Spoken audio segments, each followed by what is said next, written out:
The Peng family of Hebei has always been famous for its divine heritage and incredible physical strength, even among the 5 great clans. However, in the past, their glorious family was brutally destroyed. He was the only survivor of the tragedy. While he was kneeling, the enemy lifted his chin with a blade and sarcastically asked him how he felt about being the only one left alive. With one hand, he pushed the razor-sharp sword blade away. Not about to give up, he swung his sword back, shouting, "Shut your mouth!" But the enemy easily deflected the attack by putting his sword out. In response, the enemy swung the blade and cut off his arm. The pain sent an impulse through his entire body, forcing him to his knees. Another man said that the main enemy demanded only one thing: Peng's life and their family's flag. Peng Dehyuk agreed. Then he asked him not to take it personally. "It's all over now. All of Peng's bastards are dead," he added. He made a promise that after his death, there would be no one left with Peng's blood in their veins. Sitting on his knees, he continued to listen to this nonsense that he was saying. Giving up was not in his rules, and he decided to silence him. However, all he heard in response was loud laughter. He wanted to see the light in the guy's eyes, but instead he saw a bloody glow without a doubt. There are people whose eyes shine with life, even when they are on the edge of an abyss. Sometimes, however, before they die, that glow seems to fade. As he looked at the blade approaching him, he said to the last that he would be able to kill the head of the magus who held the sword and promised to revive the Peng family. The light in his eyes faded, leaving only emptiness. "Farewell, last of the Peng family," was the last thing he heard. After taking the sword out of his body, the enemy returned, and the boy fell to the ground, coughing up blood. Was this supposed to be his end? But he knew that the current head of Peng considered him just a victim. 15 years ago, when the past head of the Peng family from Hebei came up to him, he asked him to raise his head and gave him the name Peng. He instructed him to be the sword that protects the Peng family of Hebei. Peng Dehyun looked at the boy as an inferior, without clan or tribe, not understanding why his father chose him. If he had been born into the Peng family, if he had the power and strength to change the rotten elite, would he have been able to fix everything? But no, it was too early to give up. For him, the orphans, the Pengs of Hebei, became his family. At the last moment, smelling the smell of death, he kept telling himself that he could not give up so easily. He forced himself to pick up his sword, reminding himself that the battle was not over. "Open your eyes, Peng Ji-hyuk. Protect the Peng family. Open your eyes." "Fourth Master, have you regained consciousness?" Gawol and Chulho tried to wake him up, standing over him. When he opened his eyes and woke up on the bed, he did not expect to see people who had died long ago, and he did not understand why they were greeting him. It was a real relief for them, and the guy said that after the attack he was unconscious for 4 days. Peng thought about how they called him the Fourth Master, and immediately asked for a mirror. Holding the mirror in his hand, he could not believe what he saw in its reflection. After that, he immediately went to the grave of the Peng family's ancestors. He approached the grave of Peng Ji-hyun. Kneeling down by the grave, he could not say a word. Tears streamed down his cheeks, and holding his head, he began to realize what had happened.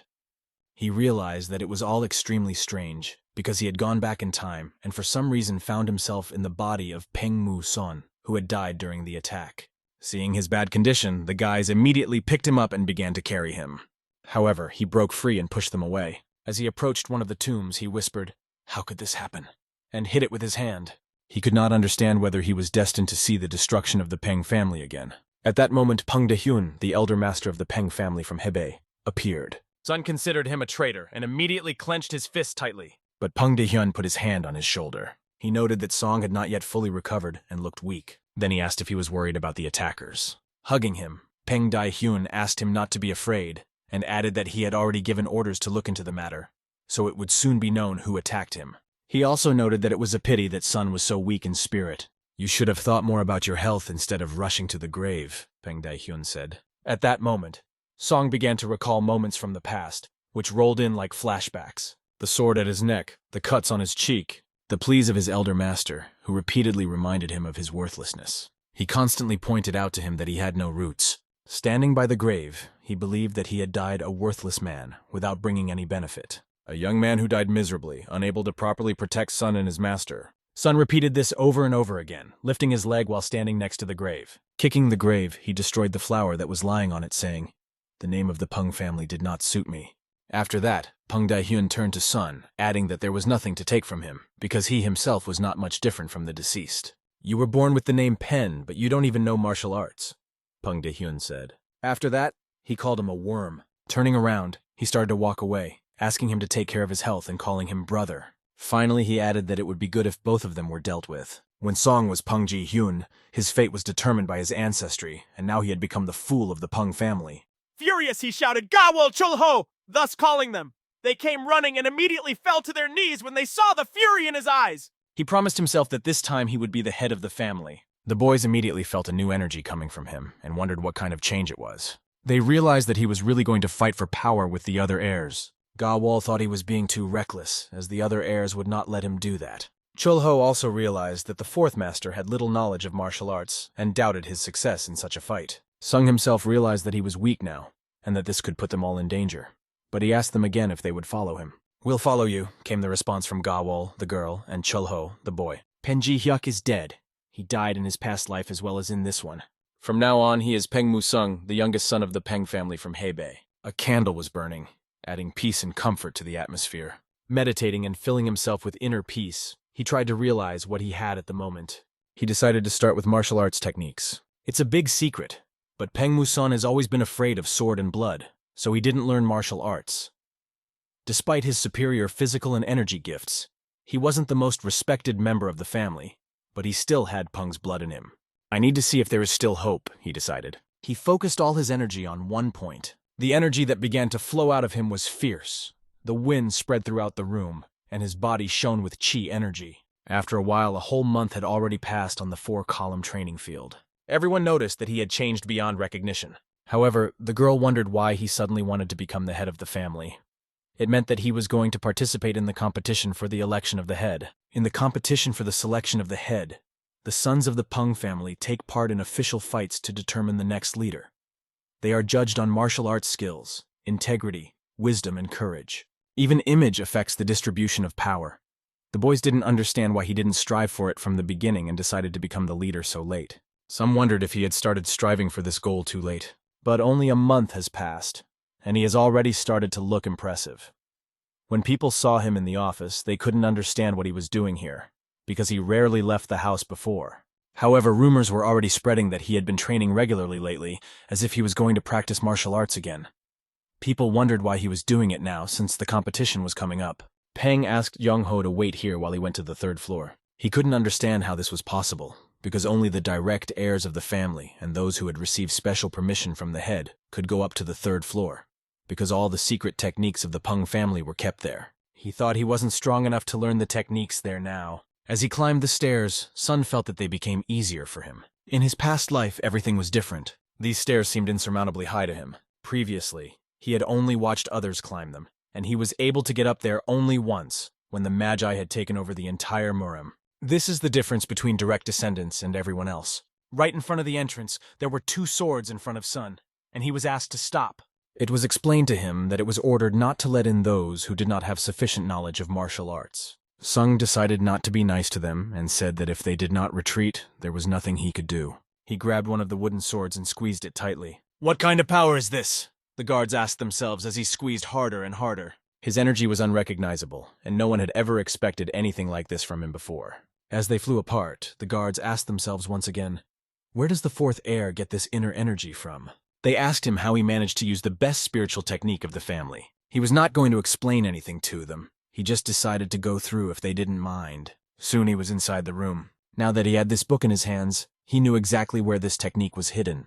The King of the Mountains Victory March is the best technique of the Peng family, based on the actions of the tiger, the King of the Mountains. This technique is characterized by courage and agility. Sun needed to master the King of the Mountains Victory March to show his true strength. Since he was not a direct descendant of Peng, he had to learn other techniques. But if he can combine the King of the Mountains Victory March, which symbolizes freedom and dignity, with his fierce technique, the family technique will become much stronger than the one described in the archives. Hogol was already waiting when his name was called. The dream asked him to bring the sword. A few days later, on the training field, the sword was in his hands and he was practicing every move. Since he hadn't even learned the basic moves yet, Ho was worried about whether he would be okay. At first, Sung was surprised, because the real owner of this body, who was considered a nobody, turned out to be much stronger. He was born for martial arts. Swordmaster Peng Ji-hyun's fighting technique, the movements of fury, has always been admired. But everyone was delighted with it alone. And if you add to it the victory march of the King of the Mountains, perfected by Mu Sung, and the iron teeth sword of the unrestrained tiger technique, it was truly unbelievable, as if he had been mastering sword techniques all his life. Master, is this really a sword technique? Asked Ho. He explained that he had created this technique based on the rampaging tiger, and it was called the iron teeth sword of the rampaging tiger. The boy could only swallow his saliva and admire what he was seeing. This power, which seemed to be one with his master and the sword in his hands, was incredible. Sun kept thinking about what level Mago was at now. At that moment, he was lying under a tree. His younger brother was running to him. He was praising him for his excellent work and efforts. The kid said that he had heard rumors that he was going to leave the broadcast and asked when he planned to return. He replied that it was nothing serious. He just decided to go for a walk in the good places because there are so many delicious things in the world. He promised the kid that one day they would go traveling together when he was a little older. He was already a little hungry, he told himself, standing on human blood, and it was clear that he was satisfying his hunger. Meanwhile, the table was filled with food, and Seong was sitting at it with Gawal and Chul Ho. It was Sung's birthday, which he didn't consider a special day, just an ordinary one. The girl was very upset and apologized to the host because it was the first time no one else had come. Sun promised them that in 10 years his birthday would be completely different. There would be guests, gifts, everything. At that moment, someone was approaching them. Hearing the voice behind the door, she recognized it immediately. It was her older brother who shouted outside the door, "Little one, come here!" Then he came in and addressed Sun, saying, "If your big brother is calling you, why don't you run to him, wagging your tail?" He added that he had brought a gift. His name is Peng Seo-hyun, and he is the third heir of the Peng family. His abilities and diligence did not match his ambitions. Because of this, he was always compared to his other brothers. Since childhood, he liked to bully the younger ones. Most of his victims were Peng Musong, whom he was especially cruel to. Song asked him what he had come for. Holding a box in his hands, he approached Sun, emphasizing that he could not leave his younger brother unattended on his birthday. As he got closer, he opened the box and threw its contents, disgusting bugs and worms, right into Sun's face. "Eat it, but don't get it all over yourself," he said, calling it a wonderful gift. Sun took one of the beetles and examined it carefully, trying to remain calm. Squeezing the beetle so that its blood flew in all directions, he looked at his older brother. "You come to the birthday party of your younger brother, who almost died, and you make such stupid jokes," he said. "You're all grown up, but you haven't gained any wisdom." Peng Seo-hyun started to get angry at Sun's words about intelligence. Clenching his fist, he asked if he had gone crazy and had become immortal since he had managed to escape once. With a wave of his hand, he decided to hit his younger brother, but Sun reacted in time, easily dodging to the right. Then he grabbed his older brother's wrist. At that moment, he felt all of Hyun's heroic strength. Sun had a sword hanging from his belt. Noticing this, Hyun asked if it was true that Sun had decided to take up martial arts again. He then offered to fight, even giving Sun a 5-strike advantage because he thought he would win easily. Great, thought Sun, preparing to show his brother where the crayfish hibernate. Sun told his older brother his conditions. If he won, he would no longer address him as his older brother. Sun's sword was already above his head, and his fit, muscular body was hovering over his older brother. The older brother's eyes showed shock at the speed he had just witnessed. He barely had time to put his sword under his younger brother's blow. It was quick and silent, but he did not understand how it happened. "There are 4 more strokes left," Sung said, and Hyun was already begging to wait. It was very hard for him, his body was shaking. When Sung asked him a question, "Are you okay? Or are you fighting like a girl?" Hyun was speechless and began to freak out. Embarrassed, he was furious. In response, his older brother attacked. The lone spirit rolls out the thunder and the shining lightning of the 3 thunderbolts. He really hoped that this attack would bear fruit, and that he would be able to put the younger one in his place. But the raging tiger, an attack that Hyun had not expected, ruined his plans. The blow left him on the ground, lying on his back and coughing. Chulho could not believe his eyes. The lone spirit rolling thunder had been stopped by the basic technique of the unrestrained tiger.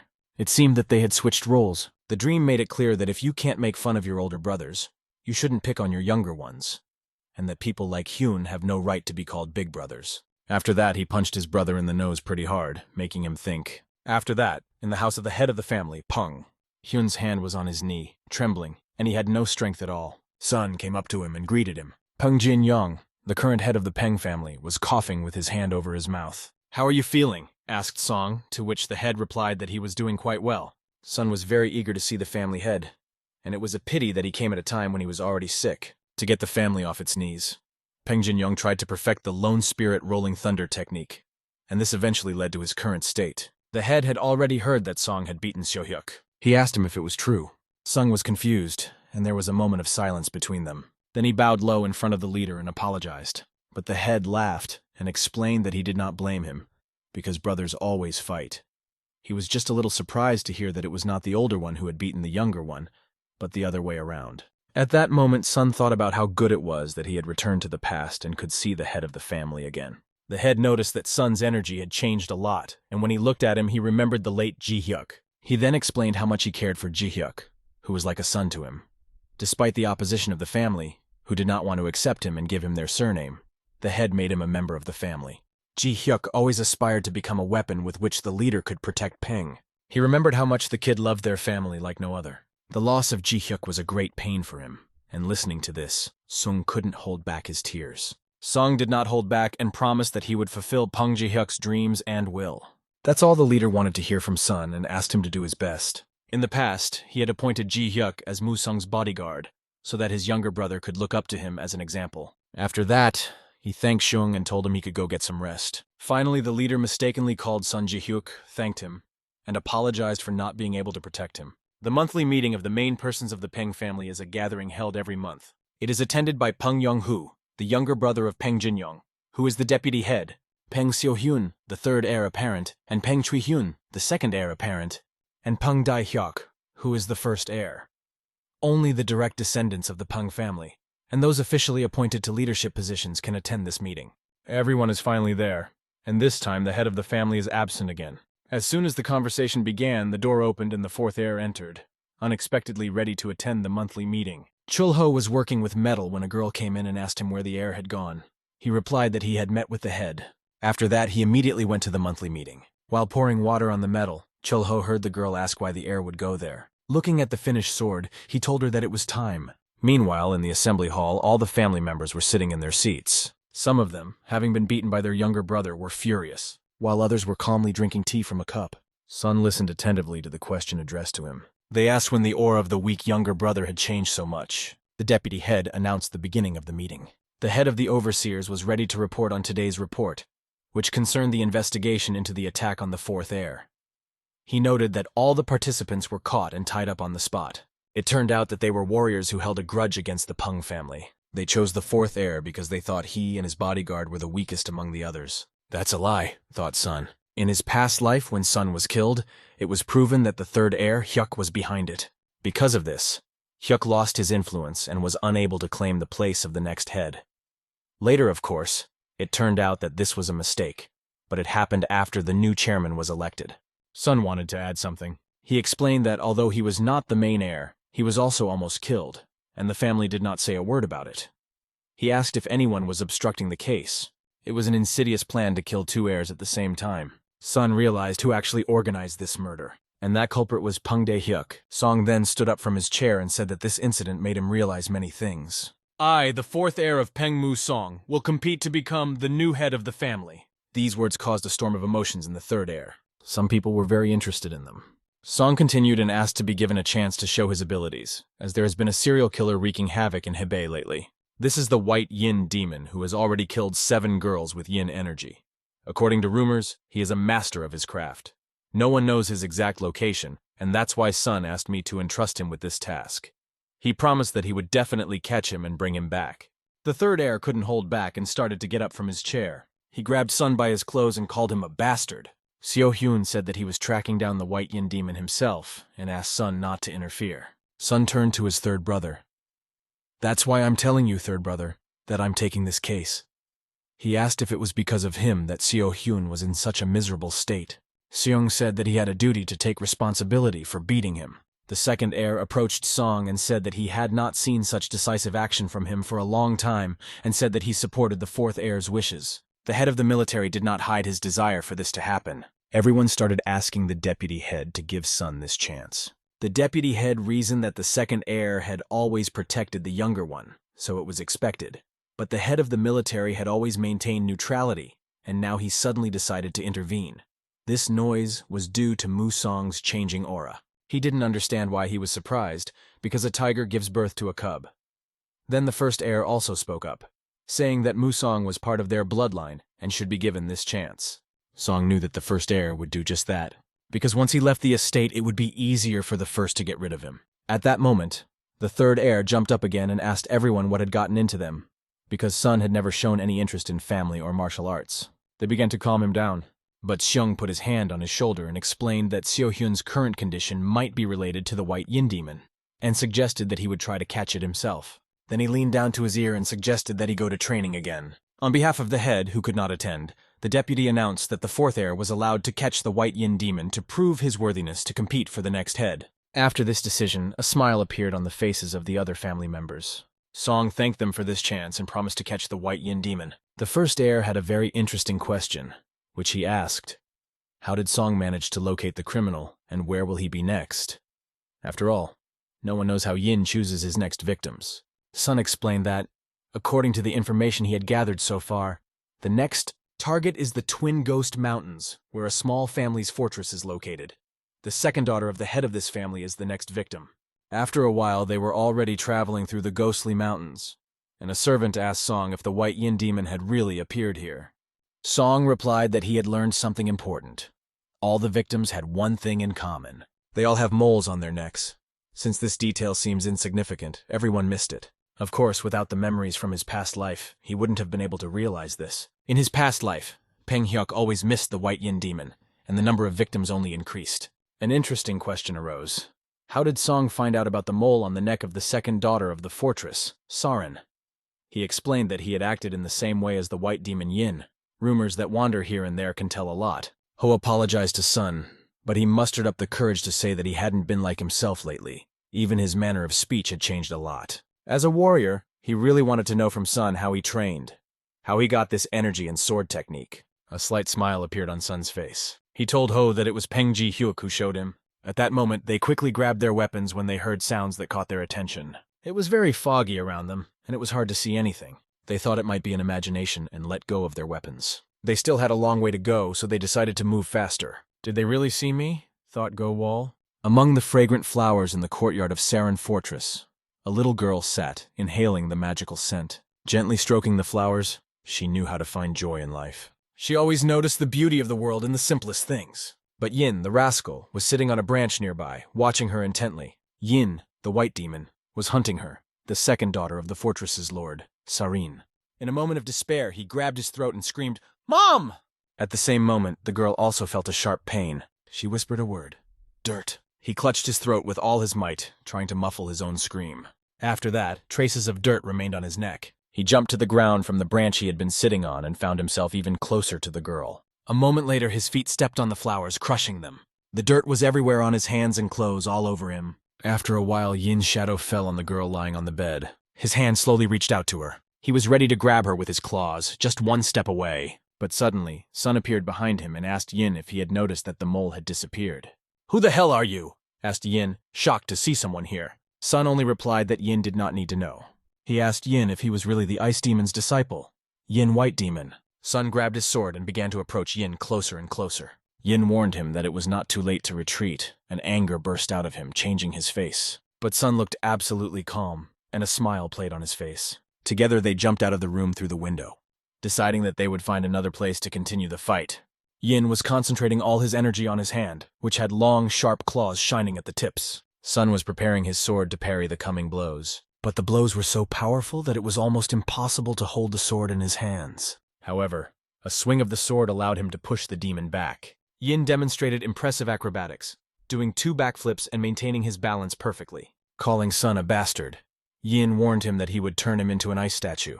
Yin launched a whirlwind of blue ice directly at Sun. What a massive amount of energy Yin had absorbed to carry out such attacks. Knowing Yin's fighting techniques, Sun had no intention of retreating. By saying this, Sun made the demon realize the situation. Yin realized that his opponent was no ordinary person. His skill might even be higher than Yin's, and the energy enveloping the sword was powerful yang energy. From this, Yin realized that Sun had not been sent by his mentor. He realized that he was facing a descendant of the Peng family from Hebei. The guy's energy was really extraordinary, it overwhelmed him. Gawol was sitting on the roof of one of the buildings and watching them fight. Gawol was ready to grab her sword, which was hanging in a scabbard on her belt. Yin and Song both came from northern clans, Yin from the An clan and Song from the Chinju clan. Yin believed that the Peng family were just children compared to his clan.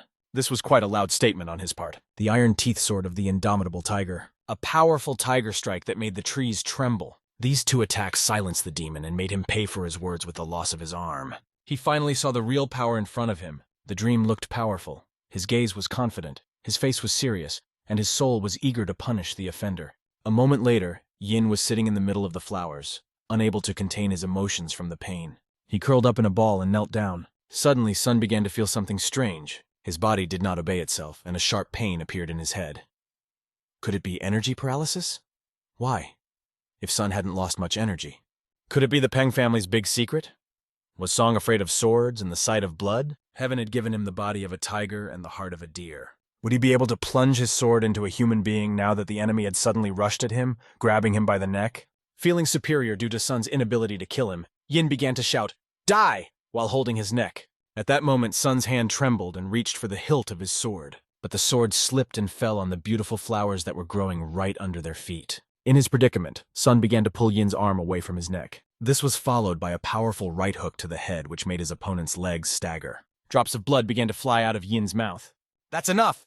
came from Sun, who swung for an uppercut. The punch landed not in his beard, but right in his chest, where breath is caught at the very moment you feel pain. With the loss of breath, Yin began to spit out blood. Then a powerful punch to the right side made his body trample the flowers, flying backwards. But the strength in Yin's hands was incredible, and the energy helping him strangle forced Song to kneel down next to the sword that had fallen from his hands and made him cough. Chulho hurried to his master when he saw that he was barely able to stand.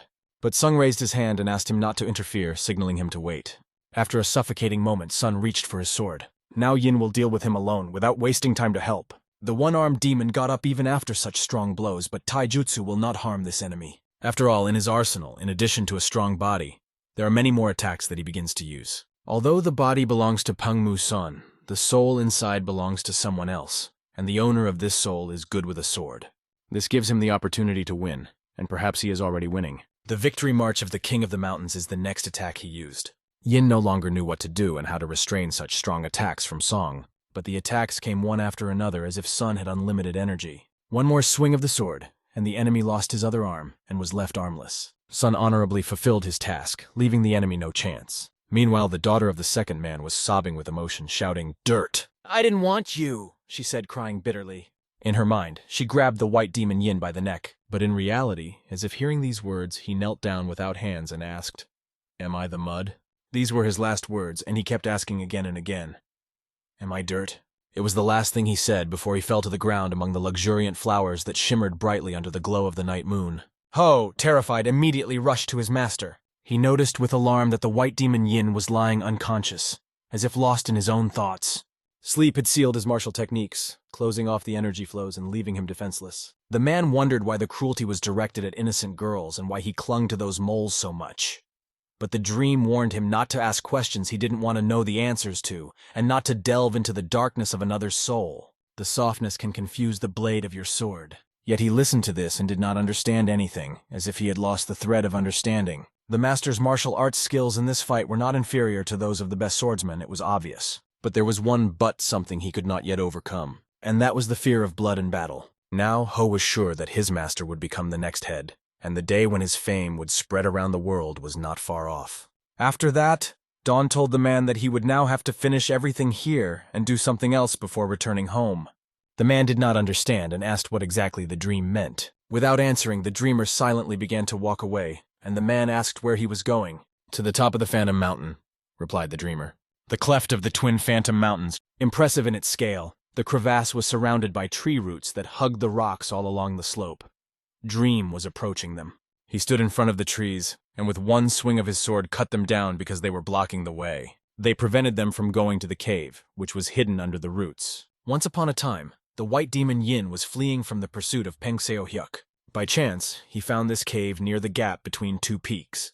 There was a rare find there that dramatically increased his skill. Because of this, the masters were able to capture him only when the number of victims became even greater. Thanks to the pure and powerful energy flows, Song easily mastered the Lone Spirit Thunder Roll technique, but because he had only just begun to study martial arts, his body lacked enough energy. For his last birthday, his second brother gave him a 10-year-old ginseng, but even that was not enough to restore his lack of spiritual energy. In addition, the gift box contained a pill that emitted an extremely unpleasant odor. It had been sent by someone who sends gifts anonymously every year, and it had a strange note attached. It was a remedy for 100 poisons. Is this remedy capable of neutralizing 100 poisons? Who would send such a rare thing? It is certainly rare, but it cannot increase Sonu's spiritual energy. Therefore, he would have to look for another way to gain power, and that is why he came to this cave.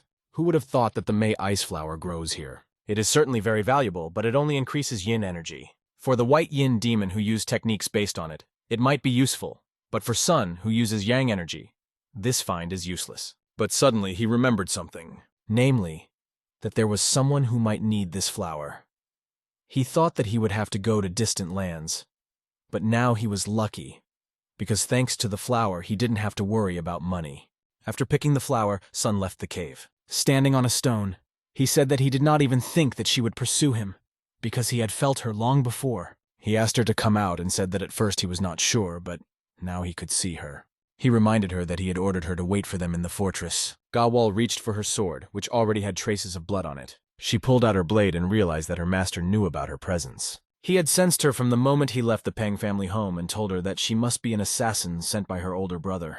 But she didn't ask about that. She asked him why he wasn't surprised to see her like this. He asked her if she wanted to know how he had realized. Her silent steps and breathing distinguished her from ordinary people, and it seemed that all this time she had been playing a role that didn't suit her, as she was hiding her true identity. She was surprised that he noticed, but he knew because they spent more time together than apart. She was always there for him and protected him. Then she confessed that, as he had guessed, she was a killer, from a clan of heavenly chosen assassins. These words stunned Sung.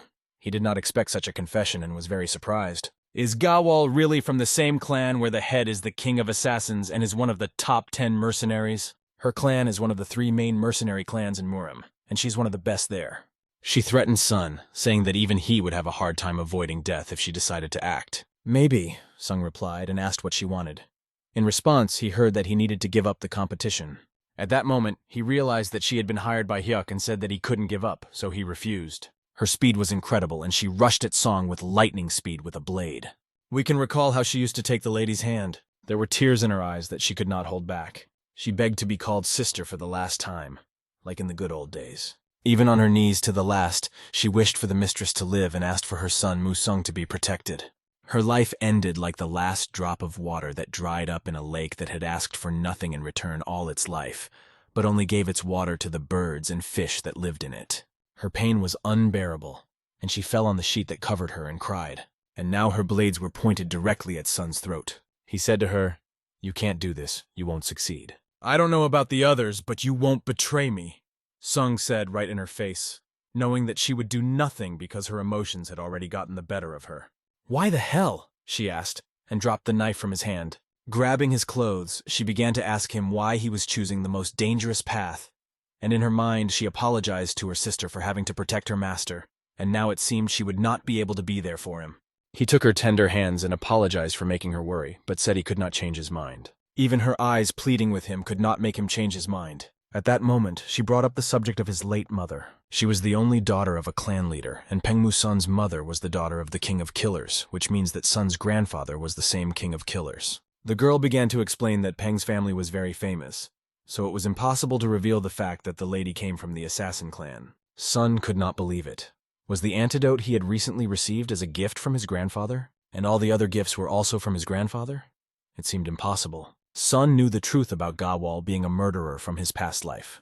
After Sun was murdered, Gawal, knowing it was Peng Daehyun's handiwork, secretly infiltrated to take revenge and died. Her identity was never revealed. At that moment, the girl was sitting on her knees and explaining to Seong that she had been trying to protect him from danger all this time. But now she accepted his decision not to refuse to participate in the competition for the election of the head. In accordance with my late mistress's last will and testament, I, Gawal, from the clan of heavenly chosen assassins, will protect you at the cost of my own life. It was unexpected for Seong, but he found a reliable ally and thanked her for it. The next day, he and Chulho left the city with the last white demon Yin. Gawal followed them, but she wasn't the only one watching them. She was the only one who dealt with all the unnecessary problems that came their way. In particular, she got rid of the assassins hired by Hyuk. Rumors spread that Sung had defeated the white demon Yin. On their way home, they were warmly welcomed on the main road in Jeonjin. Finally, they reached the Peng family home. As promised, the vice chief kept his word about Sun catching the white demon Yin. The deputy head allowed him to participate in the competition. This did not make the other heirs very happy. The first heir could hardly contain his anger, and he was even shaking. The water in the glass in his hand was almost overflowing. because the tension caused cracks in the glass. In the pavilion of the first master in the house of the first heir, Peng Daihyuk, the dishes were flying in all directions. When he returned home, he was able to throw out all the anger that had accumulated in him. It was unexpected that the owner, who usually takes no interest in his brothers, was watching the younger one. But he replied that he had no particular interest in this, only a slight interest. However, this jock said that he did not blame him for anything, and at some point the whole Peng family began to pay attention to the fourth owner. He then asked the first one if there was any news from the hired killers. The next thing the owner heard was that the head of the family, his grandfather, was relying on his grandson. Kachok came closer, took the owner by the shoulder, and said that the Peng family should belong to Mr. Ono of Chinju, the deputy head's reception. It had been so long since they had last met. How many days have passed? Gong Songjin, the head of a region in Marima, an organization similar to the United Nations in the martial arts world. It is often used as a concept for factional alliances. What can you do? Both are very busy people. The deputy really did not expect to have to personally accompany the white demon Yin to Marimi, but he explained that it was more important than it seemed at first glance. It was no secret that he was the lover of the heavenly ice demon, one of the 5 great representatives of Sadokan. After that, Gong asked if the fourth master had managed to capture him. And was this true? Since the fourth was a weak child of the head who could not even master martial arts? Swaying the cup of tea in his hand, the fourth master replied that he was right. The fourth was the one who brought great changes to the Peng family. Meanwhile, the fourth man was standing by the cart on the street. Suddenly he was addressed. It was the deputy head, whom Song greeted, bowing to him and Gong's master Song Jin. When Gong looked at Song, he was amazed. Such a powerful aura at such a young age. It was even hard to appreciate the power of his energy. It was the first time in a long time that he had felt such strength and power, and the last time he had felt it was with the genius of the Namgun family, Namgun Hyuk. Without hesitation, he approached the fourth heir and offered to work for him. He promised that Sun would be able to study, accumulate energy, and he would write a letter of recommendation for him. With such abilities, he would quickly take an important position in Murim. Gong promised him all this. Hearing this, the deputy head could not understand what was happening. Song explained to Gong that it was a very good offer, but he was busy with family matters at the moment. This was a bit of a surprise for Hong. After saying goodbye to everyone, he realized that Musung would bring big changes to the Peng family. In a moment, he was already sitting on his horse, ready to leave. He realized that this young man would not only bring changes to the Peng family, but would also shake up the whole of Murim. After that, on the training field, Sung continued to improve his martial arts skills. Together with Chul Ho, they competed in sword fights, honing their skills to the max so that they could always remain in a dominant position in close combat. They would always come from uncomfortable positions to create maximum difficulties for each other. This helped to make the picture as close to real events as possible, so that it would seem as if they were really fighting on a real battlefield. They were exhausted to the limit. Chul experienced firsthand that Sung's flickering sword technique was lightning fast. It was a really good fight, after which they shook hands. Both left on a note of optimism and shook them. Sung sincerely wanted Chul to become stronger and warned him that there were many more challenges ahead. Suddenly, Ga-wol appeared in front of them. She handed them a book and asked them to hold it. It was a martial arts book that Sun had written for Chul. He had asked him to focus on learning the technique of the iron teeth sword of the unrestrained tiger. Chul couldn't contain his joy at this gift, as it was really valuable to him. In his past life, Chul Ho was so dedicated and skilled in martial arts that other young masters wanted to engage him. But he died while remaining loyal to his master, the fourth heir. However, Song was sure that in the near future, everything would be different. Chul Ho would not die and would only become stronger. He would be the only one to take responsibility for the new Peng family security unit that Sun was planning to form. Sung approached the girl and asked her about what she had said earlier, namely about having assassins to bring in. She immediately asked him if he had any errands for her. He asked her to gather information about the heirs, especially to pay attention to the first heir and the situation in Hebze. If anything unexpected should arise, he asked her to inform him through the clan of heavenly chosen assassins. After entrusting her with this task, he said goodbye to her and the others. He asked her not to pursue him this time. Chul Ho-seong was given a task, to become even stronger by the time they met again. The fourth son of the Peng family from Hebei, Peng Musung, embarks on a 2-year journey through Murim, which is a tradition for participants in the competition to choose the head of the family and is known as the spiritual path of the tiger. After a while, he was walking through the streets filled with people. Children were laughing and running around happily. Vendors were offering their wares, and as he watched, he asked himself a question. How long has it been since I walked along the shopping streets? This seems to be the first time since he became Peng Musan. After he adopted this name, he had no free time because he was adjusting to his new role and practicing martial arts. But now that he was able to enter the competition to choose a chapter, and everything was going according to plan, although there was still a long way to go. He decided to celebrate the beginning of the spiritual path of the tiger. He decided to take out his money and have a few drinks. He heard that there was a good inn nearby, so he went there. On the way, however, he met a very unexpected person. He was so surprised that he even dropped his money. Could it be the head of the Mogyo, an organization whose members worship evil demons and wield magic, and who are Marimin's main opponents? After a second of thought, Sun realized that if he got rid of this bastard now, there would be no war. He immediately started running towards him, but suddenly his legs began to disobey. His whole body began to tremble, and he could not understand what was happening. His body refused to fight, but why? Was it because of the initial fear of him? Don't be a laughingstock, Sun told himself. He asked himself if he was reborn to be afraid of every other person in Murim, because this was his only chance. He began to stalk him, asking himself where the head of Mogyo was, where he had gone. Having overcome his fear, he began to move forward with all his might. But it didn't last long, as sweat broke out on his face, and everything before his eyes began to darken. When he opened his eyes, ordinary people were leaning over him, asking if he was okay and could not understand what had happened to this guy. Not yet recovered from the anger he had just felt, he could not even hear the words of the people who said that maybe they should call a doctor. He clenched his fist as hard as he could and slammed it on the ground. It was impossible not to blame himself for missing such an important target. In Taiyuan, Shanxi, near this house, there was a conversation about the mission and its simplicity. After all, their target was just a young man from the Peng family. It even somehow touched on his honor. Why send us for anyone, especially for some boy? He asked. But the other asked him to be quiet because they were on duty. They were the Black Death and the Red Death from Sadakon. Red Death kept telling Black Death that he was grumbling again, adding that he really felt sorry for the guy because he dared to confront the Heavenly Ice Demon, knowing that he was the third great criminal. He was sentenced to death, and members of the Marimin took him away and reported him to the Heavenly Demon. It was also reported that he was captured when he was operating under the name White Demon Yin in a province belonging to the Peng family. Peng of Hebei repeated the name in an angry voice. He considered them to be a family that had lost all its power, but he himself was a celestial ice demon. He was infinitely angry that they were not afraid to hurt his best student, whom he had raised with great love, considering it a challenge. Two shadows of the Red and Black Deaths appeared in front of the tavern door. They kicked the door down with a bang and went inside. None of the people present could understand what was happening, and Sun was having a drink at that moment. Red, with his hand to his head, looked around and said that he heard that there was a guy from Hebei. He exclaimed in surprise, "Oh!" and then said, "Here he is," and then he saw Sun in front of him. People around him started whispering, "Isn't that the Red and Black Death?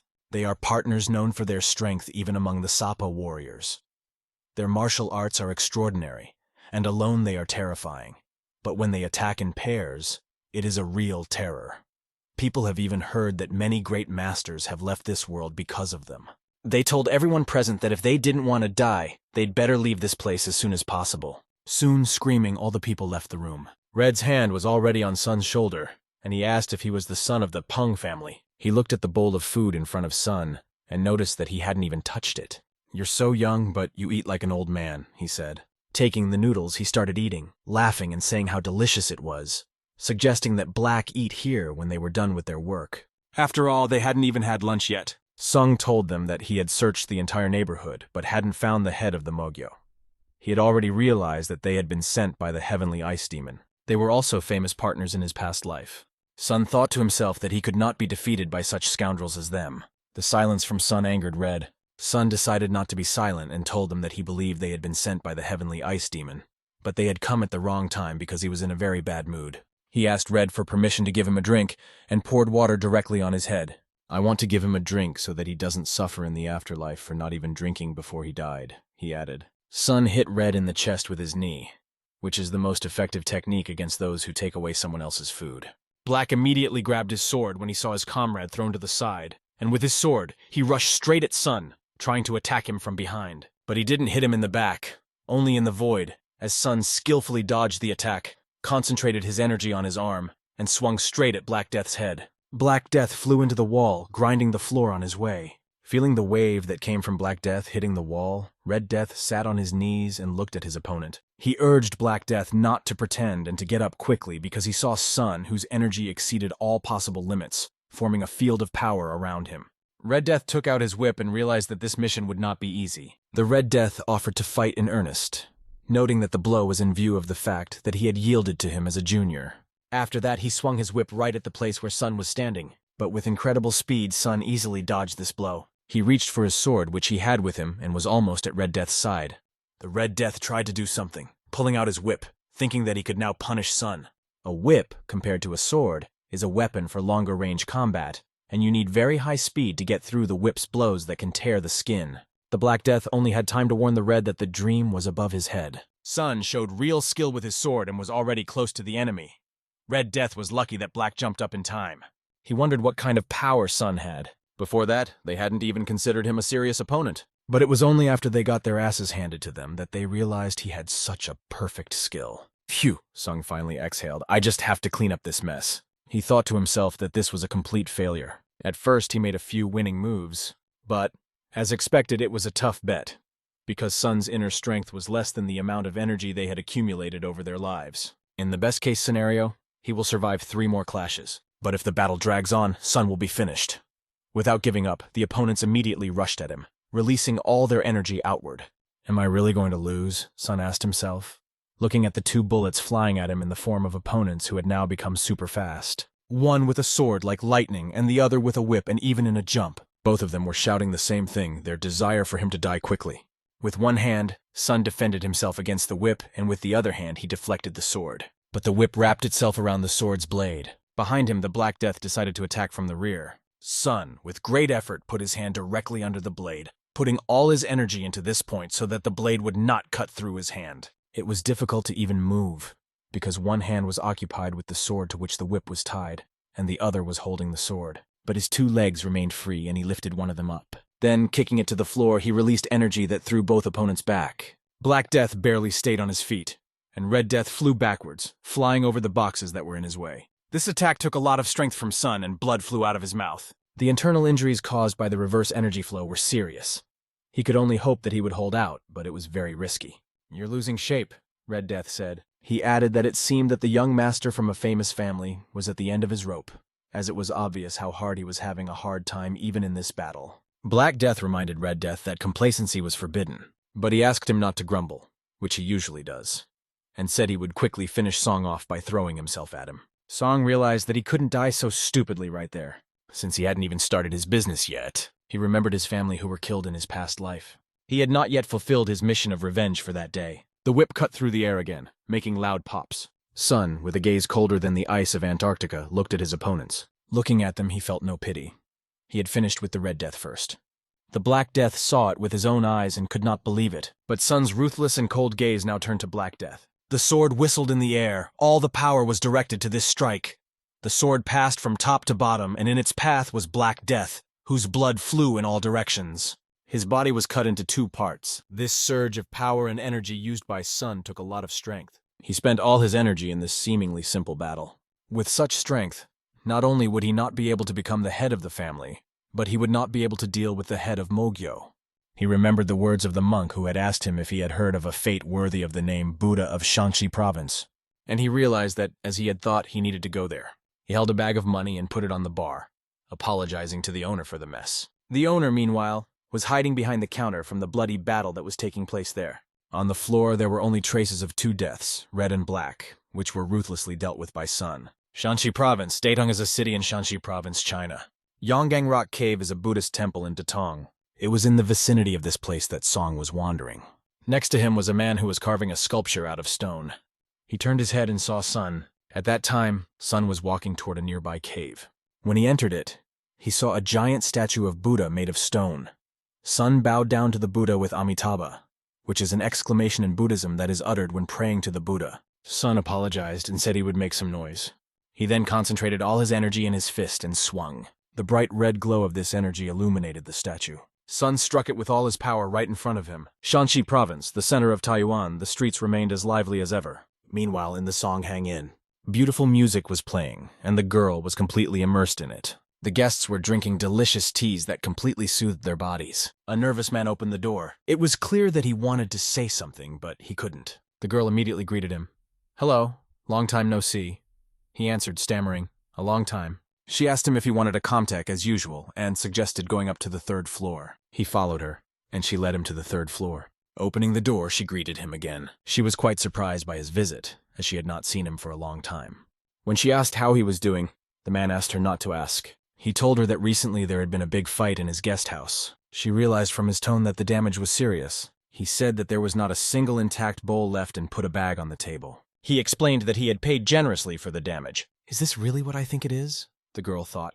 Has the little king finally become stronger? She asked herself and reached out for the sack. She was the mistress of the Songhung Inn and the leader of the clan of heavenly chosen assassins in charge of Shanxi province. Her name was Hua Ran. Song left a message inside the compensation bag. In it, he asked for information about a person in whom he had a personal interest. Kim, young man from the Kimjok group of traders. This is someone who has recently become much more powerful. She wondered why the fourth master needed this man. Then she realized that if it was about that temple, she immediately asked where the fourth master was now, and emphasized that she had to hurry because the person he was looking for might die within the next few days. Meanwhile, when Sun hit the stone with all his might, the stones shattered, making a loud crash as they fell to the ground. After using enough force, a cave opened up for him to enter, and it was just as the monk had said. When he went inside, he noticed the monk sitting there, his skin dried to the bone. The dream greeted the 1,000-year-old killer monk from the Shaolin temple. Later, when it was already dark, a very calm atmosphere reigned on the roof of one of the buildings. A great swordsman was drinking juice with the monk. He had a scar on his eye in the form of 3 claw scratches. The monk turned to him and asked if he knew the Iron Fist of Sadakhan, as it is said that the destiny worthy of the name Buddha, which he attained at a young age, is the legacy of a 1,000-year-old killer monk. A killer monk? The great swordsman asked the monk curiously. The monk took another sip of juice and began to explain. He was talking about the legendary Hongyong of the Shaolin Temple. A long time ago, when the war between Chiangpa and Sapa broke out, the monk Hongyong vowed to avenge his disciples and went to the battlefield. However, he committed too many murders, so he decided to leave the temple and later began to wander the expanses of Murim. Feeling remorseful, at the end of his days he dug a cave in the rock using fist-fighting techniques and power attacks.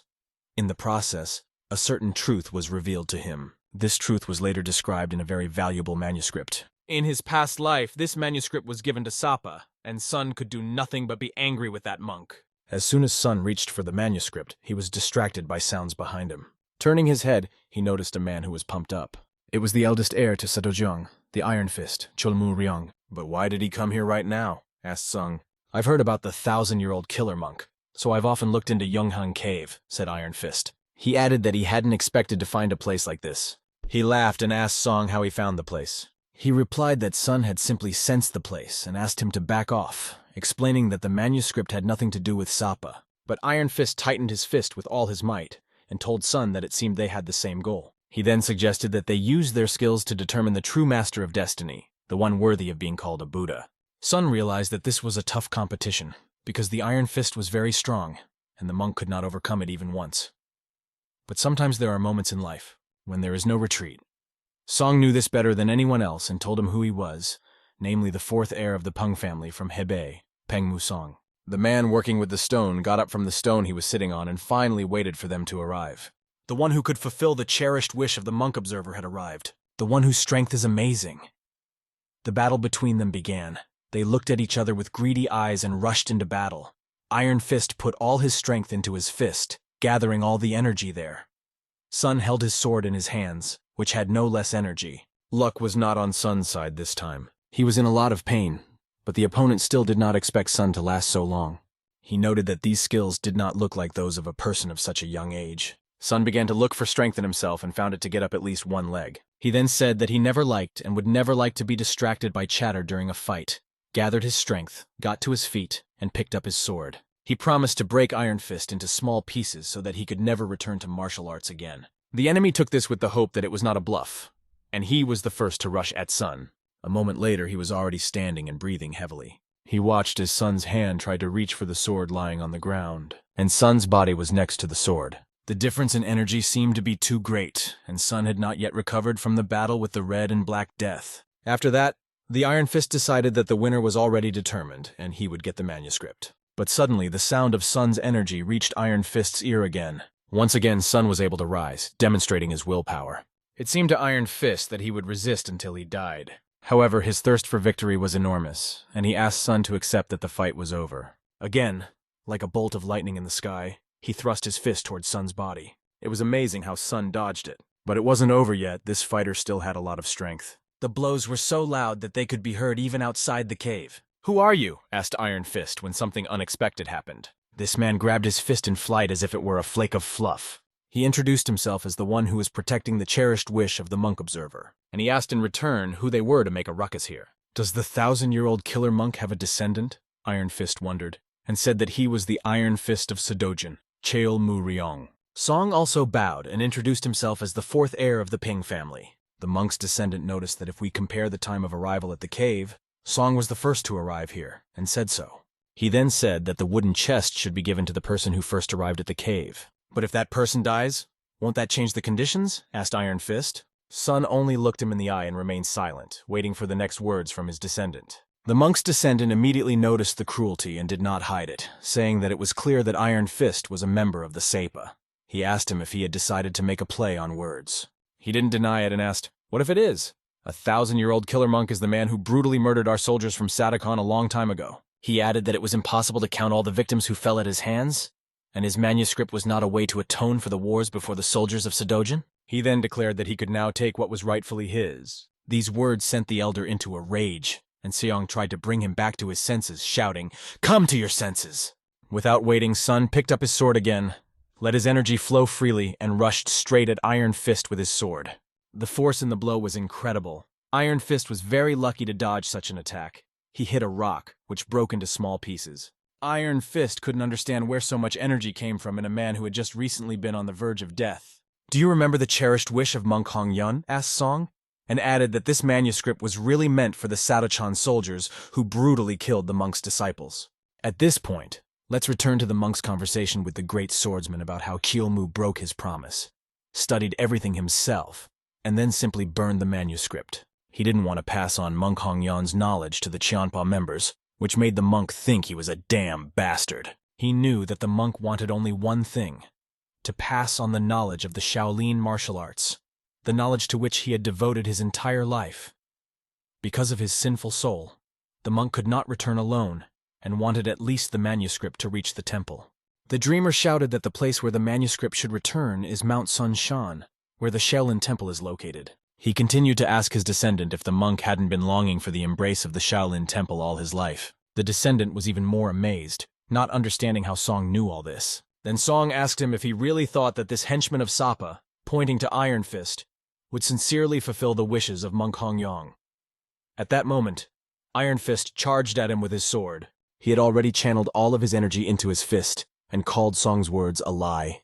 After that, he hit Sun hard in the face with one of his strongest punches. He was going to tear out Sun's tongue, because after saying that, he thought he was incredibly arrogant. He continued the attack by throwing Sun's head back. Everything before Sun's eyes went black, and he could only hear the noise of such powerful blows. But this did not stop him from finding the strength to grip his sword even harder, and swing it as if it were his last fight. These blows made blood flow from his mouth. He could only cough up blood because the pain was unbearable. Trying to climb higher, Sun upset the balance of energy in his body. It seemed that he could rejoice at least in the fact that he was not dead yet. To Iron Fist, he seemed like an annoying opponent. Now Iron Fist decided not to restrain himself, and swung at Sun with the words, "Goodbye." At that moment, the Scion must have thought, "I'm not going to let Iron Fist kill this guy," and rushed right towards him. Sun just came to his senses when he heard the words, "Kid, wake up!" When he turned his head in different directions, Iron Fist was no longer visible. When asked, "Where is he?" the descendant replied that Iron Fist was a young master and had gone away on business. But it seems that the truth was different, although this is not so important. Iron Fist was one of the simple rivals. He and the old man had a fist fight, and the old man struck first, slamming him against the wall. After that, he offered to encrypt his forehead with his fist again. But Iron Fist realized that if he tried again, his jaw would probably fall off. He was sorry, but he knew it was better to leave. He looked again at Sun, who was lying down. Sun could not understand. Who would have thought that the swordsman Namgun Hyuk in Cheonpa had a distinguished personality? He asked the descendant to tell young Baekpen when he came to that he should be ready to take his own life by the time they met again. After these words, Sun realized that it was better not to meet him for a while. The descendant extended his hand to Sun, asked his name again and said it was amazing how he had found the manuscript, and asked how he had learned about the desire of the contemplative monk. He decided to add sarcasm and said that he had learned from a friend. Sun decided to risk his life, which was very reckless, and if it weren't for the old man, he would have died by now. Ever since he dropped the head of the mage, Sun has been losing control and making rash decisions. Now he needs to act carefully. because this is the only way to become the head in the future.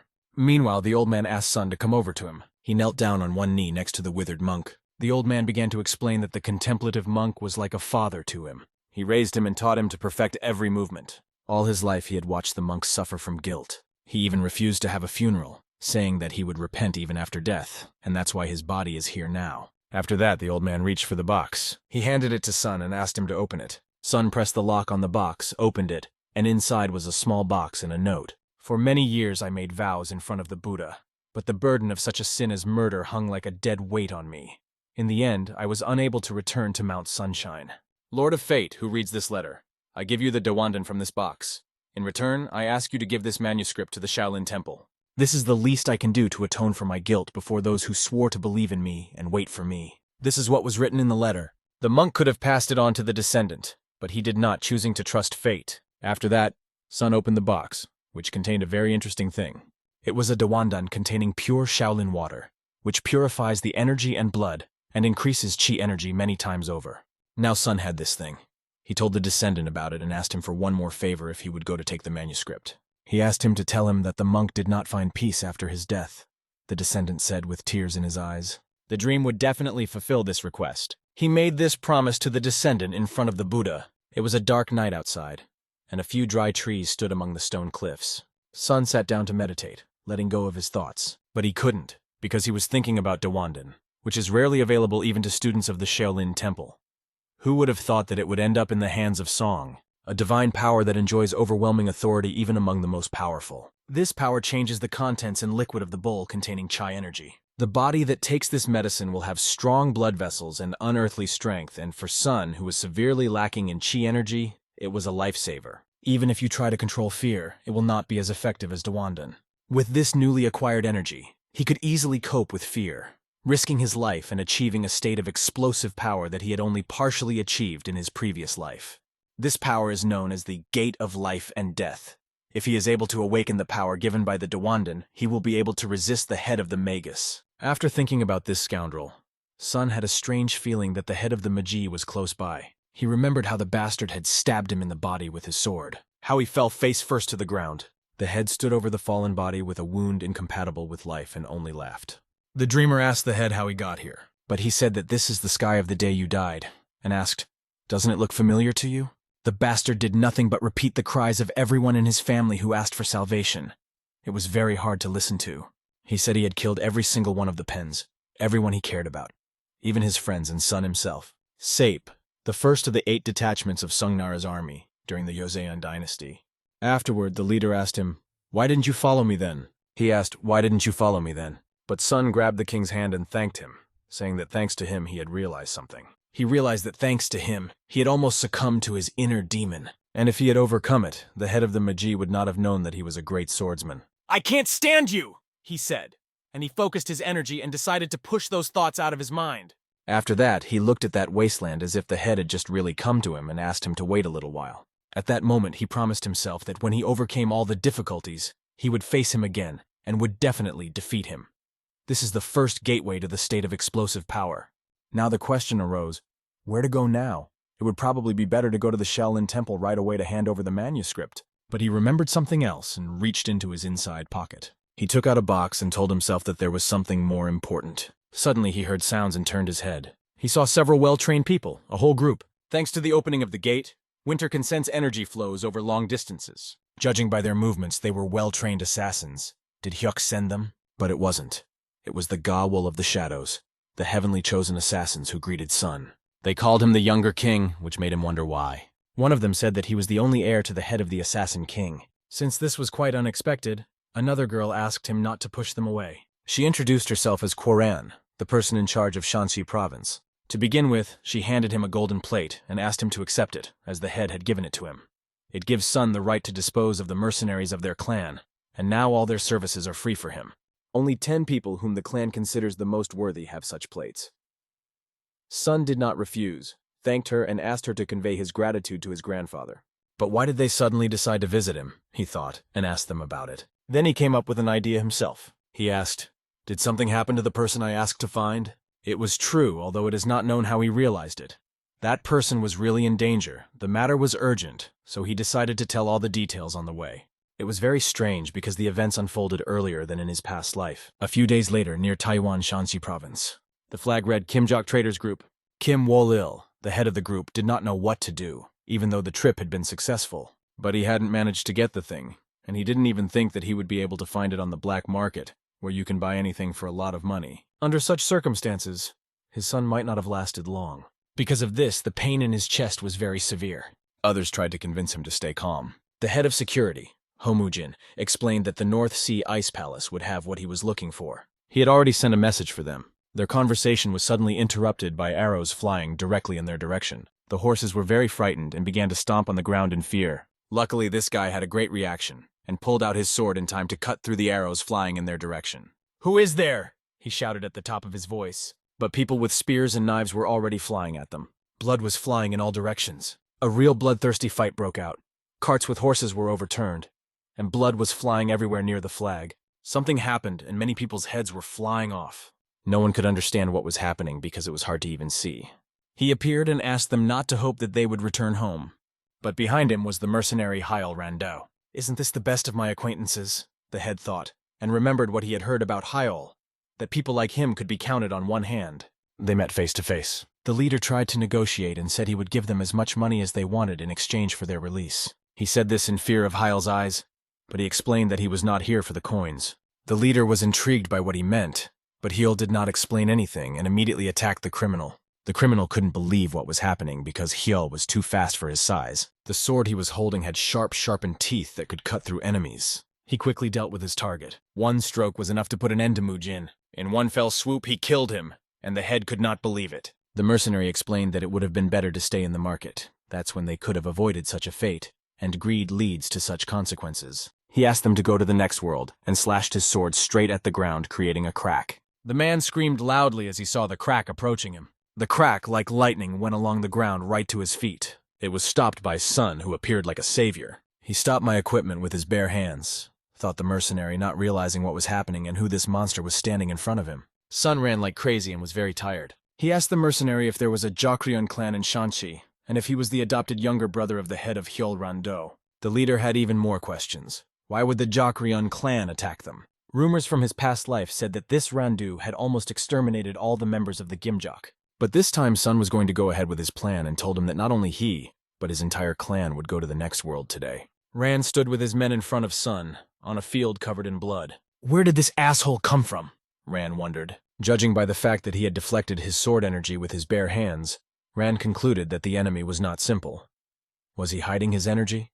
Having come to the conclusion that delaying would not end well, he decided to destroy Sun immediately. He ordered his soldiers to attack. They immediately rushed at the guy with spears. Sun lifted his leg and looked at his opponents running toward him with a confident look. All he had to do was kick the ground, and the ground shook, and cracks appeared. All the fighters who ran to him were scattered. One of these heroes flew straight into a tree behind the mercenary. It hadn't been long since Sun had increased his chi energy, so it was still difficult for him to control his powers. With fear in his voice, the mercenary asked Sun if he was a transcendent master, as someone who was superior to others was called. Not yet, Sun answered, and approached the enemy without even holding a sword. One fist was enough with which he struck the mercenary powerfully, and he flew like a bullet into the bushes with a whistle. This blow was well practiced, as Sun held his stance professionally. The mercenary was knocked down by this strong blow, and his body hit a tree. A little more, and it would have been too late. Just in time, Sun turned to the clan of heavenly chosen assassins for help. The merchant who had been saved by Sun wanted to express his gratitude and asked him who he was. But Sun took a few steps toward the merchant first and asked, "Are you the trader Kimjok, Kim Wol-il, and do you want to save your son in the main house of a group of traders?" The trader could not even keep up with Sun. His son was seriously ill, and the matter was urgent and could not be delayed. Because of his son's serious condition, the trader asked Sun to let him prepare. So they arrived at the door where his son was. His father jumped in front of the door and asked Sun not to come in. He began to cry and said that even though Sun had saved him, he couldn't just barge in. Sun apologized to the head and explained that he was in a hurry, without going into details, and had embarrassed him. He then began to explain that he did know about the young master's condition. After returning from a trip to the south, he was bitten by a Fire King snake. The trader was amazed at how Sun knew this, but he continued his story. The venom of the Fire King snake, which feeds on flames and is filled with yang energy, makes you feel as if you are burning from the inside, and eventually the poisoned person will die. To neutralize the poison, you need a medicine that absorbs yin energy. Suddenly, behind their backs, someone said that the conversation seemed to be going to be very long.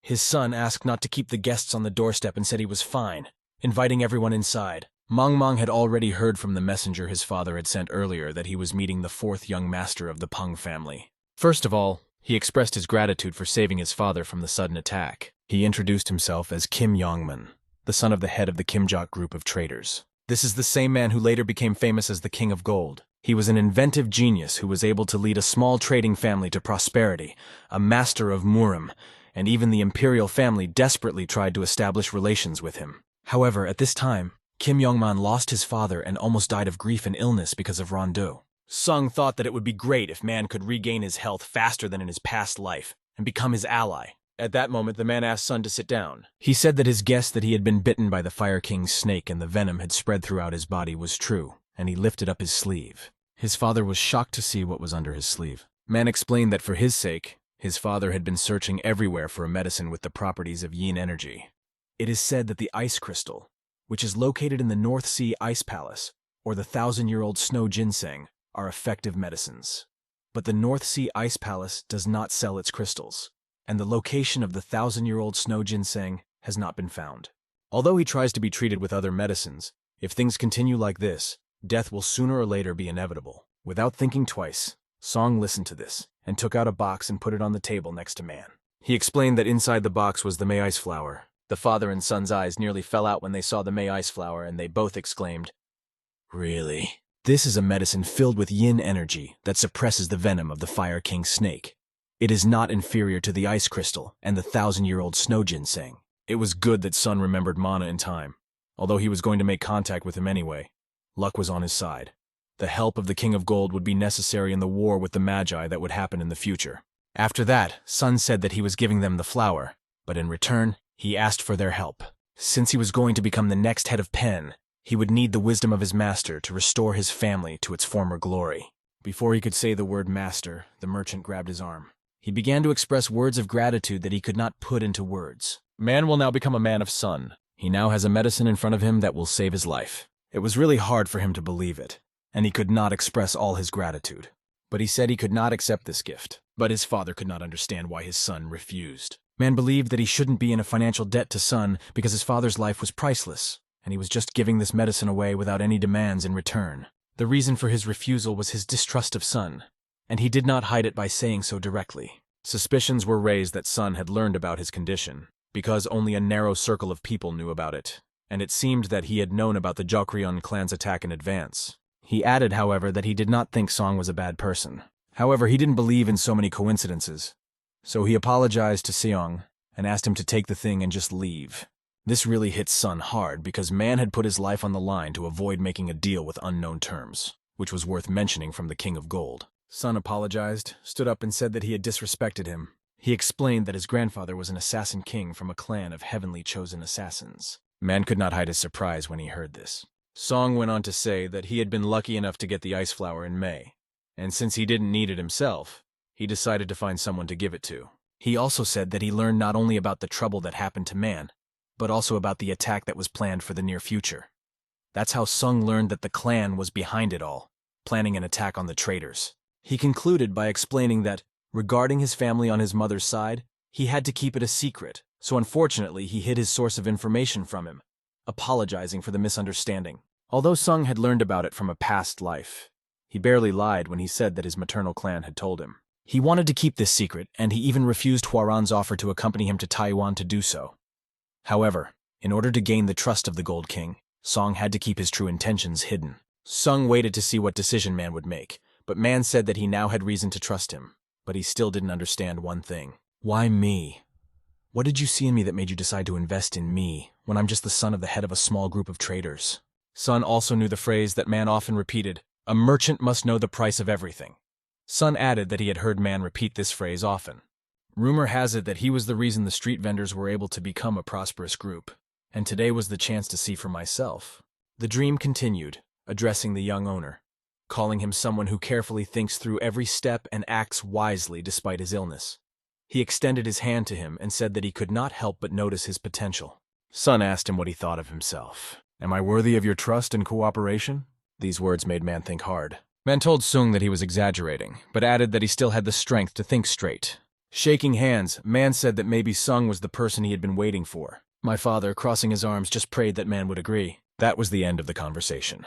Man promised Sun that all the riches of the world would be in his hands. Tears stood in his father's eyes as the flower's glow fell on his face. The May ice flower was striking in its beauty and blue color. For the father, it was true happiness to save his son. For him, Sun was like an angel who came down from heaven. First he saved him and then his son. Then Man continued, saying that he had arrogantly promised to give Sun all the riches of the world. But even if his body was soon cured, it would be very difficult to keep this promise right away. He realized that Sun knew a lot, so there was no point in hiding anything now. All the traders and their groups in Taiwan, except for theirs, are in a bad situation. They are under the influence of the Jokryon clan, which belongs to Sape. They are trying to conquer them as well, but Noman explained that they refused this offer. Because of this, the Jokryon have hired a gang of bounty hunters called the Mukjin, and have been putting pressure on them, and today was the first time they acted so openly. Because of this, Man is now a little confused, and doesn't know how far they are willing to go, but what has already happened is worrisome. It wasn't hard to understand. If Jokryon disappears, all the problems will be solved. After that, Sung said he would be gone for a while. His sudden decision surprised them, but then he asked where the Mukjin were. Soon he was already in the gang's fortification. These idiots were lying on the ground under the sun and warming themselves. Suddenly a shadow stepped over the body of one of them and blocked the warm sun. The other was woken up by his friend's question to the newcomer. "Who are you, and are you not going to leave?" Sun asked them, "Is this the hideout of the Mukjin gang?"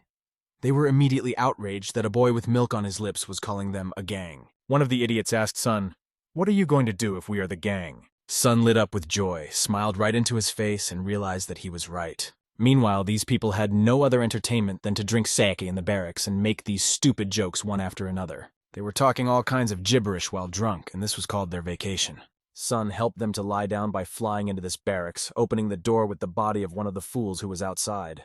He flew right into the barracks, punching a hole in the wall. "What the hell?" the others asked when they saw it. I adjusted my shoulder from the impact and asked them what kind of idiots drink in broad daylight. The fools, who saw a neatly dressed guy in front of them, gave up immediately. But this time they took up swords. But Sun didn't need a sword, he just tensed his fist. First he hit one of them in the nose, hitting him squarely in the center of the face. It was rumored that after this blow, the guy's nose remained on the back of his head for life. Then Sun hit another guy with a nice deuce. The one who had flown to the wall finally stuck to it and fell face first to the ground.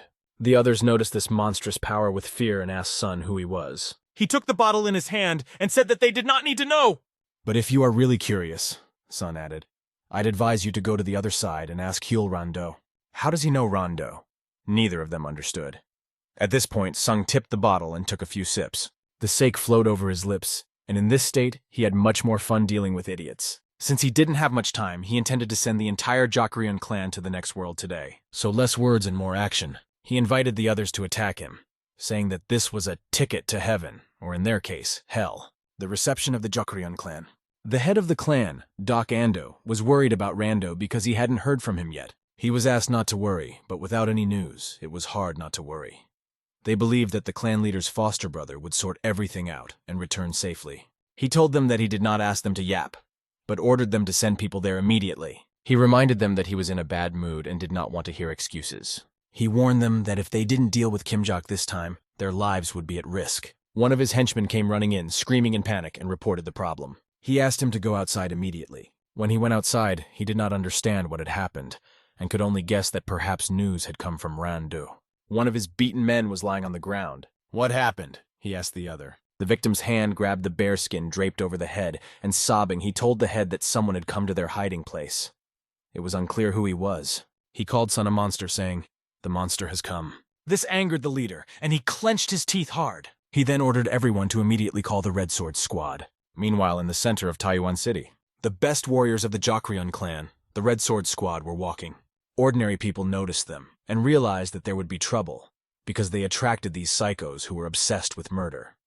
Rumors said that they were all first-class swordsmen, and the fact that they were coming meant only one thing. They were out for someone's head, and it would be difficult for that person to stay alive. Meanwhile, they had already reached the clan's hideout. Sweat broke out on their faces from what they saw. When they opened the door and saw a mountain of people scattered all over the barracks, it became clear that they had not rested with a glass of sake, but had rested with Sun's fist. Sun did not go anywhere, but was already well drunk with the sake he had taken from them. He told them that he had finally waited. His body is not used to killing yet, so he has to drink a little to keep himself calm. When he noticed their headbands, he realized that he was dealing with the red swords. His knowledge surprised them greatly, and they asked him a question. "Who are you? Why do you need my name?" He said pompously, and then added that it was very annoying to answer pompously every time. But he decided to introduce himself and said that he was the fourth young master of the Peng family from Hebei Peng Musong. The Peng family from Hebei made the others tense up at what they heard. Without wasting any time, they took their swords into a fighting stance and rushed at Song. He grabbed the edge of the table and exerted a little effort. He then flipped the table over so that it flew straight into the crowd. Judging by the way he cut this table, their combat skill was greater than the previous ones. The skill was greater, but the attention wasn't, because of the table. He didn't notice where Sung, who had just been right in front of him, had gone. "Peekaboo!" he heard behind him. Sun was standing behind him, holding a sword. This seemed impossible for the enemy because he did not even notice when Dreams was behind him. In his past life, there were many such cases. People often begged him not to do this anymore. They asked him not to constantly fight alone against everyone, and warned him that it was very dangerous. But he always replied that he had to act as usual, and standing in front of a large group of people, he would say that he would go first. He would ask the others to follow him. When they saw him rushing into the crowd, they would only shout after him, "Master!" To reduce the losses among his soldiers, he always did this. He fought alone, reducing the number of enemy swordsmen. Now, with sarcasm, he sincerely regretted that his opponents would not be able to cope with him. His movements were honed to perfection, and he put down the red swordsmen one by one. He was more skilled and agile, so his opponents could not cope with him. They thought it was completely impossible. How a person with such a large body could be so fast. They could not even predict his numerous attacks to dodge. The Dream was blowing their squad to smithereens. He appeared as a shadow over their heads. He hadn't used any serious attacks up to this point, but now he decided not to hold back and used the iron teeth sword of the Raging Tiger. Then he used a flying Raging Tiger punch. Opening their mouths and watching death fly towards them was the only thing left for the enemies to do. That was the end of their business. Sun approached one of them, put his blade to his cheek, and asked him to stand up. By doing so, he woke him up and he began to crawl backwards, wheezing in fear. How he could reach such a level at such a young age was on the mind of this now toothless enemy. The fact that at least one had survived made Sun very happy. He approached him and asked if he wanted to show him the way. Meanwhile, people were walking on the street, unsuspecting. But not him. You could see on his face that he was looking for suspicion in every rustle of this world. It seems that when he saw someone, he was even more surprised. The bound body of this toothless idiot with a red bandage on his head was right in front of him. Ordinary people, when they saw this, just laughed non-stop, because it was the head of the Red Sword Squad looking like that. Then he received a kick in the back, saying that he should look ahead when walking. "What the hell are you looking around for? In case you fall," Sun warned him, walking behind him and pointing him out to all the people on the streets. When people noticed who was leading him, namely Sun, they did not understand how this young man could defeat the Red Sword Squad by himself. That's impossible. One of the residents had seen the young man earlier, coming out of the main building of the Kimjok merchant group. At the sight of the beaten Red Sword leader, people were only relieved. The merchants could not feel at ease because of them. Are they really heading to the Jokrian clan? People wondered, looking after Song and wondering what kind of idiot would go there alone. But Sun was not walking alone. He was walking with this idiot who was showing him the way.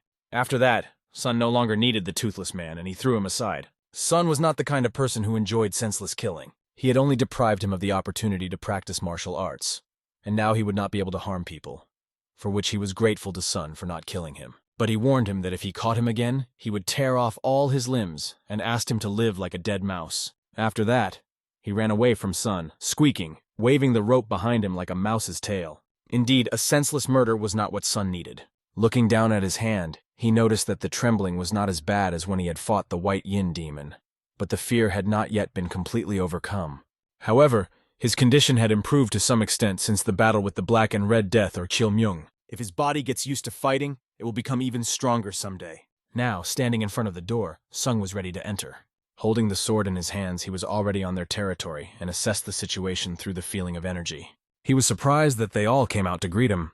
Even their elite swordsmen were unable to do anything, and Sung doubted that they were hoping to take him by sheer numbers. It seemed to them that the pride of this young brat was propping up the sky. The head of their clan had been waiting to meet him and, standing right in front of him, said, "At last we meet, Penmuson." The fact that he knew his name surprised Sun. But thank goodness, to be honest, because Song had introduced himself so many times today that he was getting tired. The fact that Sun was also joking with them made them even angrier, and the clan leader decided to take revenge on him not only for his faithful brother, but also for the white demon Yin and for the black and red deaths. Have SAPE members always stood up for each other? He asked the head, and then asked him to wait, and asked how he knew about the white demon Yin, the black and red deaths. But he didn't wait for an answer, because the leader ordered his men to attack, and they all rushed at him as one. Do they really think they'll succeed? Sun thought. His mind began to wonder if they were servants of the heavenly ice demon. When he asked the head about it, he became even more angry. From this reaction, Sung realized that he was guessing correctly. His chain dogs are everywhere. He was tired of it. Wherever he goes, it's always him and his men. Were he and the old man enemies in a past life or something? No, they didn't seem to be. Then why? The attack of the Jokryon clan happened a little earlier than in his past life. Perhaps it was because of him, or maybe it was because of the old man. Because he had lost his disciple, and his loyal servants at the same time. When the one-eyed man heard this, he couldn't believe how Sun had the nerve to call his mentor that. He waved his sword right in front of Sun, seemingly missing, and shouted, "Die!" The calmness did not leave Sun's face. He held his sword even more confidently when he saw the threat. As he repelled the attacks one by one, only the clash of swords could be heard. Then he looked at his left hand and remembered something. He remembered that he could give the enemy a good slap, such a slap that would impress all his men.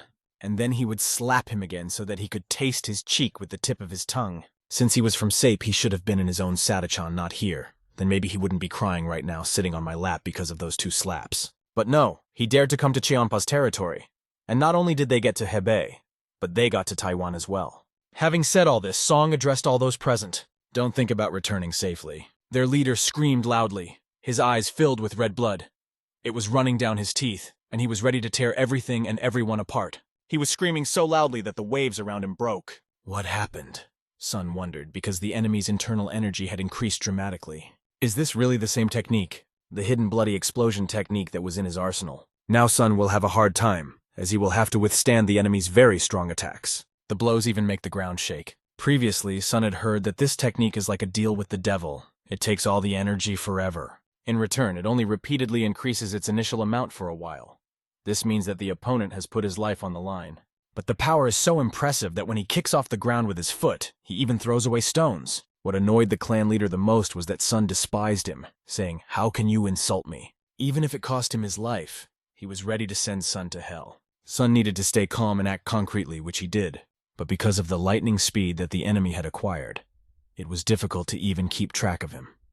1 minute he was in front of you, and the next he was behind you. All you could do was turn your head and try to keep up with him. You had to put your sword under every move of this frantic fighter. His men just watched, believing that this was the only way to expect their leader. They believed that he was a superior master for them, and asked him to deal with this bastard in one blow. But one of them realized that this was not the case. The leader was not superior to Sun. Besides, the effect of the hidden bloody explosion technique would soon end. So their swords came together, hitting each other. Why are my attacks so precise and powerful? Why? The clan leader asked himself. And then he could only turn to the devil saying, "Devil!" like a child holding a branch trying to move a heavy stone. Why? Is this guy really an outstanding elemental master?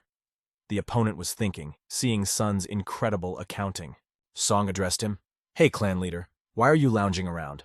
Why don't you make more effort?" Then he pointed out that he didn't have much time left. This was noticeable because he didn't look good at all. He could only see out of one eye. After that, the leader pushed off the ground, leaving a trail of his running footprints, and rushed towards Sun, loudly shouting his name, "Pengmu Song!" He swung his sword once again, hoping that this blow would solve everything. But Song's cold eyes told him otherwise. "The sword of iron teeth is not to be eaten." Sun's words were followed by a lightning attack. It was followed by the strike of a flying inedible tiger, which left a deep mark on the stones underfoot. Such loud attacks could be heard far beyond this house on the street. After that, the only thing left in the house was rubble, under which the enemies were lying. And Sun exhaled a calm breath. But not now, it seemed, because the enemy was still on his feet, but in fact, he had already died standing up. Looking at him, Sun thought, he shouldn't have been in such a hurry. Behind Sun, the people of the clan were shouting that this could not be true. They couldn't believe that some kid had defeated their leader. As expected, they knelt before him and began to ooh and ah. Showing his dominance, Sun told them that he was releasing them to go without any further talk or movement, because he was definitely not up to it today. He was very tired. He warned them not to set foot on Taiwan.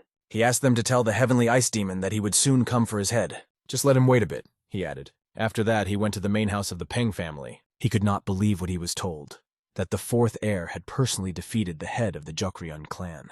In addition, the fourth lord had entered into a cooperation agreement with a large group of traders in Taiwan, the Kimjok group of traders. To prevent retaliation from Sape, Song asked to send their warriors to Taiwan for 2 years, and the city would receive 100 silver yangbok. At the end of this period, they would receive 500 silver yangs, an amount that could even cover their family's expenses for several years to come.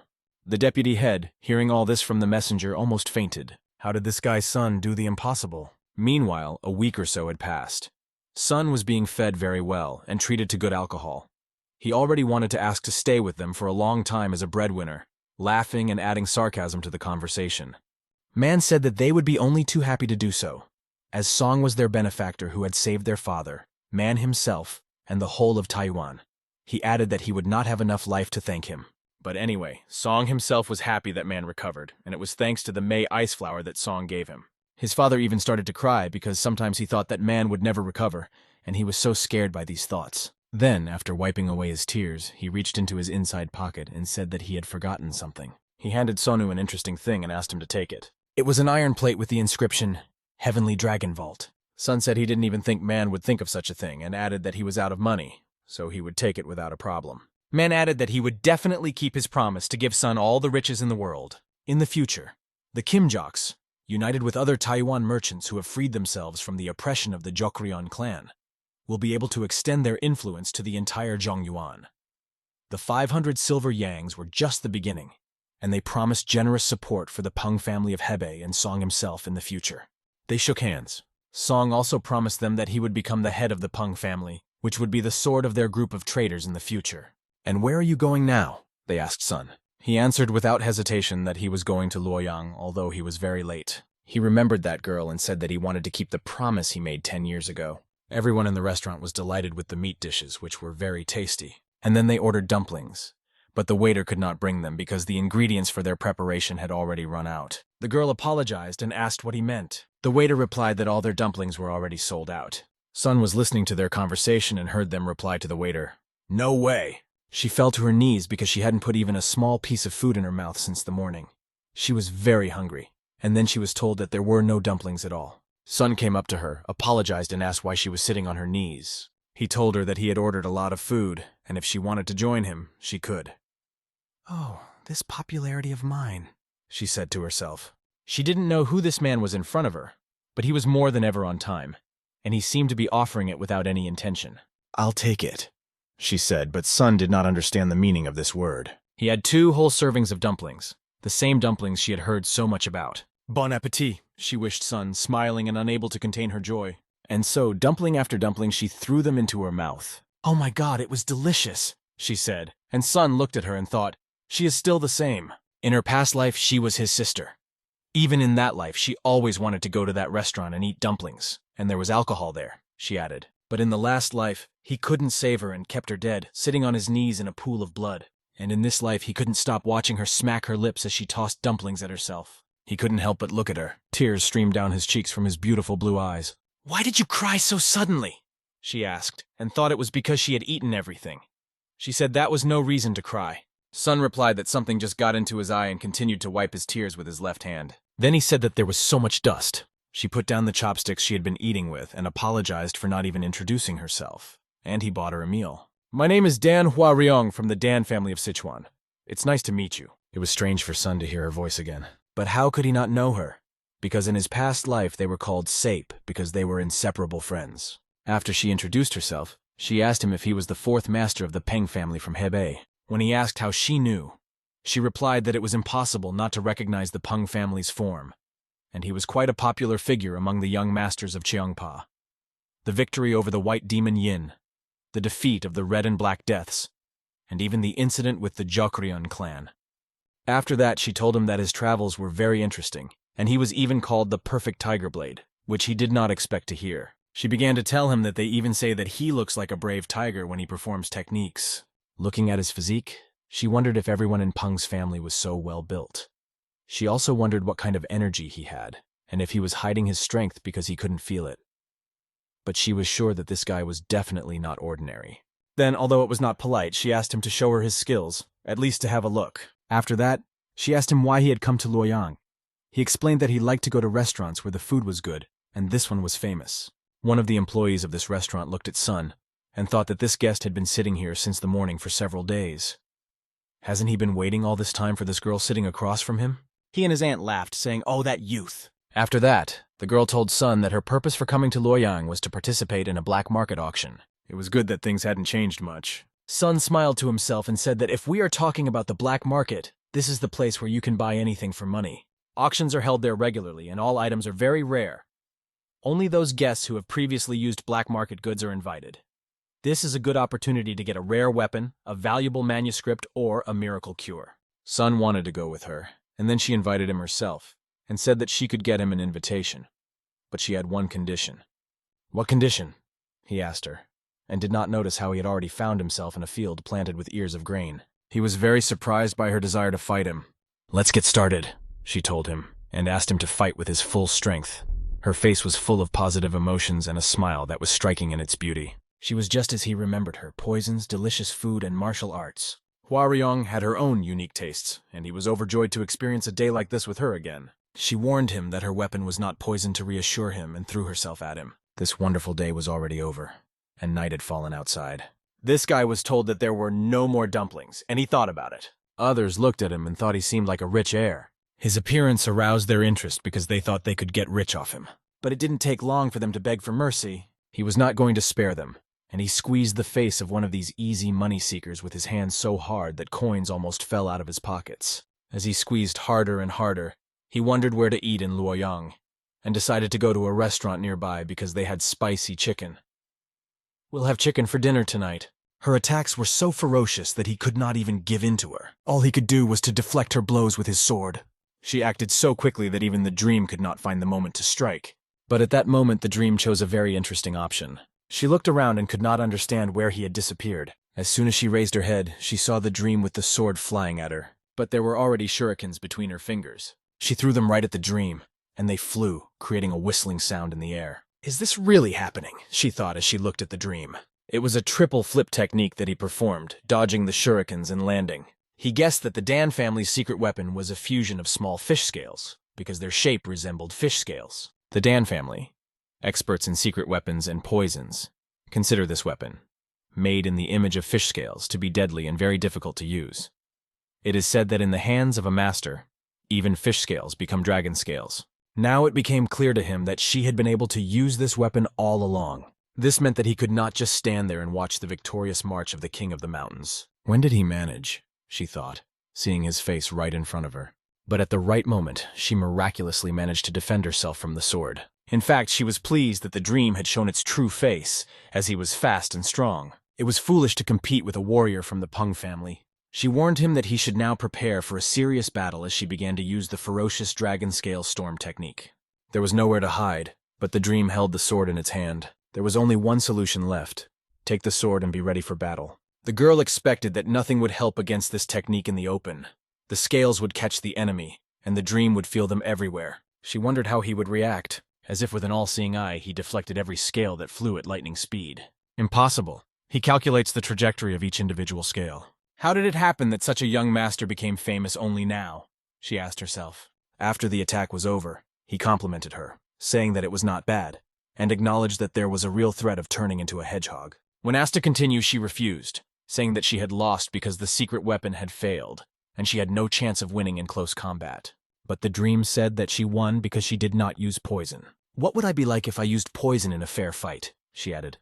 "The dream would still hide its power to the last, and there would be no winner." When she said this, the dream realized that he had fallen into her trap. She might be right, but if the dream hadn't experienced her secret technique in his past life, he would have suffered now. His every scale was saturated with inner energy, and his hands still ached. She noted that the dream was worthy of its nickname, and asked if he happened to know about the Dan family's martial arts. She wondered how he had managed to repel the attack, but it didn't matter anymore, because a promise is a promise, and she said it was time to go to the black market auction together. First, she suggested going to the market nearby, where there was a restaurant with delicious duck meat. This suggestion made Sun smile. It was already dark outside, and they were traveling in a carriage. The carriage, oddly enough, had no windows to hide the auction venue as much as possible. As they rode in the carriage, The dream was thinking that everything was very well thought out. At one point, he asked her why she was looking at him so closely. She replied that it had been a few days since they had met and suggested that they could skip the formalities. She also mentioned that he was 2 years older than her. Soon wanted to say something, but she interrupted him, asking him to forget about it. She emphasized that she would call him brother, and he should treat her like a little sister, without any formalities. This agreement ended with them smiling. She changed the subject, saying that it was good that they had gotten out of the house, and that was how she had met a master like him. He asked her if she had heard of the 5-family way, where representatives of 5 large families visit the other 4 to share knowledge, gain experience, and strengthen the family union. Peng's family used to be one of the 5, but now the dream doesn't even know how it came to this. She smiled and simply asked him to look at her hands, calling him brother. She asked him if he thought they were too ugly and emphasized that they were so because of the use of knives and working with poisons. She explained that it was logical that a child from their family would eventually learn martial arts, but it seemed difficult at first, and her hands were a separate story. Most men are terrified when they see them.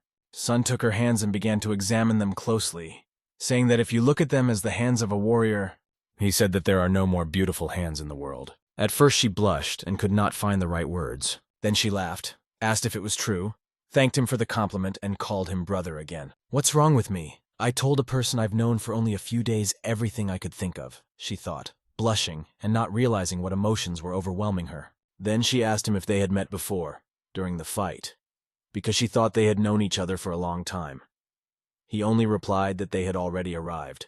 They went out and ended up at the same auction she had only heard of before. Everything had been going smoothly up to this point, but everything important was about to begin. If the future hasn't changed, then tonight a magician will appear. In her past life, she had a dream about a scar she got at a secret black market auction. She got this scar a long time ago when she was a representative of her family at the auction. Now the black market has become a source of income for the mage, but things were a little different back then, she explained to the son on the battlefield in his past life, when he was not a son. She told him that since the first time the mage had attacked, the market had been under his control. As for the scar, she asked him not to worry because it was still alive. She joked that if no one would take her as a wife, then he should take responsibility for her, and asked why he was silent, brother. This question carried over into real life, and she turned to him. "Why are you silent, brother?" But he was immersed in memories. She asked him what he was thinking about so deeply, and asked him to take the mask she had handed him. She explained that if he was participating in a black market auction, he had to hide his face under the mask. Taking the mask she gave him, he said to himself, "Waryong, in this life I will not let you get hurt. I will never let you get hurt," he repeated again and again, and he walked with her to a huge building. Inside there were many auctioneers, and everyone was wearing a mask. Sun sat down, his face was a tiger mask, and she was wearing a white fox mask. His excitement was immediately noticeable, and she asked him why he was so worried. Sun did not know the details of the attack, as in his past life she had only dismissed it and did not tell him the details, which is why he decided to be on the alert. Suddenly a voice rang out, "Dear guests who have responded to the black market's invitation." Son instantly turned his head. This person expressed his joy to see everyone present. It was the person in charge of the secret black market auction named Kim Ryong. He explained that all the items prepared by their market always surprise and satisfy the participants' desires. However, drawing special attention to one of these items, he said that he was sure that everyone would like it. He ordered the item to be taken out of the box and announced that he congratulated everyone on it. It was the first item in their silent auction, and everyone couldn't wait to see it. "What's that piece of paper in his hand?" they asked, because it didn't look like a regular map. Sung told Hui that it was a Changbodo, but she only asked again, "What did you say?" Kim Ryong announced that this piece of leather depicts the cities where the lost martial arts manuscripts and Changbodo weapons are hidden. However, this is only a part of the map, and they do not know what exactly this fragment indicates. The warrior who single-handedly stopped the Hyohian, who were trying to conquer all of Gyeongung 300 years ago, is a legendary figure, the strongest person who ever existed, the God of War. This map shows the place where his weapons and remains are hidden. "Wow, the weapons of the God of War, the location of the manuscripts and weapons of the God of War." People's interest instantly rose. They began to discuss among themselves that if Muchan, the heir to the God of War, found out about this, there would be real chaos, because they are obsessed with everything related to the God of War. In a whisper, the girl asked sleepily if it was true, and the map was not a fake, but he explained to her that since it was put up for auction on the black market, there was a high probability that it was real. Not a high probability, but 100%. In the past, the weapon of the god of war was found only a short time after the discovery of this Changbodo fragment. Kim then announced that since this was the first lot and fragment of the map, he proposed to start the bidding at 50 silver nannies. The bids immediately began to rise, with people raising their hands to offer 70 and then 80 nannies. When the bids reached 100, 120, the girl realized that these people were really rich, because 1 silver neon was the monthly salary of a small official. The fat man wearing a pig mask made a bid of 200 neon. Hua grabbed her head, thinking that she couldn't spend money on that, because she needed to buy the deadly poison that would be the next item. Kim asked if anyone would bid more than 201 and started counting to 3. If no one raised the bid, the lot would be sold. I guess it's about time, thought the dream as he reached into his inside pocket. As soon as he heard 3, he pulled out the sign he had been given earlier. Raising his hand, he said, 500 nannies, and a smile appeared on his face under his mask. Hua almost fainted at what her brother had just done. The fat man started grunting something like, 500 nannies? What the hell? And Sun remembered the words of the mana who said that he was now his personal bank card, and why deny himself if he could not deny himself. Hua grabbed the dream by the collar and started shaking it. She asked, Brother, do you have a lot of money? Does it mean that the Pengs really have a lot of money? Sona began to feel dizzy from her emotional swings. Kim warned her that he was counting to 3, and if no one made a better offer, the goods would be sold to this guy in a tiger mask. The fat man was clutching his heart when he heard 2, and then the word 3 was called. His body flew across the floor, crushing everything in its path. What happened? Kim asked, while others shouted that the man had fainted. The Sung's mask began to melt and melt. He didn't understand what was happening, and he noticed smoke seeping in. The air became very stifling, and this smoke was not from the smoking pipe, as Hua realized. An incense burner is a small container for burning incense. She noticed people falling to the floor and screaming loudly. Then she realized it was a poisonous fog.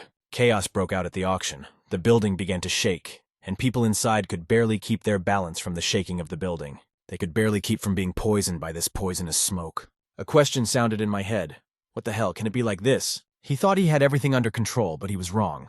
Magyo appeared with a scythe on his shoulder, attached to a long chain, and sitting on the roof asked them, Aren't receptions like this supposed to involve the guests in singing and dancing? He then ordered them to sing and dance until their intestines fell out of their ripped bellies. Sing and dance! Have fun! Who are you? Mercy, came from all the auctioneers, while Sun and Kavu stood holding their weapons. It was extremely difficult because the visibility was no more than a few centimeters. Sun felt someone's energy behind him and turned his head back. He asked the girl to be careful, warning her that someone was there. The enemy's appearance was terrifying, his clothes were tattered, and he was approaching the dream. His speed was like lightning. Using this speed, the enemy rushed straight at the dormouse, trying to attack. However, he did not take into account that the dream is not an easy enemy. As a result, the new enemy was left without his right arm, and if he is lucky enough to survive, his life will become much less fun. But unfortunately, he still has his left arm, which also needs to be dealt with. The rascal reached for his katana, grabbed it, and approached the Sung from behind. Hua screamed loudly, trying to warn her brother about the threat behind him that he had already noticed. The girl did a brilliant job, slicing through the enemy like a blade. She dealt him one more blow, after which he no longer posed any threat. Sun survived thanks to her and nothing else. The enemies did not look like people at all. They didn't scream even when they received fatal wounds. They attacked without thought, and Hua couldn't understand what was happening. The dream explained to her that it was a fake demon squad, a cult of killers created by a mage from birth. After that, they took a fighting stance, and the dream added some energy to his sword. Then the Scarlet Blade swept through the enemies. It is said that they gather orphans from Zhongyuan, destroy their will and true self, and then teach them martial arts. They feel no pain and will not stop fighting until they die. We shouldn't jump to conclusions, but most likely the dream is right, he explained to Hui. Who would have thought they would send a fake demon squad? Now I understand why I didn't feel their presence. He told the girl that if this continued, everyone would be dead. We need to gather the people on the tribune, where there is less poisonous smoke. She immediately understood the task and knew that people who did not know martial arts would not last even 30 minutes. Meanwhile, the dream decided to find the killer because if the dolls are here, their puppeteer must be nearby. And since he decided to go alone, she gave him something. He knew what it was, and they agreed to meet later. They scattered in different directions, each knowing their task. The puppets kept getting stabbed with blades. How many times do we have to cut him into pieces before he calms down? He is a human being after all, the dream thought. Kim was also fighting and did not understand who dared to attack the black market. She appeared like a shadow over his head. Then she grabbed him by the robe he was wearing. But the puppets rushed at her and had to be dealt with. But this was not a problem for her, because she was fluent in the use of the blade. Kim just watched as this girl skillfully dealt with the enemy. He thanked her and asked her who she was and how she managed to do it. "I am the daughter of the Sichuan family, Manhwa Recapa," she explained to him, adding that there was no time now, and asked him to help gather the guests who did not know martial arts in the stand where there was less poisonous mist. She entrusted him with this task and asked him to try to save everyone. She said, "Cursed magician, how dare you use poison where there is a member of the Dan family? You will regret it." The puppets felt neither the smoke nor the blade stabbing, and it seemed that nothing was scary to them, but they could be destroyed with a quick stroke of the sword, which is what the dream was doing. The problem was that the fog was getting thicker and thicker, and even if you created a vortex with the help of techniques, it would hardly be possible to disperse it. Behind him, he heard the words that all the black market warriors and survivors should gather at the Tribune. Sung was pleased to hear this, as he realized that the fake demon squad would also go there, and only this place would need to be defended. Suddenly, a hand grabbed his pant leg, begging for help. It was the fat man who had fainted first. Sun sat down next to him and asked if he was okay. It was immediately obvious that he had already shown symptoms of poisoning. Sun asked him to calm down, take his hand, and do it quickly. "Thank you." The fat man did not have time to finish as he heard the whistle of a blade passing over his neck. Then came the jingle of a chain. Sun immediately realized who he had to wait for. Magyo appeared right in front of the dream, holding his weapon, 2 scythes on chains, and asked the dream if it was a nice night. Poisonous metal chains and poison demonic energy. The dream guessed who he was, but the dreamer did not recognize him and asked how he knew about him. The dreamer began to take off his mask and said, "How can I not know the one with whom I have fought so many times? I am tired of you."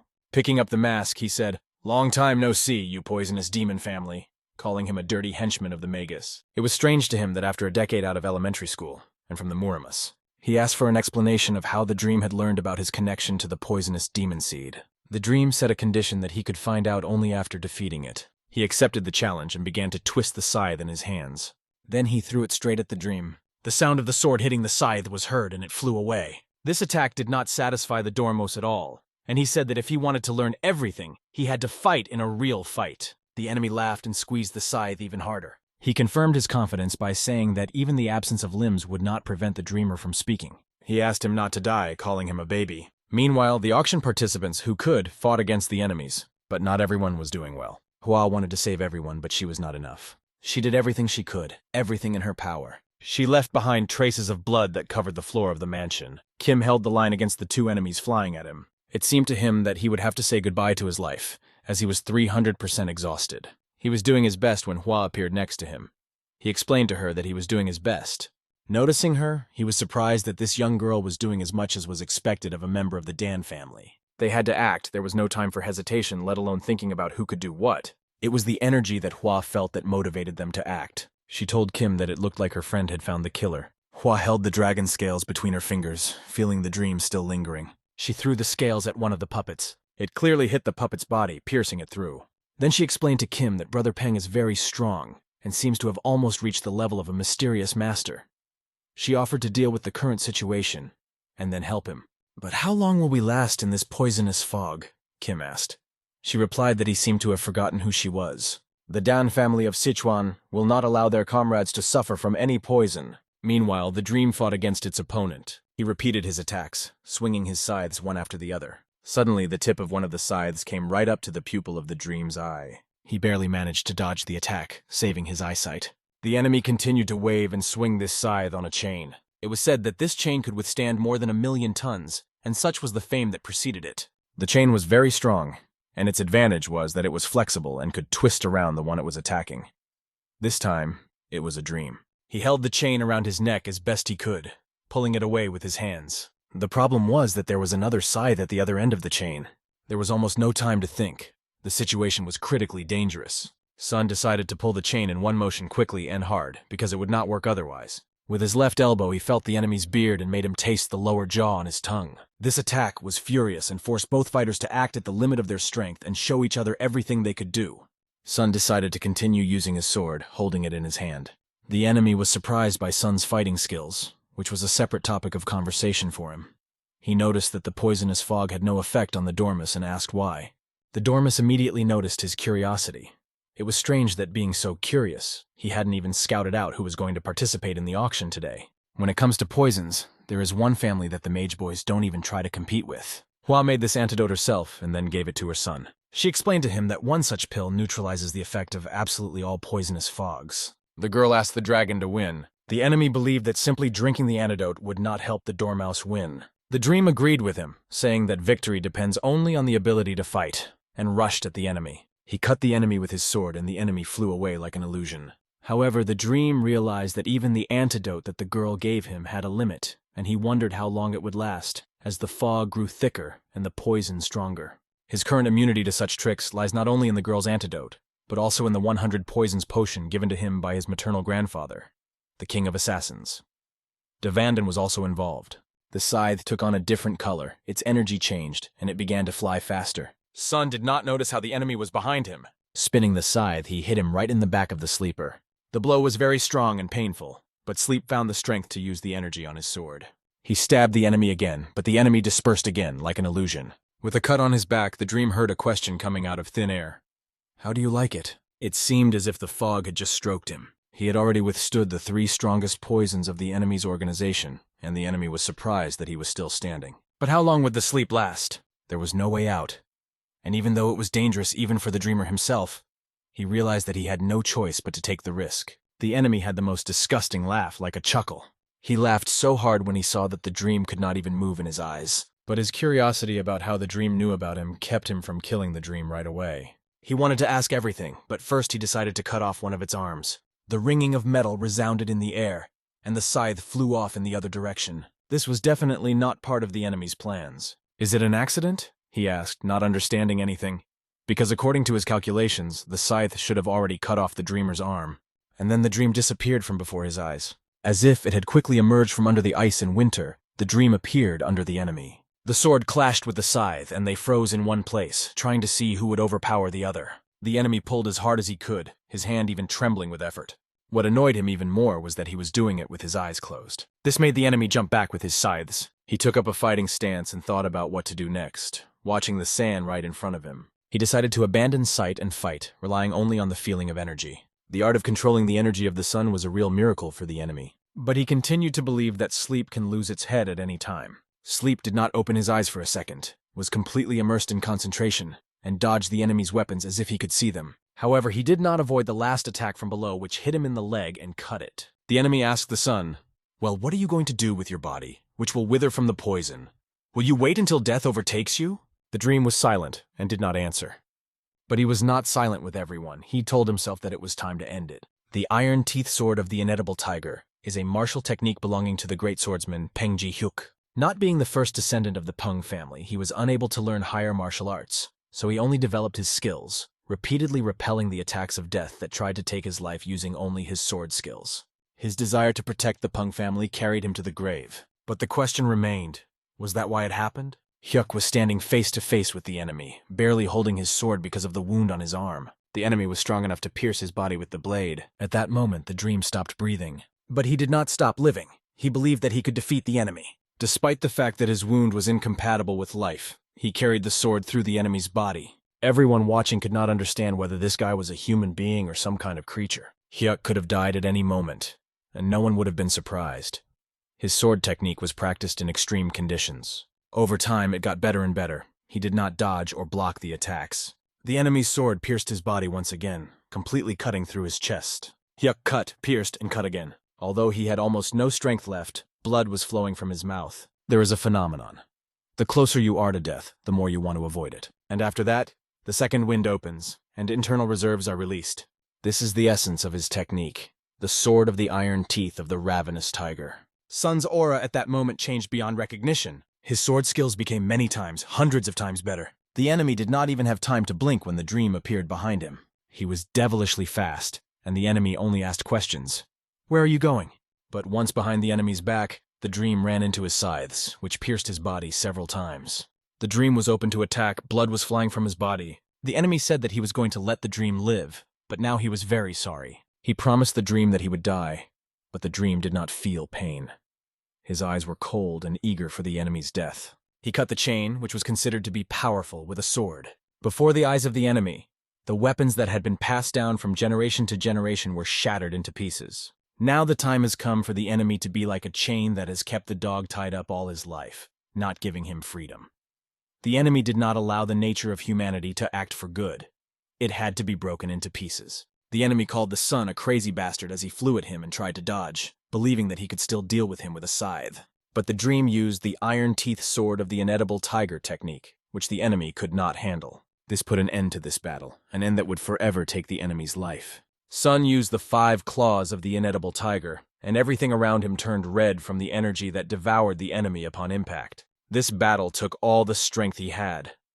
Blood was running down his cheek from the blows of the enemy's scythe. His body was pierced, but he had the strength to hold on. He had the strength of mind not to end the fight, and not to lose to the enemy, proving to himself that he never gives up. Hua turned her head just as he was about to deliver the final blow. It was hard not to notice, because the explosion was heard very far away. She was worried because she thought her brother had been hurt, but when the cloud of smoke cleared, she saw him sitting on his knees, his hand covering the wound on his body. How is he still standing? Was that the last blow of the sword? She thought. Who would have thought that the young master would be in a state of wu-wei, said the enemy, miraculously staying on his feet. He was covered in blood, half alive, but still able to talk and stand. He realized that he wouldn't last long in this state. But he was damned curious to know who this guy was. The dream told him that he was a good fighter. If you were a poisonous demon family, you would have passed out after the first attack. Sun decided to introduce himself, thinking that the enemy should know who he was.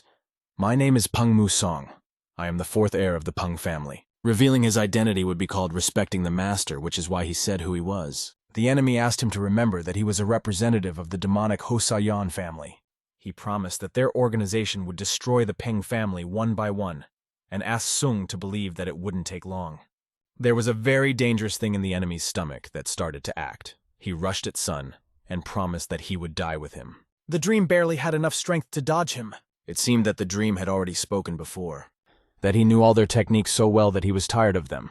The enemy only had the strength to cough up blood a few times. All he could see was the light on the ceiling. That was the end of all his life's aspirations and loyalty to his leader. As expected, the Magi warriors are very strong. Today's dream was saved not only by the antidote, but also by the timely taking of Daewondan. Otherwise, its ending would have been sad. "Brother!" he heard behind him. Hwaryong ran to him, losing all her thoughts, thinking only that he was safe. His clothes were stained red with his blood, but he told her that everything was fine. She took his face in her hands, looking at him, and realized that he was not okay. The color of his face said otherwise. She saw heavy bleeding and signs of poisoning, and asked him to wait a second to get some medicine for the cuts and an antidote. She warned him that he shouldn't treat his body like that, otherwise he would grow old and suffer. He thanked her from the bottom of his heart. But suddenly, when she was taking out the medicine, one of the magician's puppets appeared behind her. She could see it only in the reflection of the eye of the sun sitting opposite her. This immediately plunged the Dormouse into memories of his past life. Her gentle smile had always warmed him. But this time, he was not ready to let anyone hurt her, and he pulled her away from the attack in time, saying, "No way." The sword pierced the puppet's head. His hand weakened, and the sword fell to the ground. He still had impulses in his body, and he wanted to touch the girl's face with his hand. She was very frightened at that moment. The dream was no less frightened for her because she almost died. Now he sat down next to her and asked if she was okay, if she was hurt. A smile appeared on her face when she realized that her life had been saved. She thanked her brother. It was really something incredible. He had saved her life. After a while, the person in charge of the black market auction, Kim, would like to formally express his sincere gratitude to young Miss Dan and young Mr. Peng. He noted that if it were not for them, the black market would have been in extreme trouble, facing an unprecedented situation. The black market decided to compensate the distinguished guests who had almost been injured. However, he wanted to thank them in a slightly different way, and asked them how they felt about it. To Mrs. Hua, he offered the strongest poison of the southern barbarians, which was up for auction today. And to Mr. Penn, he wanted to give a fragment of the map he had previously purchased for free. Kim thought about it and asked who dared to attack the black market. Sung immediately answered, "Magi." "These are Mageo that were thought to be long gone," he added. Sung asked to inform the owner of the black market. Kim replied that he would definitely do so. That was the end of their conversation, and after a while Hua's feet were walking on the forest floor. They were walking through the forest. It had been a crazy day, and she still couldn't believe that the evil that had been rampant in her grandfather's time had returned. The dream asked her if it was not difficult to write a letter to her family to inform the world about the return of the mage. He then thanked her, but that was not all. She had one more question. She asked where he was going to go now. He explained that he had to hurry home to prepare for the battle with the magi. She was sad because it seemed that this was the end of their journey. But it was not so. The dream invited her to go with him. A flurry of emotions overwhelmed her when she heard this from the dream. And she asked again, "What did you say?" He explained that he would need a partner like her in this battle. The atmosphere around them was tense, and she was already thinking that this was an unexpected confession, saying to herself, "Is this a confession?" And on the word confession, he interrupted her. He said, "Can I count on the help of your family, Dan?" He was annoyed that the word of his Peng family carried little weight. He added that if she told everyone, other families would take their side. She replied that she was very pleased to hear that, but she chose to refuse. Is she angry? The dream thought, and could not understand why. When she'd been angry with him in the past, she could just drill him with her eyes for a whole week. He remembered being told that he should always be honest. After that, the dream said that he just wanted to be honest. But the main reason he called her was because he wanted to be there for her in the future.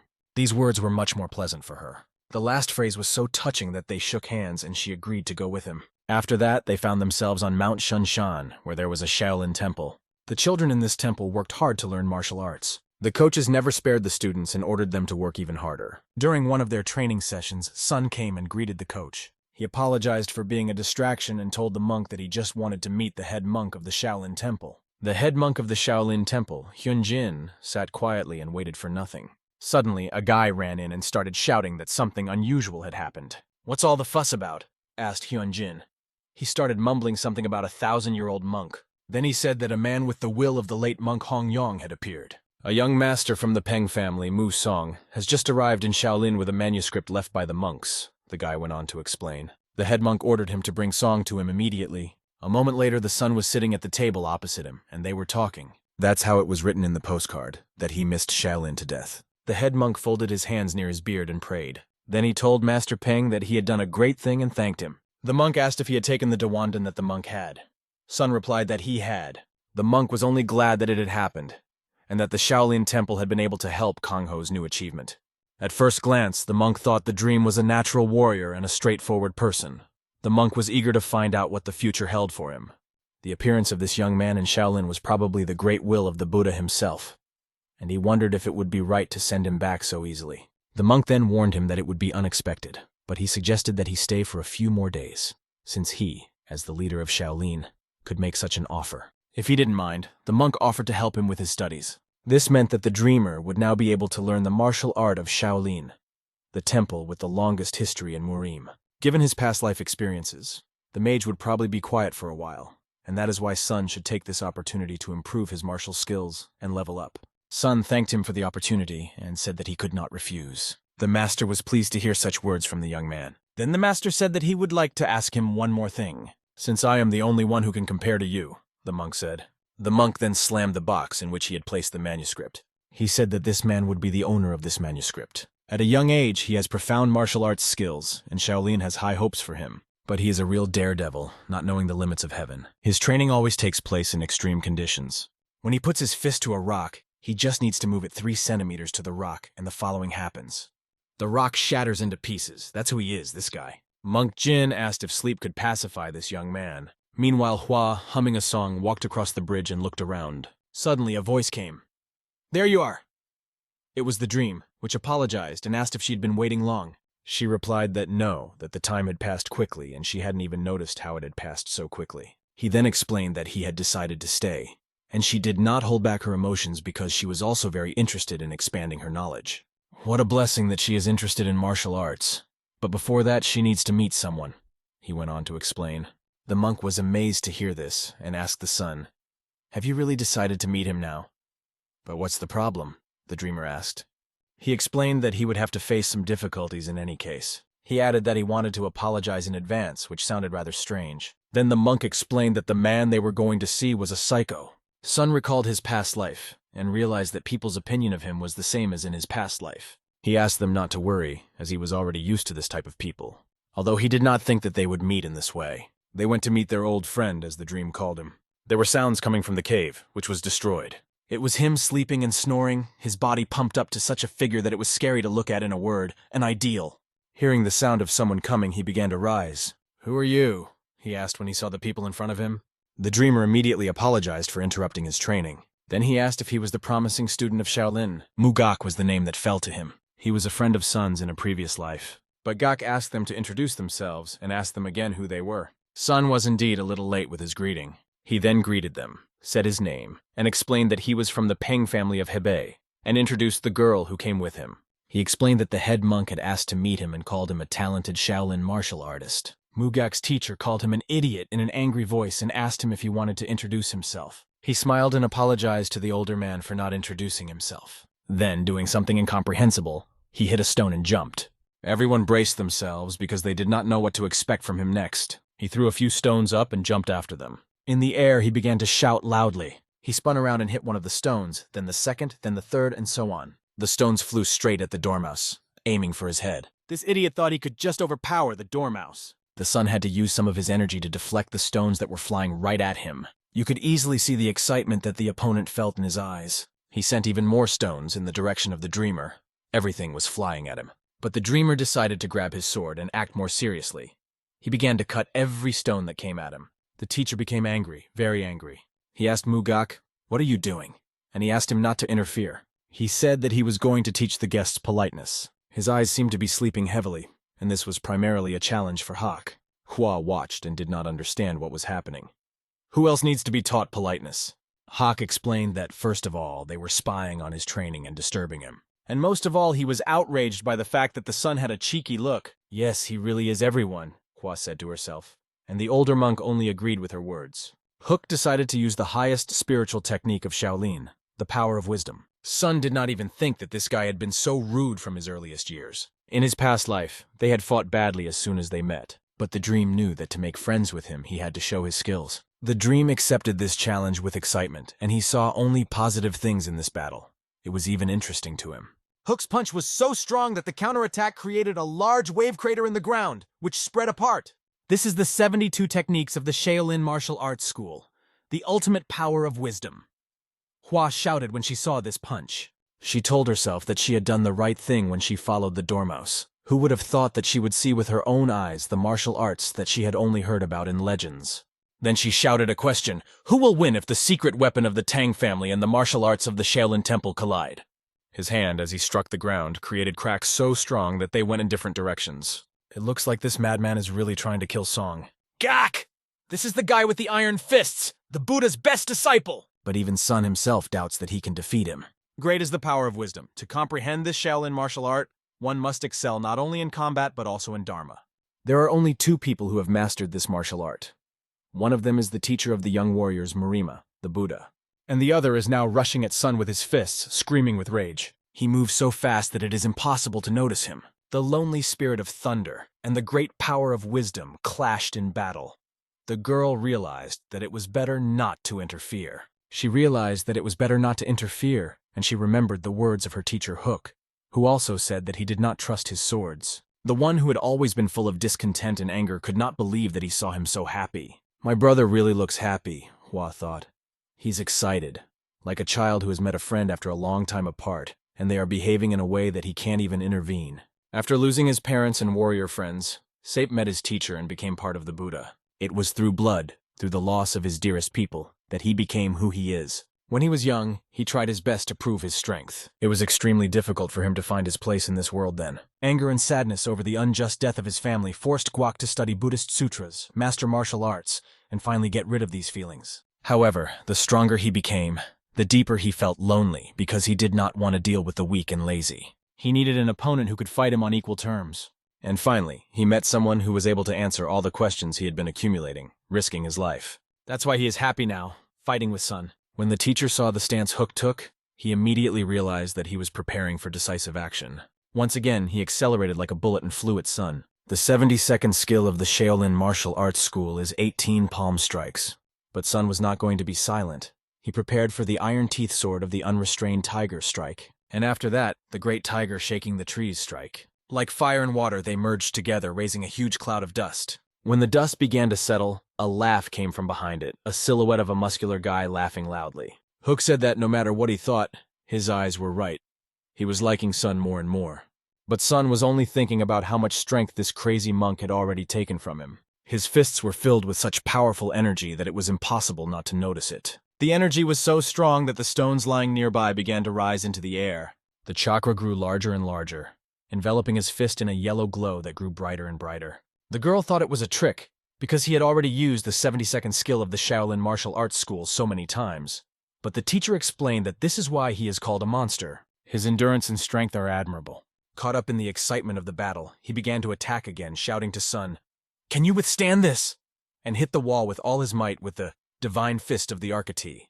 With all his strength, he rushed right into the center of the attack, taking no damage. Sun repeated his sword of the iron teeth of the unrestrained tiger attack. He used the great tiger shaking trees strike again, repeating these two attacks, and he struck with his sword right at the area where Hook had used his attack. Now it was time for Hook to defend himself. The two attacks used by Sun became dominant and broke down Hook's defense. He put up his hands, enduring the full force of this wave of energy, focusing on survival. But then he got even angrier and started shouting at the top of his voice. "Don't play games with me like this!" he shouted, full of rage. He had one more trick up his sleeve that he had been hiding and hadn't used yet, and now he lunged at Sun again. It was impossible to tell from Sun's reaction that he had expected this turn. Even his teacher and the girl who didn't know him that well were amazed at what was happening before their eyes. The Buddha statue standing in front of them was one moment away from destruction, and the next second it was shattered into small pieces, leaving no trace. Sun turned to Hook. "It looks like you exaggerated your strength."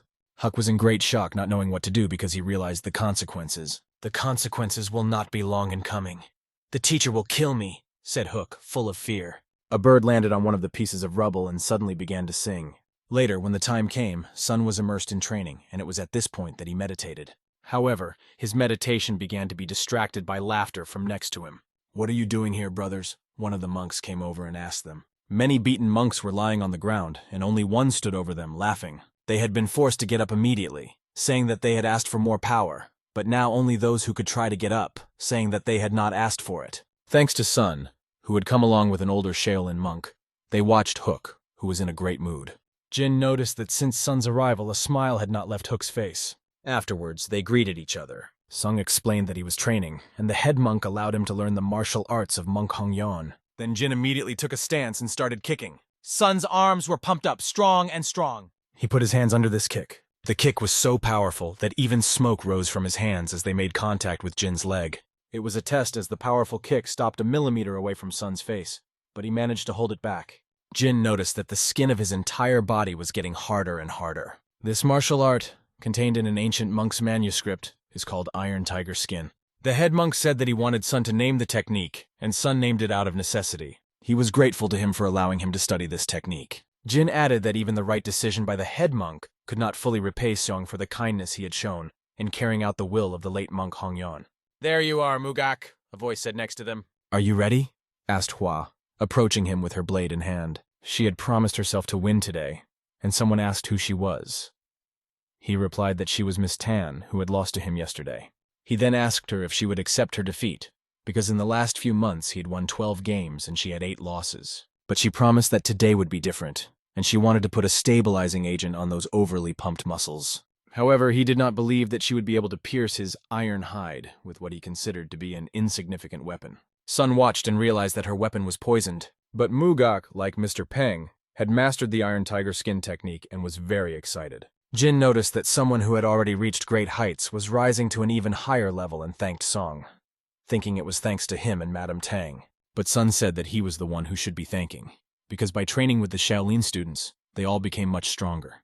Yes, it is true that Hua's skills with the secret weapon have become more accurate as she interacts with the monk's martial arts. The speed with which Hook is mastering the Iron Tiger Skin technique is truly impressive. He will no doubt be able to reach a higher level faster than in his past life. The same goes for Sun, but I'm going to touch on it. It's been 3 months since he arrived in Shaolin, and now it's time. At the end of this intense day of training in the main hall of the Shaolin Temple, Jin was sitting at a table, sipping tea, brooding. Suddenly he felt an energy that seemed to be right next to him. This child, he thought, hoping that the late monk's will had helped Mr. Peng. At the same time, Mr. Peng was deep in meditation, his body radiating powerful energy, electrifying the space around him. His power was incredible. He had complete control over it. He was able to overcome the poisonous demonic seed. In his fights with the masters during his Shaolin training, he was even able to master the Iron Tiger Skin. He realized that all the pieces were assembled, and it was all done for a reason. After going through this thorny path, he overcame the wall. Upon reaching this level, an illusion that looks like 3 flower buds appears overhead. And because of this phenomenon is often called 3 flowers on the top in Kano. It may be too early, but Sun is running out of time.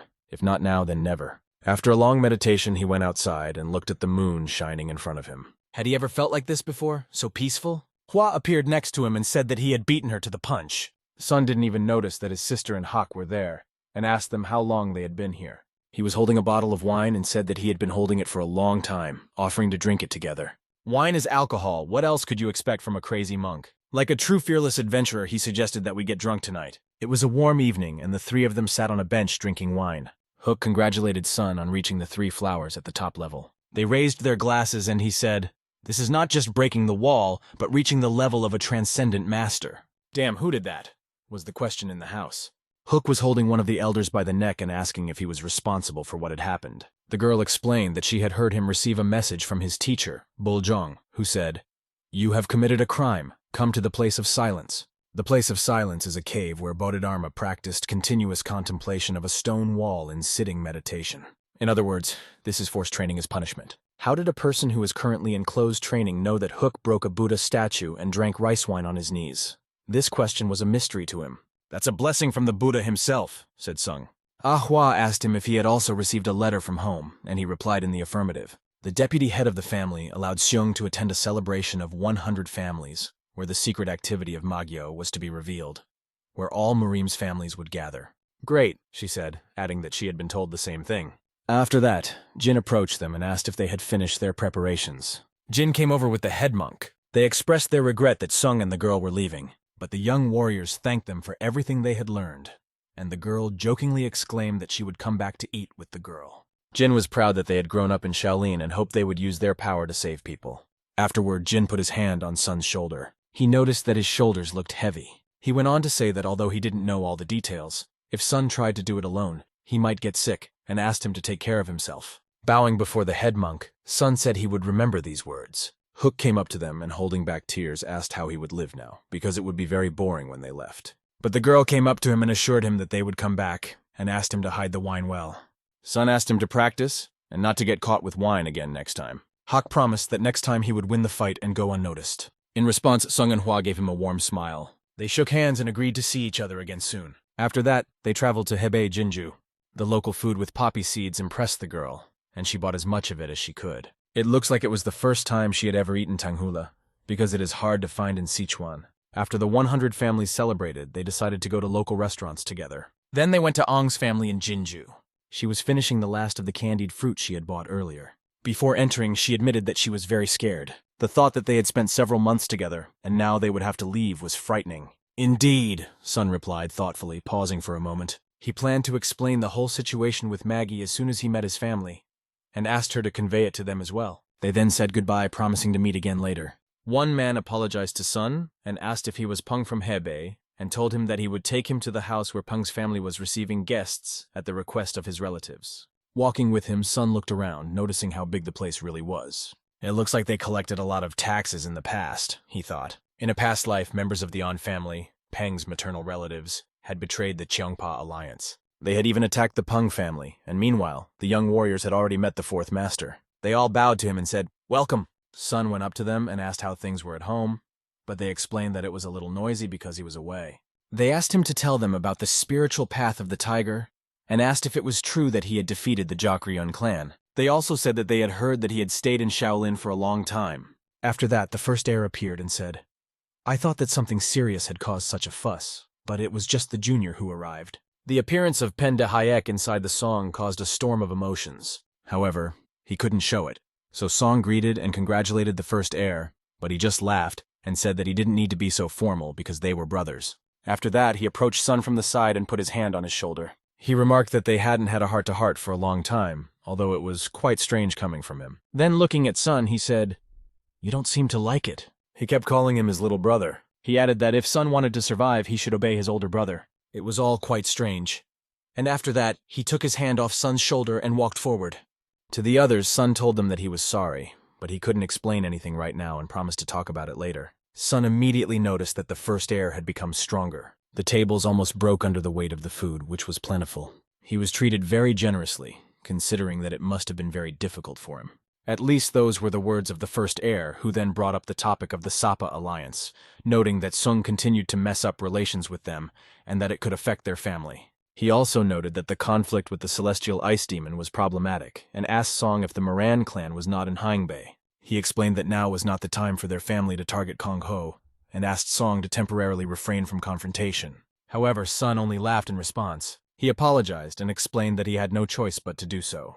Chongpa was offering a joint arrangement, and that was a reason not to worry about Sape's opinion. He went on to explain to the first heir that their Baek family shouldn't be afraid of anyone. But when Song mentioned the An family as their enemies, the first heir became very angry and asked if Song had forgotten that the An family were their friends and maternal relatives. Sun's next question about why they were looking into the sphere of influence of their friends, the Peng family, only added fuel to the fire. Everyone knows that when the main family that ruled in Hebei many years ago was broken, the Ong family slowly began to absorb the Peng family's territory.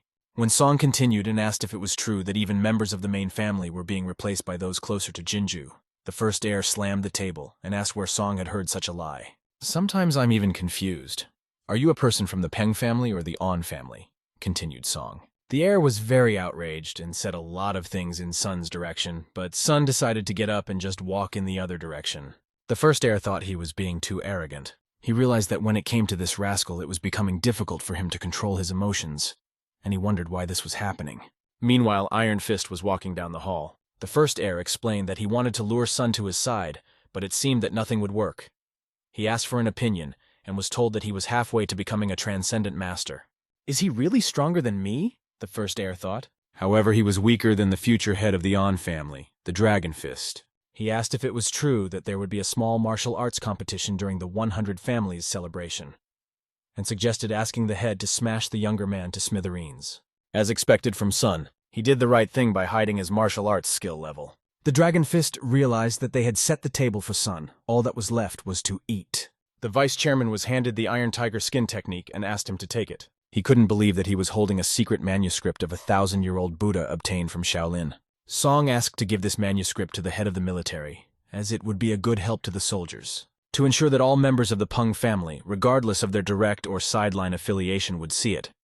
Song wanted them to place the manuscript on the first floor of the family library.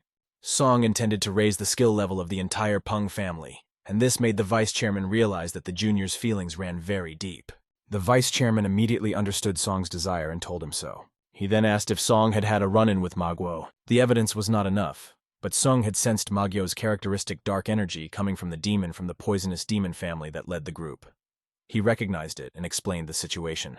It had been a very long time since they had disappeared from Murim, and because of this, the vice chairman was worried whether the other families would believe them. But no matter how much they didn't want to believe, the Magyos would take action anyway. No one can escape from this, Sun explained. After the conversation, he looked around, noticing how much fun the celebration was having, and wondered if the brother would show up today, since he should have come by now.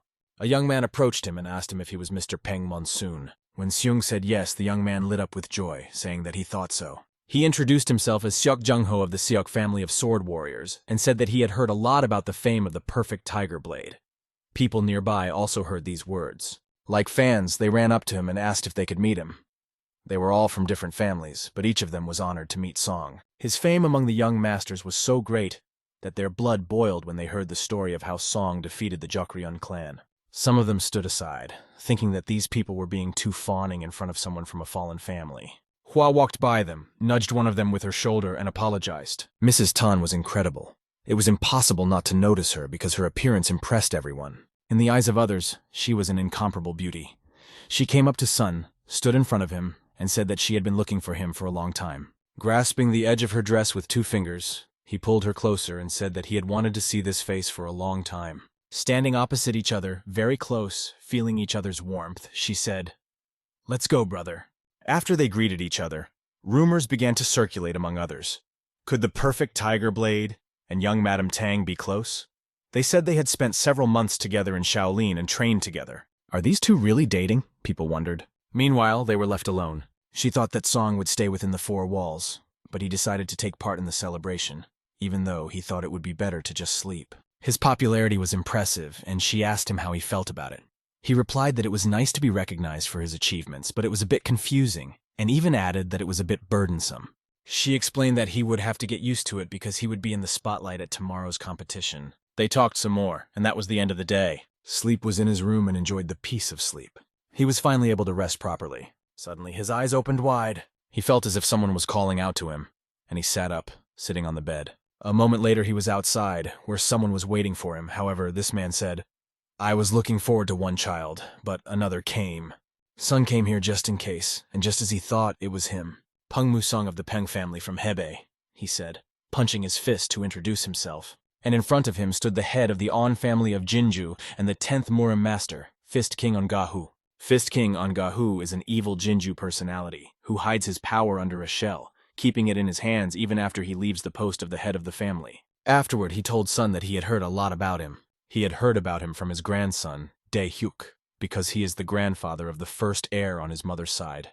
Sun's whole body tensed up. This inner energy was a sign of someone who had achieved transcendence. "Very good, Sun can feel the energy," said the Fist King, and explained that he was radiating a wave that ordinary masters could not notice, but Sun could. The Fist King took a few steps and came closer to Sun. He asked if Sun knew that he had been calling for someone else, but he had come anyway. Sun explained that he was just wondering who the Fist King was calling for. The Fist King realized that Sun's skills were beyond what people knew. He then added that he was happy that the first heir had such a talented younger brother. He put his hand on Sun's shoulder and continued the conversation. Sun apologized and explained that he was not going to help his older brother. The Fist King laughed and grabbed Sun's head with his hand. The energy was so strong that it was hard to hold back, as if lightning had struck his cheeks. The Fist King sarcastically asked to repeat these words, adding that he was getting hard of hearing with age. It was impossible to lose to this man, because Song realized that this man was using the first heir to absorb the Peng family. Even at this moment, he could not show his weakness. After this energy surge that Song felt, he gathered his courage and decided to tell the Fist King something important. He said that he would be the head of the Peng family.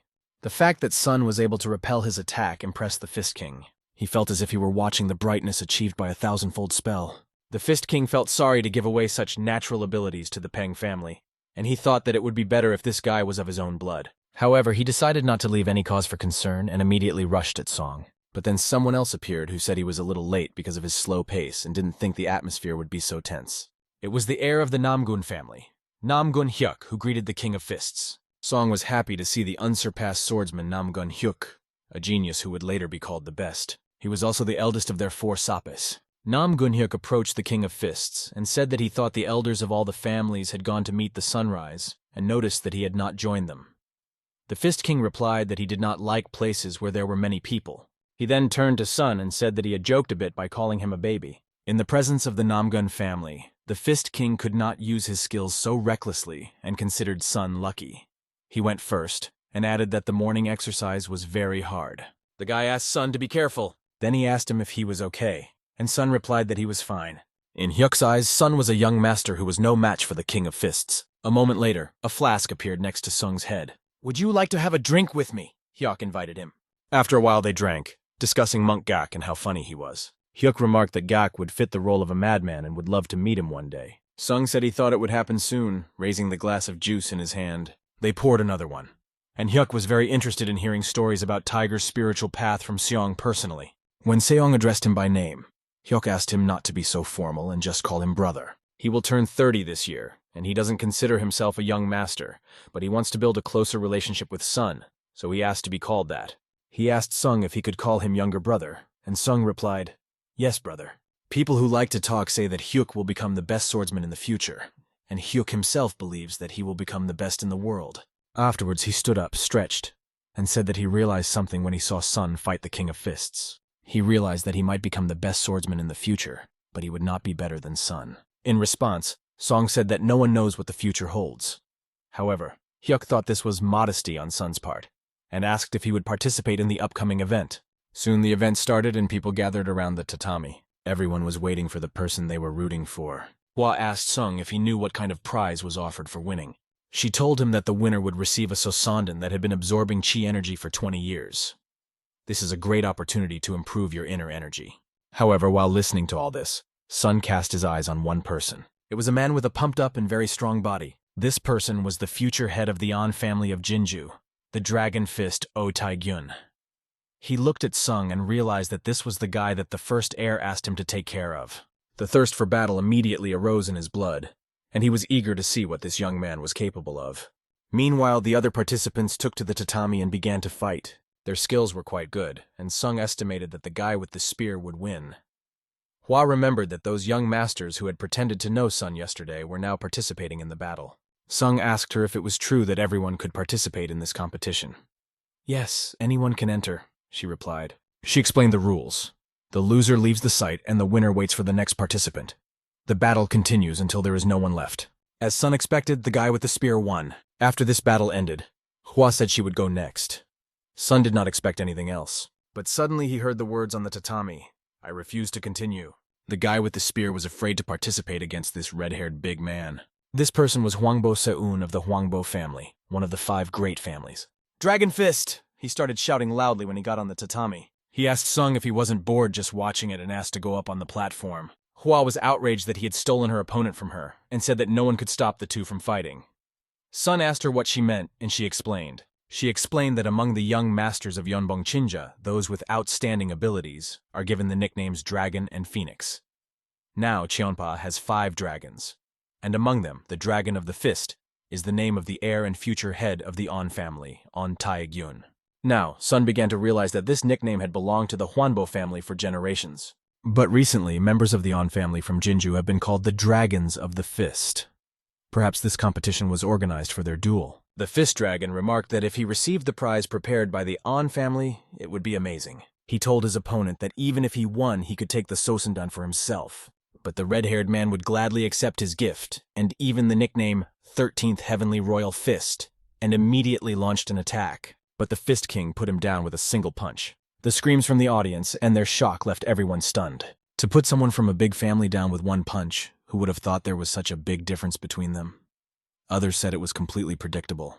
The Fist Dragon was too bored to leave the court, and he and the first heir exchanged glances. After that, the Fist Dragon said that he would like to see the perfect Tiger Blade skills that were so much talked about. He turned to young Master Peng and asked him to come up to the platform. Song himself was looking forward to it, and said that if he wanted to, he could try it once. The duel between the Dragon Fist and the perfect Tiger Blade began. His brother looked pleased, Sung noticed, but that was for now. Hua watched and was jealous of Sun, because he was the one who came out, not her. As he walked out onto the court, he turned his head to her and asked her for something. He threw her a sword and asked her to hold it. Dragon Fist did not understand what his opponent was going to do without a sword. It's nothing special, replied Dawn, stretching her arms. I'm going to defeat you using only fist-fighting techniques. Neither the Fist Dragon's past opponent nor the Fist Dragon himself could understand what this guy meant, but they didn't know that Song was trained in Shaolin. The Fist King added that Hyuk's younger brother was as dear to him as his own brother, and pretended not to have heard anything, asking for the sword back. Sun did not remember having a brother like that, but the words sounded very convincing. Since words did not work on Sun, the Fist Dragon decided to help him realize the harsh reality.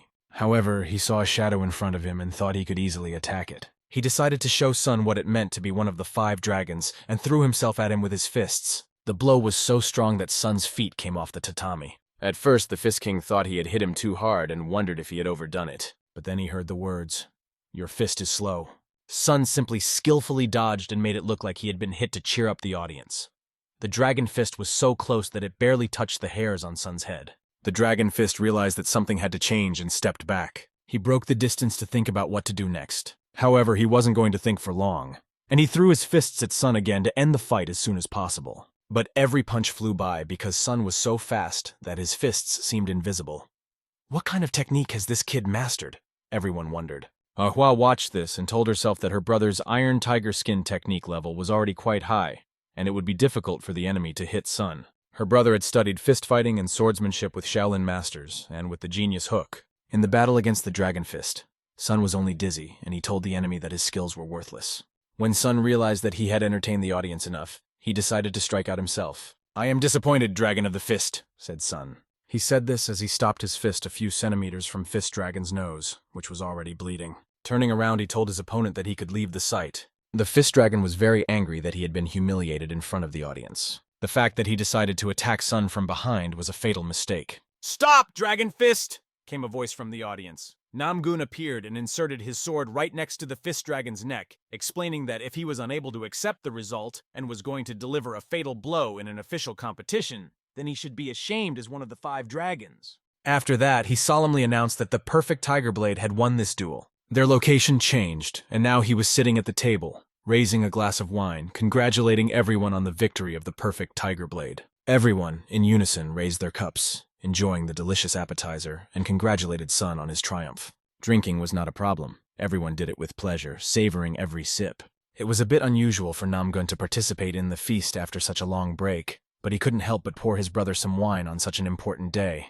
Anyway, Namgun said, I should have warned you that he likes to drink. He told her that in 6 years she had turned from a girl into a real woman. He got a good slap from her for saying that. And then another one just as Song was telling her how she used to play war games as a child and, during his nap, tested her secret weapon on him. This made Sun very happy, very much. But as he looked at Namgun, he could not think of anything else but that he had survived only because of him. The very incident when he stopped the fight with the dragon could have had serious consequences. Yes, he said, I showed you a weakness on purpose to see how you would behave in such a situation. A red-haired boy approached the young master. He asked him to analyze the fight he had participated in and point out the mistakes he had made. Sun immediately began to explain what had gone wrong. He pointed out that he had a lot of strength, so it was better to devote more time to carefully mastering the techniques of fist fighting. Everyone else listened to him with the utmost attention, not missing a single word. They wondered if he remembered their martial arts. Each of them asked him for his opinion of themselves, as it was very important for them to hear an assessment from Sung, whom they respected immensely. Huan noticed that the dragon fist was nowhere to be seen after the fight was over. The red-haired man suggested that perhaps he was ashamed, so he didn't show up. However, everyone understood that being embarrassed in an official duel was the reason he really had something to be ashamed of. Song also noticed the absence of Peng De-hyuk. He speculated that they might have gotten together again somewhere to come up with a devious plan. Meanwhile, the first heir questioned Iron Fist about how this could have happened, because he said that Song was halfway to becoming a transcendent master. For the first heir, it was like falling face first into the mud. His younger brother, who had never practiced martial arts before and whom he had ignored, suddenly became a serious threat even to him. The first heir was faced with the task of finding another solution no matter what happened, because if something went wrong, the fourth could become the head of the family. He could not allow this to happen. Meanwhile, Sun was walking down the corridor. He met the deputy head, who asked him if he was ready for anything. Let's go, uncle, Sun replied, and it became immediately clear that he was ready for any challenge. The main character, Seung, the head of the Namgun family and the leader of the group, Baeka, were already waiting for him. They were immediately invited to join the meeting. At the official meeting of Baeka's group, representatives of the strongest families of Morim gathered, and Sung had to gather his thoughts, as he needed to prove that the Magyos had secretly begun to act. One of the participants greeted him, saying that he was glad to meet Tiger Blade. This member turned out to be Hwaryong's father. He then told Sung that he had heard a lot about him from his daughter. Sun couldn't look him in the eye, even though he had met him thousands of times in his past life, and this had never happened before. However, the conversation turned to a serious topic when it turned out that this meeting was initiated by the Tan and Peng families. They claimed that the Magyos had attacked a secret black market auction, and if true, the blood wind would descend on Morim. Another participant remarked that it was foolishness to believe the words of a young man who had not yet dried the milk on his lips. He continued by asking what if Seung was just confusing sap with Magyo. This question was asked by a representative of the An family, An Sa-in. Seung immediately realized that he was just trying to take revenge for his son, An Sa-in, which seemed very childish. After that, he asked a question. Isn't the perfect Tiger Blade just a young master? Perhaps we should listen to Sung since no one else has done it yet. Finally, Sun began to explain that a follower of Qianpa's spiritual energy is subject to the will of heaven, and everyone listened attentively. He continued, a person must follow the path of justice to keep the energy pure, otherwise it turns into the energy of a Sapa follower. Magyos, as part of Sapa, act against the will of heaven, and so their energy is contaminated accordingly. Sun added that the energy he felt at the time was undoubtedly demonic. Young man, and already he has noticed this, the others thought as they listened to his words. They recognized that he had insight and eloquence despite his young age, and the reflections of the perfect Tiger Blade had increased their level of trust in him. Then the conversation turned to the news that Muramen had received. A group similar to Magyo had been spotted moving today, and it seems they had discovered the location of the god of war. Huang Bo Hong, the head of one of the families, said that their family also received similar information. They say that the burial site is probably in Shandong or Jiangsu province. They concluded that Magwo's group did not know the exact location of the grave. It was decided that they needed to find the entrance before they did, and start searching as soon as possible. Sun interrupted them and stated that they would need the artifact he had brought with him, showing the map he was holding. The head of the Jigal family, Jigal Mayong, jumped up and shouted, "Is this really Changbodo?" They were right. It was an authentic artifact that Sung had obtained on the black market, and he explained that the map seemed to indicate the entrances to the burial place of the god of war. We held the map in our hands, not believing that this was true. Sung asked the head of Namgun if he could make an inquiry. Since he was Magyo's first witness, and the owner of Changbodo, Song said that he would like to be part of a group that would go in search of the war god's burial site. He also added that he wanted to take a few people with him. This request from Sun was unexpected for everyone. After that, he announced who he wanted to take with him: the heavenly swordsman Namgun Hyuk and the poison flower Hua Ryong. After a while, the mountains were enveloped in fog, gently embracing them with its warmth. He stood on a tree branch, and the shadow that fell on his body gave him a harsh and ominous appearance in this atmosphere. A speaker suddenly appeared behind him. The Dark Lord was expecting a report, and he said that they had discovered several places that were likely to be the tombs of the god of war, and were now investigating each of them. This made him very angry, since all of Murim was flocking here, smelling the lucre, and he still hadn't found the entrance. He believed that things had gotten so bad because Hosa Yan had failed to bring the map from the black market. The Dark Lord, a member of the Nine Lords, which includes young Magus Masters, considered them to be real lowlifes. He already knew Peng Musong's name. Known as the one who dared to disrupt the plans of a powerful Dark Path Master, Song was to be wiped out. Meanwhile, in the Sandong Fortress on Mount Taisan, two men bumped into each other on the road, almost bumping shoulders. One of them made a remark, taking the other's life, smiling and saying that he would be more careful next time. It became clear to everyone that it was a vile scoundrel from Sepa who did this, and people instantly grabbed their swords. Rumors were already circulating around the neighborhood that in recent days all of Murim had been flocking to Mount Taisan, where both Cheonpa and Sapa were gathering. Rumors were spreading that the tomb of the god of war had been found somewhere here. Meanwhile, Seong was sitting at the table and overheard a conversation about the treasures and secret teachings of the god of war that all of Murim wanted to find. He also heard people talking about how a great battle would soon begin on the mountain, because it is not without reason that this place is associated with the god of war. The heir of the Jeagle family, Jeagle Moon's son, asked Song if there was any news from Heavenly Swordsman and Poison Flower. They hadn't been in touch since the morning when they went on a scouting trip. They should be back soon, but Sun was worried because there were so many more people here than he had expected, and he assumed that he could forget about secretly entering the tomb of the god of war. It was rumored that not only the strongest families of Murimu and the 10 schools, but also the whole of Sadojiang had gathered here, and both small and large-scale clashes were already taking place. "Welcome," was heard in the same restaurant where Sung was sitting. At that moment, as they walked in, Sun assumed that someone was deliberately spreading rumors to sow turmoil, and it could definitely be the machinations of Magi's followers. These people came closer to Sun and greeted him. They said that they had just come to Taisan from Mushon Palace, looking for interlocutors, and noticed that something was being discussed lively, so they asked permission to join in. Finally, people from Mushon Palace showed up. This is a huge clan that stands apart and practices only the way of the warrior, founded by the god of war himself. In other words, they are his rightful heirs. Sun immediately invited one of them to sit next to him. As expected, he immediately gave way to the older man. Thanking him for the opportunity to join him, the young man explained that he was with the elder, and he was the heir to Mushon Palace, named Hanbaek Yu. Sun immediately realized who he was. Sung began to explain who was where in Sadachan. Iron Fist is in Jiangbei, Heavenly Swordsman is in Jiangnan, and Blade of Light is Hanbaek Yu. After that, he introduced himself as well. Peng Muman also introduced himself along with them. The elder began to talk about how Baka's group and Murimans were misfits from Cheongpyeong looking for self-proclaimed alliances. He then continued, saying that he was not surprised that everyone flocked like moths to the light as soon as the legacy of the god of war appeared. He called their alliances a pathetic faction. They tried to explain to him that he was overstepping his bounds since Becca had sent her warriors to quell the riots. But he sarcastically asked if they also wanted a piece of the pie. Didn't they? Song pointed out that the elder believed that the tomb's treasures were the property of Mushon Palace. The elder continued by stating that all of the god of war's legacies should belong to them, the heirs. In that case, Mushon Palace should take responsibility for any disorder that occurs on Mount Taisan, as well as for the information about the tomb. Song asked again, didn't he?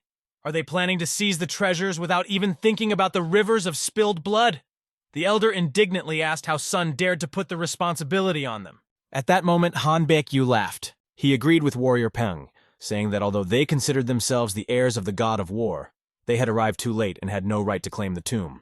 The elder turned to the heir, shouting loudly at him, but he raised his hand, begging him to be quiet. He explained his opinion about the god of war, and noted that he had a good reason to build the tomb and keep its existence secret. For example, so that the strongest could take possession of the treasures. He stood up and asked everyone to remember that the way of the warrior of the god of war is the greatest martial art, which has no equal. Only those who are truly worthy of this power will be able to master it. After that, they solemnly turned around and began to leave, thanking him for the conversation, of course. He addressed Sun separately, saying that they would meet in the tomb. This conversation seemed extremely awkward, but Sun realized that this young man knew him. It was a surprise to Sun that Sun was so eloquent, but in fact he was just saying what he was thinking. The 10 schools of Baeka, Sadojong, and Muchan Palace are all gathered in one place, and at this rate a war could break out here. If the Mayo showed up, the tomb of the god of war would become a place of mass murder. Sung realized that he could not delay any longer, so he looked into his cup and came to this conclusion. Suddenly Hua ran in and began to shout loudly, "Brother Peng!" Then excited she ran over to his desk. She whispered in Sun's ear that someone had found the entrance to the tomb. It was a group of soldiers and officials who did not belong to either Chionpa or Sapa. But fortunately, they were not detained for long, she added, and they lay on the ground asking who this crazy renegade monk was. It was in vain that they called him a renegade, because he could have shown them the renegade's fist that would have sent them straight to heaven. Hook was, as always, in his repertoire. He looked at them with such eyes that it was scary to even be around him, let alone to follow his orders or attack him. The excitement to strike again completely took over Hook. He continued, sparing no one, hitting everyone who came across his path. His punches sent them flying in all directions, and his kicks brought him real bliss. As soon as he noticed someone with a weapon, it immediately flew out of the enemy's hands. The benevolent Shaolin monk, a Buddhist ordained teacher, was already waiting for it to be over. He was standing right at the entrance to the cave, and they approached him, all with weapons, asking why he had blocked their way. He begged them to come to their senses, because at this rate the tomb would turn into a place where everyone would be buried. But his words did not reach them, and they replied that everyone knew this and asked him to get out of the way. In the face of the treasures and secret techniques of the god of war, everyone lost their minds, and a bloody battle would soon break out. What to do? The mentor thought. Suddenly, an explosion sounded above their heads. Hawk did not expect to meet them here when Sun and his comrades appeared right in front of him. But Dormouse came just in time, as the monk had predicted. The people were already completely caught up in their frenzy and ran to their mentor. Like a pack of dogs, they rushed forward, and Dormition decided to deal with them all in one fell swoop. The 4 of them ran at the whole crowd, feeling no fear at all. They wanted to deal with everything as quickly as possible. Their goal was to neutralize these people who do not understand words and always want to move on to action. During the battle, Sun took time to talk to Hook, asking him where he was from and how his training was going. Hook, while striking, explained to Sun that his teacher had told him to personally learn the path of Asura. In Buddhist psychology, the state of consciousness of the Asura world is understood as an experience of rage and force, when one is looking for a reason to engage in battle, irritation with everyone, and the inability to remain calm and solve problems peacefully. Sun was almost upset that Hook might not have joined, but fortunately everything turned out well. Suddenly a question was addressed to Mugun. "Is that you?" Namgun asked him, then said that he was glad to meet him because Peng had told him a lot about him. He explained to Sonu that he was the heavenly swordsman and that he was like an older brother to him. After that, Hook walked over to the swordsman and said that he would call him Big Brother too. Hua, fighting beside him, asked them to stop talking and join the battle. Meanwhile, the mentor was defending the passages. Sak ran up to him and greeted his respected mentor. Sak explained that he was accompanied by the heavenly swordsman, the perfect tiger blade, and the poison flower from the Tang family, who are the strongest representatives of their families. His mentor was most surprised that the heavenly swordsman was with them. He ordered Sak to bring the swordsman inside as soon as possible. After that, Sak told the swordsman to go to the tomb as quickly as possible, as the matter was extremely urgent. "Monsoon, Mugen, Hwaryon, follow me!" he shouted to them. When asked, "Where are we going?" he explained that they were going inside the tomb. They had to hurry because they were already late. One of the monks was standing right in front of the entrance, pointing his finger at the entrance and explaining that they needed to go there.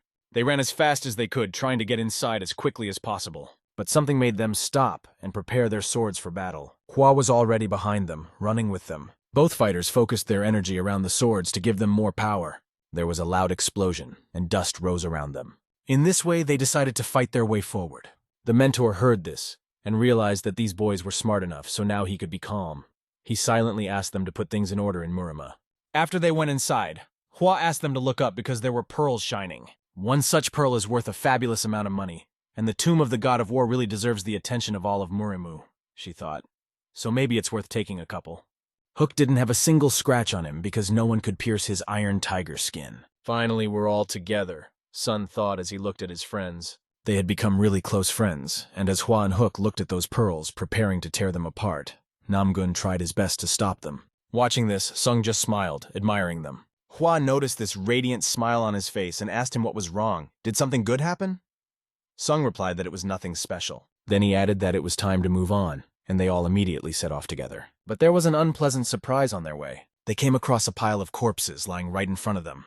On the bodies, they found needles that were most likely poisoned. Apparently, the traps were new, and the poison had been applied recently. It seemed that someone had gotten here before everyone else and placed these traps.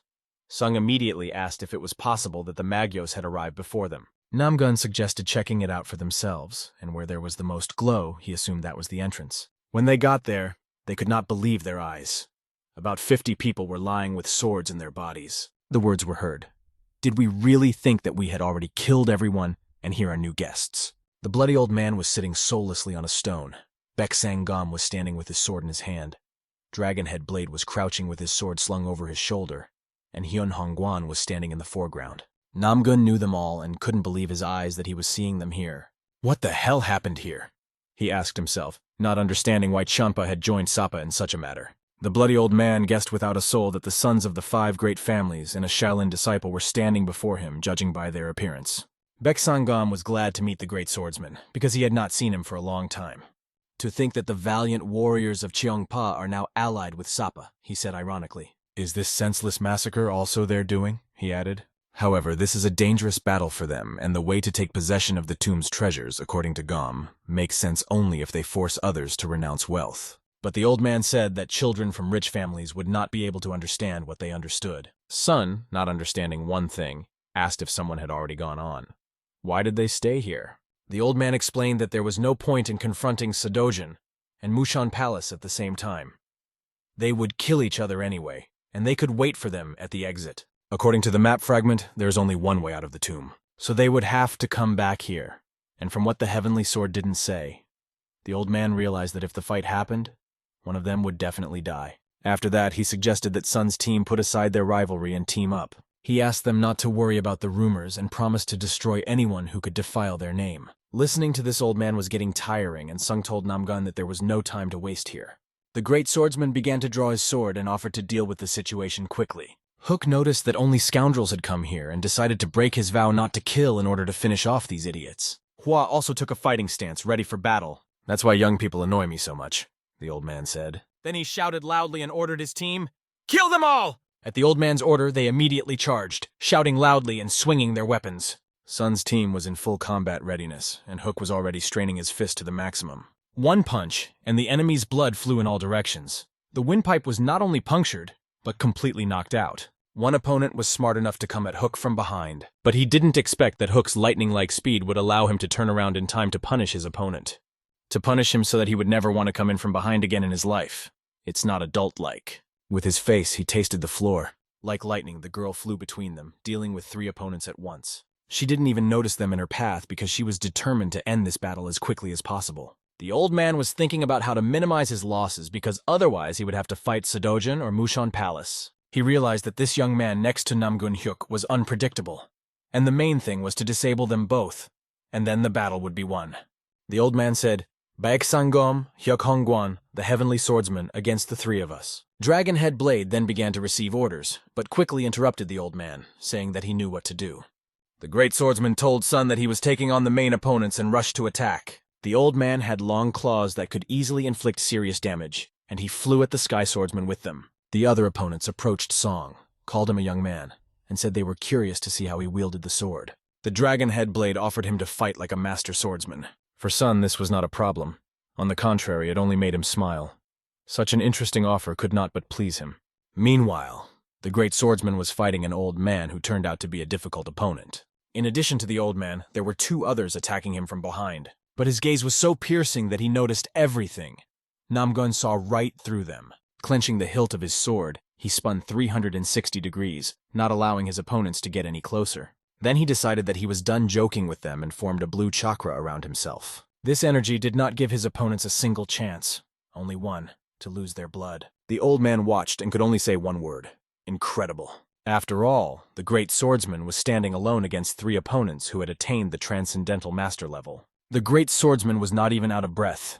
On the contrary, his expression showed that he was enjoying it. The same could not be said for his allies Guan and Gom, who looked like worn-out sponges after a month of use and had not cleaned the toilets for the past 7 days. The great swordsman reminded them not to forget about shame and was determined not to address them as elders anymore. Full concentration, and he went at them. This blow could break everything in its path, and that is exactly what the great swordsman intended to do against Gom, who stood in his way. Gom's wrist could not withstand the pressure. With one hand, the great swordsman pressed his sword against Gom, and with the other hand he put up a barrier to the side, because the other opponent was trying to attack from the side. It was not just a barrier, but a barrier that tore through the enemy's internal organs. The azure fog appeared when the Namgong family's endless sky technique was used. Ham was shocked that the great swordsman had mastered this technique at such an early age, but Hyuk asked him not to talk about his age, as it had been a sore subject for him lately. His grandfather, like a real rat, jumped to the side with his claws. The infinite heaven sword technique is embodied in the Namgong sky. Would they be able to reach the heavens with such abilities? The old man's last words were, "Heavenly swordsman. Bastard, who knew? Who knew that you were on the level of a transcendental master?" And on this note, the old man's breathing stopped. Now the great swordsman could exhale calmly, for this battle was over. He only hoped that his brother would do the same. But when he turned his head toward them, he realized that he had been worrying in vain, for Sun was holding his sword at the head of his opponent. The Dragonhead said that he had lost, not because he was on Sun's team, but because they were also shedding blood to win. He claimed that they were no different. Sun didn't even argue, saying that they were not the same. The clash only happened because their paths were different. The first to fall would be the one who spent his strength first. This is the whole of Murim, its essence and its truth. This is also the essence of martial arts masters. The Dragonhead asked Sun if he was really a rising talent. Then he asked why his spirit was so strong, and fell to the ground right in front of Sun's feet. Sun's strength lies in the fact that he never doubts and always looks for the right path. This is Cheomp's path, a long and thorny path. Having finished with this opponent, Sun gathered his team together and said that it was time to go forward, into the depths of the tomb. Suddenly the third young master of Satachan, Haziz Mugak, appeared. He asked if he was not the same Master Gak who had been ousted from the Battle of the Airs. He accused him of taking over the treasures with the blessing of the head of Sadojeong. The young warrior asked his master to calm down, explaining that vagrants without a home cannot cause him serious problems. But Hook could not understand how the cursed scoundrels of Mushan Palace dared to reject his offer of an alliance. The Blade of Light! That cunning fox was planning to suck him dry and stab him in the back, the third master thought. The elder asked Yu how much more time they would waste. Yu asked the elders not to be so tense. He explained that although he was weak, he felt that a real strong man was approaching them, and most likely 2 others were with him. He couldn't rashly get involved in a fight, because it would be embarrassing if they arrived before he had settled things. There was a whistle and a rustling of fabric in the air. It was the ribbons tied to the arrows, and the arrows hit the ground. This made everyone pay attention. Smoke began to come out of the back of the arrows. In a moment, everything was shrouded in smoke, and it became very difficult to see anything. The soldiers had to realize that this was an organized attack. Suddenly, a sword pierced the back of one of the fighters. He looked left and right, trying to understand where the attack came from. But when he turned his head again, he received another blow. The third host began to realize that they were being attacked by the Magyos. Yu heard this thought and asked if it was true, because if so, they had perfectly concealed not only the view, but also the traces of their presence. One of the men shouted at the top of his voice, "Mushon Palace!" and attracted the attention of everyone around him. He then announced that the enemy was on the way and ordered them to quickly form 2 lines. The heir was also about to take part in this, but a hand fell on his shoulder and someone called out to him. Meanwhile, the third lord could not see anything in front of him because the smoke was blinding his eyes. He was only clutching the sword in his hand tightly. A suggestion was made in the air to kill each other in this pitch blackness, and everyone present there was called worthless natives of Murim. The bodies of the people began to fall to the ground, without any chance of life. Cries for rescue could be heard. Meanwhile, the heir apparent told the elder that he was responsible for the order. He decided to take a short walk at night. At least that's what he told the elder. Meanwhile, blood was flowing from the mouths of the soldiers, and from those who no longer had the right to live, who were ending their journey in this battle. The enemy acted very skillfully, snapping one by one, throwing them face first to the ground. A silhouette appeared out of the smoke. A big, muscular man with long hair. Everyone who was there paid attention to him, because it was impossible not to notice such a big man. And then the attack flew directly in his direction from the enemy. A wide smile appeared on his face because he felt it without any problems. He made a characteristic gesture with his hands, as if he were pulling his finger to pinch. Then he let go, and a jet of air flew forward, whistling so loudly that one could even go deaf. He knocked out one of the enemies with just air. It took him only 4 steps to reach the enemies who seemed too weak for him. In fear, they asked him who he was. Without hesitation, he introduced himself, saying that although he was ashamed of his nickname, his name was the Blade of Light. They say that his saber is so fast that nothing else is visible but flashes of light. It was interesting to see if they could get into his shine, or if the Magi would fall victim to his saber. The third master could hardly breathe because of the thick fog. It was difficult not only to see, but even to breathe. He felt someone's energy behind him, shouting, "You're here!" He punched his fist, but only hit a shadow. Without hiding his courage, he shouted at the demonic rascal, calling him a coward who was afraid to even stick his nose out, and summoned him to appear before him immediately. "Is the Sapa warrior talking about cowardice?" asked a member of the enemy clan. Then he waved his saber and said that now he understood why the 5 great guards did not support him, because he was too weak. "But I can't die here," he said to himself, because he wanted to be recognized. However, he believed that he had been brought a boring opponent and regretted his wasted time. In the meantime, the opponent appeared to be anything but boring. The Blade of Light was standing before him. At this moment, the enemy had hope that this guy could entertain him. He knew the name of this young man, the Blade of Light, Hanbaek Yu. Looking at this, Hook and Hua said, "Holy Buddha!" They could not understand what kind of creature this was in front of them. It didn't look like a simple smoke screen or poisonous fog. It seemed alive and breathing, Hua noticed. Sun realized that it was a hidden Dark Heaven demonic formation. It was a martial formation of the Dark Dragon clan of Magyo. Song had read about it in his family's ancient books. The fog hides not only demonic energy, but also traces of presence, sight, and even sounds. For the Dark Demon clan, there is no better environment to use their martial skills. The question is, how to destroy it. First, you need to break the flagpole with the flag, which is set as the center of the dark mist. The most important center of the formation is hidden in the depths. After that, Sun approached Hook and put his hand on his shoulder. He asked for his forgiveness and warned him that he would have to be patient. After all, only he could cope with this task. Meanwhile, the arrows were guarded by 2 soldiers who stood near them, making sure no one came near. It was uncomfortable when you can't see anything and can't feel the energy around you. But they heard someone approaching and grabbed their weapons. They probably did it in vain, because the great swordsman was standing in front of them. They even tried to put their blades to his beard and neck. What kind of idiots could think of such a thing? As expected, the great swordsman rushed through them and was already behind them. They still had the strength to turn their heads and exclaim, "Oh no!" They said this as they saw the great swordsman cut through the arrows that were emitting smoke. Just as he thought, Brother Pen was right. But while he was thinking, 2 enemies appeared behind him, flying at him from the air. The blue sword energy whistled through the air. After that, the enemies could do nothing more. Perhaps they should have stayed at home instead of climbing caves. The great swordsman had accomplished the most important task, and now he could put his sword back in its sheath. He looked to his left and decided to walk in that direction. As soon as he started walking, he stepped on another arrow as a joke. Hua noticed him walking, and the smoke began to dissipate. The others who had fought with the Magwo clan could not help but feel the strong energy that was approaching. Suddenly, the dark fog began to dissipate. "Wonderful," said Sun as he looked up and noticed the fog was clearing. Song ordered Mugak to take the center. Mugak gladly accepted the task, asking for the opportunity. He was in a great mood and wanted to warm up a bit. If the enemies had known in advance what Hook was preparing, they would probably have scattered at the very beginning. But not knowing what this guy was going to do, they decided to attack. One of them was stopped by Sun, who met him. The enemy did not even have time to notice where this guy came from, but only saw the glow of the sword that flashed across his body. The enemy's strength became less and less, because the Shaolin martial art carried the power to destroy demons. There is no better technique for destroying a demonic formation. One had to be always on the alert, and because of this, Sun shouted to Hook that he was in danger. But Hook was completely absorbed in preparing his attack that he was preparing for the enemies. This attack was called 72 Arts of Shaolin, and by its energy, one could tell that anyone who stood in its way would be severely punished. "Almighty Diamond Palm!" he shouted, then punched the stone under his feet, and everything began to fall to pieces. Along with the stones, the enemy fell, suffering under the rubble.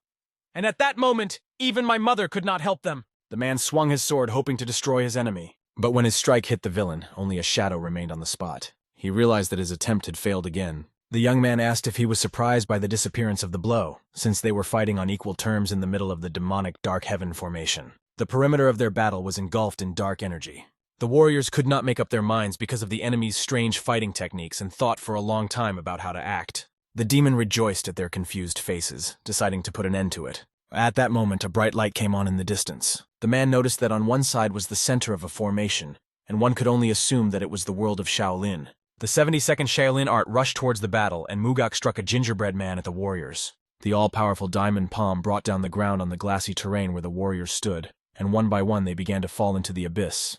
Their colleagues looked at their friends and didn't understand what was happening right here, right now. The entire perimeter was enveloped in darkness, and only the light of the star illuminated them. One of them assumed that the heavenly sword and the perfect tiger blade had taken pity on them, and when the darkness began to recede, they revived their spirits to attack. From the side came a voice that polluted the minds of the people and sounded like this. Let my followers of the Dark Demon Clan use the demonic explosion skill so that no one can leave this place alive. The eyes of the soldiers glowed with red energy, and they seemed to lose control of themselves. They began to rush at each other like zombies at their victims. Their requests echoed like zombies. They only wanted to eat. At the moment of the collision with other soldiers, a huge explosion occurred, which filled the entire space. After the explosion, everyone began to worry about the air. But they should have been worried about themselves, because Chul-Ho materialized and turned to the Blade of Light. He will have to determine who will be the winner next time. But in his opinion, there will be no next time. It simply will not come. When the darkness dissipated, the Blade of Light saw that all the fighters were lying unconscious on the ground. He was the only one left, and Jung-Ho continued to fight. Flying up like a dark fog, he lit up the entire space with his power. The plan to defeat the scum and Muram had failed, and it was time to hide the treasure of the God of War and flee. As soon as he spoke these words, a strong firebolt rushed past his body. He realized that a rat was hiding somewhere nearby.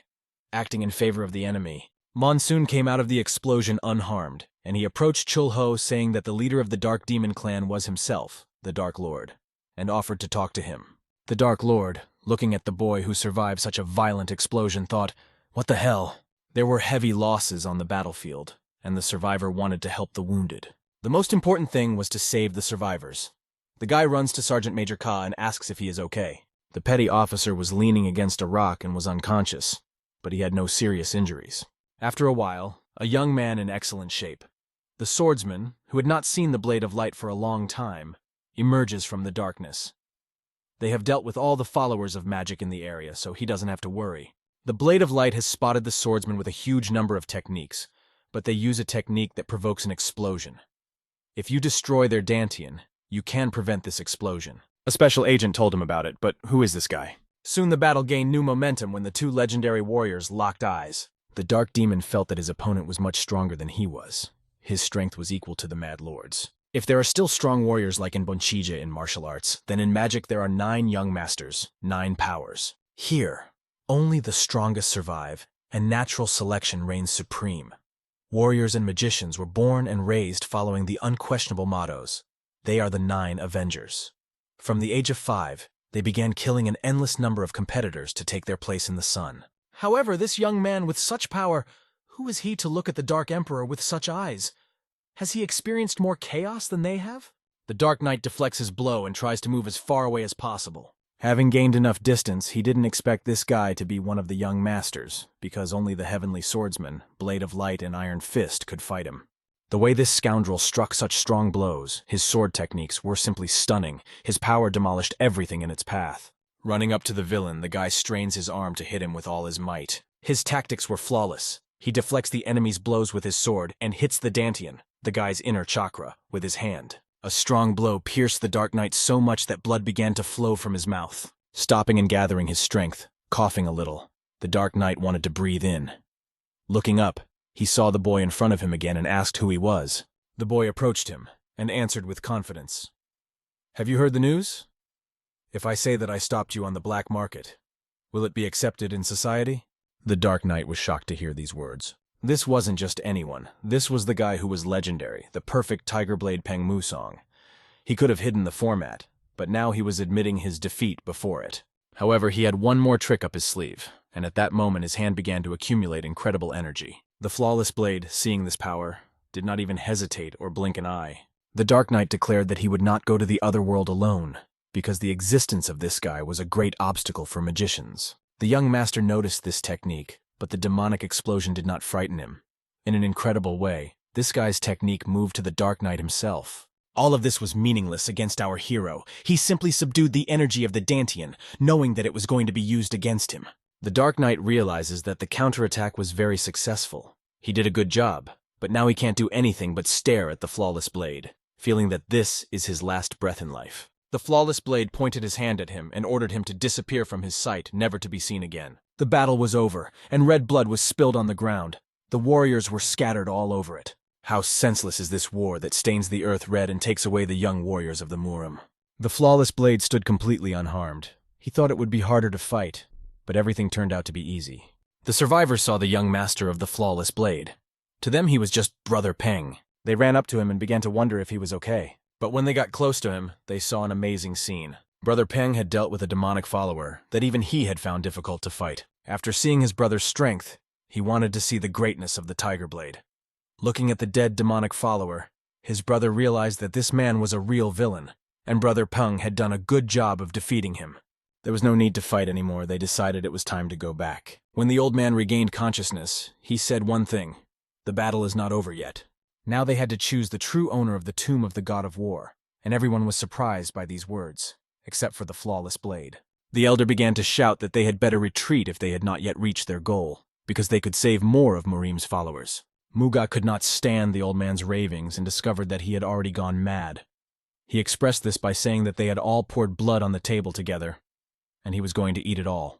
The brother asked the elder what kind of nonsense he was talking about. But the old man, like a madman, kept telling the heir that they would probably find the treasures of the palace, the divine weapons of the 5 regions, and that they could not give them to strangers. Everyone knew about this, so it was necessary to reassure the elder, because the heir would take on this responsibility himself. After that, the heir turned to the flawless Tiger Blade. The heir pointed his sword at him and reminded him of their conversation in the inn, when Tiger Blade had said that everything would turn out like this. They knew perfectly well that the strong possessed treasures. "Do you still think that's true?"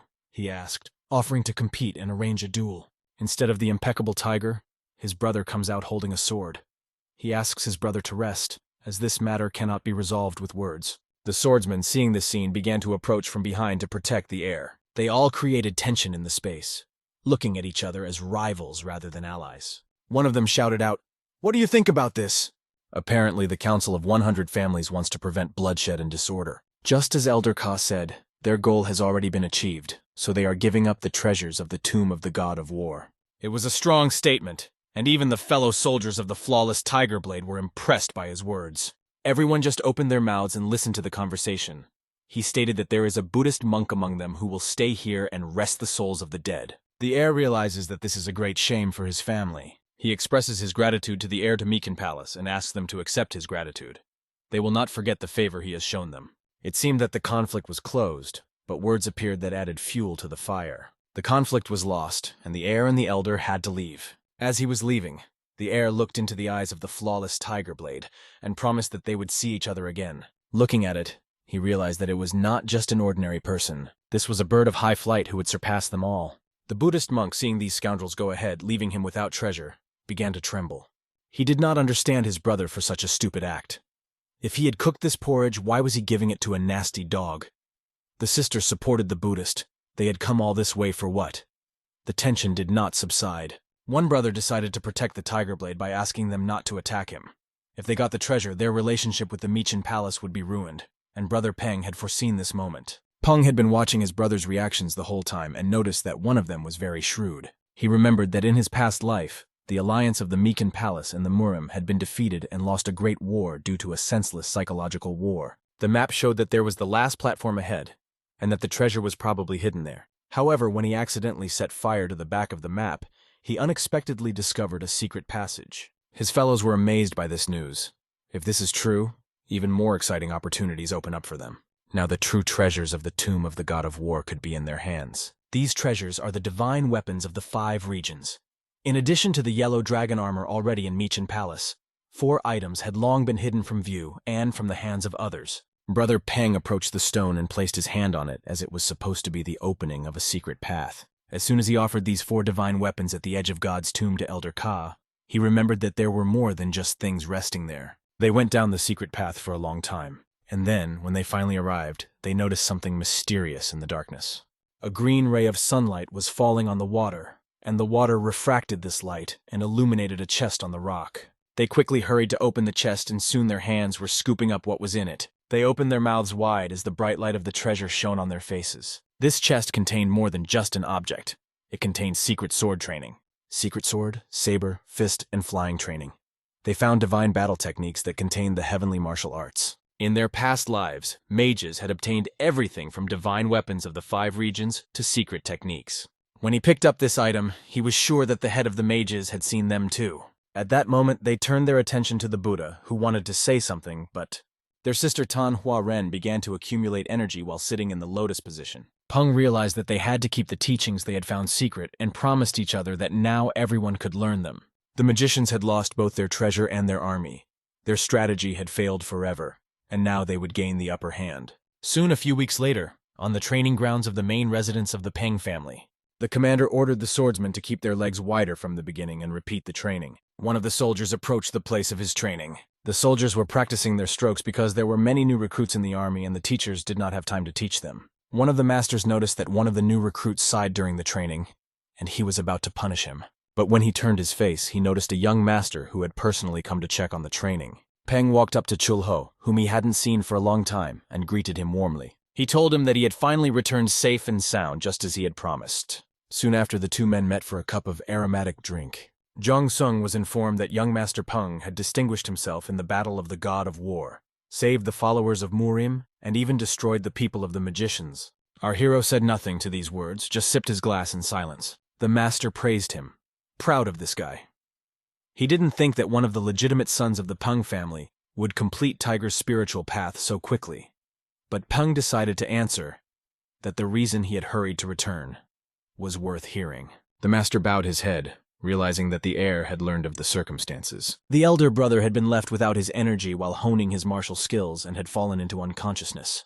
His brother spent enormous effort to revive the family, pushing himself to the limit for them, even though they had given up all their efforts to restore him. His condition was so serious that he could not even receive guests, and yet they asked him not to worry too much. Musung was worried about him, and he would soon be able to get back on his feet. However, Musung did not feel at ease. The only thing he could do now was wait. Instead of suffering, he went to the Peng family library. Once inside, he realized that he hadn't been there for a long time. The people who were the abbots of this library and who visited it all the time were amazed to see him there. He was the 4th master to return, and rumors quickly spread throughout the library. Despite this, the owner walked forward, went to the bookshelf, and wanted to take a book. After picking up a few books, he heard people whispering, discussing whether the owner had really saved the black market from demonic beasts, magicians, and the tomb of the God of War. There were also rumors that he had defeated the Jokrum clan single-handedly, and that they had gained the support of the Kim Trading Guild because of it. Though their gazes expressed distrust, the master ignored them. Despite everything, he simply read the book without looking into their eyes. And even when night fell and the candle was burning down, the master read and mastered the knowledge to obtain the secret teachings of the God of War, but it was simply impossible to master it all. He would need long training. Right now, he didn't have anyone who could realize the technique that was called the strongest in the Peng family. The Thunder Saber of Chaos was primordial, and the head of the family tried to restore it. The young master promises that he will complete it with his own hands, no matter what it takes. An hour later, at the training ground of the 4th master, all the masters gathered at a lavish table with lots of different food. The main guest at this banquet was Master Peng, who had finally met his brothers, but everyone was waiting to see how he would start the conversation. After a 5-minute wait, he picked up his wooden chopsticks and headed for the food. Looking at everyone, he just wished everyone a pleasant appetite without continuing the conversation. The brothers were waiting for some words, things, motivation, but there was nothing. Why didn't they touch the food? Are they not hungry? Asked the master. Realizing that they had to act, the warriors began to eat greedily and thanked him for the food.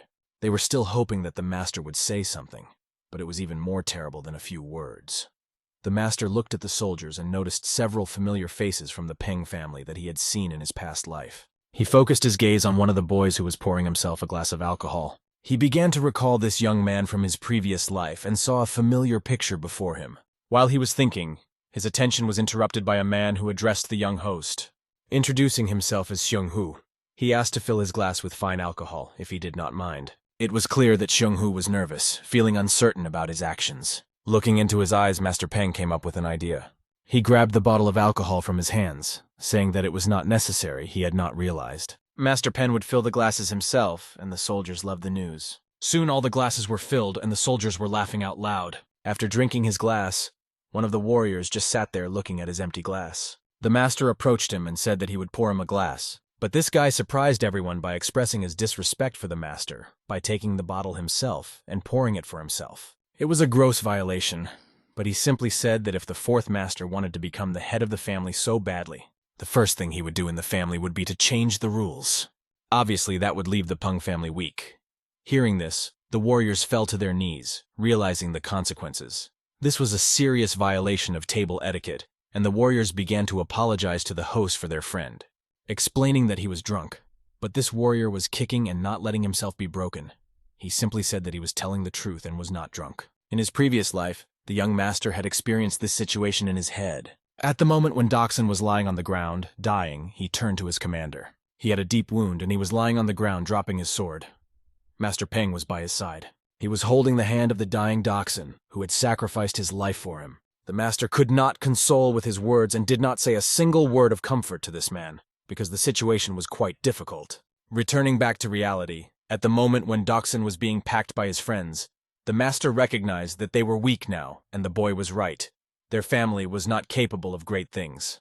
The warriors reacted to this message with shock, and the master took a drink of sake. After that, he confidently said that he would create a new Peng family that would be much stronger. Pouring more sake into his glass, he continued, "He will make the family much stronger so that they can go through life and be proud of it, and proud of the title of warrior. So that they would know the value of the drops of sweat and blood they shed, and the family, other clans, and the whole world would know about it." The boy accepts these words and raises a glass to them. Handing Doxin the glass, he drank with him.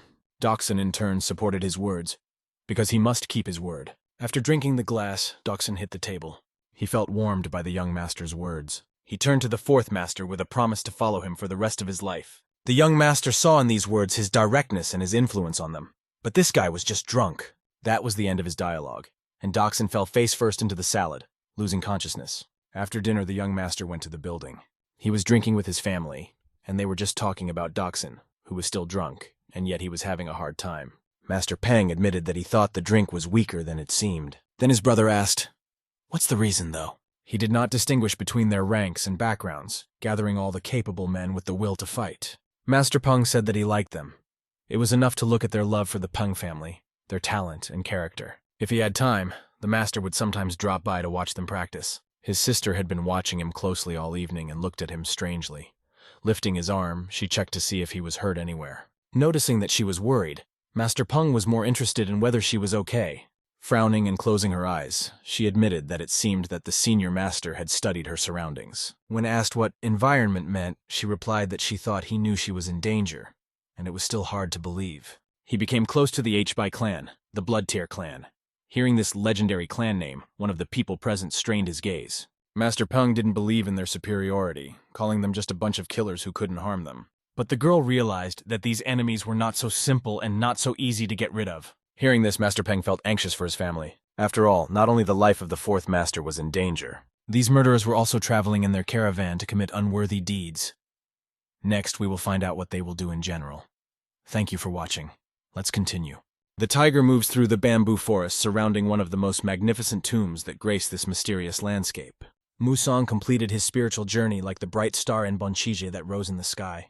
The perfect sword of the tiger once fought against the magicians, protecting the tomb of the god of war. The friends were standing by this sacred tomb when one of them raised his foot, ready to do something daring. He wiped his soul on the tomb to show his disrespect. He said that the pretender to the title of heir, Peng Musang, was weak and pathetic, and who would have thought that his younger brother would witness these words? The young man then looked at his friend, waiting to see how he would react to what he had said. The friend in turn said that Peng Musang is liked by the head of the Peng family, but the family from Jinzhou is not going to spare them, and seems to be planning to destroy the warriors of this family before making Musang the heir. The impression of these words was overwhelming, because the truth that everyone knew only emphasized the seriousness of the situation.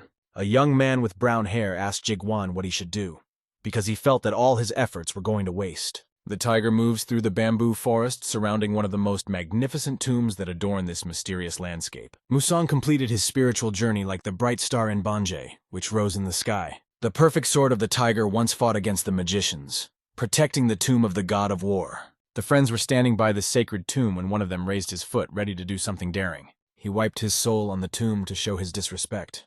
He said that the pretender to the title of heir, Peng Musang, was weak and pathetic, and who would have thought that his younger brother would witness these words. The young man then looked at his friend, waiting to see how he would react to what he had said. The friend, in turn, said that Peng Musong is liked by the head of the Peng family, but the family from Jinzhou is not going to spare them and seems to be planning to destroy the warriors of this family before making Musong the heir. The impression of these words was overwhelming, because the truth that everyone knew only emphasized the seriousness of the situation. A young man with brown hair asked Jiguan what he should do, because he felt that all his efforts were going to waste. Yahello was aware of his master's distrust, for they had indeed seriously screwed up. He hoped that this was just a one-time failure, and that the disgrace would not become an eternal stain on their clan. But his eyes burned with bloodlust. He was determined to use this chance to restore his reputation. The next time that man came back, his 2 younger brothers would already be buried. We return to the familiar city, where a training session is taking place on the tribune. The young master actively trains his swordsmen, and today he decided to personally attend their training. The swordsman attacked him, and the young master masterfully fought back, demonstrating his skills. His skill was incredible. He effortlessly dodged the blows, and none of the warriors could touch him with their swords. After the warriors showed their best strokes, Master Peng began to scatter them in different directions. Unlike the swordsman, he had no weapons, but the warriors still flew in different directions, unable to defend themselves. He emphasized the mistakes of each of them. For example, the attacker who had just fallen from his blow had too wide a stance, which made him vulnerable to a counterattack in the open chest. Nevertheless, the warriors were eager to fight and train further, determined to try again. Some of his colleagues watched their comrade, who, despite the constant blows, felt satisfied and continued to fight as if he wanted to test himself again.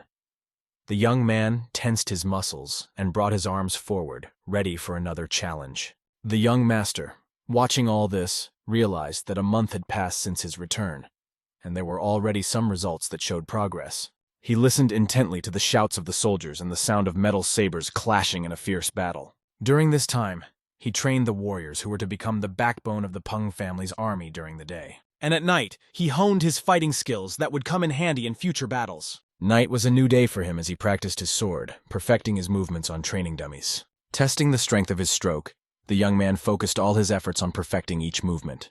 In order to free the sword of the god of war, you need to make extraordinary efforts and not stop there. And after this night's training, when he had wiped himself and washed off his sweat, a woman suddenly appeared out of the darkness. She greeted him, and the young master merely remarked that she was late. She knelt down in front of him, telling him the important news. The Blood Tears clan had taken action. The young master remained calm, for everything was going according to plan.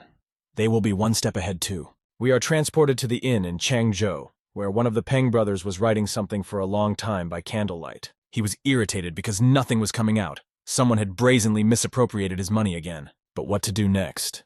He felt that the window open for ventilation could become a trap for him. The candle began to fade, and he was afraid that this might be a bad sign, as if he sensed the presence of danger. His anxiety grew when he thought his brother was standing behind him. Even though he had decided to replace his sword with a brush and settle the score, this man was filling his hand with energy, ready to strike. He aims his blow at the rascal who appeared in the night to attack him, but when he turned around and struck, the enemy easily intercepted his hand without much effort.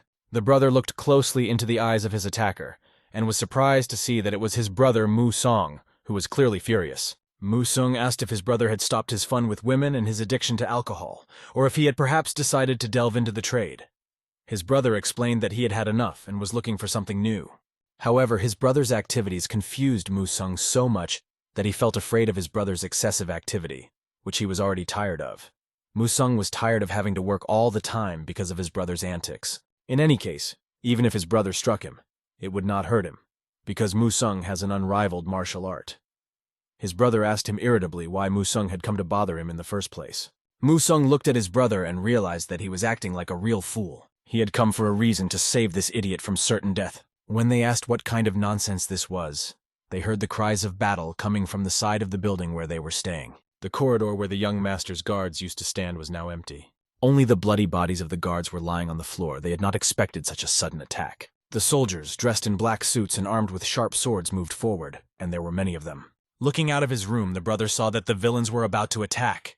The soldiers pointed their swords at the young man, who looked out and said that they had been sent here by his younger brother. Realizing that these villains were going to kill him without disclosing any details, the brother realized that things were bad. The young master could think of nothing better than to stand there and watch a sword-wielding warrior rush toward him. The ninja warrior who was running at him with his sword drawn clearly had no intention of being nice. All the while he was shouting, "Die, you rascal!" and just as the blade touched the young master's clothes, Musong stopped the enemy's sword with lightning speed, saving his brother from certain death. Using a fist technique, he threw the attacker aside, causing him to fly a great distance, receiving a crushing blow. The warriors behind him saw Musong appear out of nowhere and realized that they had not expected such a turn of events.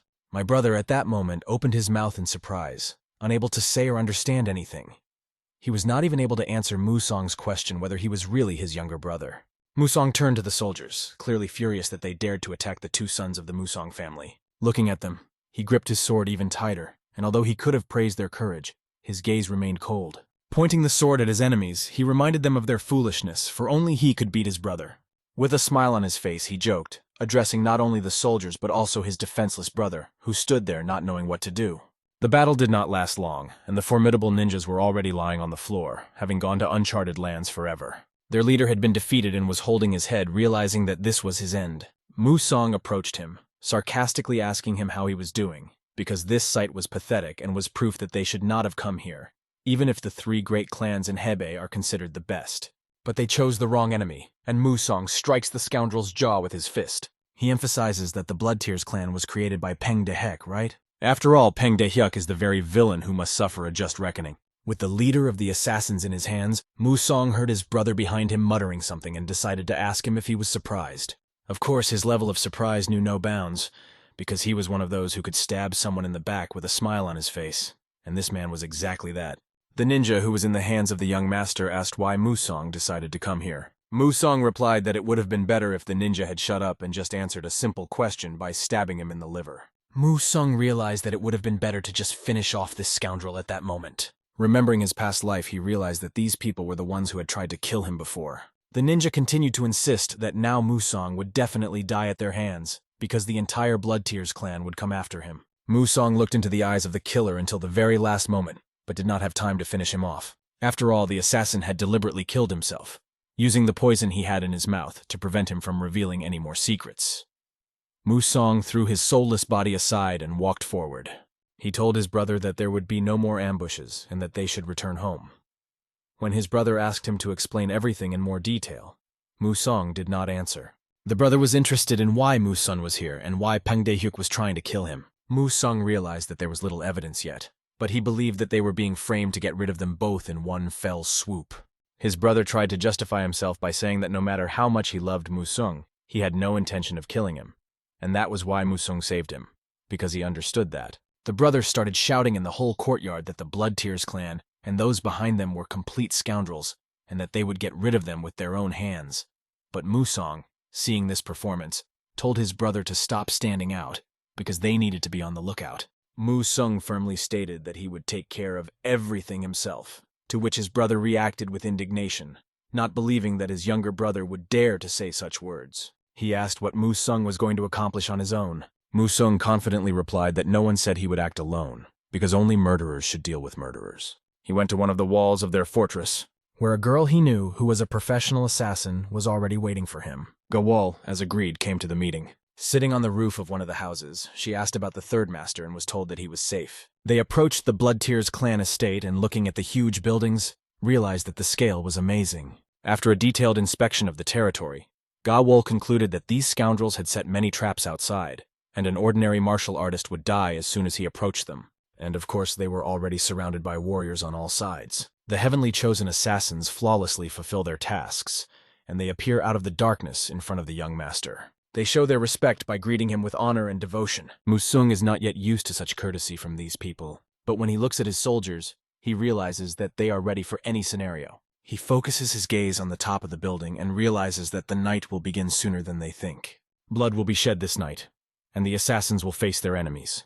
The soldiers took up their positions, not realizing what was happening, because they were in for an unexpected ambush. For some reason, the traps set by the warriors of the Blood Tears clan did not work. A warrior named Sanhel from the Blood Tears clan realizes that things are bad. Not only had the strangers entered their building, but they had appeared so unexpectedly. The warriors quickly launched an attack, taking the enemies by surprise and starting to tear them apart. The battle did not last long, and soon the soldiers saw their comrades fallen. It was almost impossible to figure out who was who in this chaos. The battle unfolded so rapidly that it was difficult to realize the tragedy of the situation. One of the warriors of the Bloody Tears clan survived the blow, looked around and saw that mountains of bodies were already covering the ground. He called out to his comrades, urging them to fight like they had in training, but their voices were no longer heard. A ninja came out of the darkness and asked if he was in charge. Looking around, the warrior spotted the girl he had already been told about. She was next to Peng Musong. She turned out to be an assassin, but he did not expect to meet her on his territory. Activating his equipment, the killer dissolved into the darkness, preparing for further action. He quickly moves forward to attack the woman with his sword. In the midst of this battle, he notices that his soldiers are defeated and lying motionless on the battlefield. With a quick glance, he missed the girl's strike as her sword was able to handle even his ghostly skill. He couldn't feel her presence, even though she was standing in front of him, and he realized that this girl was different from the others because of her skill. The moment the girl jumped high above him, skillfully wielding her weapon, the warrior realized it was time to act. He threw down his swords and activated the claws on his hands. He throws his knives upwards, hoping to catch the damn ninja girl. All the blades that were thrown at her were deflected, and the fragments from them hit him, causing a deep wound on his arm. The leader of these murderers realizes that it was a fierce battle, and although he is wounded, the battle was really difficult. He's overcome with curiosity. Who are they and why did they come here? The girl didn't want to talk much, so she pulls out balls that look like bombs from her pocket. Without introducing herself, she throws these balls in the direction of the killer, and thick smoke fills the room. The warrior from the Blood Tears clan closes his eyes against the choking smoke, but he hears the sound in his head that these attackers are the chosen assassins of heaven.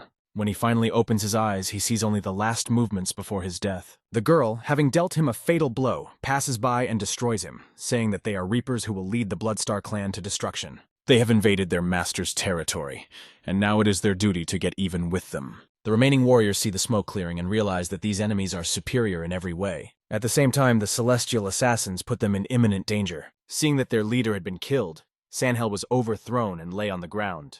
The ninjas, realizing their desperate situation, could not think of anything better than to run away from the squad of celestial assassins.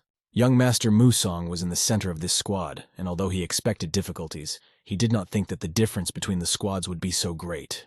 The girl had told him that they belonged to one of the 3 great assassin clans in Murim, and it was simply impossible to compare them to these miserable bastards. The warriors, celebrating the victory, bowed before their master Musong, and the girl pointed to the building, asking the young master to go upstairs. On that day, the heavenly selected assassins completely destroyed the Blood Tears clan, forever ruining and erasing their history. The head of the Blood Tears clan, Yahello, quickly heard the news that they had been attacked by the heavenly chosen warriors. He could not understand why they suddenly attacked and began to destroy them. The fact is that when Sangheol was killed in battle, the report went directly to the clan head, and their people saw it with their own eyes. They mobilized all the forces of the clan, but it was only a matter of time before these enemies got to them. The head of the clan became very nervous, and when he got up from the throne, his heart was trembling with fear. The deputy tried to help him somehow, but the fear in the clan head's eyes did not disappear. What is Peng Muson's connection to these murderers? He wondered. They couldn't believe it was happening again. The clan leader could not accept that such a fate could befall them, but the deputy did not understand what again meant. He asked about it, and then the head told him a story. 30 years ago, when his name was Sibhelm, he was trying to expand his influence. They had disagreements with the heavenly chosen assassins and the Hebai clan. Because of this, they were defeated and their formations were disbanded. And all this happened in one day. The realization that the same day could happen again today did not give the clan leader any peace of mind. He realized that if they had not retreated that day, the clan would still be known to everyone. When he heard this, his deputy suggested that they flee, because even though the paths were blocked, they could break through. However, if they kill even one of these killers, they will be pursued to the grave. This way of the king of killers leaves only one way to survive. The heavenly chosen band of killers was doing a great job with the mission they came here for. Their army of assassins fought so fiercely that it even amazed the master. The girl suggested that perhaps they should act more quietly and offered to tell the warriors about it. But the master had something else in mind, because he realized that the matter was coming to an end and decided to step aside. The girl noted that it was very dangerous to go alone, but he turned, looked her in the eye and asked if she was even aware of who she was talking to, because there was no danger to him. She realized this and respected the young master's wishes. He went forward, approached the stairs, and began to climb them. Suddenly, arrows began to fly incredibly fast in his direction. He didn't even look at the arrows, he just felt them coming. With his sword, he cut the wall of arrows in half, leaving them no chance. Walking on, our hero inadvertently steps on a trap. Huge iron blocks start falling on top of him, right on his head, but he skillfully cuts them with his sword, showing that his weapon is far from a toy. The blocks fall under his feet, but he continues walking as if nothing had happened. After he stepped on a few more traps, knives started flying at his back. But this also did not cause him any serious injuries. He repels all attacks with ease. Monsoon moves forward, noticing that traps are set at every step, and how they pass them remains a mystery. When he reaches the wall, he realizes that this is the place he was trying to get to. He knocked out the wall and the fragments flew in different directions. The head of the clan had been waiting for him for a long time, and when they saw that someone had broken into their domain, they only noticed his shadow. Without thinking twice, they realized that the master had come to take their lives. The young master approached the head of the Bloody Tears clan, not intending to introduce himself, as he was already known. The Blood Tears clan chief knew exactly who this young man was, and why he had come to him. Watching him, it was clear that he had come alone, even though his subordinates had not yet finished clearing the floor. The clan leader thought this was great news because the guy had come alone. He approached the fourth master of the Peng family with a proposal. The leader promised to reveal the identity of the person behind the attempt on the fourth master's life and provide all the necessary evidence. The leader asked to stop this battle, as usually the assassin clan hides the identity of the client. But if he left this invasion, they would reveal everything. Without hesitation, the guy replied that he didn't want to do that. Fear disturbed the old man's nervous system, and he screamed, asking what the young master wanted. All that the young master wanted sounded like fire, like a lightning strike, to destroy their clan. The old man was not at all satisfied with this.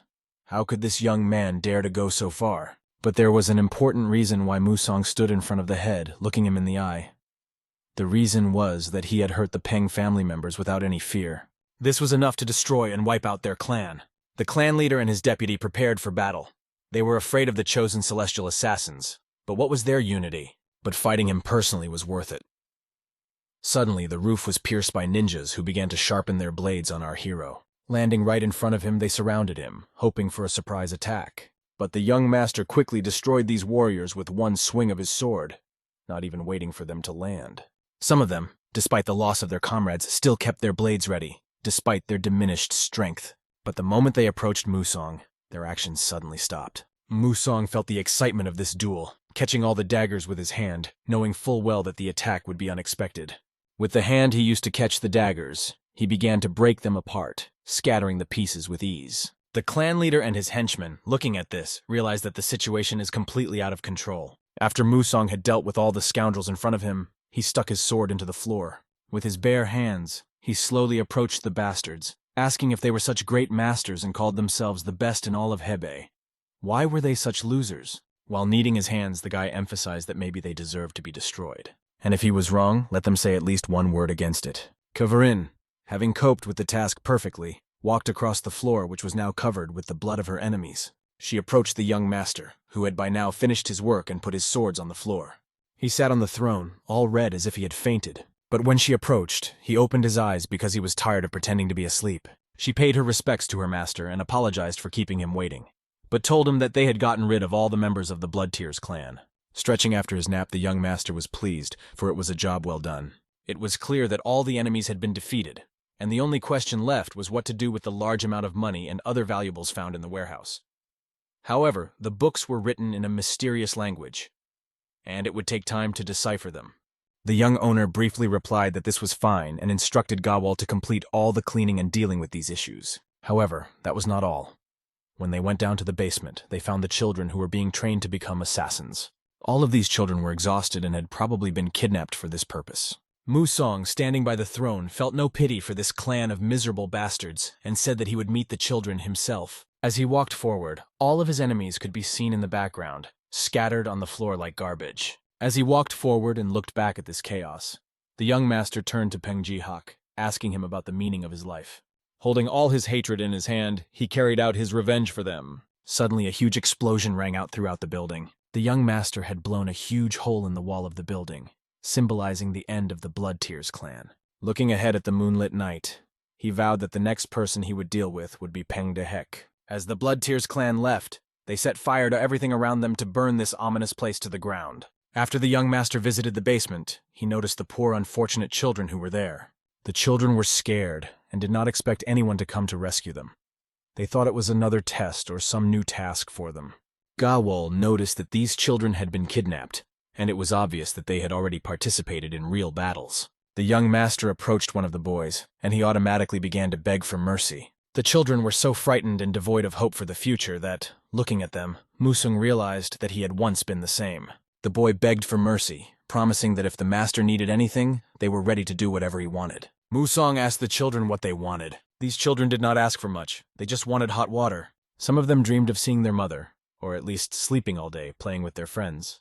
There was nothing unusual in their wishes. They were simple dreams that could easily come true, and the young master took them to the shelter. On his way back, Musong met with his brother. He reported that the Blood Tears clan had been completely destroyed. His brother could not understand how this happened because Musong had just left. But Musong quickly shut him up and asked him to keep his voice down, explaining that he shouldn't make too much noise because it was getting late. He said it was time to go back and asked why his brother was still in the building. Musong, covered in stains that looked like ketchup, was serious, and his brother couldn't believe he had to argue with such a madman. But he still wondered how it had happened, even if the murder had been ordered by Peng Dai-hyuk. They still needed proof. Musong pulled out a book of commission records, and if they could decipher the text, that would be enough. It sounded good enough, but there was one thing left. Musong suggested that his brother do the cleaning. When asked what it was all about, Musong told his brother not to pretend he didn't understand, and said that he would not become the head of the family after he tried to prove his competence. Musong did not plan to drag his brother into this struggle. He believed that once he got rid of the eldest heir, everything else would be much easier. Therefore, he offered his brother to work under him. The younger brother, impressed by his elder brother's cunning, wished him to think carefully about the offer. After that, Musong left the office, leaving his brother alone with his thoughts about this decision. His brother, who had always fought for leadership, felt for the first time that this moment might be his last chance. He couldn't accept the fact that he had to submit to his younger brother, but he knew it was better to be on the winning side. A few days later, Peng's family received shocking news. The head of the family was told that the assassination attempt on Peng So-hyun had failed, and the Blood Tears clan was destroyed in just one day. The Fist King, Ongahu, was simply shocked by this news and was angry about it. No one could even imagine where the commission book could have disappeared, and it remained a mystery. The servant who brought the news felt that the energy of the chapter was so powerful that he could barely breathe. In such a state, the chapter could have said goodbye to his life, and it seemed that this was the work of high-ranking assassins who had cleaned up all traces so thoroughly that they left no evidence. The only thing that remained was the disappearance of the orphans who had been raised in the Blood Tears clan. Gahu was shocked that the orphans had disappeared. However, the servant continued that unfortunately, they did not know what happened to the children, but that they were reportedly sent to the Peng family's children's yard. Hearing this, Gahu was filled with incredible rage. He realized that he had underestimated his brother, and now he realized that he should have destroyed him immediately. If Peng Dehek's crimes became known to the whole world, all his efforts would be in vain. Realizing this, Gahu began to adjust his energy, going downstairs and accepting that it was time to act. He ordered his servant to gather the Moran clan. Upon hearing this, the servant realized that things had gone too far and they needed to put the plan into action immediately. Their family had decided to become the most powerful in Hebei, and now they had to get down to business with all seriousness. Our hero's swordsmen trained even at night in the rain, honing their skills. Half a month had passed since the destruction of the Blood Tears clan.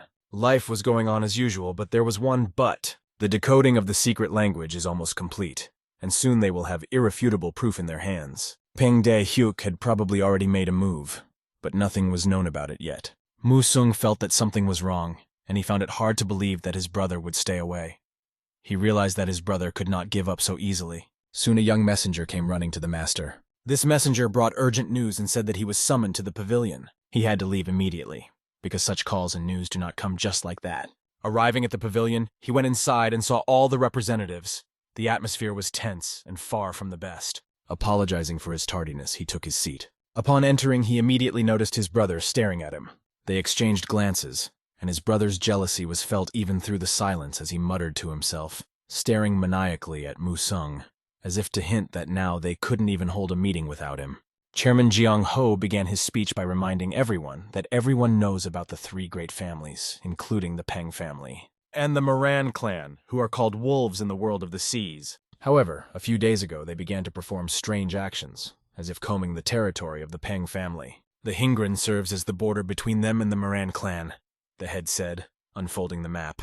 They left the battlefield in a hurry, and the head asked people to check the situation, as he did not know how urgent the issue was.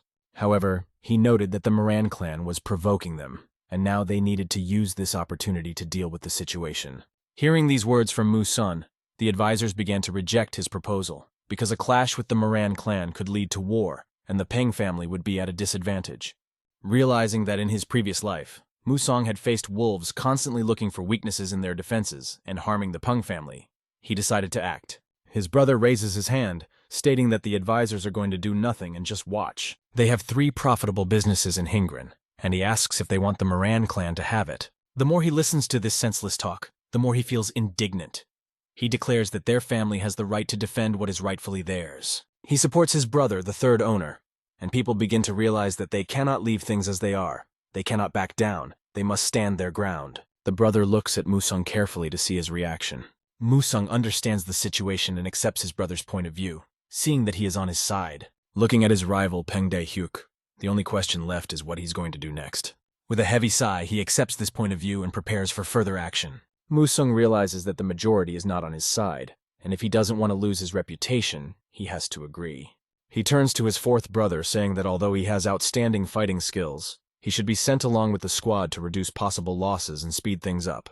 Chonggu adds that the defect is also suitable for this mission, and after hearing this, Musong felt a bit uneasy. It became clear to him that this bastard was undoubtedly up to something. Looking into his eyes, our protagonist's soul does not find peace. He feels that there is some kind of trap here. The swordsmen in the battle camp made a halt, and it seemed that they decided to have a little rest. The young master in turn went to the resting room. Ga Wall was waiting for him there. He was glad that the rain had finally stopped. Talking to her, he told her that Peng Dae-hyuk was doing strange and impulsive things, so she needed to be on guard and remain vigilant until he returned. He had already warned his 3rd brother that if anything happened, he should contact him immediately. As a last resort, if the situation got out of hand, he instructed her to write him a letter, and Gawal realized that this was the safe way for her master to go. At that moment, our hero went to his soldiers on the red carpet. They all froze in anticipation of his words, waiting tensely. When he stepped onto the red carpet, he dusted it off. He began his speech by saying, "The Moran clan of Sadachan has set its sights on Hingren, which is the property of the Peng family. They are currently being held back by my 2nd brother, but the situation remains unstable." He decided to take a fighting squad with him and send a few assistants. He asked the soldiers if they were ready to follow him, and they all answered as one that they would obey any order he gave them. They said that the master was their great leader forever, and everything he did was always right. Addressing them, he said that from that moment on, they would become part of the Peng family's squad. He announced that Jung Ho would be their commander from now on. Hearing these words, tears of joy appeared on Chung Ho's face, because it was a great honor for him. From now on, they would always follow Seo Munyo and fight for the honor of the Peng family. The soldiers answered in unison, "Yes, master." Leaving the red carpet, they walked through the mud, and the master led his tiger squad only forward. After all, their first battle awaits them, and everything is going well. Shortly after these events, we moved to a man we know. He was sitting at his desk, exhausted after a difficult negotiation. He was asking his servant about what was happening to Seo Munyo. Was he really headed to Hingran with his personal detachment? If so, why was the master so worried about it? He closed his eyes and tilted his head. He opened his eyes again and they were full of fear, for the thought that they might all die was troubling him. He could not calm down, but a servant told him that there would be no Black Tiger troops there, so they should not worry, because the head of TNEH Sana had sent the Phantoms. Hearing this news, the master was shocked.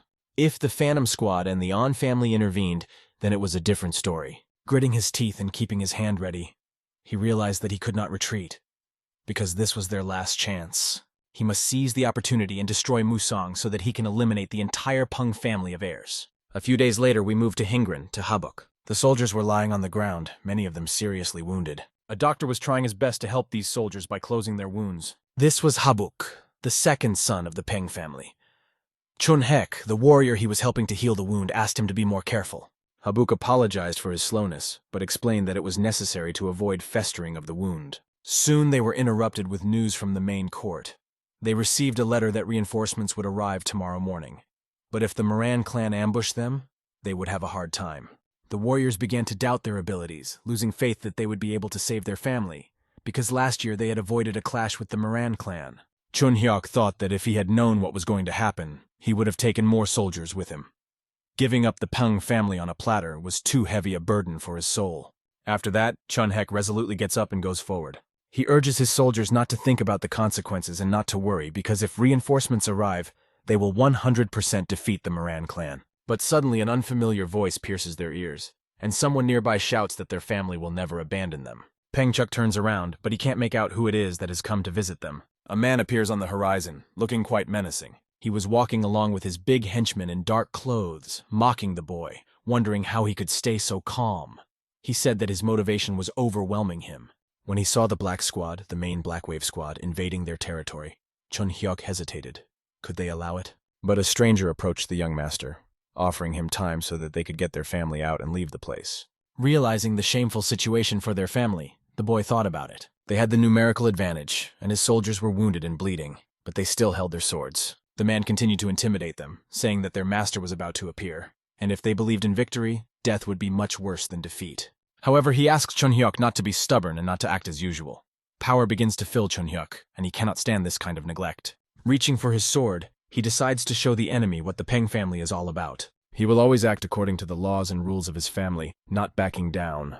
The representative of the Dark Squad has already warned him that if he does not listen, they will destroy them. And if he accepts this challenge, it will be a fight to the death. At the moment when they are attacked by a huge number of troops, the second master of the Peng family orders everyone to be brave and hold the line.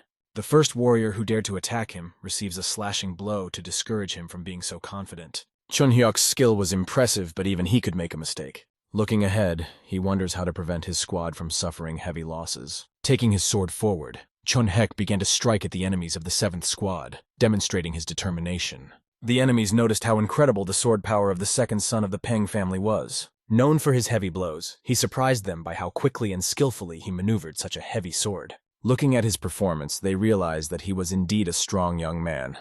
But today his strength might not be enough. As he was cutting down one enemy, another snuck up behind him and struck him. The wound was quite serious, hitting him right in the side. The battle began to lose control, and it seemed that everything was heading for defeat. However, the owner did not give up. He continued to move forward, despite the pain and losses. As he crouched down on the ground and held onto his sword, he saw a villain from the Black Squad flying at him. Although he dodged a strong blow and dropped his sword, he remained alive, ready to continue the fight. The rascal who was close to Chun Hyuk started laughing, full of arrogance. He was sure that he was about to finish off one of the Peng family members, despite his high position. And then, like a bolt from the blue, Musong bursts into the battle, his aura filling every cell of the battlefield. The warriors did not immediately realize who this man was, who suddenly burst into their battle and began to skillfully maneuver among them. The second master noticed with one eye that the atmosphere had changed dramatically, but did not immediately realize what had happened. However, when he sensed his brother's aura, he realized that it was Musong, and he did. Musong saw how the rascal had invaded Peng's territory and even dared to be rude to his older brother. Reinforcements arrived very quickly, and this was a big surprise for the enemies. Musong was confident that now that they had stuck their heads in the trap, the Peng family's Tiger Squad would take that head from them.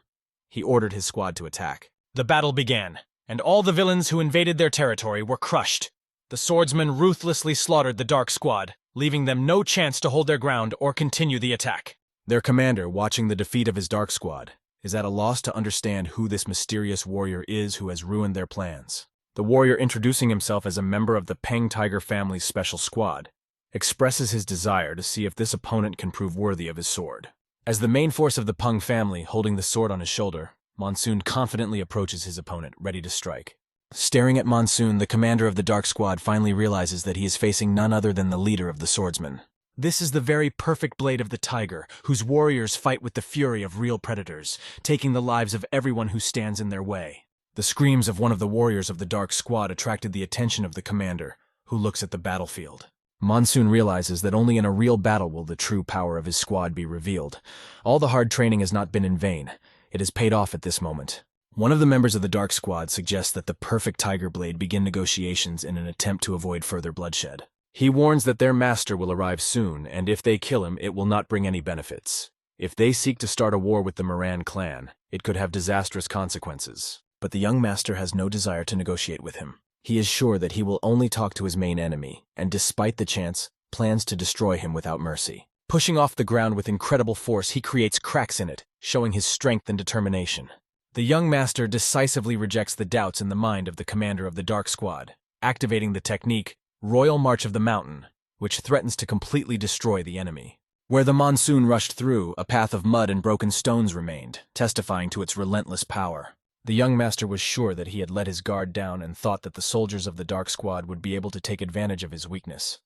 But he was wrong. Their tricks were in vain. A friend of the owner brought his brother to him and asked him if he was all right. Chun Hyuk replies that he survived only because of him, and he is endlessly grateful for his support and help. They discuss that the Moran clan's owner will soon arrive.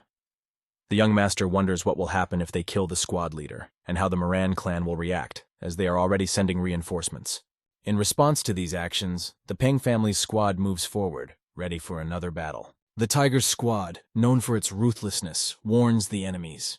It is better not to put your hand in the tiger's mouth if you do not want to lose it. A minute later, his squad contacts the master, reporting that they have completed the task. They have successfully eliminated the Black Wave squad and are now waiting for new orders from their commander. It was an impeccable job, and he promises to join them soon, ordering them to wait for further instructions. Watching Monsoon, his brother can't understand when he managed to grow up so much. Not long ago, he couldn't even put together a band, and now he leads a powerful squad. His brother noticed that Monsoon used the victorious technique of the Royal March of the Mountain, which even he could not have performed. He feels proud to see his younger brother become so strong.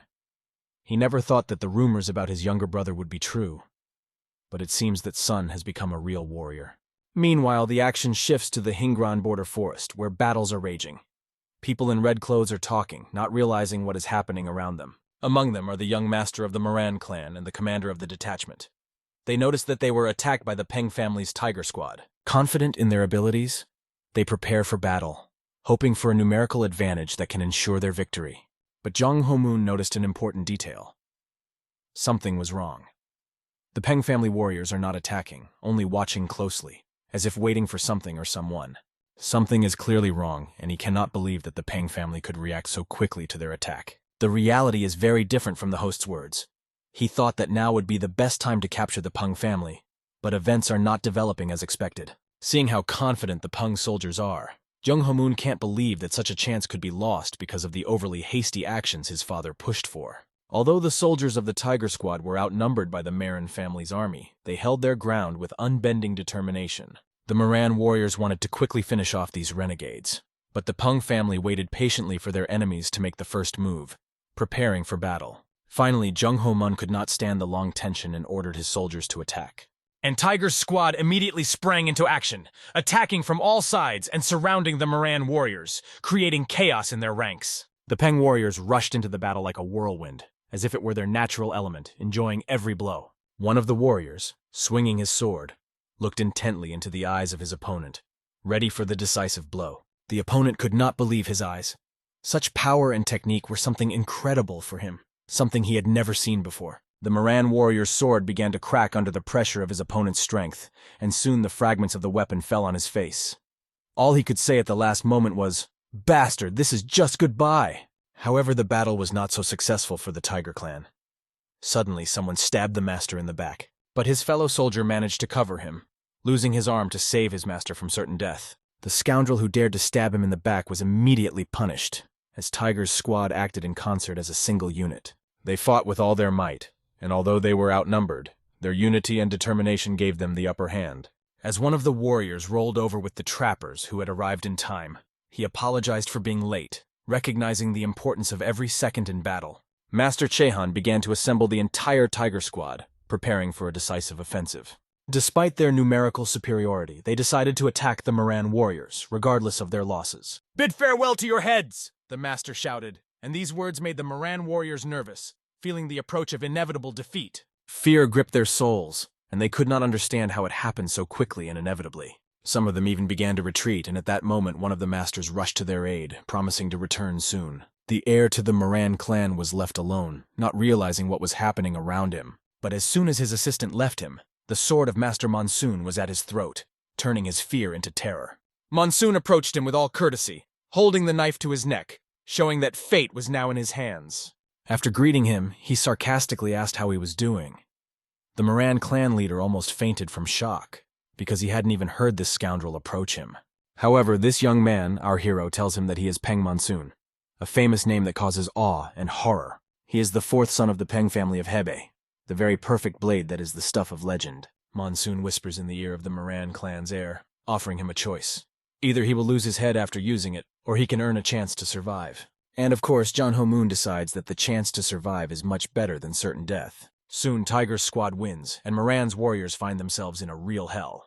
Master Monsoon, looking at this, asks his captive if he came here only to listen to the orders of the assistant chairman. Perhaps he had been bribed by the An family, and he sincerely believed that he was contributing to his family's well-being. The owner pulls out the log of transactions with the On family and hands it to the assistant chairman, allowing him to hold this incriminating document. When asked why he gave it to him, the guy had only one condition. Soman decided to announce this condition to him. If he met it, he could survive. The condition was to never encroach on the Peng family's land again. He was sure that the young master would understand what he was talking about. If the prisoner understood everything correctly, then they can come to an agreement at this stage. Thus, our master releases the representative and heir to the Moran clan, allowing him to escape with important facts about his unit. The warriors plunged their swords into the ground, symbolizing the end of this fierce battle. It was a grand and stunning victory for them, which they celebrated with joy and triumph. They had managed to defend Hingren, and the soldiers shouted, "Hurrah!" incessantly to celebrate the victory. Monsoon and his brother were watching this, and his brother hugged him, saying that he was a real good man, and that everything had been possible only because of his efforts. Monsoon looked at his brother and replied that it was a joint achievement. Thanks to their determination, the Moran clan will no longer dare to encroach on the Peng family's property. When the head of their clan finds out about the On family's plot, infighting will begin among them, further weakening their strength. Their warm conversation was suddenly interrupted by an eagle bringing an important message. Opening the letter, the young master began to read it carefully, becoming more and more anxious with each line. When he learned the contents of the letter, he was furious, feeling the situation spinning out of control. He told his brother, Chung Hung, that he had to return home immediately because a great disaster had occurred. The scoundrel Peng Dehek had started a rebellion in their land, and now the family was in danger. Soon a group of people came to the main entrance of Peng's house carrying torches, creating a tense atmosphere. They had no idea why they had been called up in the middle of the night and could not even imagine what awaited them. Some of those present only prayed that it was not related to the war. Soon the organizer of this unexpected gathering appeared before them. He thanked everyone for responding to the unexpected call. It was the young master who was going to tell them important information. He said that the Peng family was in unprecedented decline, and that the clan's unofficial head, the third master, together with his accomplice Peng Monsoon, were plotting a coup. The warriors still couldn't understand what he was saying, but Dehak continued to explain his brother's treachery. The results of their investigation confirmed their suspicions, providing irrefutable evidence, emphasizing that there was no time for detailed explanations. If they don't believe his words, Dehek is ready to show them living proof of his case. He pulls a small sign out of his pocket and orders the soldiers to look at it carefully. In his hands was a token that indicated plans to eliminate the head of the family, as if his fate had already been sealed. Dehek holds up the token, saying that his father realized the seriousness of the situation and instructed him to restore order in the Peng family. The warriors, believing his deceptive words, bowed their heads in front of him as a sign of loyalty. They assured him that they were at his disposal and would carry out all his orders. Looking at these warriors, Dehek feels this sight gives him strength and confidence. Meanwhile, Gal Wall is watching all this closely from the roof of one of the houses. She realizes that things are going very badly. Things have gone too far, and even the head of the family, who was in his study, was puzzled because he was not expecting guests. However, someone suddenly knocks on the door, and this causes him to be surprised. It was already late for visitors, and he wasn't expecting anyone. However, a girl entered his room, and her appearance was not accidental. She bowed her head to the master, and he recognized her. It was Galval. Apologizing for intruding at such a time, she asked him to listen. She told him that the young master, Piet Dehek, had rebelled against the family. He had taken advantage of the weakened vigilance and seized power in the family, now planning a crime against him, as well as the fourth and third masters. The soldiers are on their way, and he needs to escape immediately, otherwise he will be killed. The master, reflecting on the situation, realizes how bad it is, although he suspected but could not predict when it would happen. 2 of his sons have left, and the head of the family will not last long because there is no time for reflection. However, he could not allow the Peng family to be taken over. He had to act and protect the position of the head of the family. The girl said that the fourth and second heirs were already on their way back, and he just needed to hold out until they returned. She advised him to go to the base, where he would be protected by a combat team. Having accepted this information, he said goodbye to the head of the family, making a decision to act. Everything pointed to the fact that Dehek was a real scoundrel. What he was doing was unacceptable in their family and would be severely punished. The head of the Northern Tiger Squad did not understand what was happening. When he asked why they were locked in a room, he was not answered. The explanation was not enough, and the situation remained tense, so it was decided to wait until things stabilized. They ordered them to stay put to avoid anything stupid, but when they saw the badge, the North Tiger Squad decided to support the rebels. This angered the men, who did not understand how they could have been misled. The scoundrel had managed to deceive everyone, and now everything was going according to his plan. All that remained was to take control of the last point. A servant came to report to the young master that the building of the hand-to-hand unit was empty, because the deputy had disappeared. It looked as if Galval had gotten ahead of them, and the master wondered how they could have let this happen. He asked if they hadn't heard his orders, according to which they were to detain her and not let her escape. If the plan failed, he would have to act faster than expected. However, the servant heard that Galwal was still alive and suggested that he go to the head of the family, where he could gather a group and a third master. Dehek hoped that his father, the head of the family, was sleeping soundly, because a difficult battle was expected ahead. He moved forward with his warriors, and everything went according to plan. He doesn't remember seeing this Jaren squad before, and this may be their first appearance. Dehek hopes that there will be no more problems, and that everything should be over by tonight. By dawn, the Pung family should be in his hands, and he will become their new head. The young master's horses were riding so fast that they kicked up dust in the forest, leaving only dust behind. Monsoon, realizing all the consequences of the uprising, did not give his soldiers a moment's rest. They had to get to the place as soon as possible and give his brother a fierce rebuff. Monsoon ordered the second master to go to the main house immediately. They had to be ready because everything could change in a matter of minutes. Looking at his third brother, Monsoon still couldn't believe that the oldest of them was no angel at all, and that his last act was despicable. Looking around, the young master noticed a group moving against them. These were unusual people. Dressed in black and wearing masks, they jumped through the trees like real killers. One of the leaders of this group looked directly into the eyes of the young owner. The group started moving even faster, blocking their path, and forced them to stop. Monsoon realized that these guys were not ordinary, but rather strong warriors. Each of them had the technique of the On family, even though he had never met them before in his life. He warned his squad that these warriors were extremely dangerous and ordered them to be careful. When Monsoon asked them who they were and why they decided to interfere with them, he asked them to move away and not to disturb the Pung family. The masked soldiers exchanged glances, saying that they had come to interfere with them. Their leader said that the situation had gotten out of hand, and now the Pung family members had to face them. Monsoon, without thinking twice, realized that this was not going to end easily and asked who they were, drawing his sword. However, these warriors were not verbose. They decided to attack and quickly end everything so that they could go back to their home. The warriors with a fiery aura attacked the young master ruthlessly. His sword met the blow of one of the warriors, but when their hands and swords touched, huge sparks flashed, and his opponent remained unharmed. Only one question remained in Monsoon's mind. Did these scoundrels really belong to the On family? But even his master's sword could not stop these warriors. Moreover, they were skillful with throwing weapons, which made them even more dangerous. Their attacks were so effective that they began to destroy the swordsmen from Tiger's squad. The warriors took them by surprise, because the family members were not used to fighting such agile and elusive opponents. The second master shouted to his warriors to get down from their horses immediately and fight back against these villains. They would be stronger in an equal fight, and they should have attacked the enemy in a crowd. Looking at these ghosts approaching with their bare hands, it was hard to believe where they came from. But the swordsmen were ready to fight to the last, and with their swords drawn, they began to attack these villains. However, the sword blows did not harm the enemies, who could stop the blades with their armor and hands. It seemed that these people were armored, because their bodies stopped the swordsmen's blows without any effort.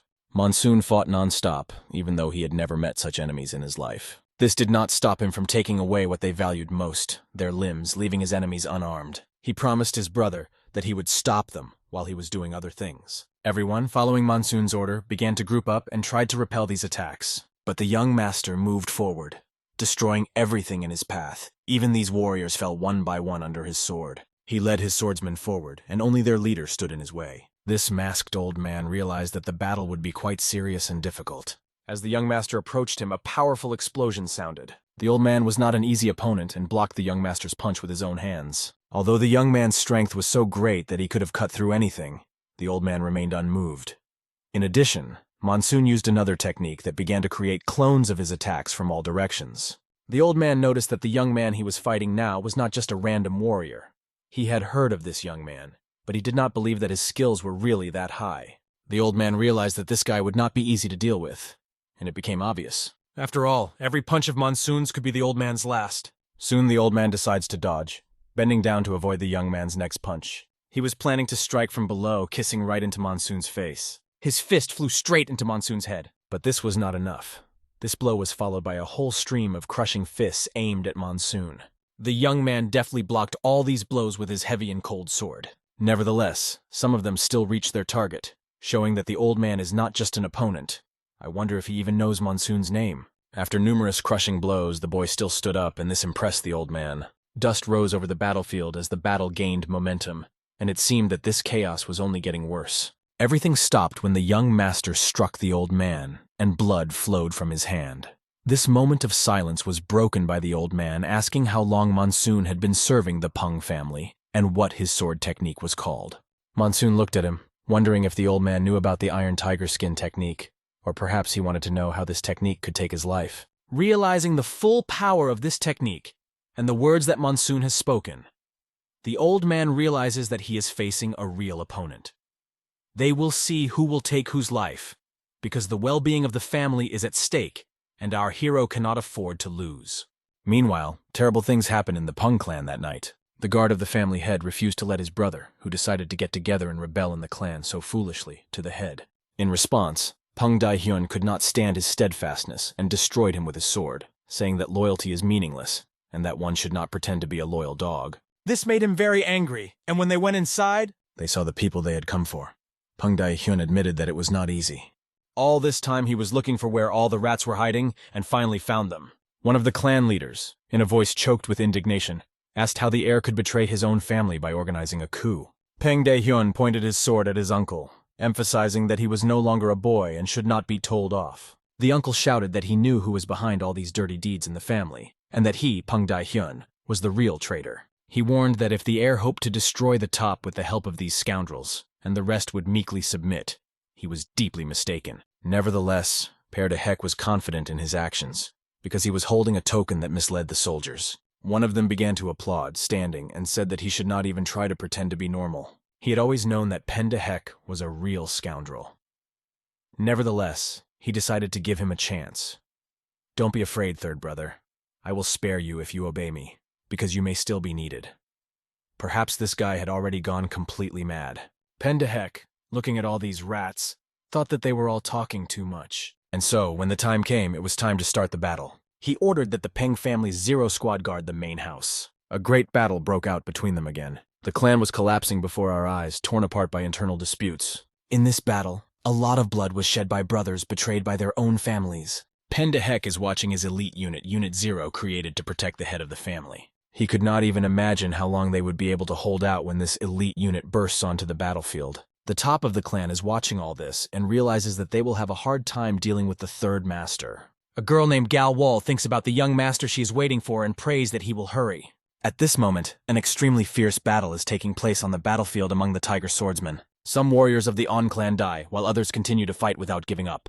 The head of the swordsman's squad notices that these enemies are extremely strong, and this must be the secret of the On family's training. The second master realizes that there are too many enemies, and he can't imagine how much longer they can hold out. He turns to Chulho and Idaksum, asking where their leader, Monsoon, is. Chulho replies that the young master is currently fighting their main enemy. The fiercest battle is taking place not far from them. The two elements merged in a whirlpool resembling a deadly dance. The pressure is so strong that all the smoke has risen on the battlefield, enveloping them.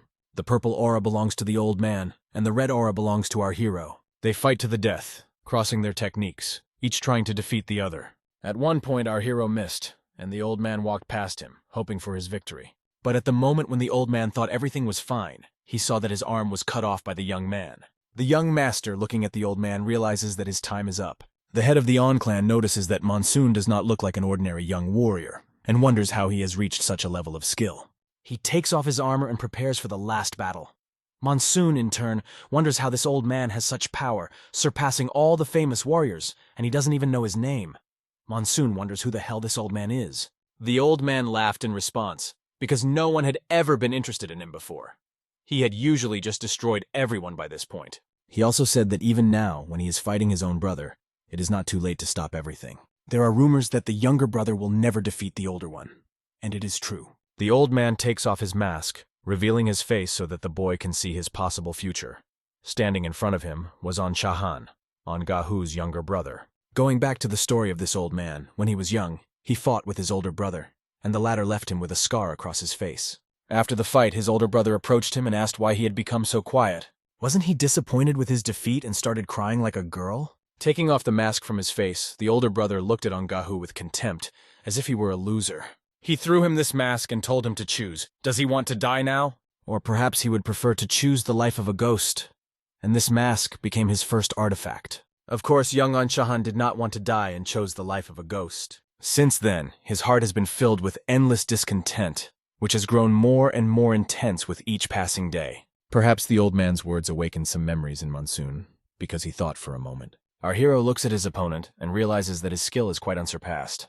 He can't believe that such a strong man lived his life as a punishment for rebelling against King Fist. The young master begins to replay moments with his brother, recalling how he mocked him, showing his cruelty. His older brother was always a scoundrel, using his position to dominate and humiliate others. Guhu was disfigured by his older brother, who rejoiced in his status as the head of the family, and the old man is not lying about King Fist. Looking at this old man, he realizes that they are kindred spirits, and the same thing happened to them as it happened to him. At this point, the Fist King approaches the boy, ready to fight, saying that he does not forgive old grievances, and asks Monsoon if he's afraid of repeating his fate. Even if he manages to win, his older brother will still find him.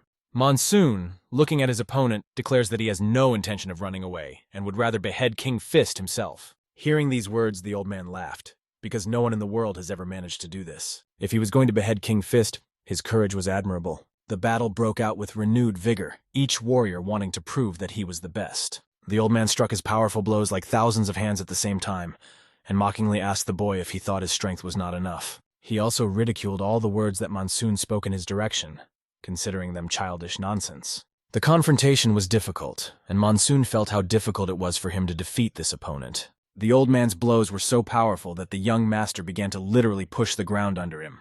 However, it was not just like that. Monsoon activated his technique, and finally his sword pierced the old man's body. At that moment, he released a power equal to that of hundreds of masters, and he must reach that level if he wants to become the winner. Looking at the old man, Monsoon promises him that he will definitely reach it, and even surpass it. He remembers how he managed to do it in his past life, despite all the obstacles, and this memory gives him confidence. The old man laughed at Monsoon's words as if not believing him to be serious. It looked quite ridiculous, and the old man wrote it off as youthful naivety, finding it hard to believe that today's youth are so determined. Hearing the young man's words, the old man decides that it's time to end this fight. Getting into a fighting stance, he points his fist at Monsoon. He makes the young boy watch to the end, demonstrating a fighting technique similar to that of the King Fist. Although his arm is not in the best condition, for the sake of this battle, he will show a phantom stream of crushing fists, forcing the young warrior to keep his eyes on him. If Monsoon can't withstand this blow, he won't have a chance to win. But if he can withstand it, this experience will help him in his battle with the Fist King. At this point, the old man is filled with boundless energy, and his arms seem to swell with power, as if on steroids. His aura and energy descend on Monsoon like a dragon, sending a stream of hundreds of ghostly fists at him. Realizing the impending danger, the young master activates the Wall of Soul sword technique, and heavenly energy begins to fill his sword like lightning, ready to repel the attack. He becomes an incarnation of a god, a tiger master, absorbing all this heavenly energy. Filled with it, he is ready to accept any challenge and withstand any blow. After this strike, it will become clear who emerged victorious and who died. The smoke gradually dissipated after the impact, and a huge cloud rose over the mountains. Blood remained on the ground, and someone was constantly staining the green grass with it. It was an old man who had been defeated. He was at the end of his journey. Looking at the young man, he realized that perhaps this boy could surpass him and defeat the Fist King. At this point, his mask begins to crumble. And finally, the old man experiences this feeling of liberation from the burden of the past. He looks at the fragments of the mask and realizes that he's finally free. His vital energy leaves him, and the old man goes where he has to go. The boy approaches him, takes his mask, and promises that he will lead the family and lead them in the direction where their clan was located. The one who could not win lost to his older brother. We return to the Peng family, where a fierce battle has broken out between their own warriors in this house. The soldiers are lying on the floor. One of the commanders orders them to retreat, and the fourth group to stay alert and remember to maintain order. The master notices that they are in trouble, but they are holding on thanks to their self-improvement. But this will not last forever. Many soldiers are wounded. Many of them need urgent medical care. The enemy's army is growing. They are continuously advancing, not even allowing them to rest. Pendahek is standing next to his advisor and did not expect the unit to hold out for so long. Pendahek begins to worry that they are losing more and more men and need to end this battle as soon as possible. He asks where the damned ghost troops are because they should have been here long ago. The voice of the young Nadezhda pierces their ears. They pay attention to it, go inside, but the ghost squad's cry is not heard. Everyone holds their breath, and for a moment, all the fighting is quiet. Young Monsoon-san walks out, holding the sword and mask of the head of the ghost squad. At that moment, no one could believe it. It could only mean one thing. He had defeated the strongest warrior, One of the brothers who was waiting for him even started to joke that Monsoon was always late. Although the boy is confident, he goes to his traitorous brother, bypassing his warriors, who do not even resist. He comes close to Père Dehec, who looks at Monsoon with hatred, not understanding how he could do this. Monsoon looks at his brother and realizes that he can no longer talk to him. He throws the mask of the head of the fist fight and the ghost squad to the ground. The ghost he has been waiting for is now dead forever. Monsoon looks at his brother Père Dehec with hatred and prepares to put an end to his treacherous act. Holding his sword on his shoulder, Sun calmly walks past his brother's guards, who are watching him closely but not even trying to counteract his actions. Counselor Père Dehec looks thoughtfully at the mask of the leader of the ghost squad, wondering if Monsoon has really surpassed the human. This may indicate that his level of skill far exceeds each of them. But how did he manage to achieve such a result? Coming closer to his brother, dropping the mask of the leader of the ghost squad, the young master begins to tell him that they have left many guards at the entrance, and it will be extremely difficult to break through. The Peng family's squad will arrive soon, and he asks his brother Dehec to surrender and be punished. Dehec, on the other hand, is furious at these words. His ambitions and goals do not end there, and he is not going to give up, because no one can resist the owner of the family head's token. Raising the token up, the guy orders his soldiers to arrest the culprit of the last fourth heir, or simply kill him, as it will even be easier for his soldiers. Monsoon, in turn, realizes that the people have obeyed him only because of the token of the head of the family. Looking back, he doesn't want to kill the members of the Peng family because they are extremely important people. And during their internal struggle, the clan leader could not stand it and got out of bed. This shocking news hit everyone in the room, leaving them stunned. Even our hero, with his jaw wide open, could not believe his eyes, as he had never expected such a turn of events. The head walked over to his chair and, breathing heavily, sat down in it, watching everything that was happening around him. He was trying his best to contain his indignation, but his eyes showed that he was not happy with the situation. The leader's stern gaze swept over everyone in the room like a cold wind that penetrated to the very heart. He turned to all the members of the Peng family, ordering them to stop fighting among themselves. Everyone turned their attention to the master, who had been lying in bed for a long time, and now got up to settle the matter. At this point, Dehec realized that things were going badly. Everyone began to show their respect for the owner, paying him tribute. And it immediately became clear that this could mean only one thing. They had lost. The head of the clan had learned all about Dehec's son, and now he was wondering if he really served the An family. Hearing this, Dehec became even more angry. He clutched the clan leader's sign in his hands and realized that even his own father was putting spokes in his wheels, even at the very end. He asks his father why he didn't stay in bed, hinting that it would have been better not to interfere. With indignation in his eyes, he starts yelling at his father, blaming him for everything. If his father hadn't gotten up, the family wouldn't have been subjected to such terror. Monsoon looks at his brother with a desire to kill him, because he is facing a crazy traitor. This scoundrel declares that the Peng family is doomed, and only he can continue its existence. Monsoon, standing behind his brother, can barely contain his anger, unable to bear his insolence. How can he insult his father like that when he himself betrayed his family out of greed? Dehec, looking at his brother, orders him to shut his mouth, calling him a sucker who does not understand real life. The father, hearing all these arguments, realized who was really who. He saw the real faces of everyone and realized who was who in this family. The head of the clan decided to calm everyone down and said that every member of the family should bend the knee before the head's token, which was now in his hands. And it was at this moment that the warriors noticed that the young master was not holding a real token of the head of the family, but a fake one. It turned out that he had deceived everyone, using their lives to achieve his selfish goals. It was too much for everyone present. He had to answer for all his sins. The counselor realized that the situation was becoming too dangerous, realizing that his master would now be killed. The best decision for him was to run away as fast as possible. He ran as fast as he could, but Gavel noticed him, realizing where he was going, and decided to intercept him. The father orders the warriors of the Pen family to kill the traitors. It was an order that came from the leader of the clan. Everyone understood that this order had to be carried out immediately, because the soldiers who were defending Dehec would not last long. Dehec realizes that there is no way out of the situation, and things are going from bad to worse. Only certain death awaits him and his family, and everything has come to a standstill because of his stupidity.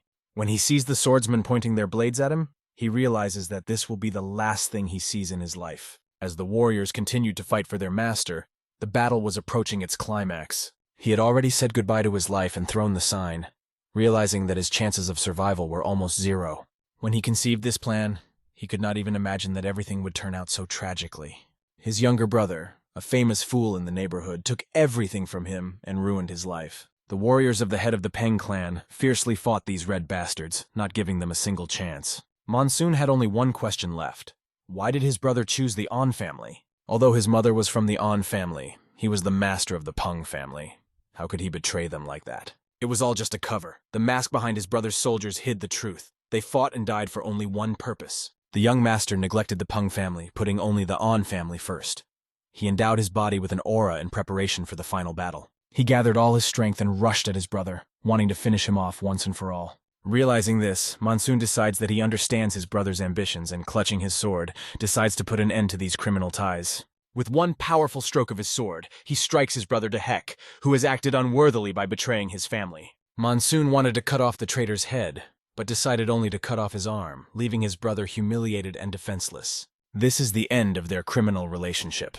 The boy looks at his brother Dehek, who is now lying on the ground, missing his arm. Dehek is screaming and crying because he has lost everything he had and now finds himself in a hopeless situation. He will be severely punished, but Monsoon left him alive for a reason. Dehek still has unpaid debts. When it began to dawn, Dehek's counselor ran as fast as he could, trying to leave this dangerous place. Everything did not go according to plan. Everything went wrong. He can't go back, otherwise he will be killed. He is going to hide somewhere near the river. But suddenly he sees Gavel standing right behind him. She coldly remarked that perhaps he had seen her before, and curiously asked why he was running alone in the morning. The counselor yells that Gavel is not worthy of being Pen Musong's informant, and if she had just kept quiet, they would have won. He accuses her of making everything go wrong because of her efforts. How dare she stand in their way? The counselor points his fist at her, trying to hit her. But she is no ordinary girl. She is a first-class swordsman of the clan of the Chosen Celestial Assassins. And when she said that, it was too late to stop. He flew straight at her, not realizing that he was facing a celestial assassin. As a result, his head instantly flew off his shoulders. Gavel not only found him, but also fulfilled her mission. Looking at the waking sunrise, she realizes that they are closer to their fate, which is approaching them at a rapid pace. After the incident, the Peng clan's chief commander gathered all the dignitaries around a table, wanting to make sure everything was under control.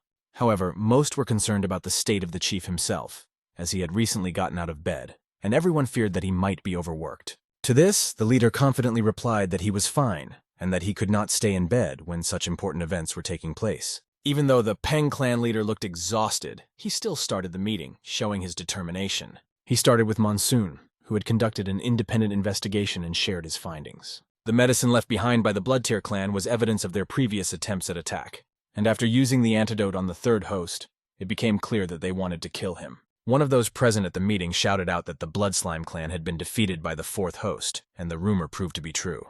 Monsoon also presented the clan's memos, which revealed evidence that the attackers on Hygron were linked to Pektahak. Senior officials carefully studied the memos and realized the full extent of the threat. All the pieces of the puzzle finally came together, and given what had happened, the head decided to make an important decision. He realized that his son Baek Daehyuk and the O family had been misleading them all along, scheming behind their backs. During an audit of expenses, it was discovered that some of the Peng family's property had been illegally transferred to the An family. After this information, the clan head felt a severe headache, realizing that the traitor was right under their noses.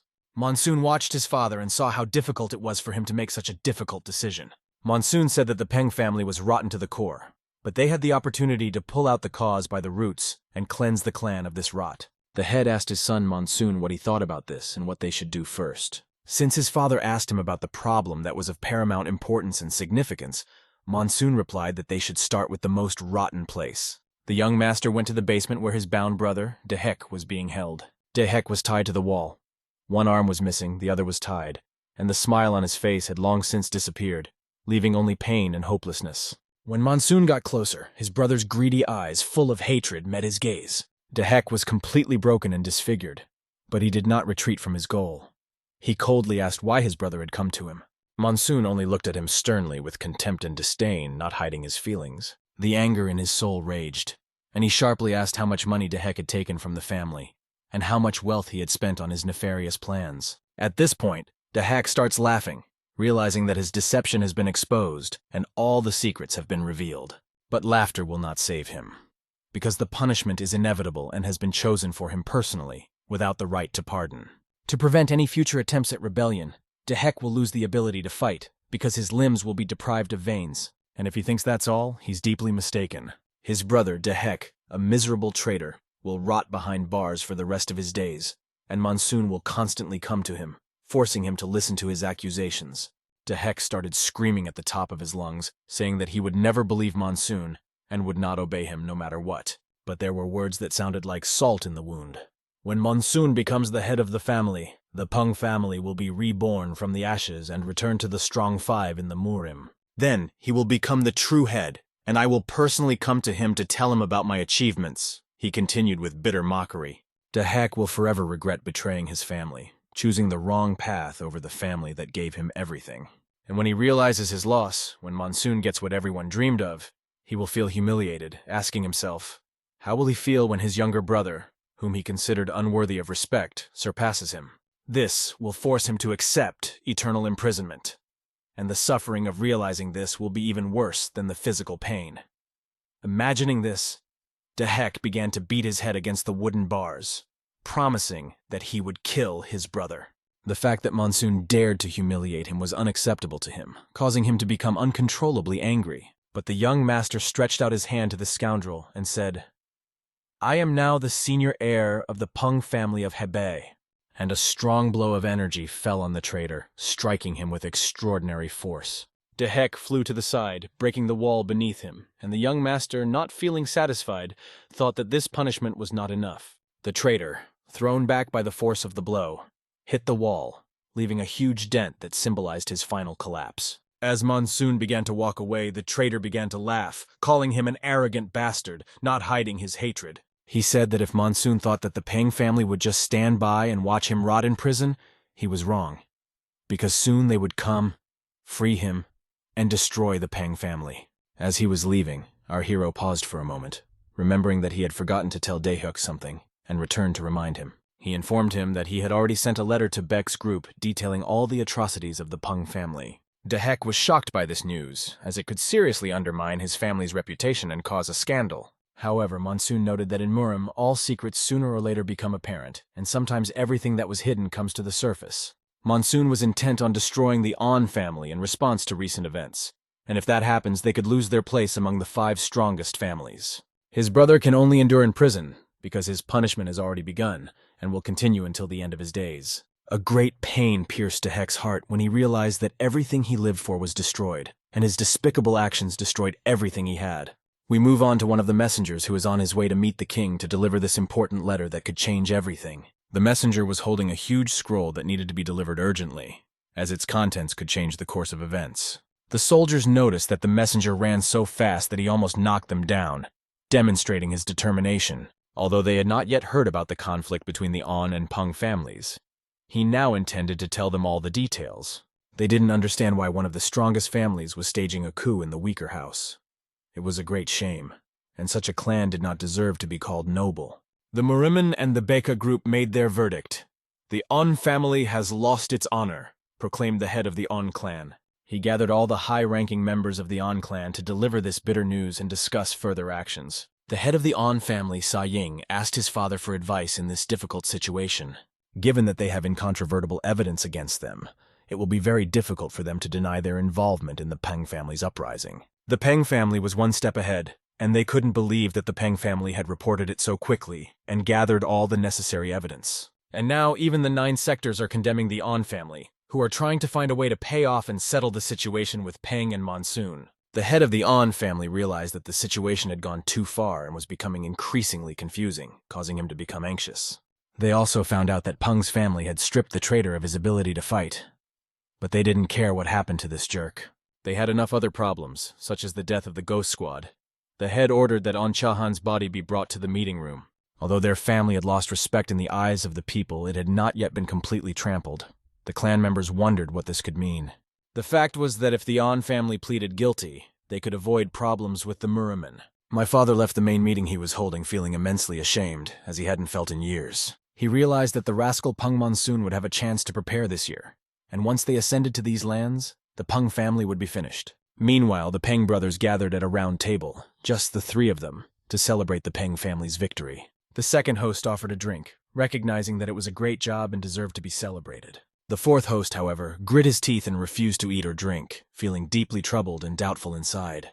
Monsoon was also worried and had several unresolved issues that kept him busy. The fourth host asked about the situation with On's family, confident that they would find a way to get out of the situation. Pouring himself some alcohol, he suggested that Monsoon could predict their actions. As soon as the On family felt threatened, they would immediately try to negotiate. This year, he believes the Peng family should focus on strengthening their foundation to be ready for possible threats. Starting today, all members of the Peng family must act as a united front, the young master said firmly, showing his determination. His brother heard these words and, looking at his reflection in the sake glass, finally realized why Monsoon had gathered them all at this table. Monsoon said that they must know something important, and Peng Seo-hyuk agreed to follow him, trusting his determination. Monsoon asked his second brother, in whom he had high hopes, "What do you have to say about this? What is your view on this situation?" The younger brother, listening to his second master, realized that he would have to find out the truth someday, since he had agreed to follow him.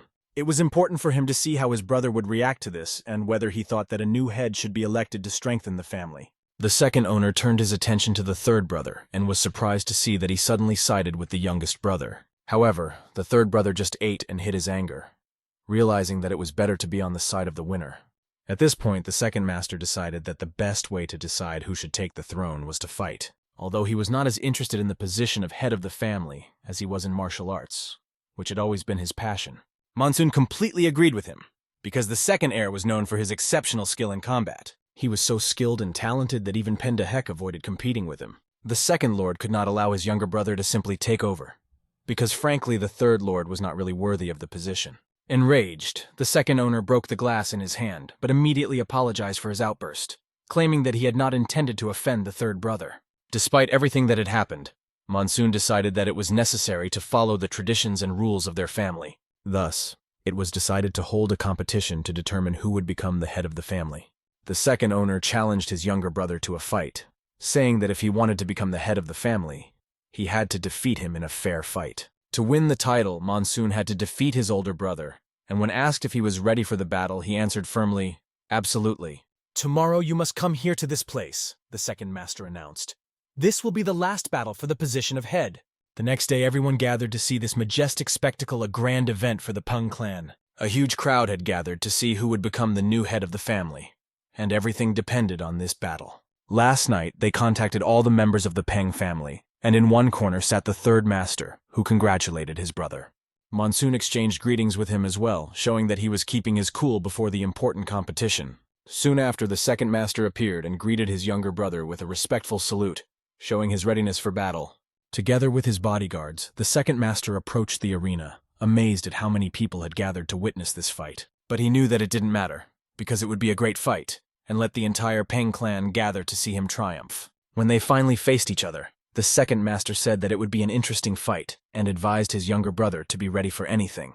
Monsoon turned to the side, abruptly feeling a pain in his body, as if something had suddenly made itself felt. Gavel, watching the young master, began to worry if he was okay, suspecting that something might be wrong. The young man, taking his swords, felt that this day had been coming for too long, and now he was finally ready to show everything he could do. His emotions were on the edge. Joy and excitement overwhelmed him, and he could hardly restrain himself from excessive emotions. Going into the fight, he did not promise everyone that he would return victorious, but his determination was written all over his face. They came face to face, looking into each other's eyes. The time had finally come for the younger heir to demonstrate his secrets and talents. Everyone present held their breath as they watched the start of this important duel, on which the future of the clan depended. One of the main questions that worried everyone was whether Monsoon would be able to defeat the second master in this decisive duel. After all, this competition would determine who would become the new head of the family, and each of them understood the importance of this battle. As they faced each other, they began to fill their bodies with aura, and it became obvious that the second master was much stronger than expected. Monsoon also charged his sword with energy, which spread like lightning across the battlefield, and their heroic gazes met in each other's eyes. The elder brother waved his sword, showing that he was ready to attack and had no intention of retreating. He jumped high up and like lightning began to cut through space, aiming his strike directly at his younger brother. There was a huge explosion where Monsoon was standing, and its sphere spread across the battlefield, enveloping everything around him. The older brother's skill was amazing. He moved as fast as lightning, leaving his opponent no chance. But Monsoon managed to block his blows with his sword, which surprised all the warriors watching the fight. The technique he used was the Renchun Heck-Chain Wall, and although it seemed invisible at the beginning, it revealed its incredible power during the fight. even when Musang was already exhausted.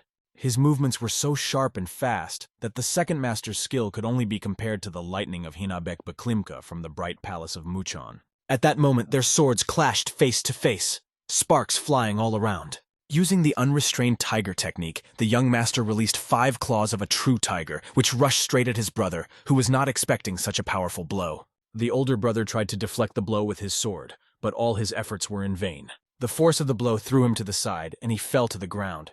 It was obvious that the blow had not only damaged him, but also caused dust to rise from the ground. The people watching the fight realized that this technique was incredibly difficult and could not be taught to anyone. This skill proved to be extremely destructive, making everyone wonder about the young monsoon's true capabilities. After all, the true skill of the Peng family, according to the young master, is the ability to fight against all odds and use strength in any situation. He realized that victory in this battle depended on the ability to fight despite any limitations. The place where the huge explosion had occurred was completely destroyed, and the brick floor was broken into small pieces, showing how powerful the equipment was. The brothers met each other's eyes, assessing their skills. At first, the young owner was confused, but now he understood why they were urgently brought together. Apart from Dehek, all the important family members had gathered here to see who would become the new head.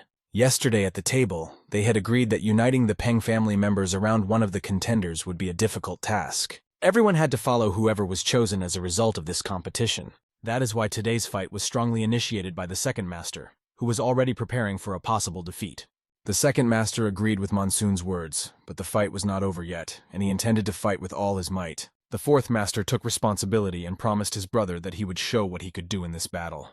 Meanwhile, a chariot was approaching not far from them, heading toward the 2 guards. The guards did not want to accept strangers.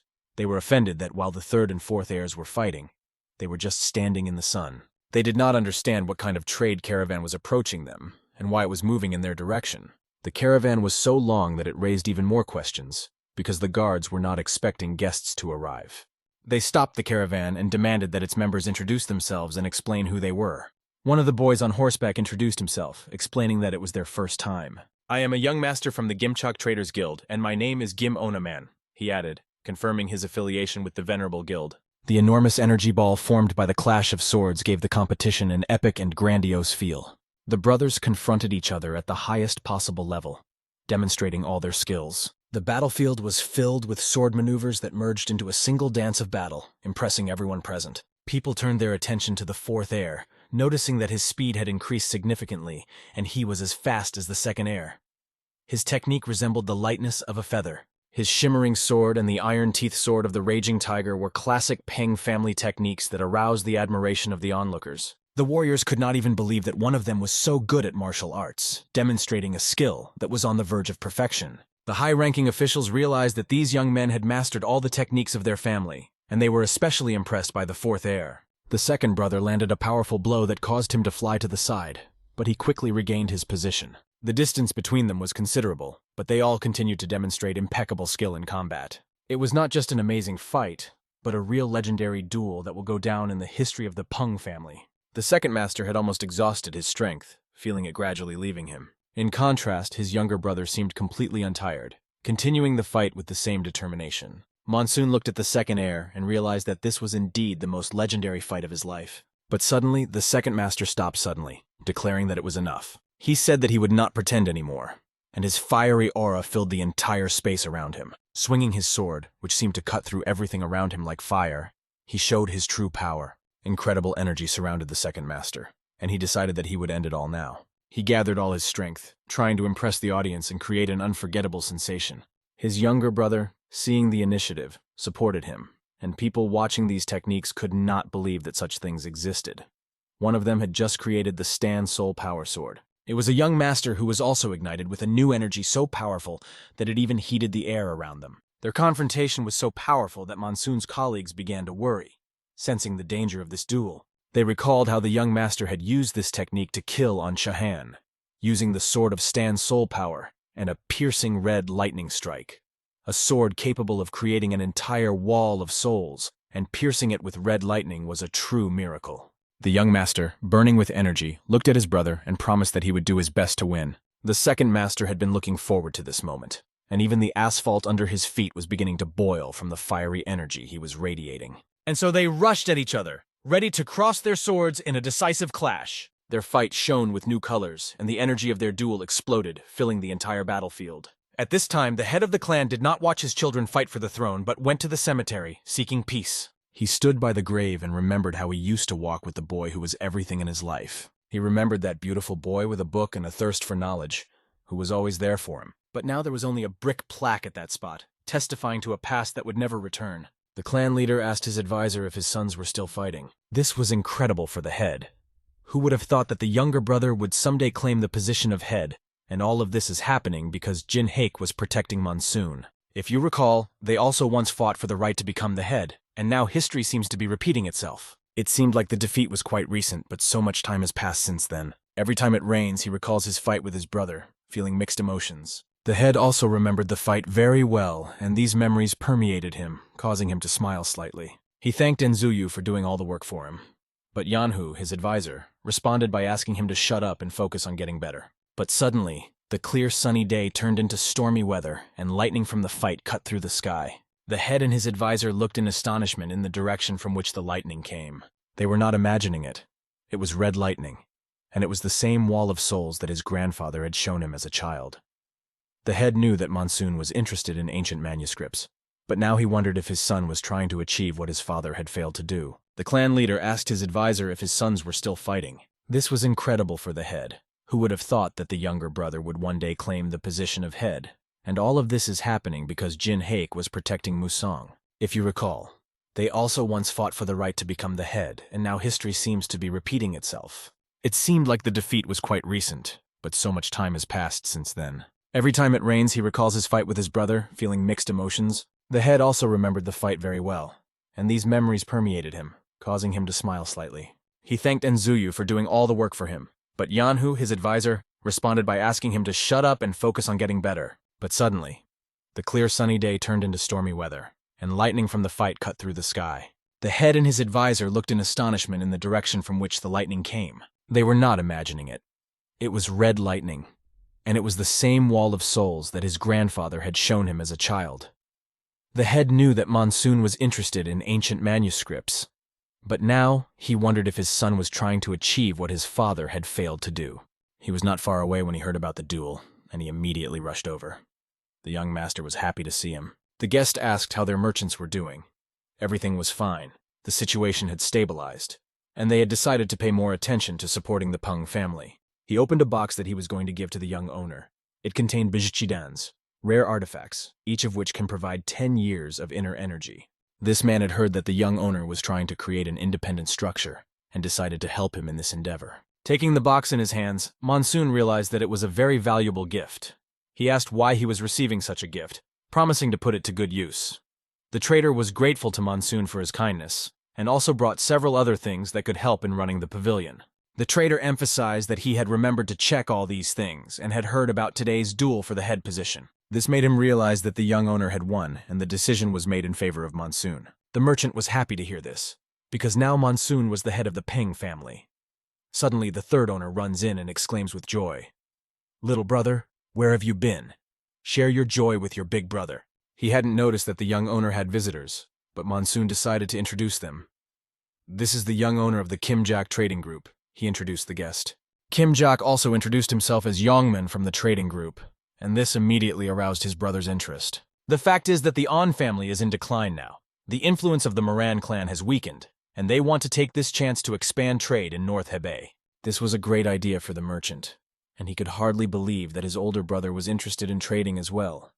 They should talk about it in more detail. However, the third owner did not want to discuss trading at all, and could not believe that his brother really wanted to do it. Monsoon, noticing his hesitation, whispered in his brother's ear that this was a great opportunity for him to learn something new and expand his horizons. Of course, the young master organized this meeting to discuss all the details. A few days later, the Peng clan raised the tiger flag over their home, symbolizing a new stage in their history. All the warriors gathered to greet the new clan leader and celebrate this solemn moment. It was the head of the clan who stood in front and waited for the new heir who would become the head today. Today, his journey begins, and it was a moment that everyone was looking forward to.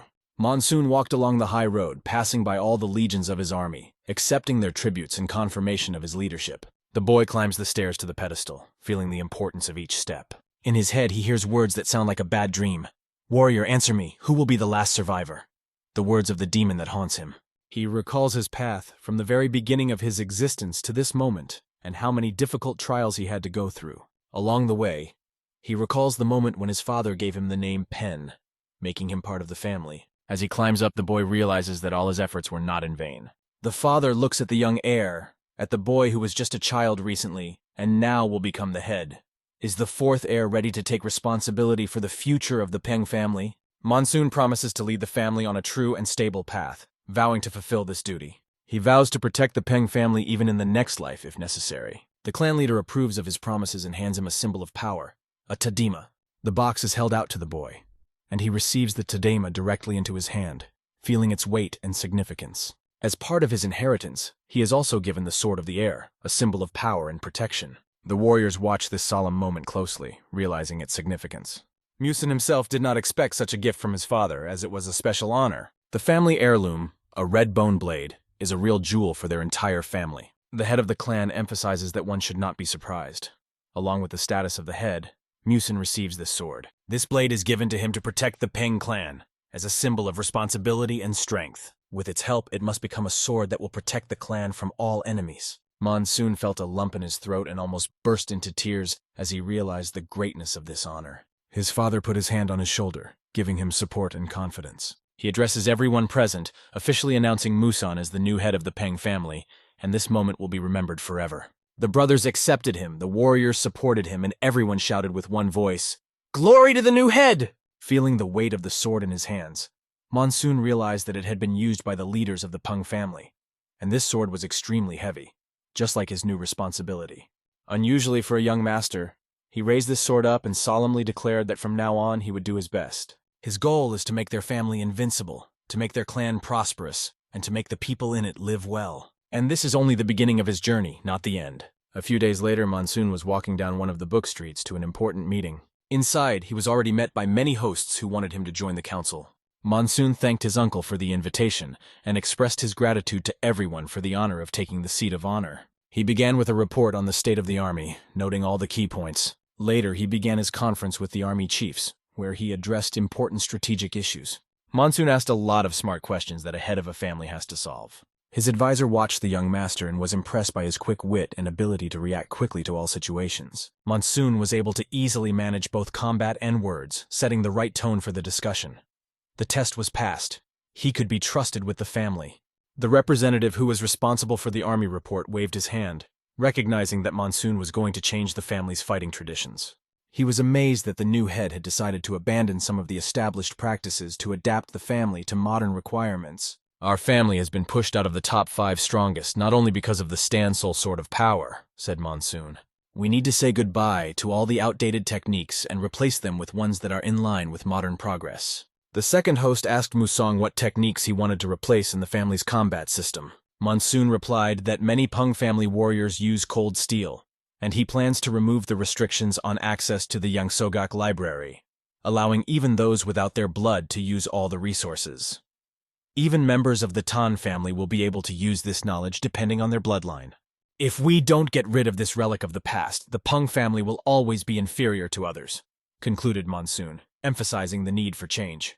"We need change until the family can cope with the difficulties," continued Monsoon, emphasizing the need for reform. Suddenly, a young man ran into the room, apologizing for interrupting the conversation. He had an urgent message for the clan leader that needed to be delivered immediately. Everyone present began to worry, trying to understand what kind of urgent message could have disrupted their meeting so much. After reading the message, Monsoon became visibly nervous as several armed men in black were seen approaching the meeting place quickly. There were about 60 of them, which meant a possible threat of attack. The men in black were probably from the Demon Squad, which caused even more anxiety among those present. Up until this point, the demon sect hadn't made itself known, and this seemed rather strange, raising suspicions. "The head will take care of everything," they reassured him, but advised him to be careful because it could be a trap. Back to these people who seemed very strange. A group of 3 people walked along the trail, approaching the meeting place, attracting attention with their strangeness. They finally reached Hebei, although there was still a long way to go. The younger boys walking behind the old man complained of fatigue and wanted to find a place to rest and drink. The old man stopped, listened to the wind, and noticed that it seemed they were in for an unexpected encounter. And indeed, the wind whistled, and suddenly soldiers appeared, surrounding them on all sides. The soldiers took the people into a ring, intending to interrogate them and find out their intentions. One of the warriors approached the old man and noticed that he had keen hearing and eyesight for his age. It was the head of the Wind Demon Squad, Ma Ying, who was considered the first and third blade of the Soul Alliance, if he was not mistaken. The old man noticed that the warriors were emanating powerful energy, and he asked curiously who the efforts were directed at. Was it not the Peng family? Ma Ying replied that he wanted to use the old man as a bait to get to Chihong, and that his plans were non-negotiable. But you don't need to know that, he said, stalling for time and pointing his sword charged with demonic energy at the old man. The old man realized it was a trap. He smiled, comparing the Hebei tigers to dogs, and decided to take off his mask. The warriors who were coming to meet the Hebei tiger watched in amazement as the old man took off his mask, saying that they could see the real one. The amazed warriors saw that the mask was made of human skin, and the man known as the strongest in the world was standing before them. If you have heard the legends about me, then do not let your guard down, because the strongest man in the world is standing right in front of you, he said, looking at them menacingly. Only those personally chosen by Hong can become members of this order, strictly following the traditions of Keonam. These warriors are obsessed with the art of using cold steel, and their fighting spirit is incomparable. They are led by Do Hong himself, one of the 3 most powerful warriors who fights for the title of the strongest. The moment the mask was ripped off, the attacker realized that he had messed with someone he should have avoided. He planned to kill several members of the Alliance to provoke chaos, but something went wrong. How did he even get here? This old man should have taught his children to hold a sword a long time ago, not to interfere in the affairs of warriors. Hearing his opponent's words, De Hong just laughed, as if he had heard a long-known joke. He had come to sanctify the tiger with his gaze, but on the way he met only miserable insects. His journey was not in vain, although he did not catch a large prey. But the encounter with the pack of young men spurred him on to action. By activating his demonic illusion, the old man made the man feel as if he was facing death itself, his gaze piercing the soul, turning it into prey. The atmosphere suddenly became so heavy that his soldiers could not take a step, as if they were paralyzed. They fell one by one without even engaging in combat. But their battle was interrupted when the historian appeared, boldly addressing them. Who could dare to do such a thing?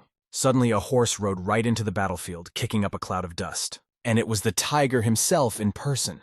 The enemy looks at him and does not realize what kind of beast is in front of him. The old man instantly realizes that he has met the tiger earlier than he expected, and this makes him change his plans. The barbarians, seeing the tiger's blade, realize that they had better run away while they still have the chance. The young master arrives at the scene to find out how the clan's demons dared to set foot on the territory of the Peng family. He swings his sword to harm his enemies and teach them to respect his authority. But their leader suddenly disappears, moving to another point, avoiding the blow. The warriors notice him climbing a high mountain, intending to observe the events from above. Using his demonic techniques, he prepares to attack the head of the Peng clan himself from the mountain, like a predator waiting for its prey. His goal is to assess how strong this master is and see if he can withstand his mighty power. As he watches from the top, he sees the battle between the demonic sect and the warriors of the Peng clan gathering momentum. The young master skillfully deals with his enemies, smashing them one by one like cracking nuts. However, when he looks up, he notices the old man, who is terrifying with his eyes alone. The owner felt a cold fear grip him as he recognized the familiar face. It was the same old man, the head of the Alliance, from his memories. But what was he doing here? The young master's thoughts were interrupted by an unexpected attack from a warrior who rushed at him with a sword. The attacker swung, trying to inflict a fatal blow that would have ended the master's life. However, the young master easily repelled this attack with his sword, as if he had incinerated the mosquito with fire. Judging by the techniques, these soldiers belonged to the Wind Demon Squad, so he needed to deal with them as soon as possible to finally meet the head of the Alliance. He rushed at this scoundrel who dared to attack him, deciding to quickly finish off the enemy. They clashed swords, and the enemy barely deflected his powerful blow, feeling incredible pressure. The young master realized that he had to act even more forcefully, and his crushing attack fell upon his enemies. They could not understand how this young warrior could be so powerful. The head of the demonic alliance watched the battle from the sidelines, amazed at the young master's extraordinary strength. Hong's daughter decided to just watch from the top of the mountain as they fought, not interfering in the battle. They shouldn't have waited for help. They had to find a way to act on their own. However, the young master cut everything in his path with his incredible strength, and some of them, seeing his techniques, began to run away in panic. They pushed off the ground and began to retreat immediately, trying to escape. One of them, taking a desperate step, activated 3 gusts of demonic wind, directing an attack at the host. The attack was quite strong, creating a whirlwind around him. But for the clan leader, it was just a game. He managed to create a hurricane with a single sword strike at the point where he directed his power. His opponent could not believe that his technique, which he considered a masterpiece, was dispelled with such ease. This guy was much stronger than their entire army. Even the most powerful warriors of the demon clan would not have been able to withstand him, but the young clan leader had destroyed them ruthlessly. The young master looked at his sword, feeling proud, for this blade made of red bone was a true divine weapon. It deserved to be called divine, because no one survives a collision with it. Some of the warriors who survived the battle began to run away, realizing that their fate was already sealed. But the guy, quickly maneuvering around the perimeter, ruthlessly destroyed them one by one. He crushed his opponents, literally trampling them into the ground, leaving them no chance of escape. When he caught one of them, he declared that he would not escape, because death had already overtaken him. He wanted to show the servants of the Wind Demon their fatal mistake. He lifted the head of the leader of their group and coldly said that he was already dead. The master had ordered them to surrender, or they would all die, and they had no other choice. The soldiers looked at each other and realized that they had only one way out. They knew what to do in such a situation. These scoundrels activated the self-sacrifice technique, which illuminated everything around them with a purple light, and the young master found himself right in the center of the action.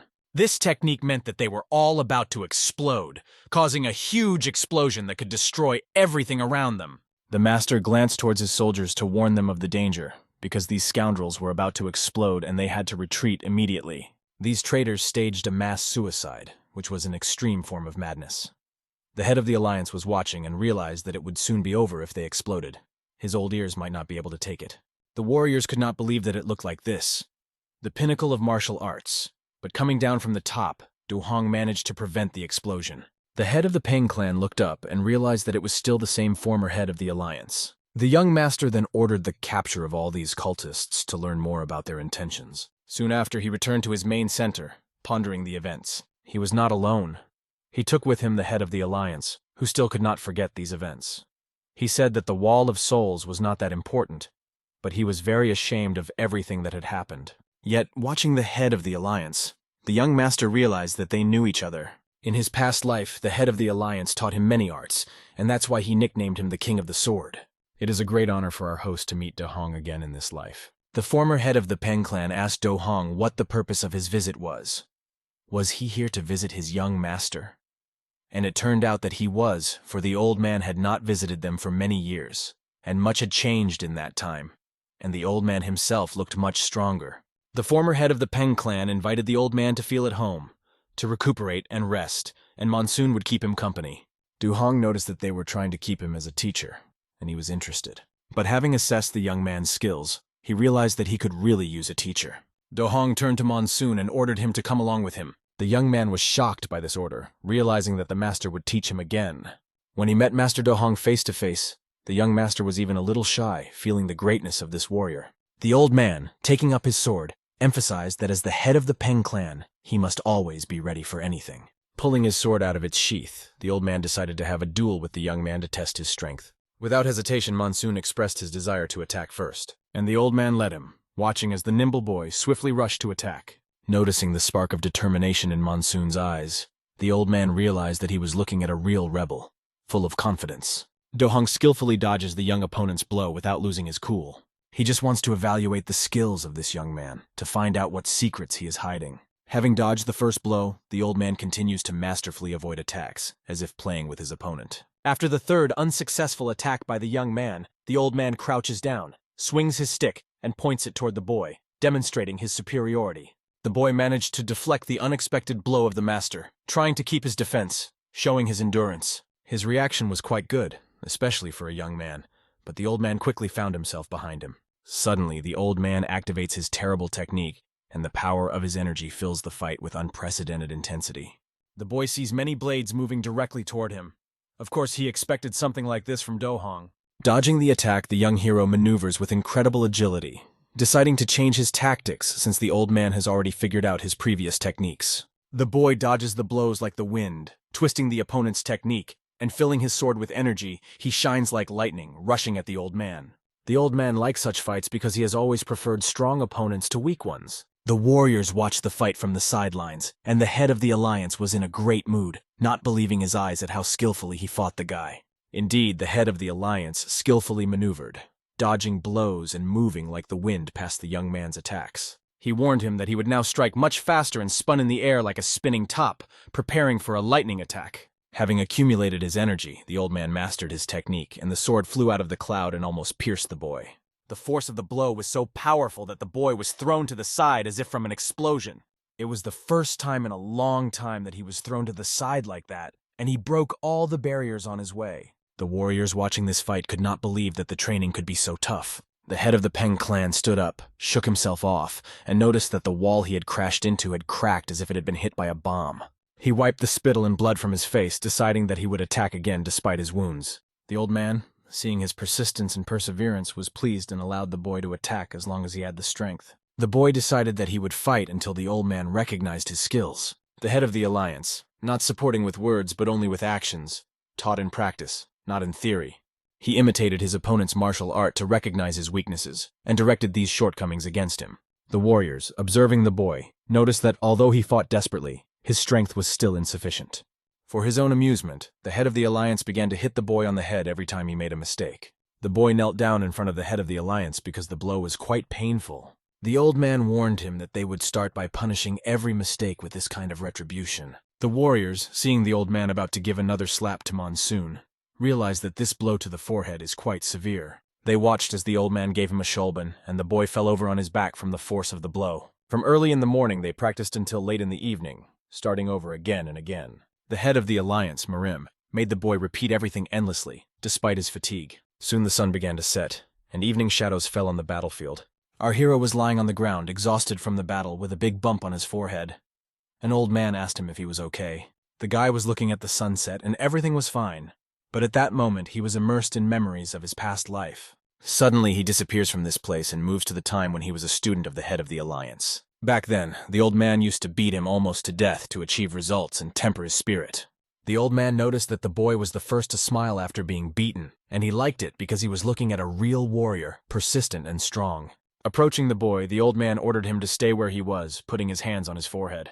Touching with 2 fingers, the old man transferred his energy, which began to fill the young master's body, and he began to use the technique he had seen before. It was the sword of the iron teeth of the rampant tiger, a technique that could heal his wounds. The old man noted that the iron teeth sword of the raging tiger was an imitation of a great warrior's technique. Looking at the young man, the old man assessed him as very mature for his 20 years, but still understood that his path would be difficult.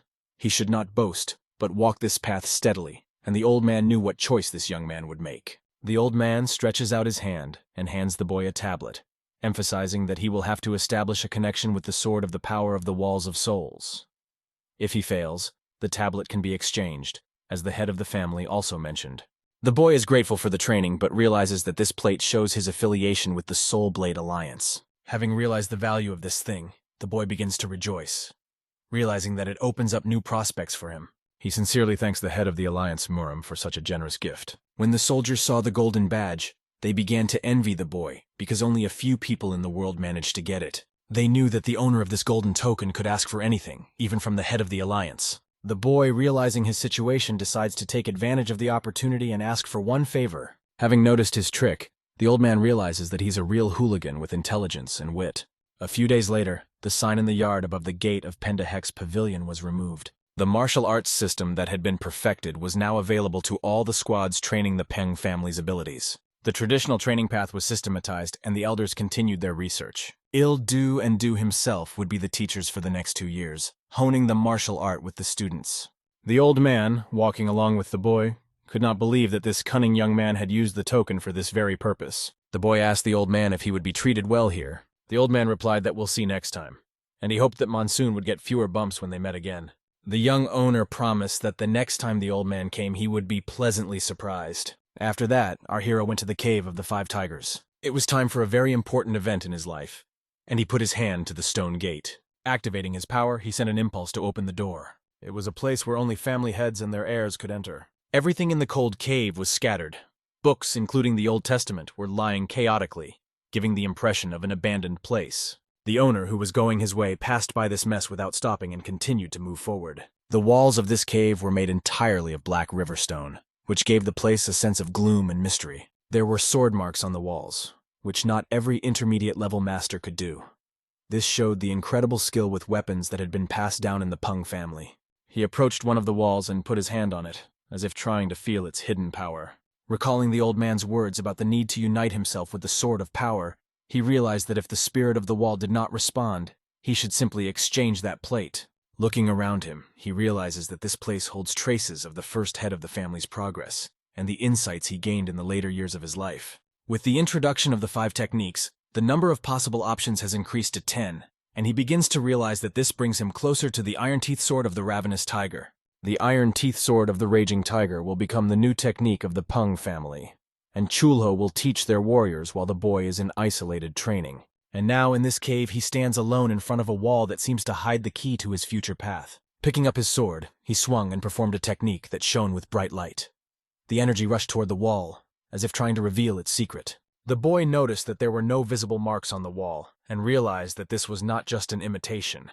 He had to understand the deeper meaning of this test. This is only the beginning of his stone test, which awaits him in this gloomy cave. It has been 2 years since he trained in solitude in this cave, hardening his body and spirit. His body has changed, becoming a perfect tool for wielding a sword, and his skill has reached new heights. He even learned to cut through a drop of water in which he saw his reflection, demonstrating absolute control over the sword.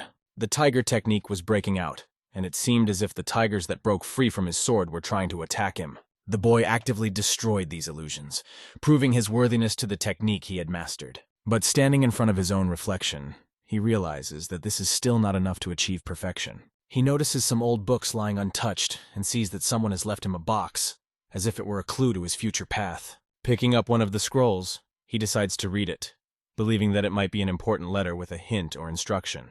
In the letter, written by Gawal, he saw words that assured him that the main house had not been harmed during the time he was in the cave.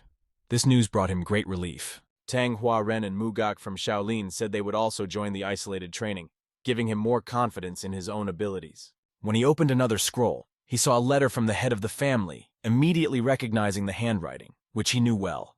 In this letter, the head of the family wrote that he had fulfilled his duty when he wrote these lines, hinting that the young master should follow his destiny. The young master pondered the words of the letter, realizing that he too would have to fulfill his duty and do what was right, as required by the family's honor. He realized that his task was to bring the fruits of his efforts and present them to the head of the family for judgment. A year later, after 3 years of training, he reached the last wall of transcendence, feeling that he was approaching the end of his journey. He believed that he had done his best, but deep down he felt that he was wrong. A part of his heart remained blocked, preventing him from achieving full insight and completing his mission. And he does not fully understand whether he has truly comprehended the power of the Iron Teeth Sword of the Raging Tiger. Or perhaps he was defeated by an inner demon hiding inside him. He calls out to this demon, demanding that it come out of the darkness and appear before him. A bloody hand emerges from the darkness, as if reaching for him from the past. It was a corpse, the lifeless remains of his former days, from which he could not escape. He came face to face with himself from a past life that seemed long forgotten. He invites this personality to start the battle right now, without delay. His dark self asks if he wants to ask him a question that torments his heart first. But if such questions do not matter to him, then only in battle can he find true meaning, his dark side declares. Monsoon quickly grabs his sword, ready to confront the dark personality, and instantly deflects its unworthy blow directed against him. He realizes the gravity of the situation he is in, feeling the pressure hanging over him. The great law of the Great Tiger's defense protects his mind, but the one standing opposite him has no less power. His dark personality activated a power he hadn't known before.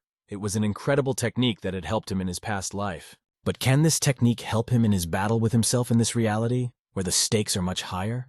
In this competition, he will either become a winner or die, surrendering all positions to his own fear. The battle with oneself seems strange and incomprehensible, but it is the most difficult of all. It is only in such battles that the truth of human nature, its true strength and weakness, is revealed. Every day we compete with ourselves to face a new day, overcoming doubts and fears. Our habits and the dark side often lead us to defeat, but by sticking to the right path, we overcome these difficult trials in spite of everything. Likewise, the characters in this manga fight with themselves to win and unlock their hearts, to open up new opportunities for the future. This opens the way to incredible strength, and his dark personality, seeing these techniques, is amazed at his skill. The guy deals a serious blow to his former personality. Feeling the excitement of this fight, the dark personality declares that this is just a technique for fun. But this is not the end. At this moment, our hero accumulates lightning in his sword, preparing for a decisive blow. Like an arrow, he throws this lightning at his dark personality, trying to finally destroy it. The lightning pierces the body of the old self, symbolizing the farewell to the unworthy way of life. The dark personality hits a stone, leaving only a tiger's footprint behind, and says that the sword of iron teeth of the raging tiger cannot be broken so easily. She asks if this technique was the white tiger that jumped nearby. The boy, noticing the complexity and beauty of the technique, admits that it was a truly remarkable achievement. He wonders if he could defeat the heavenly horse with this skill, to which his dark personality replies, "The head of the demon sect is strong, but he is only human. Did you know that?" "Yes, I am aware of this fact," the boy replies, recalling how they met and how this truth was revealed. His dark personality points a finger at him, dissolving like sand. All the laws of battle that he had developed now belong to him alone, and at that moment, his dark personality disappears, crumbling into ashes. It was a majestic ending. The boy had overcome himself, gaining an inner victory. Feeling the presence of the heavenly lotus, which opens only when the level of transcendence is reached, he realizes the greatness of his achievement. Realizing that the time has come to act, he goes out, saying goodbye to the past and leaving behind everything that has hindered his development. Moving forward, the guy realizes that everything he has experienced has become a huge achievement for him, opening up new opportunities and horizons that previously seemed unattainable. One moonlit evening, voices kept ringing in the establishment, and only the lanterns flickered softly, creating a mysterious atmosphere. The young owner's deputy tried unsuccessfully to cope with the documents he was assigned, because the monsoon was still in the cave.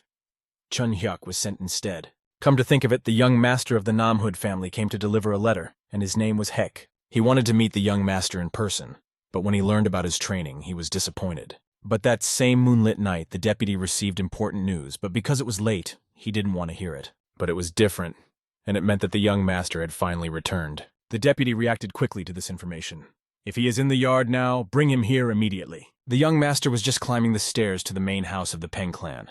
The deputy and the swordsman could not recognize him when they saw Monsoon. He looked completely different, as if he had become a different person. When he arrived, he paid his respects, apologizing to the head for his late visit. Looking at him, the clan leader realized that this young man had actually worked hard and achieved great success. Despite his tired appearance, the young master had something important to demonstrate. Picking up his sword, he showed a new power that surrounded the blade, radiating invisible energy. His incredibly precise movements reflected a skill of a completely different level, and his sword technique filled every corner of the space around him with incredible power. He was able to illuminate even the darkest night with his power. It was simply incredible. Was his son really able to achieve this? A huge energy wave rose into the sky above the village, blinding everyone around. After this line of fire died down, the dust did not subside for a long time, enveloping everything around. The clan leader saw that the technique demonstrated by the young master was not at all like what he had seen in the cave of the 5 tigers. It looked as if the monsoon had created a new technique. The head asked if this technique had a name. The young master smiled and replied that yes, it had a name. "This technique is called the Resolute Sword of the 5 Tigers," he said proudly. From now on, instead of the iron teeth sword technique, the Peng family would use this new technique. Tears appeared in his father's eyes. He did not expect such a success from his son and proudly said so. After a long stay in the cave, it was time to have a good meal. The food flew off the table so fast that the young master, hungry after a long journey, ate bowl after bowl. Even though it was late, Gavel, even without an experienced cook, prepared many delicious dishes and showed her culinary skills. He missed all these people very much, and while he was away, the food became even more delicious than he remembered. The third heir apparent, who is now studying under Kim Jok, is trying to run the family business, and he informs the young owner about it. Chohun also reports that there have been several unexpected attacks since the fall of the Yang family. The young owner asked what these unexpected attacks were, and why he hadn't been warned about what was happening, to which he was told that the head had ordered him not to interfere with his training. Nevertheless, the Peng family was able to stop all the attackers, and the tiger squad assembled by the young master played an important role in the defense. Since the Peng family's tiger squad is a symbol of their strength, young master Chol Ho killed the head of the Yang family's deputy. He made a decisive and victorious maneuver that put an end to this battle forever. After he had eaten, the young master acknowledged that Chohan had done a great job, but that success would not have been possible without persistent training. According to Chohan, the Peng family's confidence in their strength has increased significantly, and they have become much stronger. It was a great relief for the Peng family, and they will soon gain new strength. Monsoon realizes that he must go to the training ground to check the situation and demonstrate his skills. The next day, the warriors trained hard from early morning, honing their skills. The key to success is constant training and practice. Swinging their swords, they perfected their new skills, and the young leader of Peng rejoiced at their every move. His close observation was interrupted by a man who addressed him. This man explained that they had not returned to the alliance, and that the training of children was rewarded differently, and they had decided to stay a little longer. The young master left them here, and they still asked if the soulman wanted to see another master. Despite the fact that they were worried about this city, he had been waiting for a long time to meet him. The warriors looked at him and could not understand what level the young master had reached, because no one could determine his level of cultivation. Realizing his power, the young master went to another master. The other master received him in his room, and at that moment he was attentively reading a book.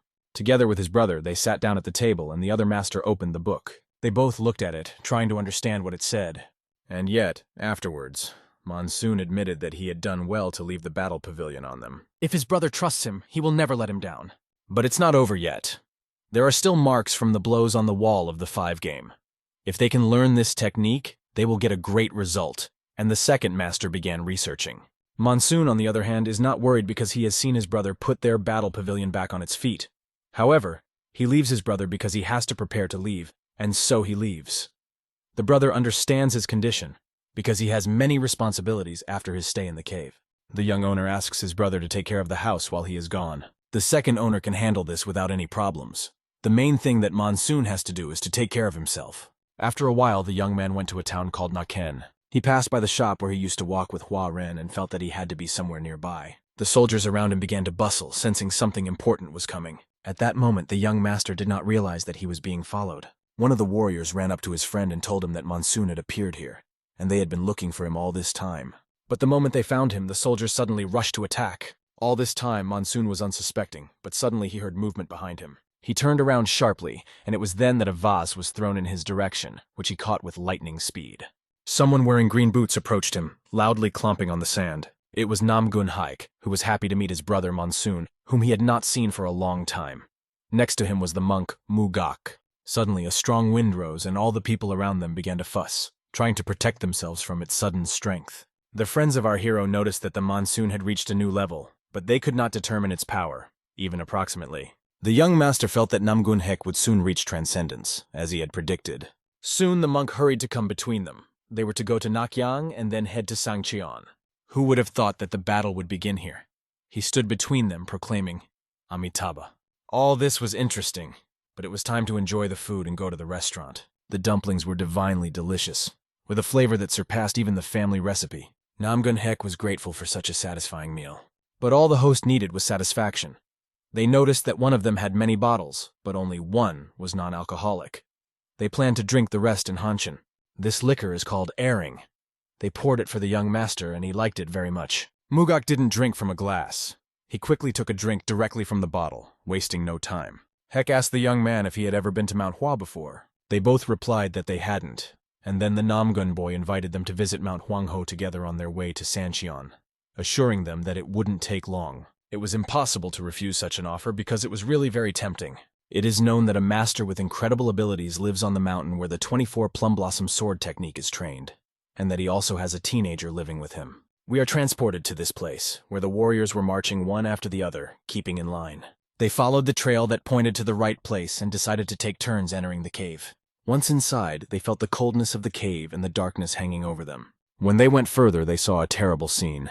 A dried-up corpse holding a man by the neck. The man greeted the young masters, who bravely approached him. If they were students of the swordmaster, he was glad to see them. Soon one of the soldiers stabbed his sword into the ground.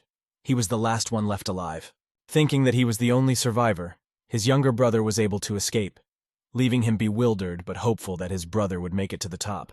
This man and the teenager had defeated all the warriors, leaving only one alive. As he approached him, he looked at the warrior and realized that he wanted a tasty snack. Soon they came to the mountains, where a beautiful view opened up, but the air was filled with the smell of blood. The master could smell it from afar and was alarmed. She wondered how these mountains could smell like blood. They set out to follow the smell that led them. When asked where they were going, the young master did not answer until they found a bloody warrior on the ground. His clothes showed that he was a disciple of the Hua sect, who was lying seriously wounded. After examining his body, they noticed that it was not just a cut or even an ordinary wound. It was a sword-like technique that had almost killed this young man. Monsoon gave him a pill that was supposed to stop the internal bleeding, and the warrior was supposed to regain consciousness. When he opened his eyes, the warrior began to ask them who they were. Introducing himself as Peng Song from the Peng family, the young man asked him what had happened, why he looked so bad. But the warrior only asked him to help his older brother. The brothers were trapped on the other side of the cave and needed help. Heck realized that this young man would not last long without help, so he decided to monitor his condition while he and the monk checked the situation. The maniac playing with his victim in the cave noticed that these warriors were different from the foreign bastards. The warrior, looking at this master, realized that it was he who had arranged this, slowing down the trail to lure everyone. But they were much slower. It turned out that this rascal had purposely left a trail to lure them in, because from the beginning his goal was human life force, which has internal energy. Because of this, he did not kill them immediately, but controlled the flow of blood by taking the young warrior by the head. He pointed his hand at him and began to radiate incredibly strong energy. But the young man tore the enemy's hand from his head with his sword, preventing him from realizing his plan and destroying himself. The dungeon master jumped aside, asking why such a miserable creature was stalling for time with his weak movements. But the warrior shouted that this was his way as a warrior, and he would not give up.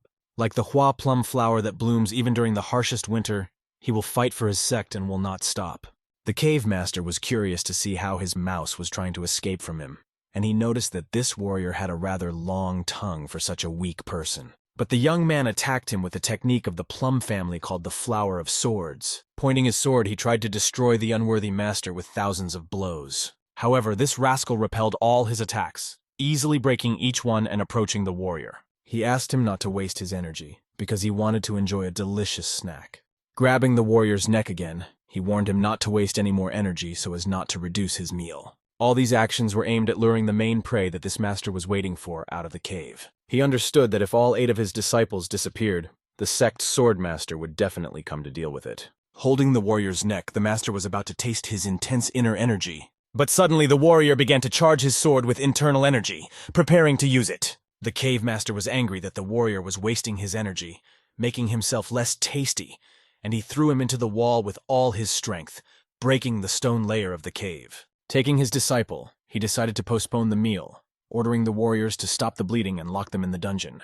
Suddenly, an incredibly powerful blow swept past him, filling the cave with explosive energy. It was Monsoon and the monk who burst into battle with this cave rascal. The cave master had noticed that he had been visited by these rascals, and he did not expect to see Peng Monsoon himself here. If it was really them, then it was great, because there were still many battles to come with the Poison Demon and Wind Demon warriors who were determined. Monsoon looked at the maniac and realized that he had lost his mind, and said that he and the monk would kick his ass. However, watching them, the maniac felt confident in their words. The monk said that the master from the cave was a real scoundrel, and asked why he did this to the people outside. But for the maniac, it was incredibly delicious, so he just threw them away because he was bored with them. The monk was filled with power, enraged by this scoundrel, and asked Monsoon for permission to torture him.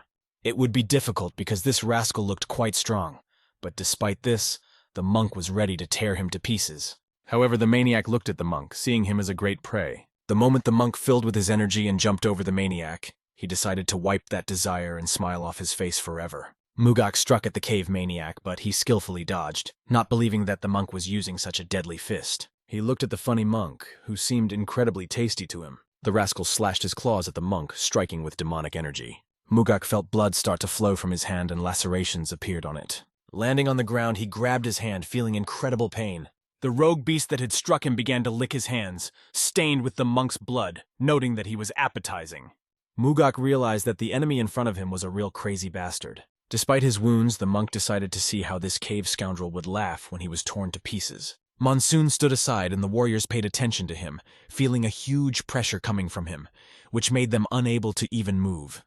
One of them ordered to kill Muson and not to stand there with his arms folded. The guy did not even move his hand when his enemies attacked him. He just looked at them with his eyes, doing nothing. And the moment they attacked him and surrounded him, the red light of his energy began to emanate from him. His incredible power scattered these villains everywhere, killing them on the spot. The young master felt even more confident, realizing that he had no equal. After all, he had not made a single move to scatter these fools, and there was not a single drop of blood on him after he had dealt with them without any effort. He warned the rest of the warriors looking at them not to expect an easy death. The leader of the warlords, standing behind him, wondered what he could do to defeat this powerful opponent. He grabbed 2 of his warriors by the neck, holding them with both hands. He began to suck out their life energy, filling his veins with it. After that, he throws his exhausted soldiers to the ground and confidently walks forward. These warriors are now ready to sacrifice their lives for the sake of victory and honor. Suddenly, all the soldiers surrounding the young master begin to burn with demonic energy. Watching this, The young master realizes that perhaps a demonic explosion is about to occur. The bodies of the soldiers are filled with demonic energy, which seems to echo from them, threatening to explode. So the boy picks up his dagger, preparing for action. He makes decisive stabs right at them, trying to stop this explosion. After everything has been cleared, he notices that the main culprit of this battle is not visible. Moreover, the enemy seemed to have dissolved into darkness. But his energy began to pulsate from different directions, and a voice echoed through the cave, recognizing that Monsoon was stronger than all of them. However, the young boy cannot have more internal energy than them, and suddenly warriors from all sides grab our hero's hands. Putting their demonic hands on him, the enemies began to suck the energy out of him. They felt the incredible power in his vital energy, and realized that by taking it away, they could overcome all obstacles. To steal someone else's blood through the secret wheel of the demonic void, you need to have powerful inner energy. But how could this rascal speak, they thought, when they cast their spell on the boy? However, our hero began to radiate red energy, not allowing the villains to think that they would succeed. His inner energy was many times, even thousands of times stronger than all of them combined. The scoundrels who put their hands on him could not even take them away, realizing that he was standing still on purpose to catch them. They could not even imagine how great his power was. The energy they tried to take away from Monsoon turned against them. At that moment, they fainted, realizing that it was not easy to break the protective lock. The cave maniac, seeing the right and left generals destroyed in one fell swoop, was overwhelmed by Monsoon's power. But he could not be distracted, because the monk did not allow him to concentrate, constantly attacking. The monk was distracting the maniac all the while, not giving him time to rest. As he flew up, Mugak was about to activate the 70-second Shaolin art technique. Incredibly, all his strength began to concentrate in his body, and he activated his powerful diamond palm with 6 and 10 fingers. But the cave maniac immediately cut off all his palm strikes with a purple snake tooth. Like a puppeteer, he manipulated his dark energy, sending an infinite number of snakes toward the monk. The power was so great that even the defense could not hold them back. These snakes coiled around the monk, binding his arms and legs with their snake bodies. They tied him up so that he could not even move, and the cave maniac wanted to eat him. He drew the monk closer to him, looking him in the eye, and declared that it was the end, sticking out his tongue. But the monk, looking right at him, said that the real demon bastard had never heard of the iron headbutt. Of course, the maniac did not understand, preparing to strike with his claws. But the monk didn't hesitate to hit him in the head with his skull. The blow was so strong that all the maniac's equipment was shattered, and even his head began to bleed. After that, several blows of the monk in the face of the villain were very successful. The villain flew away with a broken forehead, broken teeth, and a bloody face. Falling to his knees before the monk, it was the end not for him, but for this demonic bastard. The monk, standing before the defeated enemy, proclaimed, "May you go to heaven, Amitabha." The demonic bastard could not believe that he was defeated and could not accept it. Soon, the monk struck an incredibly strong blow that should have killed the scoundrel through and through. Everything around them began to crack and collapse, and the rocks split right below them. It was an extremely powerful blow. Sweat was pouring out of Mugak after such a hard fight. Monsoon came up to Mugak and said that if he continued to fight like this, he would quickly die in this place. But the monk, looking at the guy lying on the ground, replied that he was much stronger than he looked. And at that moment, when he fought with this rascal, the monk felt that he had overcome his inner limit. Although he worked hard, soon came what would be called sape. After a fierce battle, he needed to recuperate. They went to the hospital to get treatment. Namgun Hek was happy for the boys. They did a great job. Although he was a little uncomfortable thinking about it, he was grateful that they had saved the people who were captured and those in the steam rooms. As they were enjoying delicious dumplings and resting after the battle, some warriors from the Hua sect came to them and asked how they were doing. They were fine, and everything was going well. But Namgong still asked if they had definitely gotten rid of the demonic rascals in the cave. The warriors confidently stated that all the enemies had been defeated, and admitted that the boys were simply incredible. Monsoon, in turn, boasted that it was not for nothing that he was called the perfect blade. However, even after the victory, something disturbed the young master, and he couldn't shake the thought that the demon sect was only part of what was really going on. Sect Master Henyi was meditating alone on a stone, but his meditation was interrupted by a disciple. The disciple said that the reason for the name 5 Sacred Peaks was of great significance. The group with our master climbed the mountain, hoping that there would be good food, but Namgun asked the monk to drink more tincture to heal his hand. Namgun gave the monk just water, but the monk was surprised because there was a wonderful liquor. But what kind of medicine if he had not yet recovered?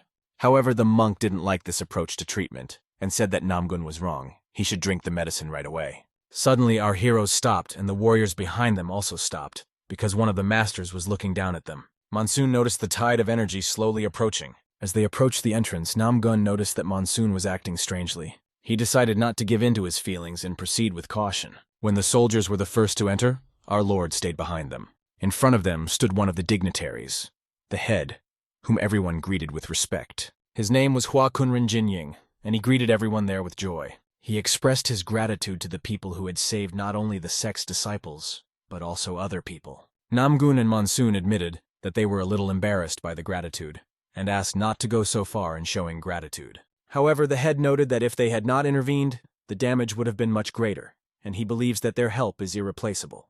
MANHUA will never forget their kindness and support. The head also heard that they were slightly injured, and if they are not in a hurry, they can stay on MANHUA as long as it takes to recover. The young master asked Namgun what would happen if they stayed here for a while and stayed a little longer. They decided to stay because nothing bad would happen from such a delay. The locals are going to celebrate the 90th birthday of the former head of the Tang family, and on this occasion there will be a retirement ceremony, which was announced on local signs that everyone noticed. Monsoon decided to play a joke on Mugak, recalling a past fight when he had distinguished himself with his iron headbutt. He suspected that something was wrong, perhaps jokingly insinuating that he was a little unintelligent. Mugak never thought he would use this technique in real combat, but who could have predicted that he would hit the demon bastard with his skull? One of the warriors warned the boys that they would be holding a memorial service in a few days and asked if they would join. The boys agreed to come. At a beautiful tree, the warrior said he would wait for them there and now advised them to rest. The plum blossoms were simply magnificent. They looked like a paradise from legends.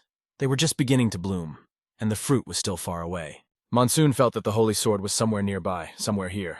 The boys moved away from Monsoon a few meters and did not understand why he was standing there, assuming that he was enchanted by the blossoming plum tree. A few days later, they arrived at the memorial service. The service was held in a shrine, not in the temple, because the head decided so. The soldiers were asked to go forward. The service was about to begin because many people had died because of the demonic sect. The young warriors held a memorial service in honor of the dead, playing a sad melody on their pipes. The head of the clan, Huang, placed signs with the names of the dead. This event created sadness in their hearts. MANHUA will always remember them. The head of the clan laid these souls to rest in peace and wished them a better afterlife. All the soldiers bowed their heads as a sign of respect for the dead. Looking at everyone present, the leader said that 67 souls had been unjustly taken by fate, and the demonic sect must be held accountable. He raised his sword in the air and announced that from today he was canceling the decree to close the flowering peaks of Mount Hua.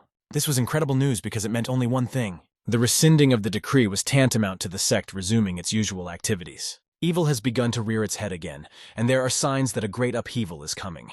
The masters of Mount Hua will raise their swords to destroy evil forever. All the warriors listening to the head's opinion accept it. The young master realizes that the actions of Mount Hua have become much more active than in the past.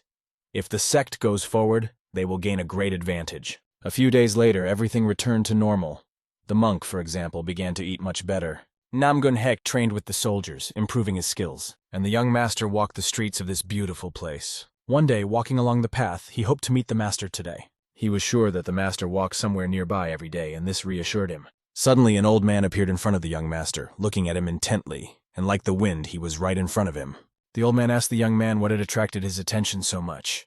It was the Qichun Jin and Holy Sword. After introducing himself to the Holy Sword, the younger disciple greeted him with respect. The Holy Sword could not believe that this young man was not yet 30 years old, and had already attained transcendence. The master was amazed, as if he were seeing Chun himself, one of the greatest cultivators of his time. Surprisingly, the master invited the young man to walk with him, and the young man agreed without hesitation. They were heading to a mountain, climbing for a long time. On the way, they saw many flowering trees, which were simply amazing this year. Saint Sword said that he had been meditating at this place for a very long time, ever since he joined Mount Hua, and this place on the mountain was like another world. Recently, the old man noticed that his inner energy had begun to dissipate, which meant that his life's journey was coming to an end. In the past, the Holy Sword had disappeared into thin air after a great war against a faction, the young master recalled. He probably concealed his approaching death so as not to undermine the morale of the Union. As if through a fog, the young gentleman asked the old man how much longer he had left. Holding out his hand, the old man said, "The main point of life is that even the greatest petal will fall one day." It has fully blossomed thanks to the legacy of its predecessors, accepts the weight of its life's journey, and will become fertilizer for future generations. Looking at the beautiful tree, illuminated by a ray of light, the old man asked the young boy for forgiveness. Standing on the edge of the mountain, the old man said that he wanted Somun to receive his sword, and he would do so. This would be the last dance for the old man, he felt. He thanked the boy for his choice, and expressed his desire to have a few students present for this ceremony. The only thing the old man is worried about is his disciples, but what kind of disciples are they if they cannot continue to grow and become the first swords of MANHUA? If they continue their development, they can become the strongest swords of MANHUA. It is said that even a tiger appears if you say its name, and if not, you have to leave this place. A disciple of the elder, the holy sword, appears on the horizon. He climbed the mountain and shouted loudly to his teacher that he had come as he had asked. This disciple introduced himself as Ilhian, and he was pleased to meet the young master. After paying his respects, the young master introduced himself as Xiaomun of the Peng family. The student had heard a lot about him and his older brother, who were able to return because of him, for which he expressed great respect. Looking at Ilhian, Xiaomun felt that he had seen him somewhere before. The student asked the master to come back later because he saw that he had guests, but the master replied that it was better to focus on his training. The sword master asked Xiaomun if he would like to see his student's skills. Of course, Xiaomun agreed. Ilhian took the sword and began to demonstrate the technique, and Xiaomun watched, realizing that he had seen these movements before. Looking more closely, he suddenly remembered this face from his past life. It might be impossible, but he recognized it. Just by seeing the technique, the young master immediately realized that it was the drunken flower sword from his past life. He could feel the enthusiasm and power in Ilhian's technique, and he could not believe that he was the same pathetic drunkard from the past. The one who had been a disciple of the Holy Sword had died a lonely death on an unknown battlefield. The Holy Sword said that this boy had miraculously survived in a village that had been destroyed after being attacked by demonic sectarians. Holy Sword found him, took him here, and raised him. In his opinion, Ilhian was a very valuable and talented student. However, Ilhian was not soft-hearted. He was often deep in thought, and he was very concerned about whether he would be able to live well after the master left.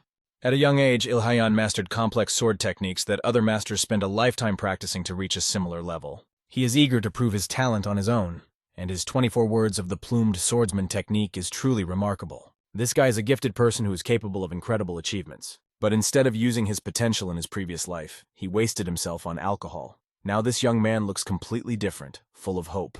The death of the Holy Sword revealed his weakness, and out of his soft heart, drunken flower sword emerged. Doesn't Ilhian need time to accept this news? It will be a big shock for him when Master leaves. Like a flash of lightning, this thought awakened some reflection in the Master. The next night, illuminated by the moonlight, everyone gathered for an important event. The Holy Sword spoke very important words. "Tonight will be the last time I will raise my sword." These words stunned everyone present, like a wave washing over the shore.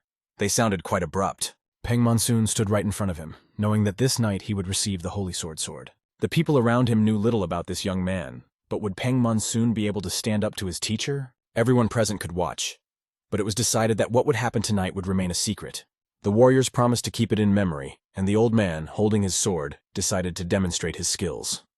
The battle began. Looking at the incredible strength, Monsoon saw the old man create a barrier to block the waves and noise that would arise after their blows. With the 24-part technique, under the magnificent fragrance of flowers, the old man began to demonstrate his techniques one by one. He chose not to confront them with the usual techniques, but instead used a new technique of the Peng family, the 5-stance resolute sword. When Monsoon's colleagues heard about this technique, they were amazed because no one had ever seen it before. The old man used the smiling power technique, which sounded like music from afar. This technique, like the wind in the field, was used today. The boy cut this wind, demonstrating that everything is possible. The soldiers watching were amazed that he repelled the attack with just one glance.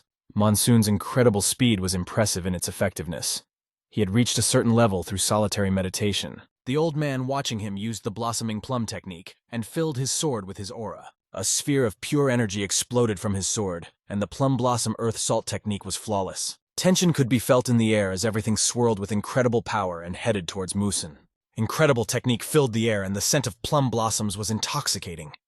Monsoon pushed himself off the ground, deciding to counter this attack. Pointing his sword, the head of the Peng clan rushed into battle like an angry beast. He pointed his legendary sword and cut the enemy's equipment in half. Only pink ash remained from the petals of the blossoming plums. After dispelling the magic, he rushed forward, for this time he intended to attack first. The sudden attack made the ground tremble, and the old master had already expected it. They crossed their swords in a fierce duel, opposing each other with all their might. Their blows were so powerful, and their opponents so strong that the ground split beneath them. Mugak, observing Monsoon's skill, saw the Peng family's new art. Holy Sword, in turn, noted that the boy was not inferior to the blossoming plum technique, and this art was unsurpassedly beautiful. After they attacked, the old man barely had time to retreat, but he rushed back to attack, seeing no other chance for action. The incredible power of the old man's technique overwhelmed the young master. However, he was focused only on the battle. He raised his hand, and plasma energy swirled around it, releasing a rapid charge. The five tigers' martial arts clashed in battle against the winter-surviving plum blossom, and a bright light flashed across the battlefield. Soon, the entire world was overwhelmed by the incredible power of this strike. Without wasting any time, the young master used the Fist of the Lord's Victory. But the old man sliced through his aura with a single movement and repelled the attack. It all came down to the fact that the old man was flawless, and a dazzling energy was surging from his eyes. A deadly beam flashed with fierce power on his arm, but even then, the old man did not give his young opponent a chance. He used the sunlight-depleting plum blossom technique, and an aura lit up around the old man. All of this accumulated in his sword to deliver an incredibly powerful blow. Like a dance with the deep fragrance of a plum blossom in the air, this power swept past the young master. But when he skillfully dodged it, he did not expect it to come back and strike him in the back, almost taking his life. After this blow, he felt vulnerable, because the shadowy wave of energy cut through space, and only slightly missed his body. His brothers watched from the side and even began to worry about Monsoon, because the energy strike left nothing in its wake. The legendary swordmaster was closely watching the outcome of the battle. The guy stood there, pierced by this blow, which he successfully deflected, but his clothes were damaged and he was almost burned. However, he still held on. If the old man had known that he had a trick up his sleeve, he would have used it and struck harder. The young master, feeling that he was about to die, unwittingly used the iron blood of the voracious tiger technique. The old man has already controlled the strength of his techniques, but there is still a huge gap between them. However, by holding on tightly to his sword, the boy can also move forward no matter what. Looking directly into the old man's eyes, he declared that he was ready to attack again. The young master's sharp movements, the aura that envelops his sword and fills every cell of his body with incredible power. Flying upward, he uses the five lightning technique, and a mighty force explodes from his sword. The old man responds to this attack by using the rain-making plum blossom technique. All these forces merged into a single storm in this battle, where incredible, restless warriors competed for victory. The young master cut through the air with incredibly fast and sharp movements with his sharp blows, aimed at the old man. These blows, like a hurricane, approached the old master, cutting all the flower petals around him. Seeing this technique, the old man himself tensed up, as if the elements were standing up to defend his attack. Faced with this impulse of anger, the old man was ready to destroy him. His sword was filled with the power of lightning, and he quickly cleared and dispelled the young man's attack. All the old man did was direct the young master's attack into the ground, and the ground split in two. After that, the old man said that he would now use his full power and asked if the boy could handle it. Seo Moon accepted the challenge and prepared for an active battle. The old man warned that what he was about to show him would be useful to the boy in the future, and ordered him to watch carefully as his body was filled with power. The warriors around them saw something incredible. The old man turned into something like a demon. Not like a teacher or a master, but the fact is that the boy was also unusual. The boy's eyes shone with blue energy like a tiger meeting another strong opponent. The aroma of plum blossoms spread throughout the training yard. He felt what he had experienced in his past life come to life again. Just as the fragrance of the plum blossom on Mount Hua spreads throughout the world, this sword would leave no place unreached. The many swords were energized. Plasma power swirled around them, and these swords rushed at the enemy like a rapid charge. The incredible power of the magnificent plum blossom fragrance technique enchanted everything in its path. Monsoon, as if he was in a completely different world, the world of blooming plums, could not understand how to direct his sword to deal with so many petals. Everyone around him watched in disbelief. Monsoon was standing in the middle of a sea strewn with plum blossoms, but this was exactly the level he had to overcome. He decided to face it head-on, filling his sword with energy to repel the attack. Swinging his sword, he began to slash the petals, trying to surpass the old man's technique. The old man was watching closely, and his face was visibly sad. The boy's eyes were full of achievement and self-confidence. The sword in his hand seemed to whisper to him that he was ready for this challenge. Cutting all the petals in his path, he rushed to attack. His sword broke through the petals, moving forward. His eyes shone with the energy of a tiger. He used the 5 claws of the gluttonous tiger technique, and it was as if a nuclear explosion had gone off on the battlefield. The warriors simply opened their mouths in amazement, not believing what they saw. The master's disciple, watching this incredible sight, was shocked to the core. He remembered the words of his master who had once addressed him. Ilhian, In the future, you will be able to surpass me. Do not neglect your training." These words, spoken in his childhood, are deeply etched in his memory. He believed in his student that he would turn out to be not only capable, but wise. The student seemed to be locked in an eggshell created by the teacher. And he himself, overcoming all obstacles, eventually broke out of the shell, meeting face to face with the real world. And he will come to this world as a new victorious warrior, not only with a sword, but also with the spirit of his teacher. After the huge explosion, the battlefield was silent. The techniques of the Master and Seo Moon subsided, leaving behind a huge ruined hole created by their energy. The Master admitted that he had seen the resolute tiger sword, and it was majestic. The boy thanked him for these words, having learned a lot from this sword dance today. The old man said that there was no need to grab everything at once. It is enough if he gradually comprehends new knowledge. Expressing his respect, the boy promised that he would never forget this fight. The old man stretched his hand forward and began to catch the petals. After a harsh winter, the plum tree always blooms, and if you can withstand the hardships of winter, you can easily make the plum tree bloom. An incredible energy of warmth and kindness emanated from his hand. This energy was directed to his student, and he did everything as he had promised. He released his energy towards the new generation, passing on his strength and wisdom to them. After the battle, Seo Moon and his team were leaving the battlefield. They had stayed here longer than they had planned, and were now heading to Sichuan. The old man thanked them for everything. He had seen how well they all trained and thought it would be right for him to teach them many things. So he did. He taught them for one reason. A heavy burden would be placed on the young master's shoulders as he would be participating in the war against the demonic sect. The master himself would go to his last retreat with his disciple. This was their last meeting.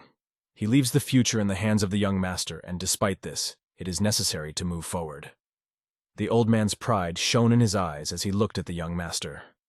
Just as the back waves of the Yangtze River push the front waves, so a new person replaces the old one. Soon, in Chengdu, Sichuan, the guys arrived in the city of Chengdu. They are glad that they made stops for the last few days and were able to arrive on time. Soon they checked into a hotel. After cleaning up, Monsoon decided to go to one place, saying they could wait for him. His colleagues were eagerly awaiting the return of his brother Peng. He went to a place where bells rang at the entrance. Upon entering the place, he was greeted by a beautiful woman. She stood behind the counter and asked how she could help. The young man was looking for a red moon jade pin, and when she took out the box, she recognized that it was a very rare item. She handed the pin to the young gentleman, who asked her to hurry. Looking at the pin, he realizes that there is something more than he expected. The girl said that this pin had arrived here a few months ago, and if it hadn't been an order from Salvan, they wouldn't even know about the latest trends here. She said that the guy needed to visit the Heaven's Chosen Assassins sect. He replied that he would come here himself if the young master didn't come to him, and now he had no choice. Walking through the city, he could smell the strong odor of medicine spreading through the streets. Namgong recognized that the Tang family home was a unique place where the best doctors in Sichuan were gathered. They approached this place where people were asked to keep order. The young gentleman and his colleagues were asked to write their names on the list of visitors. Namgun realized that he needed to show his ID to enter the Tang family's property. All of these bureaucratic tasks were tiring for the monk, but they went ahead and introduced themselves with their names. They were greeted warmly, saying they were glad to see them, and it was clear at a glance who they were. They would be personally escorted through if they presented their IDs, and then they moved forward. Rumors that Seo Moon had killed members of the demonic sect spread everywhere.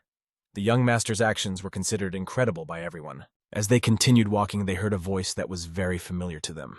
It was Huaren who had been waiting for them. She felt that she had been waiting for them for an incredibly long time, almost an eternity.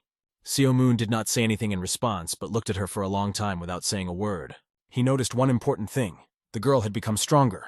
Hearing these words, Huaren literally blossomed before their eyes. As if in a dream, the girl tried to get rid of her stubborn character. She went through very hard training with older family members, and after 3 years, she realized that her methods were wrong. However, she did a great job and became much stronger. There was a passionate look between them, and the monk decided to stand between them to draw attention to himself. The girl, without thinking twice, jokingly hit him on the head to keep him out of the way, explaining that she hadn't noticed him because he was standing aside. Although it sounded a little awkward, she graciously made her way forward, especially for Seo Moon, and took a seat at the table prepared for them. The bump on the monk's head resembled the Eiffel Tower. Walking along the road, the monk noticed some objects. There were various small things lying on the road that looked like beetles or something similar. It seemed very strange to the monk, and he began to kick everything. Huaren, seeing this, told him to stop because those objects were poisonous herbs. But the boy could not understand why the family was growing poisonous herbs in their garden. a young man approached Namgong with greetings, welcoming him to the Tang family. A lot of time had passed, and it was a representative of the Tang family, a young head named Wagan. He sent a letter to Monsoon and asked if he had received it, and expressed his respect by welcoming them. Namgun in turn apologized, explaining that he had not read the letter. After greeting young Mr. Monsoon, the Tang family members said they had heard a lot about him. They were all pleased to meet him, but looking at him, the Tang family representative could not determine his level of energy and strength. There was a monk standing behind him who was hesitant to approach because of a large bump on his head. The master approached the monk because he could not help but notice him, and he was also pleased to meet him. However, the monk was acting strangely. He was being held by his arms and legs, and the girl who was next to Monsoon decided to show him his place. Namgun took the monk aside to calm him down, but the monk was angry because the couple of relatives were ignoring him, which he did not like. When they went inside, they saw a magnificent painting. A scene of Sichuan cuisine unfolded in front of them, which consisted of more than just spicy dishes, and they had to find time to try it all. As he stood there looking at the food, Monsoon felt a close and impudent stare from the other side. The man looked at him carefully, analyzing and describing him in detail, evaluating his physique, height, and demeanor, and finally said that he was the perfect partner for Hua Ren. Afterwards, the head of the Tang family left his guests to meet others and emphasized that they should enjoy the evening. As he left, he reminded them that his father wanted to meet with Monsoon that evening. Monsoon was not going to ask to meet the head of the family, but as it happened, it was appropriate. Namgun picked up a bottle of liquor and decided to pour it for everyone to celebrate their reunion. He had prepared this liquor especially for this meeting. As he poured it into the glasses, he realized that it wouldn't be easy because Huaryong was going to drink it too. He called it the four-color liquor, adding that it used 4 different kinds of flowers. Everyone began to raise their glasses, and the monk snatched the bottle from Namgun's hands and began to drink directly from it. After everyone tasted this divine drink, it turned out that it was very sweet. The monk even joked that brother Namgong should put down his sword and start producing liquor, and was going to open a production facility in retirement. In response, the monk jokingly said that he would open a temple nearby and could come to drink the liquor every day. Monsoon has not seen its 4 tyrants for a long time. Even Hua Ren, who was the weakest of them, has reached her peak.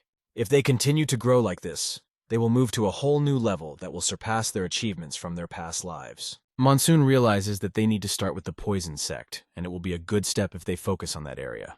We move to the Sichuan province, to Blackwater, where representatives of the demon sect are sitting. They did not expect the boy to show up here. One of them loudly bangs on the table, saying that the devil of the wind, if he were in their place, he wouldn't talk like that, because they had just lost 2 generals and hundreds of their sect members. The advisor stopped Longwind because his accusations made no sense. They needed to unite the forces of the 5 poison sect against the enemies that were the Tang family, because those bastards who had killed their comrades were no ordinary people. The general was well aware of this, and it annoyed him greatly. The fact is that the girl's sword will be involved, and if that's the case, they will have to change their strategy.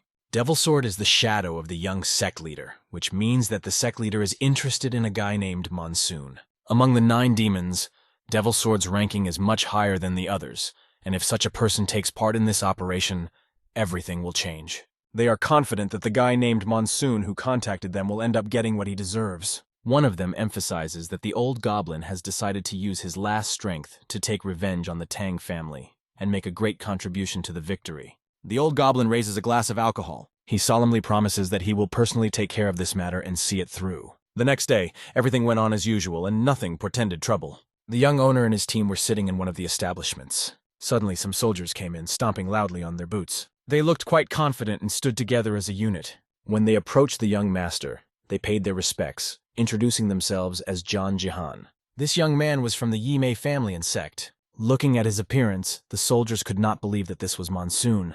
They wondered how he could possibly have destroyed the demon sect if he looked so simple. Next to him was the famous Mad Shaolin monk. They felt somewhat contradicted as to how such a strange man could be here and follow this path. And yet he could drink alcohol passionately without even washing it down with water. The Shaolin monk put the bottle of alcohol on the table, clearly not satisfied with the stares of those around him. He started shouting at them, asking what they were looking at, as if they were seeing a crazy monk drinking grain tea for the first time. Calling the alcohol grain tea, the soldiers apologized, realizing that they were facing a real madman. This guy was glad that he was lucky enough to meet such a person and offered to drink a glass of alcohol together. Monsoon analyzed him carefully, feeling that he was very strong based on the level of energy he felt. His actions aroused suspicion because he was giving off a rather negative energy. As Monsoon accepted the offered alcohol, he stared intently at the glass. The guy from the Yi Mei sect began to sweat with worry as he watched the young master, for he seemed as unyielding as a stone. After accepting the glass of alcohol from the Yi Mei sect member, the young master offered to drink from his glass in return. And no one could refuse, because at the moment when Monsoon poured the alcohol, a strong energy was felt. A representative of the Yi Mei sect felt incredible power when Monsoon poured alcohol. It seemed to him that the liquid he was pouring was on fire and spreading all over his hand. He couldn't even hold the cup as this force squeezed it, and soon the energy began to destroy the cup, which fell to the ground, shattering in midair. The boy apologizes for his short-sightedness, realizing that he is facing an extremely strong opponent. He apologizes to Monsoon. In response, Monsoon pours him a penalty glass, offering to drink it and forget about the incident forever. Holding the glass with trembling hands, the boy takes it from Monsoon, and at that moment, the well-known old man enters. Going inside, the delegation from the Tuyu clan greets Monsoon with joy and looks at him intently, because, in their opinion, he was the perfect match for Waren. One of the sons turns to his father and informs him that the preparations are already complete. Hearing this, the clan leader was pleased that everything was ready and said it was time for them to leave. Before he spoke, the old man thanked everyone who had come from afar. Today he turned 90 years old and he wanted to announce something important. Having lit the candles with his energy, the master and head continued his speech. He said that last year at the ceremony he got rid of his resentment thanks to 4 warriors. If people hadn't appeared who could lift the curse, he would have poured his hands into this cup himself and retired. Everyone was watching this moment closely, looking at every detail. The warriors were waiting for the incense to burn to start a new chapter in the clan's history. Halfway through the incense burning, the master looked up at the sky to think about his life, but suddenly someone appeared, jumping towards him and falling at his feet, exclaiming that he had kept him waiting. It was the head of the Tang clan, Mu Lin. It was a representative of the demonic sect known as the Goblin. Despite everything, the old man greeted him, remaining calm. Mu Lin emphasized that the Goblin had to come alone and asked why he brought so many people with him. The Goblin replied that today they would not only break their ill-fated relationship, but that this day would also be the end of everything. After these words, the Goblin felt an incredible inner energy, which constrained his hand, almost tearing it off. He realized that someone had found out about their attack, and he asked the old man how he could even think of it. The fact was that one of the children had warned him in advance, but the Goblin thought it was even better. He promised that he would do to his eyes what the old man had done to his eyes.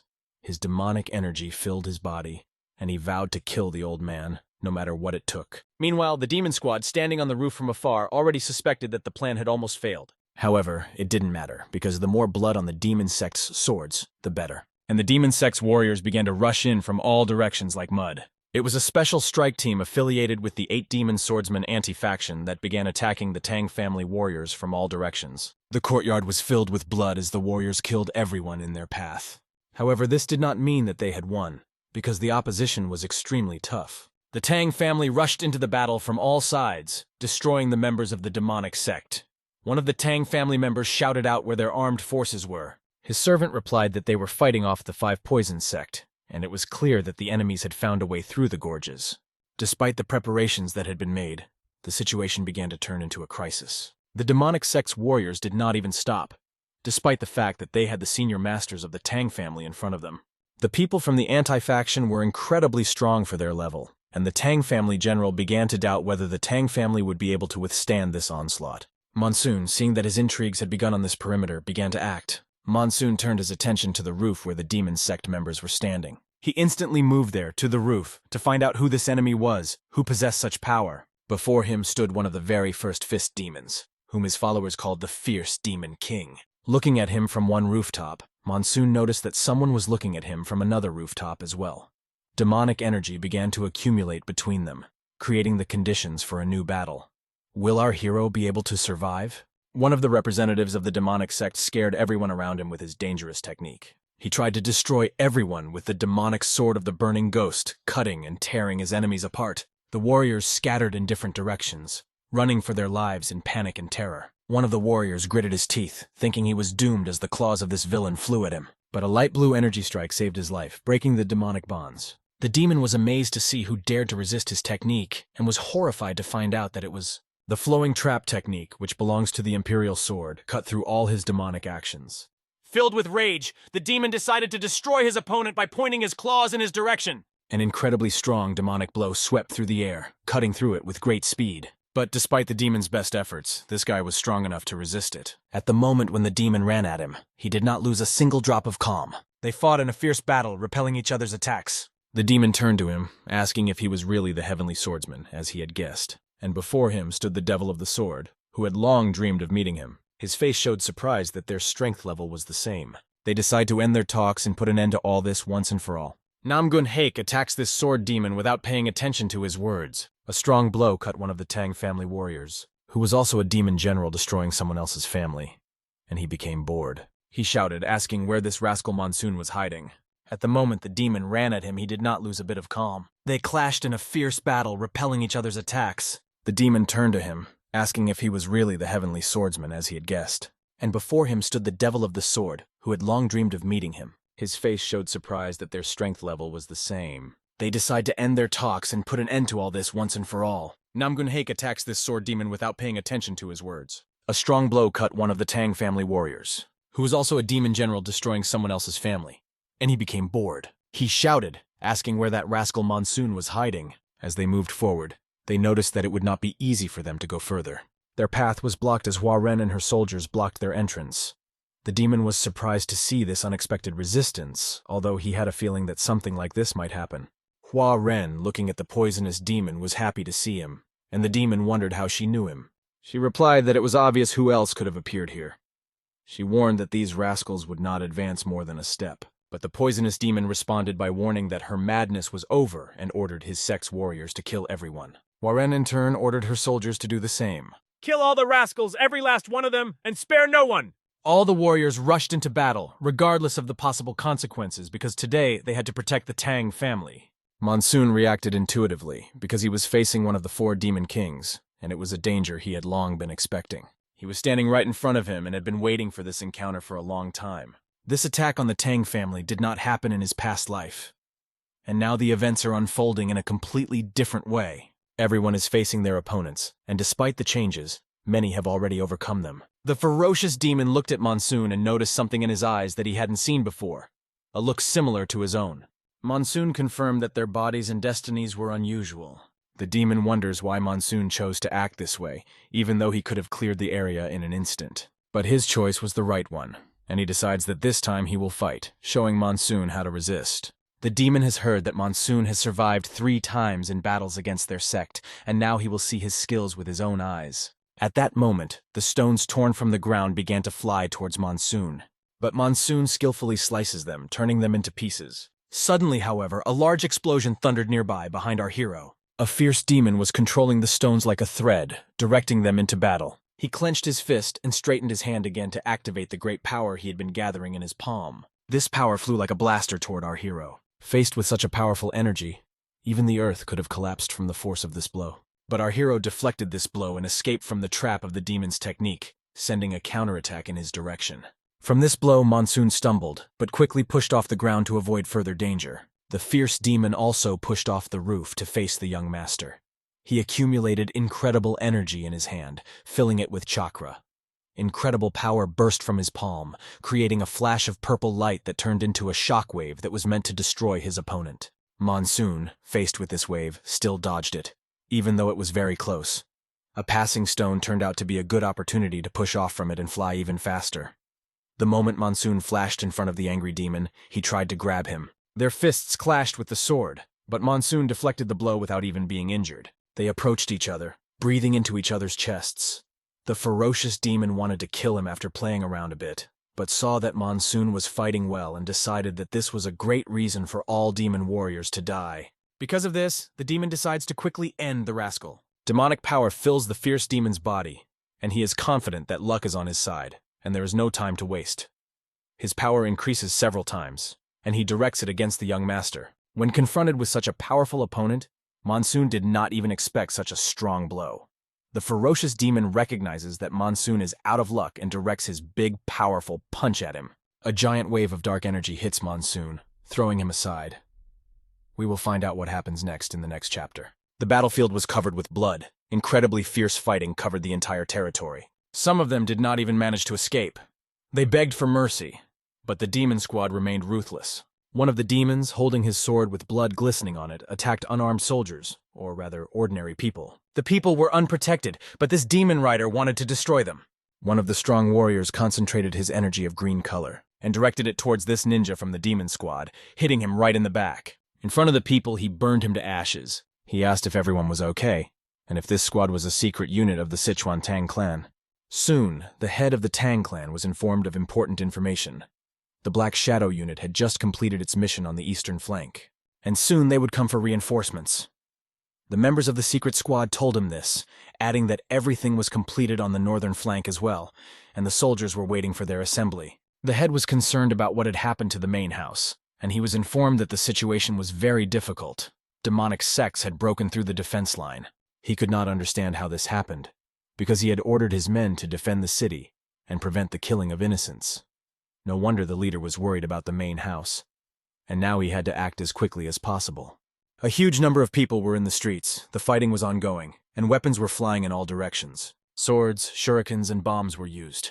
Everything was completely saturated with the smell of war. The demonic bastards had to be destroyed, and the head of the secret squad ordered them to start from the edges and gradually approach the main house. The warriors steadily fulfilled their duties, scattering enemies on their way. The power that the secret squad had was simply incredible. The demonic bastards even felt pressure from them. One day, someone suddenly appeared from the demon bastard's side. When asked who he was, the only response was to strike him because it was none of his business. He was a demon bastard who had to be destroyed. The strong blows of the secret squad mixed with the chaotic dance of the battle, adding incredible dynamics to it. However, the situation remained difficult, and suddenly a large explosion sounded at the entrance to the Tang clan's mansion. Even the crows flying nearby fell to the ground from the force of the battle. Hua Ren was at her best, pushing the enemies away from her clan. Using her techniques, she sent thousands of stabs in different directions. The demon Yadu directed his chains, spinning them and creating incredible vortices. The girl fought this rascal alone, perfectly coping with his cunning techniques and chains. He even began to retreat under the blows of Hua Ren, who attacked him with incredible speed, like hail on a clear day. Realizing that the girl was not so simple, the tension in the air grew. With a lightning-like movement, the demon released its power, the chains almost disappearing from sight. But Hua Ren, just as lightning fast, dodged them, breaking the silence with her actions. She furiously clashed with the demonic bastard, causing him to become frightened. It seemed as if daggers flew out of her hands from another world. The demon Yadu fought them off, but one of them pierced his defense and entered his body. The blood of this demonic bastard splashed on Hua Ren's clothes as she landed next to him. She looked flawless on the battlefield, twirling around not just like a girl, but like a real warrior. Striking a fighting stance, she informed the demonic rascal that they had finally exchanged blows. Fury flashed in his eyes, for this stubborn girl had angered him. He grabbed his sickles, outraged that her stupid tricks had worked on him only once. The demon attacked her with all the deadly force of demonic techniques, promising to tear her mouth open with his sharp claws. His scream was overflowing with energy, and his power spread around. But the girl remained indifferent to his words, for skill could only be proven in battle.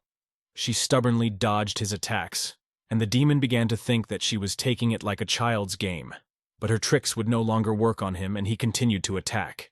However, the girl's counterattack was so powerful that the ground shook, and the demon's pupil dilated in shock. The girl used the bussy downpour and dragon windwheel techniques, which, like rain in a clear day, fell on the villain. He was enveloped by energy daggers flying in his direction. They approached his face and inflicted wounds on him. The Yadu demon had never felt anyone inflict damage or even injury on him before. Her weapons moved at different speeds in different directions, and it was difficult to use this skill even once. But why did the girl use it several times, and so skillfully? Even when her daggers bounced off something, they maneuvered to continue attacking him. He grabbed his braids and chains, filled them with demonic energy, and threw them everywhere, trying to catch Hua Ren. He flashed past her, and the chains whirled around her. Her hands and entire body were bound by these chains, and it seemed like it was the end. Demonic venom felt his superiority because the girl was bound before him. He asked her if she had calmed down now and started to approach to destroy her. But Hua Ren had a trick up her sleeve. On one of her fingers she held a knife hidden on her leg. Demon Venom noticed that she was able to escape his grasp and break the chains that bound her. Moreover, her dagger flew past his head, almost hitting him and killing him. She jumped up, ignoring her opponent's contorted face to use the flower rush technique. A sphere of pure energy exploded, directing a strike at the demonic bastard. The ground shook from this technique, and the energy pierced every point of the demon leader's body. causing him excruciating pain. Like lightning in a gloomy sky, this strike cut through the darkness and caused the old man to cough up blood. It was obvious that the situation was becoming critical, and it would be difficult for the old man to survive, because all the girl's blows, including the daggers she stabbed into his body, contained 7 categories of poison. She was standing in front of him, and he was suffocating right in front of her. Realizing that he needed to immediately use all the resources of their demonic sect to save himself. Realizing that he couldn't lose to the girl, he decided that she couldn't be a demonic arts master and clenched his scythe, directing the rest of his power directly at her face. The blow was so strong that it took out the girl's eye. It pierced her, causing the ground to shake beneath her feet. She had not expected such an injury. The Yadu demon laughed, enjoying her suffering, thinking that now he would win this fight. But Huaren, pulling the dagger out of her hair, decided it was time to end it. He tried to block the blow, but he didn't have time. The girl skillfully plunged the blade into his body. The blow that was supposed to kill him was precise. The blade hit the target, and a flash of red light burst from the wound like a shockwave. It was the end of the demonic bastard who had come to her land and was defeated, as it was meant to be. And in the last moments of his life, while he was still alive, she answered his question. She did not intentionally avoid the blow to his face because she is not only a woman, but also a martial artist. Soman instantly sensed the powerful aura radiating from the demonic being, like a dark cloud over the battlefield. The demonic aura that emanated from the poisonous field suddenly disappeared. The young master assumed that Huaren had won and everyone was safe. Unbelievably, the young man pulls his sword from its sheath and slashes through the dark aura that threatened his life. A beam of light seems to break through the darkness as the boy directs his strike directly at the demon. Activating the fire circle technique, he creates a high-energy stream that covers the demon, approaching it with relentless force. The demon cuts off the young master's punch with one powerful fist. But this is only the beginning of a fateful battle. Saman begins to accumulate energy by swinging his swords, preparing the 5-game crescent technique to deal a crushing blow to the demon. The demonic creature, using its gigantic strength, destroys everything in its path, breaking every barrier. But suddenly he notices that something has gone wrong, which makes him wary. For a long time they exchanged blows. More than 300 times their blows crossed in a deadly dance before the eyes of onlookers. The demonic creature notices that the boy does not get tired at all. On the contrary, the longer the battle lasts, the stronger he becomes. A purple aura enveloped his body, penetrating every cell, filling his muscles with new, incredible strength. The demon did not expect to have to unleash his strongest technique in a battle with a newcomer. Dark energy enveloped his arms, preparing him for a crushing blow. Just as Hurricane Katrina destroys everything in its path, so his technique will fall on the young master, destroying everything around him. It was the first time in his life that Soman had ever encountered such a powerful technique. So strong that he didn't even know how to react to it. But pulling himself together, he grips his sword tightly. He activates a lightning strike to dispel the sinister energy and defeat this villain. With one well-aimed strike, he is able to cut the enemy's equipment to pieces, proving his strength. The demon's face changes, and his amazement knows no bounds. He could not have imagined such a development even in his worst dream. The battle took on new, unexpected colors. Meanwhile, on the battlefield, Nam Gunhek is fighting a fierce battle with the demon. They unleash their strongest blows on each other, leaving no room for mercy. I felt like my sword was almost ready to rise to a new level, and this was reflected in the power of each of my attacks. As they approached each other and repelled the blows, they realized that their strength levels were almost the same, each feeling the strength of the other. Looking into each other's eyes, they were two completely different worlds.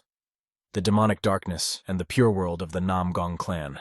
The demonic sword rose from the ground and rushed toward Namgun, ready to attack again. As it waved its sword in the air, it felt tense, for the demon techniques were incredibly skillful and strong. Namgun, realizing that he was also a difficult fighter, skillfully deflected the blows with his lightning-fast movement, reflecting the enemy's attack. The demon sword, keeping a safe distance, pondered for a long time what kind of technique this was, since he had never seen it before. Namgung, in turn, warned the demon that this sword technique was an imperial technique, and he had never shown it to anyone before. After these words, the demon sword began to behave strangely, like an angry beast preparing for a new attack.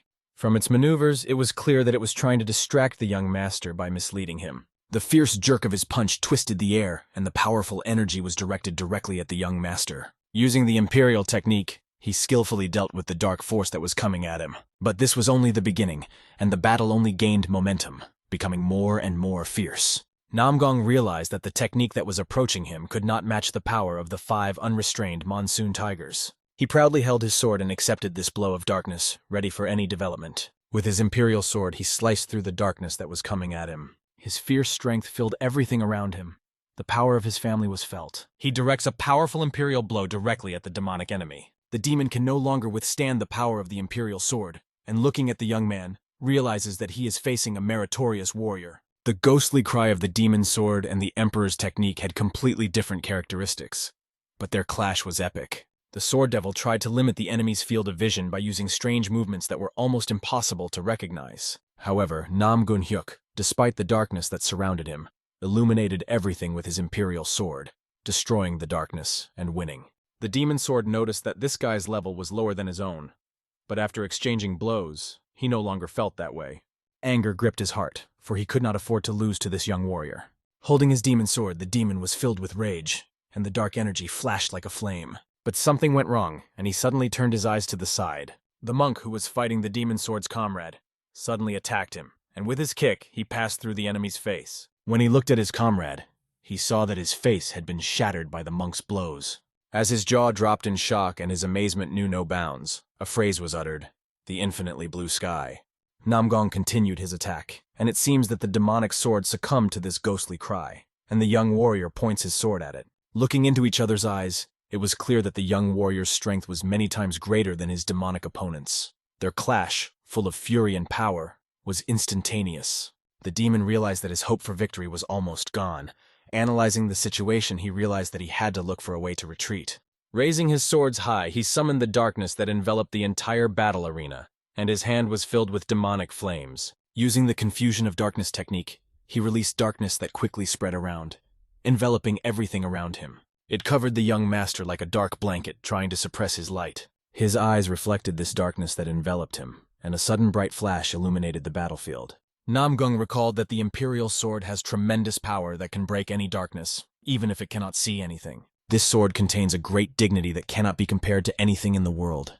The technique of the imperial sword is a vertical order, like a star that illuminates all other stars. This is its technique. The imperial sword not only destroys everything in its path, but also breaks through with a deadly beam, leaving behind the destroyed barriers. Namgung performs an incredible maneuver that seemed impossible even for the strongest elements, and cuts through the enemy's dark sword. The fragments of the legendary demonic sword fall to the ground, indicating its defeat. The demon stands there with his sword cut off, and all his hopes have dissolved forever in the darkness. Blood began to gush out of his body, and the incredible blow of the young master inflicted a fatal wound on him. He falls to the ground, resigned to his fate forever, because the Emperor's virtue does not allow even the slightest confusion.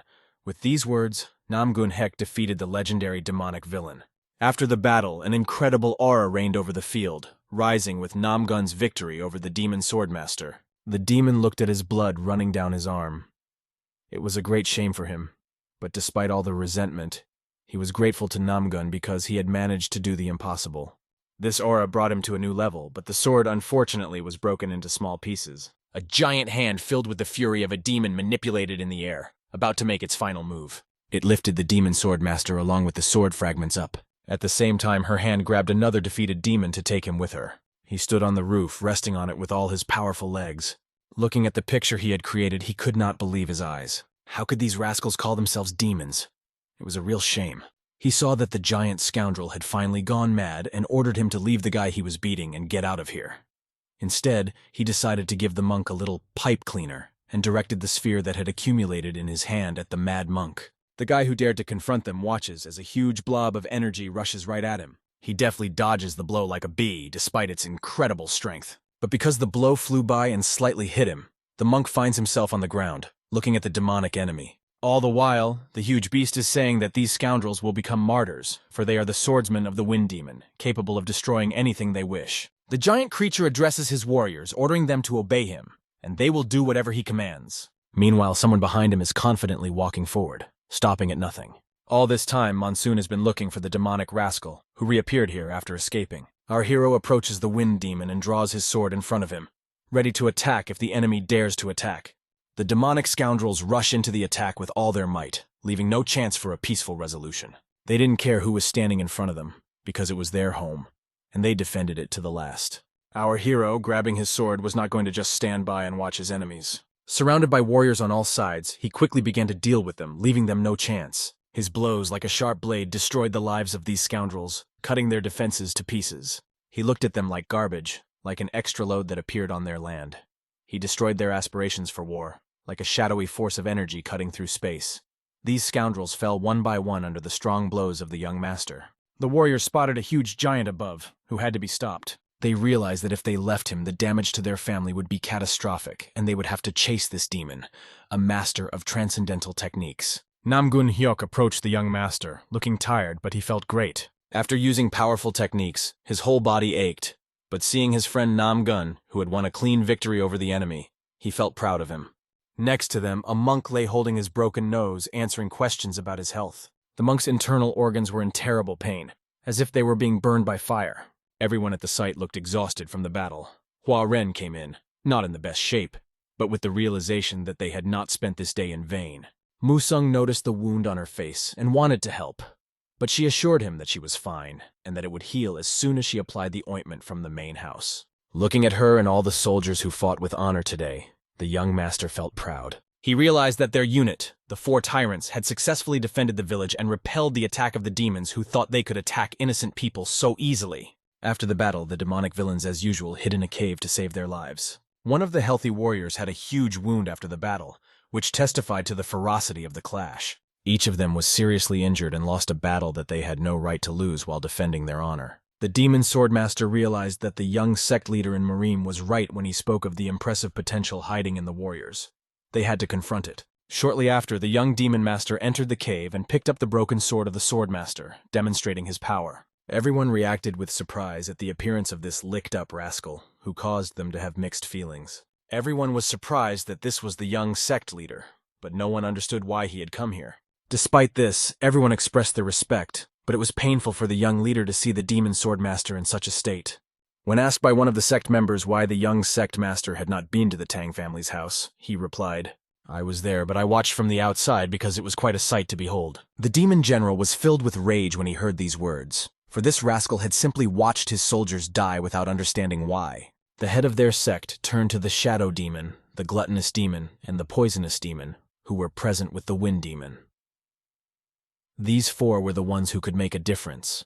When the general asked what he meant, he received only a silent response. The young master, the head of their demon sect, reacted incredibly quickly, demonstrating his skill. The stump of the demon sword spun in the air and flew away, indicating that it was powerless.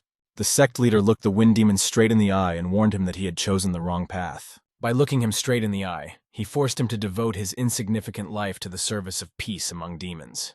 In the forest and the cave, a huge scream was heard, echoing off the walls. As the young master was leaving, he felt something that caught his attention. He turned around, not seeing anything special, but he felt an incredible burst of energy in the distance. The head of their demon sect had absorbed his warrior, the swordmaster, taking his energy. The warrior fell to his knees, no longer moving.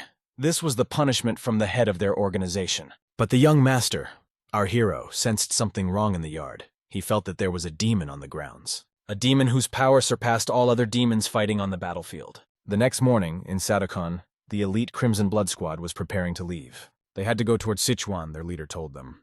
The heavy caravan moved forward at a rapid pace, wasting no time. The monk wrapped his head because it hurt so much after the battle. He had been wearing these bandages for several days now, and they seemed to have become part of him. Next to him was Monsoon, who could see that his friend was in great trouble.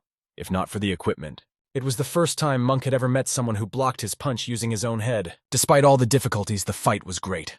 Hua Ren came into the room and asked Brother Namgun where he had been. The monk told her that he had gone to train, and it seemed that he had learned something important in the battle. All this time, the monk had been unable to quench his thirst. All the medicines he was taking were extremely bitter, and after he drank his elixir, he felt very sick inside. He looked at Monsoon, who was being fed candy by the girl, and was angry that he didn't get any candy. But Hua Ren dashed his hopes, saying that there was only one candy left, and there was nothing more she could do. However, according to Buddhist law, there should be no discrimination, and he could not believe that he had been treated like this because of a small candy. All the while Monsoon was enjoying the candy, looking at Hua Ren. The girl was gently bandaging his wounds and was happy to see that many of the bruises had already faded. Monsoon in turn remembered Waryong's face when she was bruised and covered in blood after the battle and felt proud of her. Expressing his gratitude and respect, Monsoon took the ointment. He applied it to the wound on her face, and of course she liked it. At this point, Monsoon noticed an unusual energy coming from the girl in his direction, and even began to worry. The girl laughed, and Hua Ren began to feel awkward, bowing her head in front of him. Soon they stepped out into the white light, leaving the darkness of the cave behind.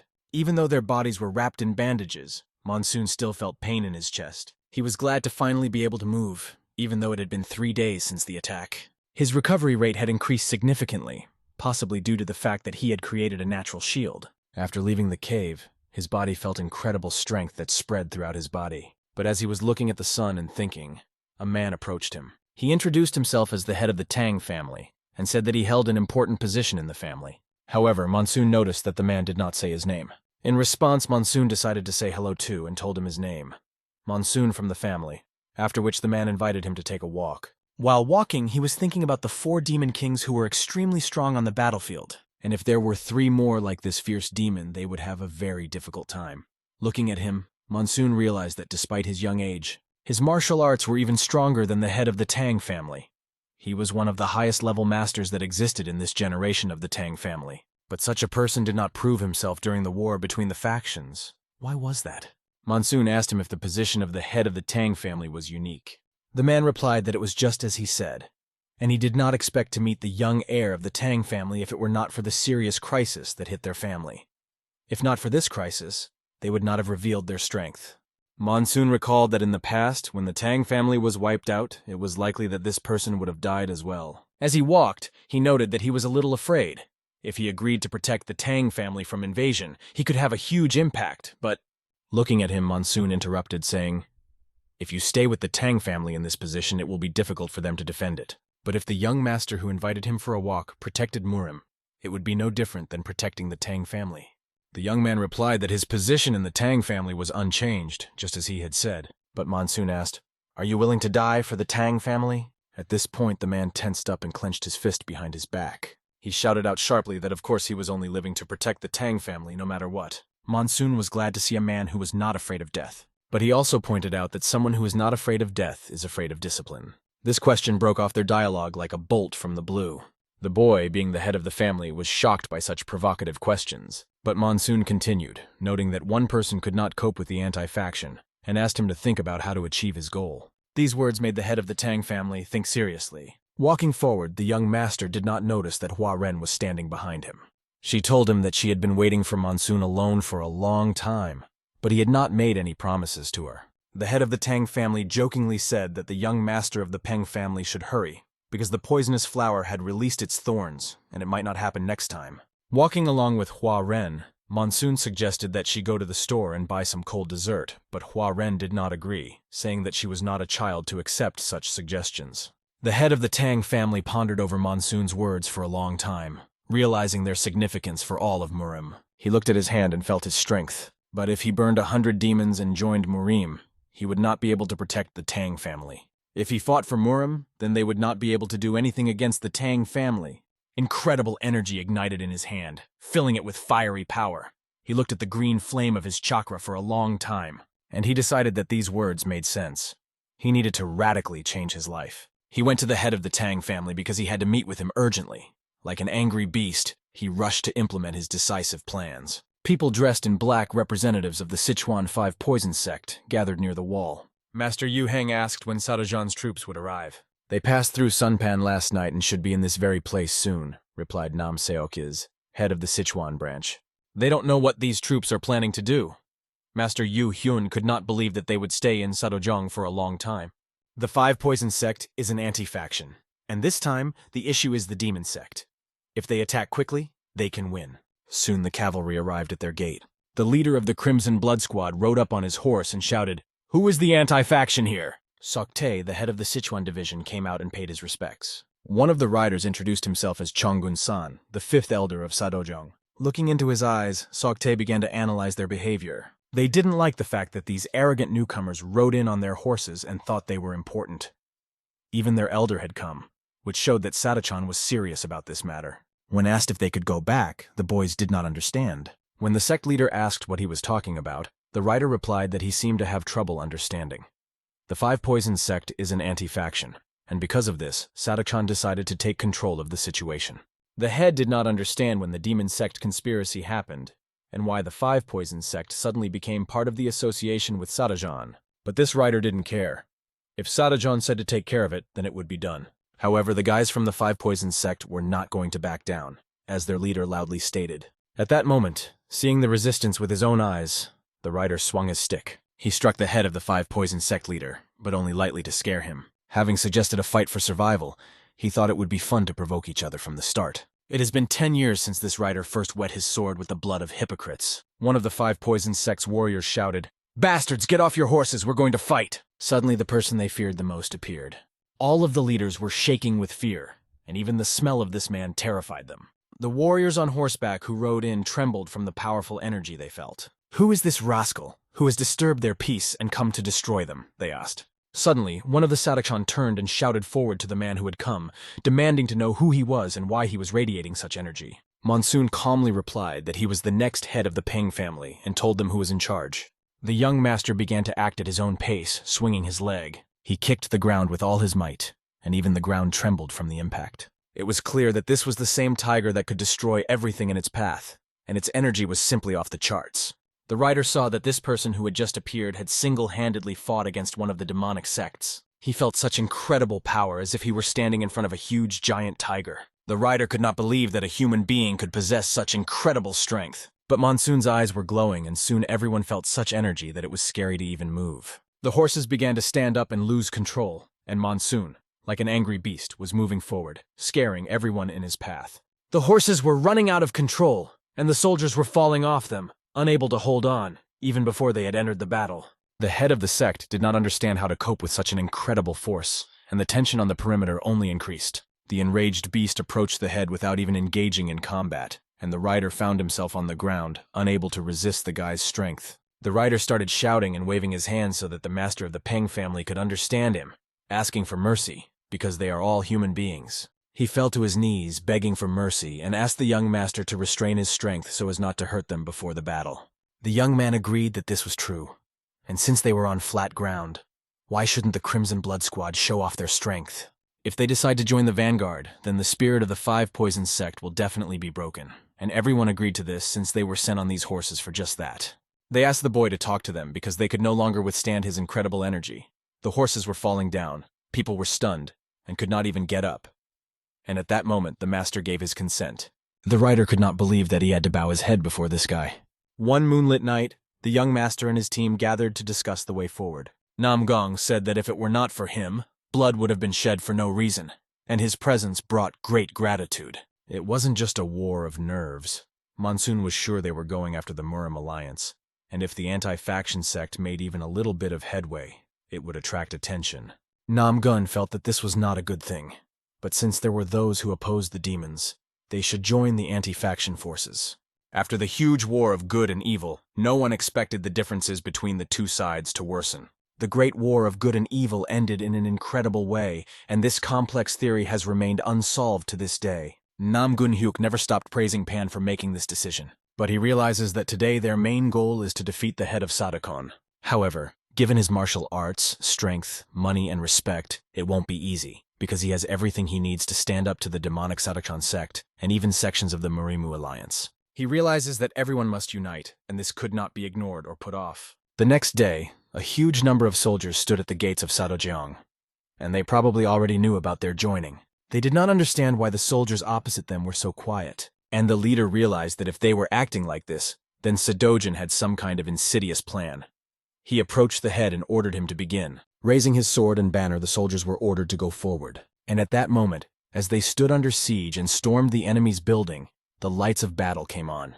Young Master Monsoon watched all this with wide eyes. He expected something new, something exciting to happen now. But this was a war, and whatever happens happens by the will of the gods, and the battle can end in any way. The beautiful flowers were shaken by the fierce fighting. The area was covered by bloody warriors who besieged these buildings. Soon an arrow pierced the wall, and the bricks that had been built for a long time were scattered like garbage. The Sikwinese cavalry chief ordered his soldiers to attack and go inside. Their squad broke through to the center of the building, shouting victory. However, the Tang clan's backup could not understand the logic of these soldiers, as they rushed forward without taking any precautions.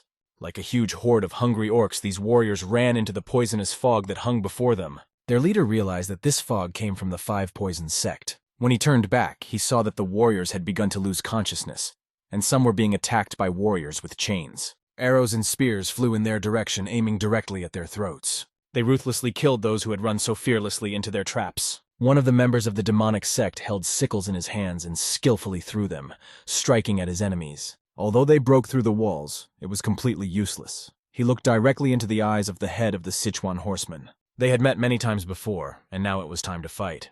Poisonous smoke hung to his right, and in front of him stood a warrior who was out for blood.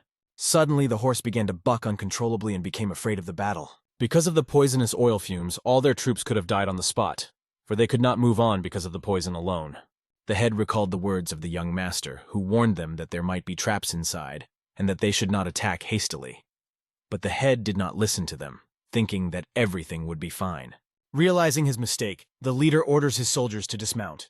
Are they really going to retreat under these circumstances? Now they would have to run without horses, but their soldiers were not used to fighting on foot, and this increased the danger. The warriors who ran forward quickly lost their heads as the maneuverable shuriken of one of the dark demons hit them with precision. The warriors see their comrades falling to the ground like fallen trees, and it seems that their luck has finally run out. Suddenly, an unexpected energy strike made the ground shake, and the warriors looked up as something dispelled the poisonous fog above them. Monsoon, along with his brother Namgun, could not accept that these stupid warriors had listened to their leader. He wondered what they were thinking when they marched forward in such high spirits. Suddenly, the chain of one of the demon rascals caught up with Monsoon, but he skillfully repelled the attack. Swinging his incredibly strong sword, his hand was filled with lightning energy that cut through the enemies like a beam. As they moved forward, they were already tired of this poisonous fog, and the young master decided to take care of it. Namgun Hek jumped forward, preparing to clear the way for Monsoon. He rises high above the ground by leaping upwards. He was above all the buildings and above the poisonous fog, having a clear view of the situation. Looking up at him, Namgun prepares to use his lightning sword to clear a path, to defeat the army of demonic villains and clear the way for his friend. Using his power, the boy fills his hand with energy, and at that moment Monsoon rushes towards him. A stream of blue energy comes out of his hand, cutting through the darkness like lightning in a stormy sky. Monsoon moves away from his palm, activating his power. Namgun throws him up with incredible speed. Our hero flies towards the enemies to quickly clear them out. In flight, he pulls out his sword and rushes right into the thick of these villains. Like a hurricane, he rushes past a large number of soldiers, filling the battlefield with their blood. The leader of the riders, looking at Monsoon, cannot believe that he himself is capable of such incredible things. In an instant, the elite Crimson Blood Squad was completely cut off, and all thanks to the young master's actions. Taking a cue from Monsoon, the leader raises his spear in the air and tells the warriors to gather. With such strong warriors, they can overcome any obstacles in their path, and victory will be on their side. Soon, the demonic wickedness finally saw these warriors on their way. It was the left minister and the old goblin disciple who were amazed at the appearance of these warriors they had been waiting for. Drawing their swords forward, they rushed into battle. Namgung, attacking one of the villains, looked him in the eye and asked, "Why are you standing behind me? You could have survived if you had run away." But the goblin's disciple did not understand what was so special about this rival who had killed his master. He was determined to take revenge on Namgun for his poisonous demon master. At that moment, Monsoon was fighting with the minister, who was maneuvering his scythes to deflect the young master's blows. Watching the minister's maneuvers, Monsoon realized that he had not yet shown his full strength. He also realized that shortening the distance when using ranged weapons was tantamount to shooting himself in the foot. But the minister had a trick up his sleeve, and his face showed that he was up to something. At that moment, he reached into his pocket to use that trump card. Monsoon warns his friend to be careful because it could be a huge explosive. The minister pulled the explosive out of his hands and threw it in Namgun's direction. He warned that it was already too late and the explosion would happen in a moment, starting to laugh ominously and menacingly. But Monsoon instantly cuts off his arm along with the bomb, which flies off to the side. Monsoon, trying to control the situation, does not have time to cover everything, but despite this, he wants to help his friend and throws his sword forward. At this moment, Namgun is fighting with the goblin's disciple, who is also holding a bomb. Namgung thought he would die from the explosion, but suddenly Monsoon's sword flies between them. With his tiger energy, Monsoon fills the entire space, and this blinding force turns the deadly explosion into a protective circle. Namgun, amazed that he was saved, even though he thought he would not survive, realizes that Monsoon really did save him. Looking at the minister, Monsoon notices that this villain, despite his severed arm, begins to throw more bombs out of his pockets. The other bombs could have been even more dangerous than the first, but the sword had already been thrown aside. Monsoon begins to accumulate bright chi energy from all his internal reserves. He directs a huge bolt of energy toward the rascal minister. Like an enraged beast, Monsoon rushes into battle even without his sword. accumulating an incredible amount of energy and strength to tear his opponent to pieces. To save himself, the young master spent a huge amount of energy, and after the explosion, everything went quiet. The explosion was incredibly powerful, and Monsoon's counterpunch was also strong. His clothes were scorched and he had wounds on his hands. He survived this colossal explosion. After that, the young master needed to see what had happened around him, and first of all, to catch his breath. He ran up to his friend Namgun, asking if he was okay. The young master's sword saved Namgun. He admitted that if it hadn't been for his technique, Namgun would have died in an instant. Looking around, the young master saw the soldiers who had stayed around them and had not run away from the explosion because there was a reason. He helped his friend up and stared at the warriors. Namgun Hyuk jokingly said that they seemed to be looking for comrades to travel to the afterlife. Even the anti-faction doesn't use thunder bombs. These enemies are much more dangerous than he had assumed. Their loyal soldiers run up to their commanders, asking if they are all right. The soldiers heard a loud sound and smelled gunpowder everywhere. Perhaps it was a thunder bomb or an energy bomb. Anyway, whatever it was, the young master pulled out his sword. He stabbed it decisively into the wall and realized that he had to move on. The situation with the walls required attention, and Monsoon was informed that the resistance was very strong. But because they stopped the enemies, their army would no longer suffer heavy losses. The leaders of these troops recognized that Namgun Hek and Monsoon did a good job. With such strong young men, they don't have to worry about the future of the faction. But still, some of them are worried. A few days later, the walls of the demon sect were destroyed, and the warriors were tied up and under the supervision of riders. This all happened in the hall of the Five Poison sect. Initially, this sect was under the jurisdiction of demons. But what happened now? Why are they opposing it? The second question was voiced quite loudly. They cannot allow these non-traditional sects to enter Sichuan at will, using the events as an excuse. One of them admitted that he did not know what the problem was then. There is currently no strong anti-faction sect in Sichuan, and the influence of the large non-traditional sects has diminished. If they were allowed to establish a branch, the balance of power would change dramatically. They decided they had to act decisively and prevent this from happening. One night, in exchange for a branch, the head of a large non-traditional sect offered them a deal. He wants them to meet with all the great young masters of the pro-faction, such as Peng, Monsoon, Namgun Hek, Tan Huaren, and Mugak, and 4 of them will be present at the meeting. The host says that this is as ridiculous as it gets. But these young masters will become the pillars of the pro-faction in the future, and regardless of the importance of this issue, we cannot allow their paths to be blocked. He promised to treat them with respect and honor. Therefore, he asks them not to worry and to meet him halfway. Looking at this young man, he said that it was necessary to find out the opinion of each of the young masters, and not just rely on the Murayama Alliance's decision. The tension in the air was rising, and the man was given a few days to think about it. The silence before the storm was broken when the young masters were invited to a large, non-traditional sect. What were they really up to? All the important people gathered at a meeting in the hall of the Sichuan governor, but no one understood what the alliance's position was. According to the leader of the alliance, in the worst-case scenario, they are thinking about coming to Sichuan.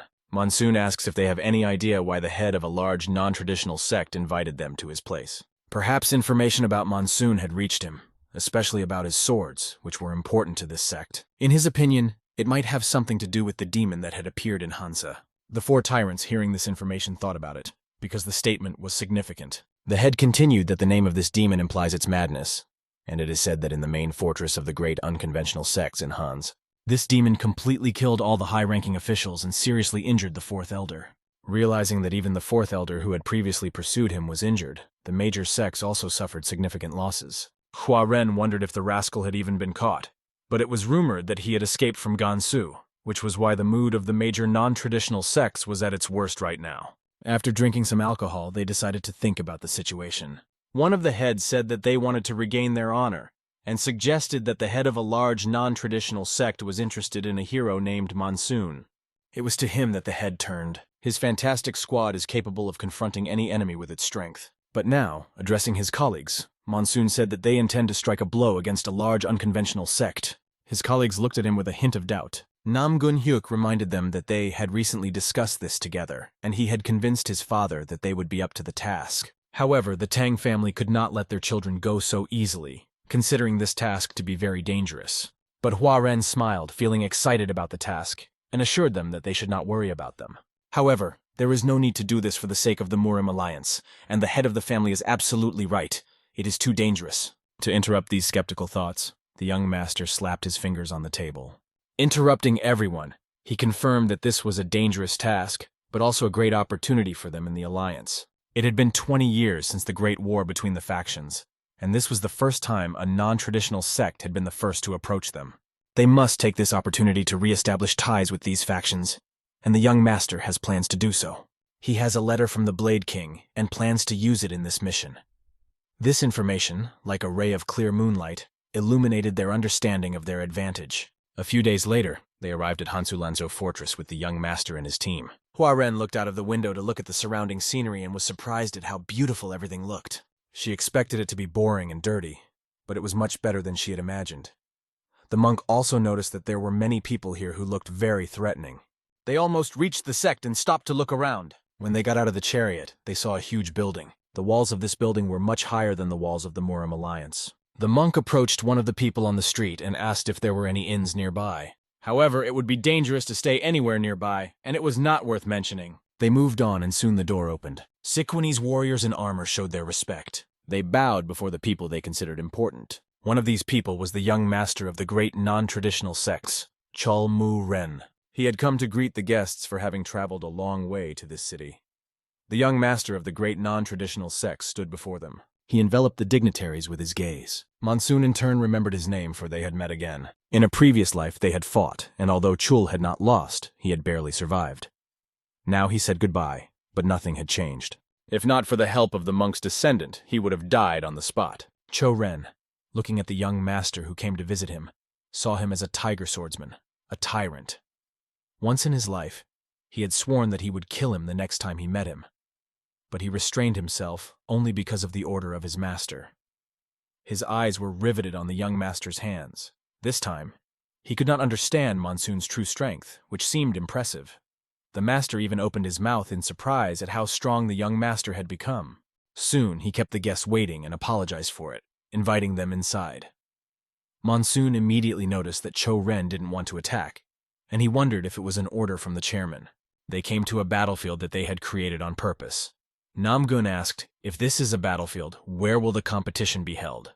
The answer was confident. Out of all the faction's supporters, only they would see the evil of the great non-traditional sects disappear in battle. They were the chosen ones. The monk, hearing these words, wondered what they meant. Evil disappears in combat. Zhang explained that old scores are settled here, but it is different from competitions between factions. Instead of martial arts sparring, there are battles for life and death. This explains the phrase, anger is settled in fights, a wonderful phrase. Looking at the door, Monsoon realized that he could be here. After they were shown the area for the fights, they went inside to the chapter, and the warriors lined up so they could walk down the red carpet. As they walked along it, all eyes were on them. These warriors were literally analyzing them with their black gazes. Monsoon felt these stares, and he felt a little uneasy. But suddenly he noticed the heavenly ice demon who was also present. The celestial ice demon looked at the famous Peng Monsoon carefully. When their eyes met, the boy looked at him as if he were an enemy. Incredible power began to fill the ice demon, and he was furious that this rascal dared to look at him like that. Soon they came to the chapter itself and greeted the great head of the non-traditional sects. First Master Skil Mu Ren greeted him. As the head ordered, he bowed to these young masters. Sitting on his throne, the head of the great non-traditional sects, Sashan, looked at his guests with a keen eye. Monsoon also looked closely at the head and realized that he was using the technique of age regression. The ominous silence before the storm was shattered when the leader asked them who they were. The group of 4 tyrants found themselves in an awkward situation. This man invited them to visit, and now he doesn't remember them. Maybe he has dementia. However, after a short pause, his expression began to change. He began to laugh harshly when he noticed someone among them whom he thought was a funny guy. The monk was stunned by such incredibly inappropriate behavior from a head who was over 3,000 years old and seemed to be losing control. Even the head's warriors looked at him with doubt. Their head of the non-traditional sects laughed as if he were only 10 years old and called the monk crazy, which he thought was the funniest expression he had ever heard. Although they didn't understand what he was talking about, their expressions were as stunned as the sect leaders. Looking around at the other supporters, the leader realized that this was of great importance to the members of the unconventional sect. If they managed to meet with him, they might be a pillar of the pro-faction, or have another important role. Monsoon spoke up, saying that it didn't make much sense, and they were just surprised by his invitation. The head drew attention to Peng Monsoon, who is much talked about, and has a reputation as the king of the blade. He said he would never leave me alone if there was a problem with your safety. What is their relationship? The chairman asked. He had been training him for some time. But what was interesting about what the King of the Blade had to say about him? The young man reported that when he was younger, they said that killing you was like lifting the weight of a mountain. But now you are different from the younger ones, and it looks like the next time I see him, I will have to tear him to pieces. The head nevertheless realized that there was nothing special about simply inviting them. If they look, they will see that he is old and bored. He wants to ask them to entertain him in the fighting matches that will take place in 3 days. Monsoon, on the other hand, sees no reason why he is willing to give up the Sichuan branch. But it is not such a big deal. Murim is the path that everyone is on, but it is no different from a small chessboard. If necessary, he can end the game by turning the board over. Therefore, Monsoon decided to ask the chapter to listen to one request they had regarding the fights. Some representatives looked at Monsoon, not understanding how he dared to try to make a deal with the chapter. Although they had heard that Peng had stood up to the Demon King, the move looked like the ultimate madness. But then the head of the non-traditional sects gave the go-ahead and told them about the deal. The young master bowed his head to the head and asked for an audience. Everyone shuddered at this phrase, and swords filled with destructive energy approached the young man. Opening his eyes, he saw that he was surrounded by sharp blades on all sides. The 4 tyrants also rose to their feet and took their swords in their hands, as their leader was surrounded by warriors with swords. However, the boy remained relaxed and calm, as if all this had been foreseen. The head carefully watched the young master's reaction and was amazed that he did not even flinch after such a maneuver. Then he said that he would give him a chance for an audience. If he didn't like something, the head would make sure that Monsoon wouldn't be able to say a word. He ordered everyone except Peng Monsoon to leave. When he encountered the Demon King, he discovered that there were 2 masters in the demon sect who had reached the transcendent level. There are only 3 such masters in all of Murim, but the demon sect has 2. The demon sect has accumulated a 300-year reserve of power because they have 4 enlightened masters. Is there any guarantee that they will not attain absolute transcendence? These words aroused great interest in the head, and he asked the young man to continue. The demonic sect is getting stronger and stronger, and if you look at the scope of their activities, this power is only growing. If they want to stop the demon sect, then the pro-faction and the large non-traditional sects must work together. The head expressed his opinion that this looks like a silly story, and there's nothing special for the pro-factions in this house. Once Murim is stabilized after the war with the demon sect, a better world will be determined. The only thing Sashon doesn't have is the title of the best in the world. If they can say that they are able to get these 2 parasites to oppose him, in which case they will not be able to come out ahead. But when the war eventually ends, young Master Monsoon will be the best in the pro-faction. When the war was over, Sun dreamed of becoming the best in his faction. But instead of support, all he heard was indignation. How could someone like him claim such a title? He was constantly told that it was not just a play on words. With the title of Best in the World as collateral, Sun offered the leader a deal. He asked him if he was trying to talk to him as an equal. And then, with a cold glare, the leader offered to check what made him so arrogant. Without wasting a second, Sun reached for his sword and began to draw it. He did so because of how harsh the leader had become, and said that he would judge Sung to see if he had the potential to become the best in the world. It was a life-or-death test. Only one of the 2, the leader said, and took on a very tough appearance as he prepared to attack Sun. With a deft swing of his sword, Sun swung and deflected the fiery attack that was flying straight at him. It was incredibly difficult to resist an opponent like the leader. Sun began to retreat step by step backward on the carpet. The carpet, along with the floor, which was made of hard stone, began to crack and break into small pieces. What the hell? Thought Sun, noticing that the leader had not even taken a stance for this powerful technique. Then Sun decided it was time to act. The leader began to notice that Sun knew more than he had when he was younger. But it had been 10 years since the leader had made his transcendental transition and reached the absolute level. In his hand, the leader began to gather extremely strong energy that was swirling into a ball of fire. He couldn't understand how a novice like Sun could overcome the obstacles in front of him, including time and the sandstorm. Gathering all his strength, the leader summoned a bloodstorm that flew at Sun along with the fire. This attack that the leader used was called the Mad Laughter of the Wind. By speaking the words loudly, he dictated his actions, reinforcing them with his intent. Immersed in full concentration, Sung looked at the back of his sword, trying to figure out how to counter this threat. Absolute transcendence, he thought. Everything begins with simple transcendence. It requires that the human will become one with nature, because one cannot stop only by filling oneself with this will. You need to find the reason. This is only possible when you have completely filled your will. But in order to achieve this, you need to fight against yourself or conquer yourself. Nature has already achieved harmony and perfection with all its many parts. If this is true, then everything should work out. In the midst of the battle, Sun plunged into the reality where he realized this. After that, he opened his eyes and found himself in reality, ready to act. He decided to become a part of nature, to confront the enemy whose madness had engulfed his body in fire and whose power seemed endless. The leader began to shout that Sun had already achieved the technique of total surrender. Total surrender is a state in which a person is so immersed in something that he or she is completely impressed by it. A red thunderous pillar of light rotated 180 degrees around Sun as he swung his sword. Did his strength increase during the battle? The enemy thought, not believing his eyes. Indeed, Sun had put all his strength into this attack. After a while, he was lying in the same room, exhausted and wounded. When he regained consciousness, the sun's rays were coming through the window, falling on his body. Although the wound was deep, there were no traces of blood. It looked like someone had stopped the bleeding. Looking at his arm, Sun began to realize what had happened. Looking back, he saw the leader, who said, "You're awake at last." The leader explained that Sun did not have to worry about any internal injuries, because he had given him a restorative potion that he uses himself. It stopped the bleeding from his internal injuries. It seemed to Sun that it was all just a dream, but he clearly remembered the last moment of his technique. The leader went on to explain that the last technique Sun used was called the Resolute Sword of the Five Tigers. It is a new sword art in the Peng family, and the leader listened intently to his explanation. Song continued, noting that he had only added some flesh to the already existing skeleton of this technique, and that it was not yet complete. With a slight smile on his face, the leader smiled back at Sung. However, Sun objected and said that the technique was already complete. In Murima, there is no such thing as a completed martial art. The dead souls of the art schools spent years perfecting it. Sun apologized for making an inappropriate remark and bowed his head in respect. After that, the leader asked Sun if he really believed he had the talent to become a great master. But in his mind, the leader knew that it was only a matter of time before Sun would achieve absolute transcendence. The leader approached Sun again, asking him if he really intended to become the best in the world.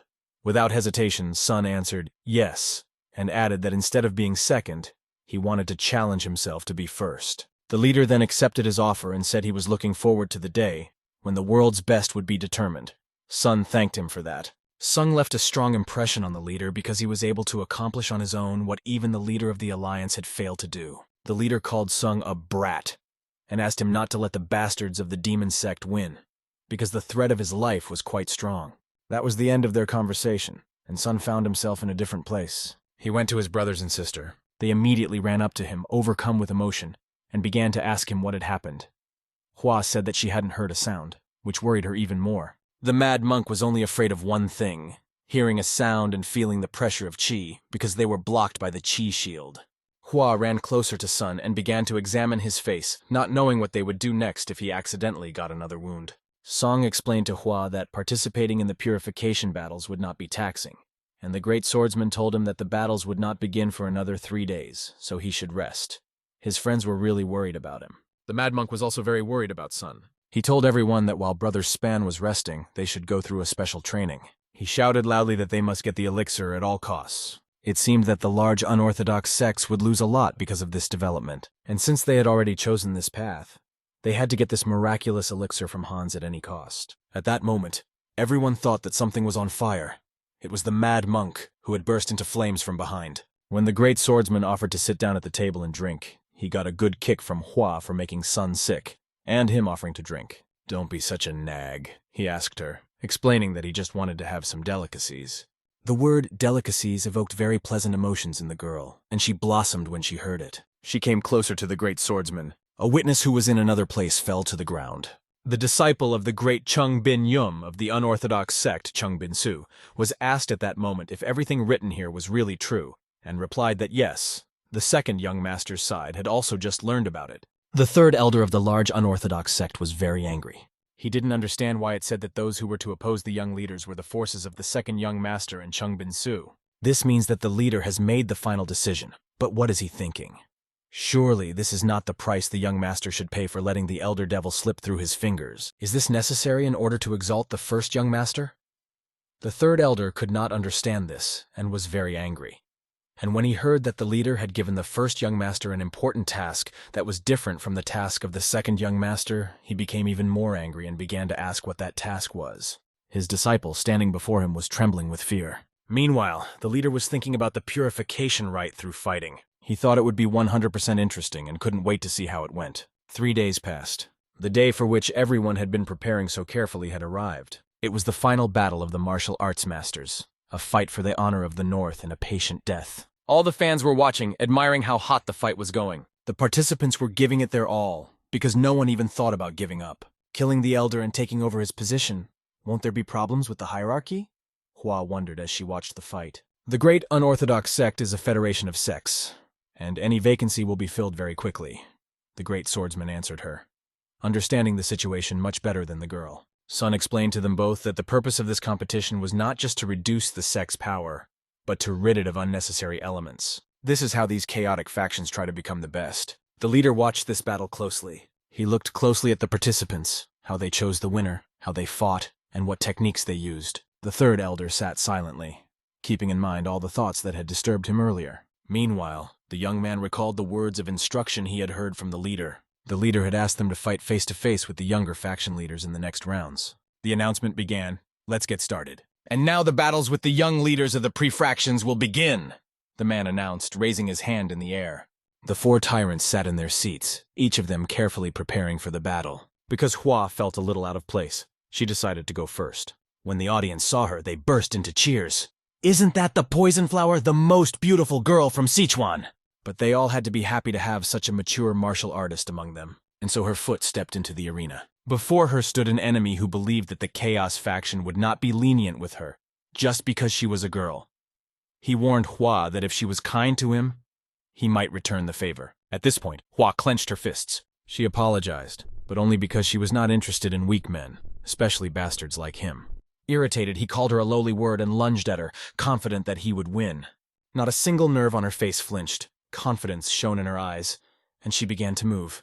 First, she moved away from the line of attack, and then she delivered a powerful punch to the stomach. The blow was so strong that his legs buckled and he sprawled on the ground. This was not an opponent who gave up easily. He was stubborn, and he decided to throw a punch. But Hua, with the same confidence on her face, dodged the punch, leaving the enemy at a loss. After that, Hua decided to show him her kicking skills. After her lesson, he was sitting on one knee, holding his head up and coughing, holding his hand on his stomach, slightly bent over in pain.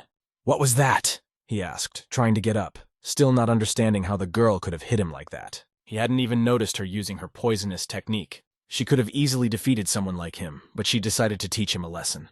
And when he rushed at her, she simply kicked him between the legs. She was already waiting for her next opponent to make his move. The second young master of a large unorthodox sect preferred to fight with her young mistress Tang. She thought that the second master had a weakness. He would only step forward when she had already defeated 5 other opponents. Is there no righteousness in victory? Is it enough just to win? She thought. If so, she was a little offended.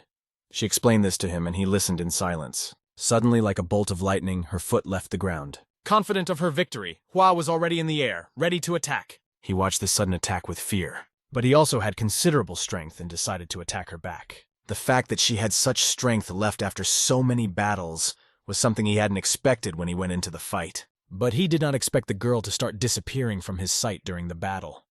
He looked around but couldn't figure out where she had gone. Then he saw one of the men being pumped out behind him. Hua calmly told him not to worry because it was not a deadly poison. However, the dark energy spread across the ground like a thick fog. The battle gained more and more momentum, and they circled all over the battlefield. Her gaze became even more confident. She struck out with her hand, and although it seemed as if it was in midair, the energy from the blow flew straight at the guy. He put up a barrier in front of him, but he could barely contain her incredibly strong flow of energy. His face twisted from the force he was forced to accept. In his mind, he wondered why his master had given him this task. Meanwhile, the master stood on the balcony and watched the fight. He thought his fighter was a miserable bastard as he watched the girl beat him. None of the officials could have expected this. The previous fight was over, and the feet of a very strong man entered the battlefield. He shouted that he had no pre-assigned opponent, and so he decided to enter the battlefield to challenge anyone. Hua heard the fans shouting words of support for this young man. First, young master, show us the power of the chaotic factions. A monk stood up to him, and everyone realized that a very interesting fight was brewing. The young master noticed something strange. The monk was the only one in his group without a nickname. Stretching his neck, he said that such things did not interest him at all. The monk was the most arrogant of all whom the young master of the great unorthodox sects had ever met before. In addition, he knew that the monk had mastered the secret art of Master John. A real fury began to reign in the atmosphere. Because of the confidence that the monk exuded, the young master decided to smash him to pieces. The monk folded his hands near his face, and suddenly his eyes glowed golden, and a fierce energy began to concentrate around him. Like a hurricane of fire, he stood there, releasing all his power outward. The mighty palm of Vajra was an attack from the monk, to which the young master responded with a strike called Sandstorm in the Blood Pit. A powerful gust of wind pierced to the bone and threw them in different directions. The monk's 100-step fist flew straight to the young master's nose. He reacted in time and began to dodge the attack. He threw so many punches in the air that it was difficult to count them, and thanks to this, he managed to repel the attack. The fact that the young master was able to repel this attack was a surprise to the monk. However, the monk decided to act with lightning speed and flew into the air. While in the air, the young master said, "It's over," as he swung his fist and put all his strength into it. The young master repeated himself again, shouting with clenched fists and flying at the monk, shouting that he would kill him. The monk had to act immediately because the energy accumulating on his opponent's fist was impressive. It glowed green and flashed brighter and brighter. He looked down at the fist as it came closer and faster to him. He wasn't going to back down, so he raised his fist in response. The attack he used was called the Dragon Claw Fist. He pointed it upward, and his fist burst into red flames. The opponent realized that something had gone wrong, as he had not expected such a development. When their fists collided in midair, their energies began to fight against each other. At a certain point, the force the monk began to use turned out to be stronger than expected, and his fist broke through the power of his opponent's iron fist. In a moment, they were standing back to back, both focused on their strategy. The young master immediately noticed the monk's unique strength, but he was not going to give up. He found the support under his foot that he needed. Pushing off the ground with all his might, he flew forward. When he was in the air, right in front of the monk, he began to prepare his kick by spinning in the air. He spun to create a comfortable distance for his heel kick, which landed in the monk's block. The monk barely managed to contain this attack, which was extremely powerful. After that, the palm that was open began to approach the monk, and it was a punch from the iron fist. The palm was right in front of the monk's face, and more energy was accumulating around it. It wanted to grab the monk's face. The monk clenched his fist as hard as he could, his eyes glowing orange. It seemed that the iron fist had angered him. They came together in a decisive punch, so hard that everything around him flashed in bright green and yellow hues. The monk's team watched the fight closely, worried about the outcome, even though they knew of his strength and determination not to lose. The spectacle was incredible.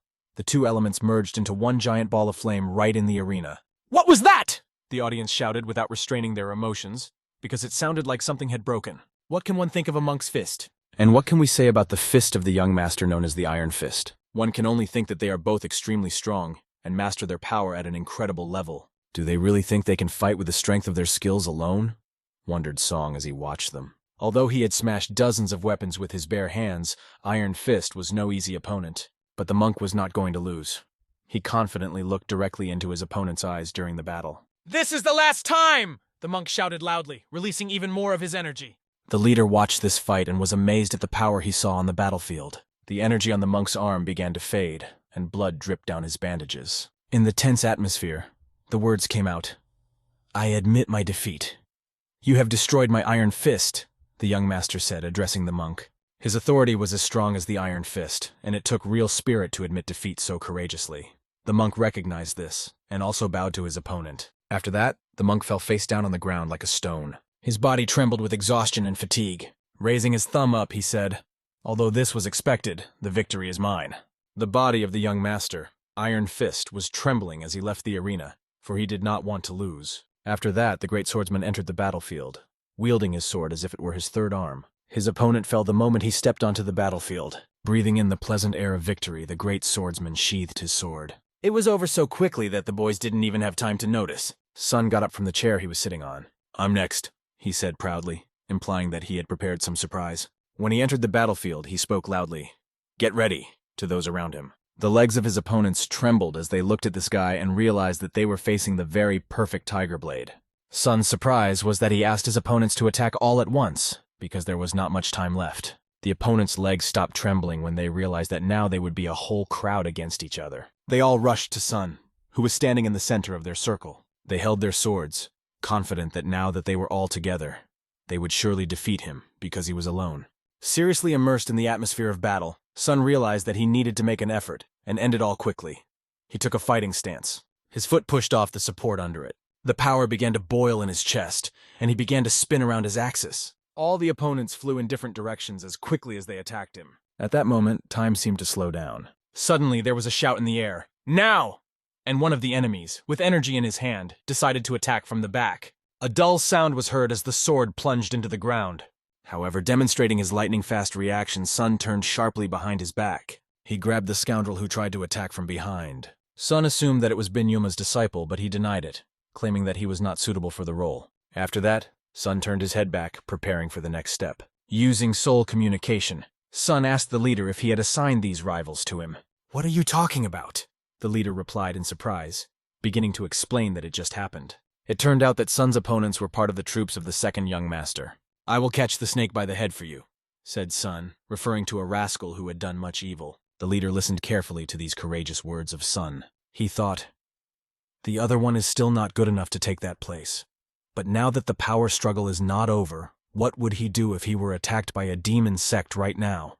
After thinking about this, the leader asked Sun what he wanted. In response, Sun said that it was nothing unrealistic. He simply asked that the leader guarantee that each of the 4 of them would be given an elixir. Sun did not hold a grudge against the leader, looking him straight in the eye, right into the very stands where he stood. Sun threw the fighter, who was unable to come in from the back with all his might, right onto the steps. In a loud and manly voice, he shouted to Chun to come out. "Enough hiding!" he shouted, and Chun began to walk down the stairs to the arena. On the way, Chun was thinking, not believing that he was really allowed to fight this guy. While he was going down, Sung explained to him everything he knew, that Chun had tried to kill him at first by sending the black and red twins. He also tried to interfere in the business of the Kimjok group of traders. Hearing these accusations, Chun had no choice but to call Sun an arrogant bastard. Gathering all of his icy energy, he began to shout, and his voice created a dome of cold over him. His main goal was to kill Song at any cost as he entered the arena. The heavenly ice demon was willing to do anything to destroy Song, no matter what the obstacles or losses,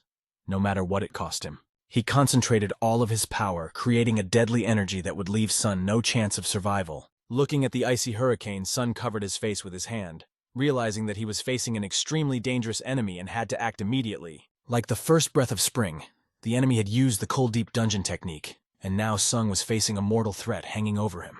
Those watching the battle couldn't even see what was happening, as everything was swallowed up in the ice storm.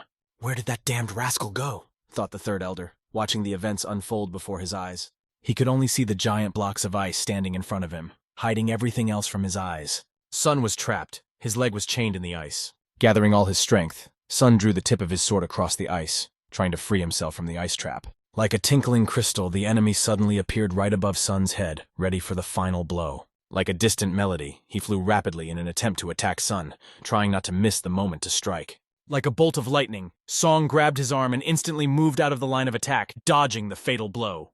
The enemy's face expressed sincere surprise, as if something had happened that he could never have expected, but it had. Without hesitation, Sun decided to teach his enemy a good lesson by adding a little wrestling to the fight. He threw his opponent over himself, hitting his head so hard on the ground that the floor cracked from the force of the impact. The blow was so powerful that blood gushed out of the heavenly ice demon's mouth. The enemy's chest was under Sun's control, or rather, under the influence of his energy, which enveloped the ice and prevented the enemy from controlling it. Jin, watching the battle, immediately noticed that Sun had done extremely well. He did not even expect that Sun would realize his actions and their consequences so quickly. It seems that he will soon realize that this is a reliable defense for his body. Jin was eagerly awaiting what would happen next, his heart beating faster and faster with tension. The celestial ice demon tried to get up with his last bit of strength, but his arms were too weak and his attempts were in vain. Like the twinkling of the stars, Sun approached him and said that he was sure that when the demon had teased the black and red twins, he had not expected this day to come. Then, as if through a fog, Sun said that he would cut off his hands. Like a ray at dawn, Sun's sword sliced off the hand of the heavenly ice demon. This stroke was made from the bottom of his heart. Sun had been waiting for this moment for so long, like a drop of rain slowly trickling down a window pane, and he was going to his goal. A hand with long claws that looked like they hadn't been trimmed for a very long time hung in the air, as if waving goodbye to the heavenly ice demon. A moment later, the other hand was already lying next to the first. Although the rule was to kill the celestial ice demon, Song, considering the leader of the great unorthodox sects, decided to end it exactly as he would have done in its place. Like a crystal bell, Sun's fist smashed right into the demon's chin, dealing him a powerful blow. The blow was so strong that the demon flew up 2 meters. After that, Sun began to concentrate chi energy in his hand, preparing for the decisive blow. Having gathered all his strength, he decided to finish off the enemy, leaving him no chance to live. Feeling all the power of Sun, the demon sat under the wall without arms, with his head down in complete hopelessness. Sun approached him to say a few more words, but when he looked at the demon, he realized that there was nothing more to say, as he was already finished. Everyone around him cheered for Sun, shouting that for a faction scoundrel. This end was even better than they could have hoped for. That's why this battle was called the Battle to Eliminate the Rim. Meanwhile, Sung's team, although affected by the chaotic factions, was in a celebratory mood. The only thing that bothered them was the attitude of the unorthodox sects toward those who had been defeated. The first heir reasoned that if he had to face the Sun, he should only hit harder, not realizing how much he was wrong. This battle is over. For all 10 winners, who would be represented by the first young master, it was announced that they would receive awards. After that, the stars of the day were announced. They were Sung, Gak, Hwa, and Hyuk. Jin didn't expect such a huge success, but Sung surpassed even his expectations. He asked the chaotic factions if they agreed with this statement. Since their success was so commendable, Jin decided to reward everyone with another elixir. Sun expressed his gratitude, and his team was also delighted. Jin called Hook a little crazy monk and turned to him. He just waited for the leader to continue speaking. The leader went on and said that everyone else had great nicknames, but Hook didn't. Then Jin said that he would give him one himself. He offered a choice: Mad Monk or Destructive Iron Fist. He then asked Sun which of the 2 nicknames he liked better. Offering the nickname Destructive Iron Fist, right in front of the Iron Fist of Kiel Mu Ryong, seems very bold. But the head was exactly as they said he would be. The monk chose the nickname Mad Monk. This even surprised Jin a bit, because a name like Destructive Iron Fist would have greatly enhanced his reputation. But Hook chose this nickname because he was known as a crazy scoundrel from the very beginning. It even made the head laugh, and he recognized Hook as a real mad monk. Their team consisted of an incredible girl known as Poison Flower, a harsh and always unpredictable, not pitying anyone but fair mad monk, and brave as a lion who was not afraid to throw himself at a pack of hyenas, the Heavenly Swordsman, and, as Jin said, the perfect tiger blade. They infiltrated the enemy camp and demonstrated extraordinary martial arts skills, showing that their fighting spirit was much stronger than that of the factions. The leader Go Sung-jin honored them with the name 4 Tyrants. The 4 Tyrants? Is this a good thing? Asked Hawk, to which Hwa replied that if he didn't know, it was better to keep quiet. Finally, this is the revival of the 4 Tyrants, which marks a new beginning. The next day, it was time to say goodbye, and he asked them to take care of themselves. The whole team bowed low to him, expressing their gratitude for everything. Hook asked if he thought Brother Kiel was busy. Sung explained that the first young master had isolated himself after the battles to eliminate the enemies were over. If the second young master tries to take over in his absence, it could have bad consequences, Song suggested. It's not that no one is worried about it, it's just that he is determined to be alone. He even said that if he is kidnapped again, then so be it. It sounded like Iron Fist, Huck said. The man reached into his inside pocket and pulled out something. It was a letter from the leader of the Murim Alliance, asking to talk via correspondence. He handed it to Sun, adding that the leader said he could deliver it whenever he wanted. Who knew that Sashon would make his move first? After that, Song asked him to convey his gratitude to the leaders, and then it was time to hit the road. What the Urim Alliance failed to do, the young Master Pen accomplished. Hook asked Sun where they were going now, and he explained that they needed to go to the Murim Alliance. And there was no need to hurry because they had recently experienced several major events, and they needed to rest a bit. The great swordsman confirmed Brother Pan's words because they had worked really hard, and it was time to take a breather. Hua also supported this decision. She liked the way it sounded, because it had been a long time since they had had any free time. The sun was setting over the horizon, and the sky was filling with a crimson sunset, inviting everyone to come and visit. Luckily, they arrived in Sichuan before evening, which was a relief because the weather was hinting at rain. It's mostly a migrant population, so there's a night market that's open every night, explained the great swordsman. He also added that there is a sect in this place called the Great Righteousness Sect. Meanwhile, Hua was already stuffing her mouth with delicious food. Everyone else was also eating, but they took 1 chopstick each while she took 3 as usual. The great swordsman continued to talk about the place, saying that despite its small size, it offered good spiritual counseling. But while they were walking, they heard shouting behind them. "You still don't understand, you old fool," and they turned their heads back. The old man was on his knees, and men were standing in front of him, asking him why he hadn't even paid for the defense. They reproached him for the brazenness with which he was running his business. It looked comical, and Hook asked the great swordsman if those there were filled with the spirit of consultation he spoke of. Meanwhile, the old man, trembling in fear of the men, told them that he had spent his entire life cutting down trees, and asked how he could have accumulated such a large amount of money.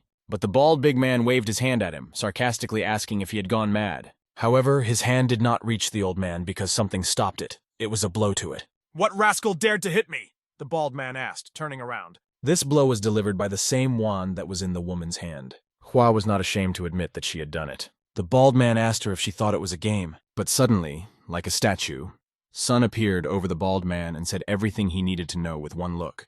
After that, he calmly asked the bald man to leave immediately. The villains, looking at Sun and the girl, realized that these were not opponents they could defeat. They demonstrated remarkable running abilities, as they began to run away from Sun very quickly. After that, Sun and his team approached the old man, who couldn't even express his gratitude as he thanked them over and over again. When asked if these scoundrels always behave so terribly, the old man said no. He explained that a year ago they suddenly started demanding taxes and using force. Why on earth? Wondered Hook, and asked his comrades if they should look into it. The great swordsman explained that it was unclear why they had changed so much, and suggested that they observe the situation a little longer. After a while, they were sitting at the table enjoying the nourishing structure of the noodles, which were incredible as always. It had been a few years since Sung was last here, but the taste of the noodles remained just as amazing.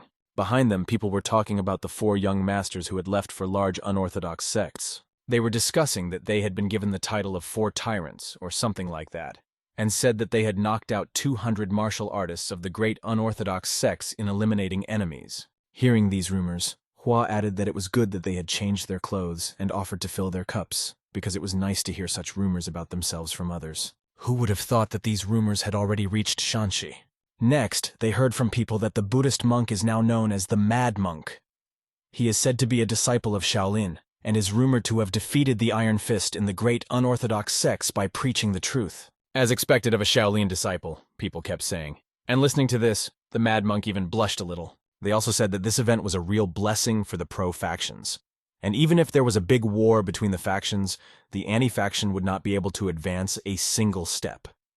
But another asked not to talk about it, because he did not want to hear it. The words about a big pro-anti-faction war caused Great Swordsman great anxiety, because he was still young and many of his family members were unable to return home.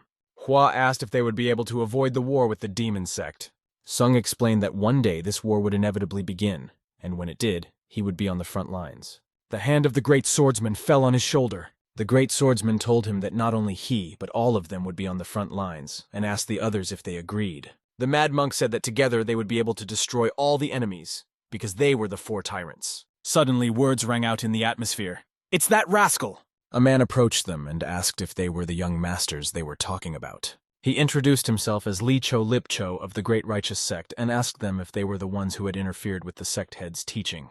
Sung told him that he was indeed talking about them if he meant threatening ordinary people and stealing their money during the teachings. Li Cho Lip Cho grabbed for his weapon and said that words could not solve this, but his hand was stopped by another hand. It was the hand of the great swordsman, who told Li that he looked like someone who quickly draws a sword and called him Master.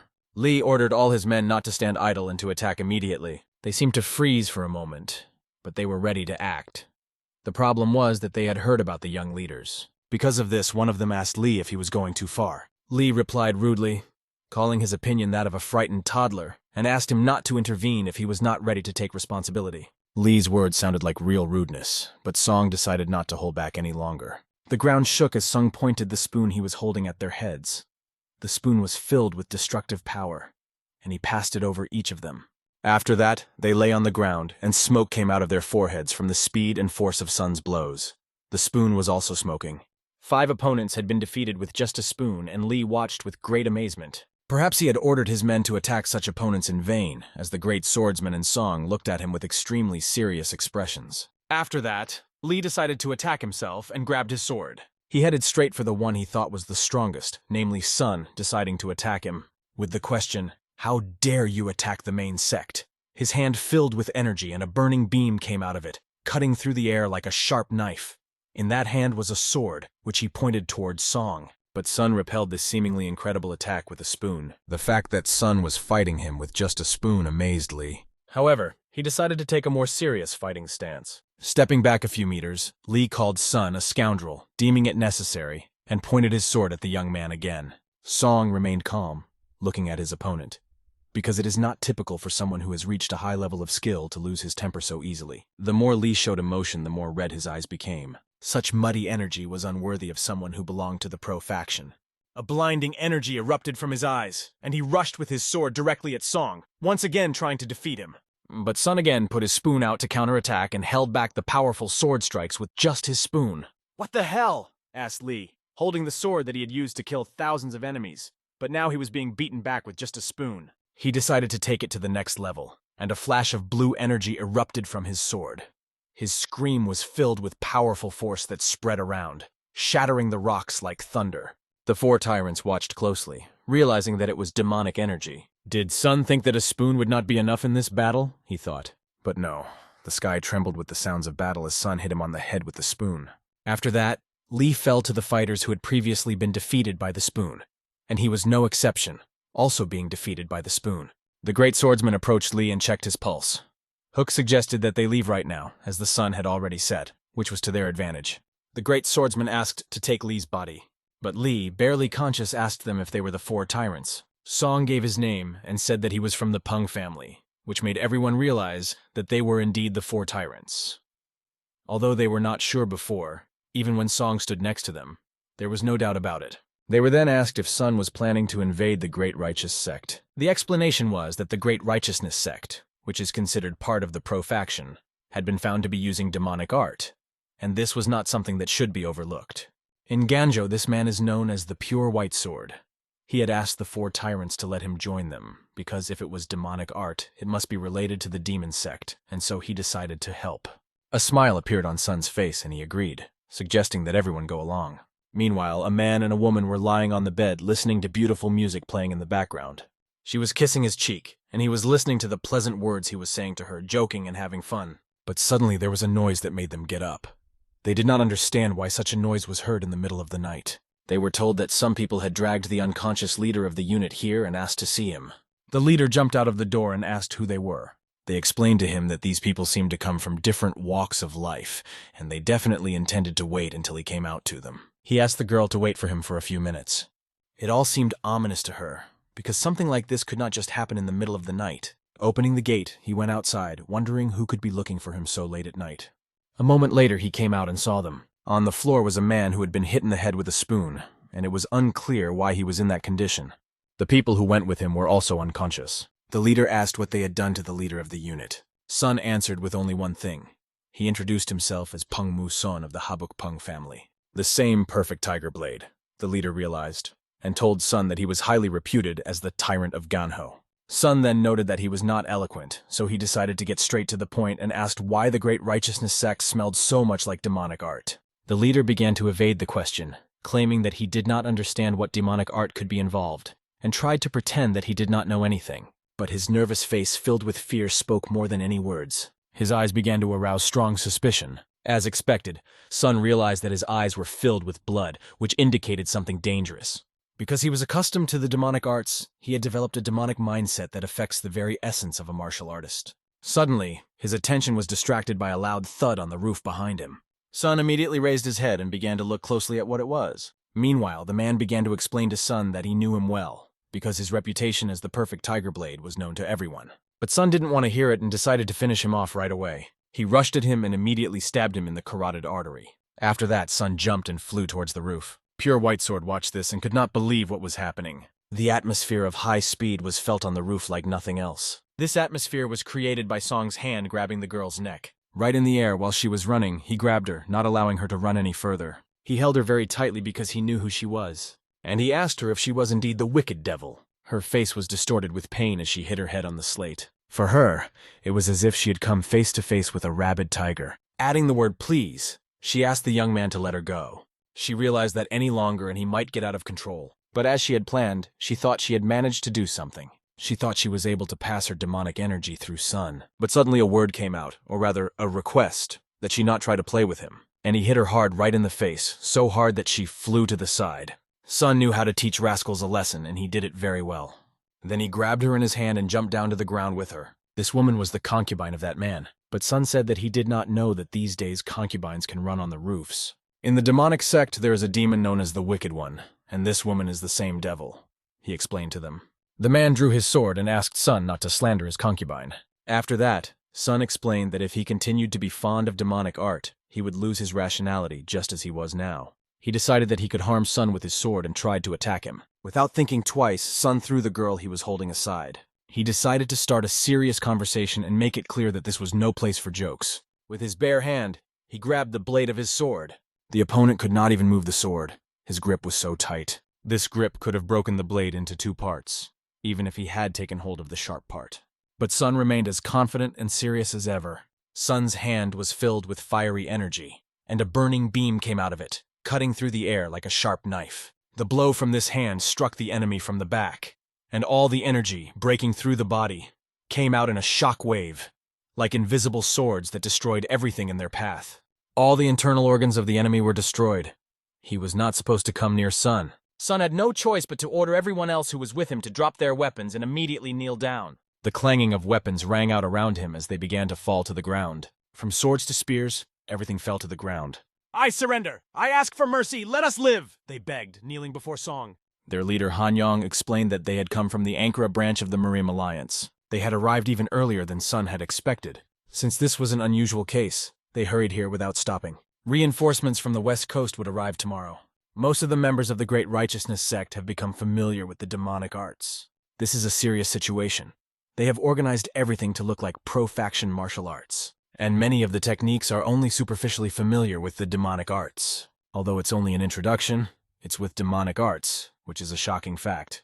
The demonic silkworm art is a technique taught in the low-level sects of the demonic sect. It would not be easy to distinguish them from pro-faction martial arts, because the original movements have been changed. But here are all the differences that the great swordsman helped to record. He described everything in the style he had learned in the Murim Alliance, so it would be easy to understand. John was impressed because everything was written down neatly. This information was obtained by the great swordsman during the interrogation of the girl standing next to him. After that, Sun explained that it contained the names of the sects that would be the next targets of the evil devil. In fact, this information was not received from the girl. It was gleaned from memories and knowledge of the past, with the exception of some minor sects. Sun asked them, and based on which sects had the greatest influence on the war, he drew conclusions.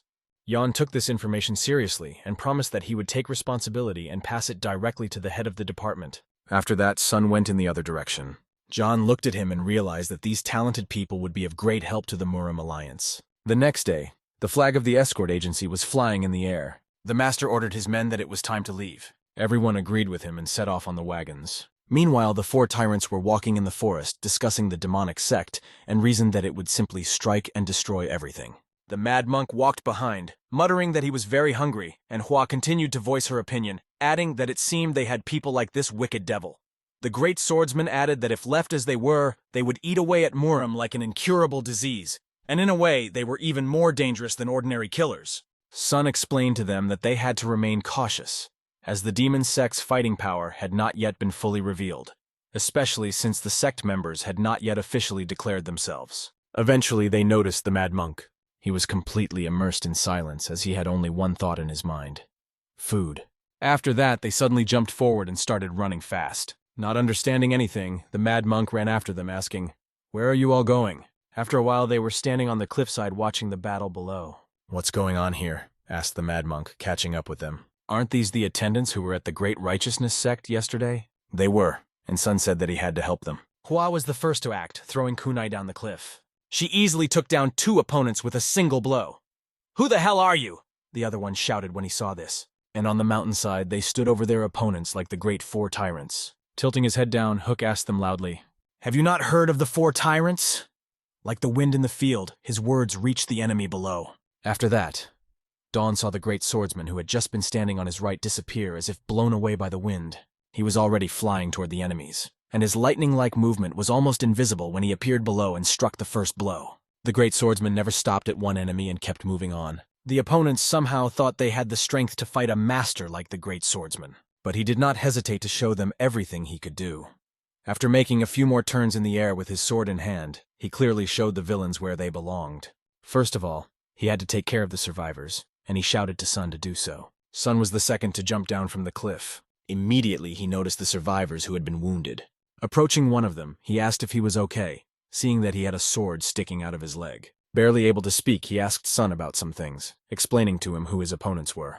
He said that they were not just attackers, but were planning a dangerous raid. He then asked the young man to please help them. However, he did not speak in an ordinary voice, but used spiritual communication. He spoke up because there was something he was asking for as a dark trader. The fact that he spoke as a dark trader and on such an important topic made Dawn think about what would be said next. Sun offered to treat the man's wound first, and then talk to him. It was not easy, and the man was in severe pain and trembling as dreams began to treat him. Sun put his hand, filled with red energy, to the wound after he pulled out the sword. "You've held up well," Dreams told him, and in the background, the mad monk could be seen dealing with his enemies by hitting them with his head. Looking in that direction, the man realized that the power of the four tyrants was not exaggerated. The mad monk was dragging the two enemies along the ground toward Brother Peng, holding them by their clothes. As he got closer, he threw them on the ground in front of Sun. Sun drew his sword and pointed it directly at the head of one of the enemies, preparing him for interrogation. After that, he asked him who had persuaded them to attack. The enemy replied that money was the master of the vagrants, and he did not know who led them. They just received a letter, and that was it. He thought he had answered Sun's question, so he asked if he could let them go now. But Sun noticed a tattoo on his arm. It was a tattoo of the Yahello group. Unlike the 1,000 Wolves group, where a rich leader controls his pirates, this is a group of vagabonds who won't refuse any offer if it can bring profit. And this particular grouping is called the Yahello. The dream considered them to be inhuman beings. That is why he raised his sword and swung it. But he was grabbed by the arm right from the back. Surprisingly, it was the great swordsman who asked Sun not to do this. However, this was what the great swordsman always said when he met thieves like them. His action was to cut off the heads of his enemies, 2 at a time. This was done in silence, without words. "You reap what you sow," said the great swordsman after he cut off their heads. As expected of the Tang family, their strength was incredible, and the doctor said he would return after he had taken his medicine. Sun praised the girl, saying that she had done a very good job. They all gathered in the room. Everyone in the room was trustworthy, which is why Sun asked the man sitting in front of him not to be shy and tell him everything. The man explained that his name was Gam Seok Tae, and he was the right-hand man of a trader who took care of the day-to-day business. A dark trader is known for having only one master, but the truth is that there are 9 people who are responsible for all the affairs of dark traders, from the first trader to the 9th. Among them, there is a person with the highest rank called the First Merchant. The 4 tyrants listened to his story with rapt attention. This was the first time Sun had heard of this, which was not surprising, because the dark trader is very secretive, and information about him rarely reaches outsiders. But now, due to internal disagreements, the traders have split into factions, Sok explained. An internal struggle, then. Sung realized what this meant. And he told Seok that it looked like the demon sect was involved. However, Seok didn't understand how Sung knew this, so he asked him. The wicked devil had already infiltrated the Great Righteousness sect and introduced the masters to demonic martial arts, Sung explained. And that was just one of the options he was considering. Initially, the first merchant wanted to seek help from the Heavenly Martial Arts Palace, but then changed his mind. Sok added that the 4 tyrants had already held back the demonic sect several times, and the first merchant was also betting on their potential. The money, prestige, and information that the dark trader has have a great influence on Murim. If they fall into the hands of the demonic sect, the situation could turn for the worse for them. Sung asked Seok what he wanted them to do. Seok began to take out a pouch from his inside pocket. In the pouch were dark trade seals that, when all 9 parts were joined together, formed a single stamp. These parts originally belonged to the 7th and 8th merchants. Sung then asked if anything had happened to them. Seok explained that they had been attacked, and it was only with great difficulty that they were rescued. Seok thought he had to bring these parts to a meeting of the dark traders to be held in Pingla. Since the first trader was waiting for him, they would be able to discuss all the details when they got there. But he didn't know exactly how to get there, and so he asked Sun for help. "I think we're getting closer," said Seok, wondering if Sun would be able to catch them.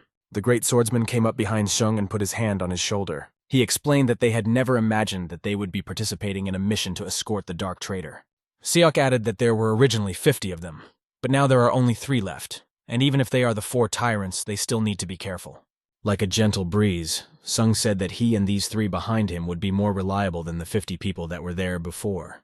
Joining the group of Gam Seok, they moved forward confidently. The unknown attackers made several daring raids, leaving trails of destruction.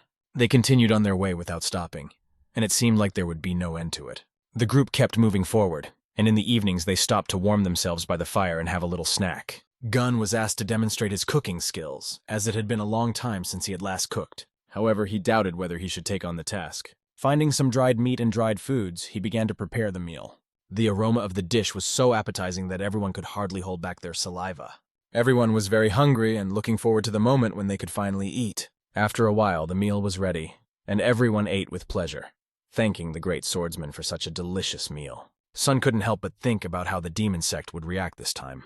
Even if their plan against the dark merchants had failed, Song was sure that these scum were ready to move on to more aggressive actions. The memories of his past life might come back, but Sung couldn't allow himself to dwell on them all the time. It was clear that he was thinking about something seriously. At that moment, Hua came up to him and gently put her hand on his shoulder. She seems to have been awake, thought Sung. I couldn't sleep, she explained, sitting down next to him. Sung began to talk about how she had been training in hand-to-hand combat in recent days. She explained that she had felt this way before, when she fought the poison demon. She felt like something was missing when it came to close combat. What are you thinking about? She asked, moving closer to him. Sun was thinking about matters concerning the demon sect, and told her frankly about it. Suddenly, she jokingly but strongly hit him on the back. For her, it was a friendly, light blow so that he would not worry. But Sun felt this blow in a completely different way. Then she asked him if he shouldn't just continue doing what he was doing before, because he wasn't from the Jagal family. She suddenly jumped up as if she had made a decision. She said that if someone gets in their way, they should just destroy them and then move on. Perhaps this would be the way to see the end of the demonic sect. Her words were warm, inspiring, and brought a smile to Sun's face. He also started to get up and said that it was probably best to continue what they were doing before. He gently patted her head and complimented her, saying that she had really spoken beautifully. In addition, he emphasized that she had also grown up very quickly. This moment and his words were incredibly powerful, and she became a real support for him. The fire from the campfire they were sitting by cast shadows on their faces, and at that moment, Sun decided to continue his work. After a while, he stood in front of the gate, realizing that they seemed to have finally reached their destination. When they went inside, they immediately ran into a merchant. It was Sok, and the mad monk asked him why he said he had a lot of money. He explained that the first merchant was quite frugal, and if an ordinary person wanted to make money, he should start with simple things. They were surprised that the first dark trader was an ordinary person, which caused them confusion. After that, Siok opened the door and invited them in. The surprise on their faces caused a storm of emotions. They immediately recognized him because they had met him before. He greeted them and said that he had been waiting for them. Then they sat at the table and had a conversation. Hua didn't understand anything because she thought he said he was golden, but he explained that it was also his name. At that moment, he met young Master Peng and young Mistress Tang. He had thought that this would be enough considering the strength of the dark traders, but now he was embarrassed because of his short-sightedness. Song asked Golden about the current state of affairs with the dark traders. Golden began to answer his questions while pouring tea. About a month ago, there had been constant attacks from the demon sect, but now everything was in a state of calm. Have these attacks from the demon sect stopped? Asked Sandali. Golden explained that it was probably because they had achieved their main goal. The next question came from the great swordsman. Had they managed to find out the whereabouts of the 9 merchants? However, their whereabouts remained top secret.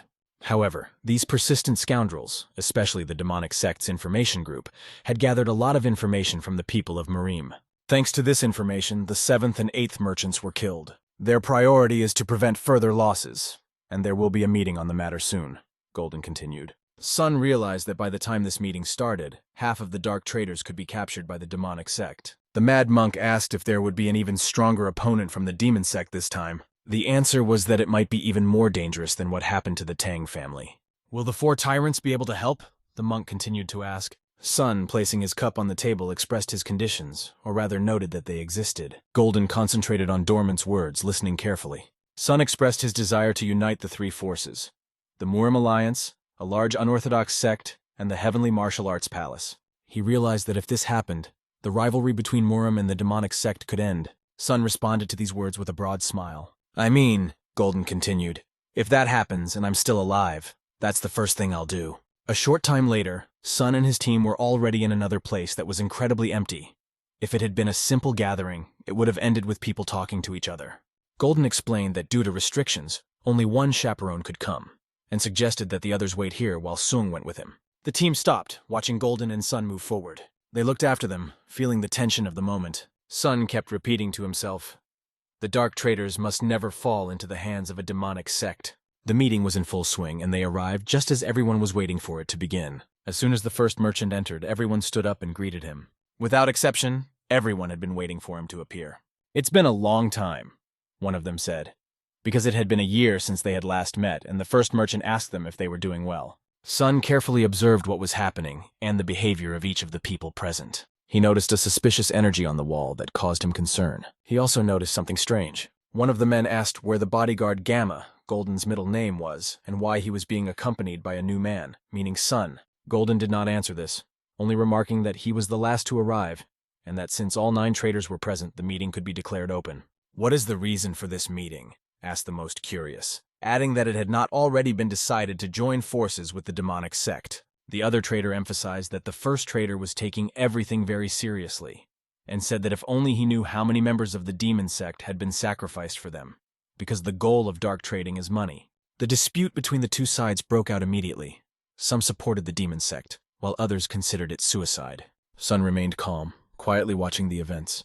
To his left, he noticed a guard. 3 others stood to his right, but he did not see any of his friends from the demon sect. At this time, they were staring at Sun, trying to understand how much energy was hidden in his body. Judging by his appearance, he was undoubtedly a young leader. But who was he really?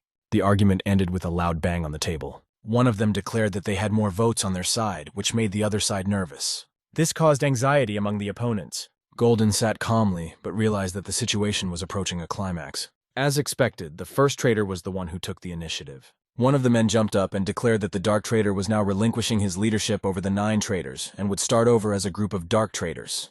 Golden realized that it was the second trader who had colluded with the demonic sect. The dispute between the parties continued, gaining momentum. "A man without greed is no different from a corpse," said one of the participants.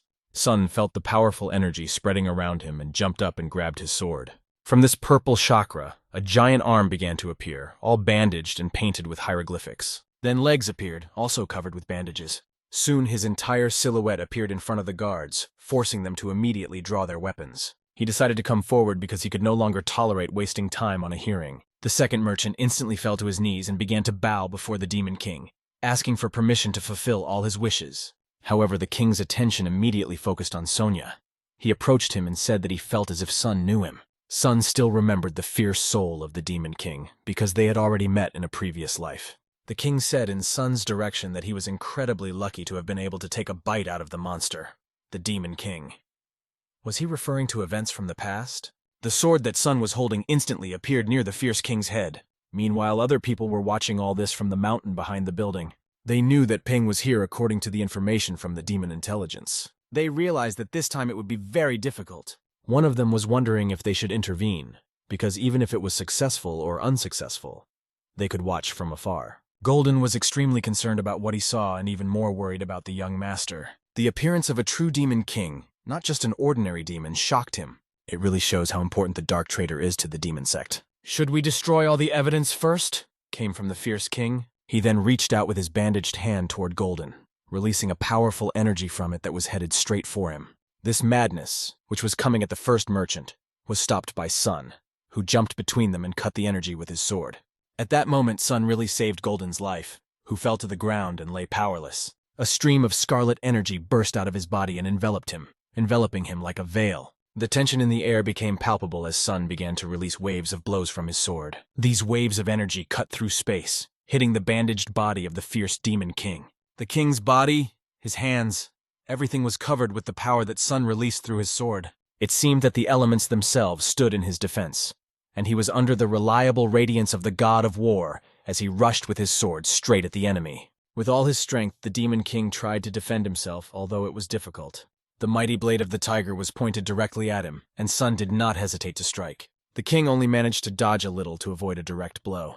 The radiance of this powerful attack threw everyone present in different directions. But the Demon King was extremely fast, moving in such a way that it was difficult to notice him. Golden stood behind the young master, and with respect for Sun, begged him for protection, adding, "Please."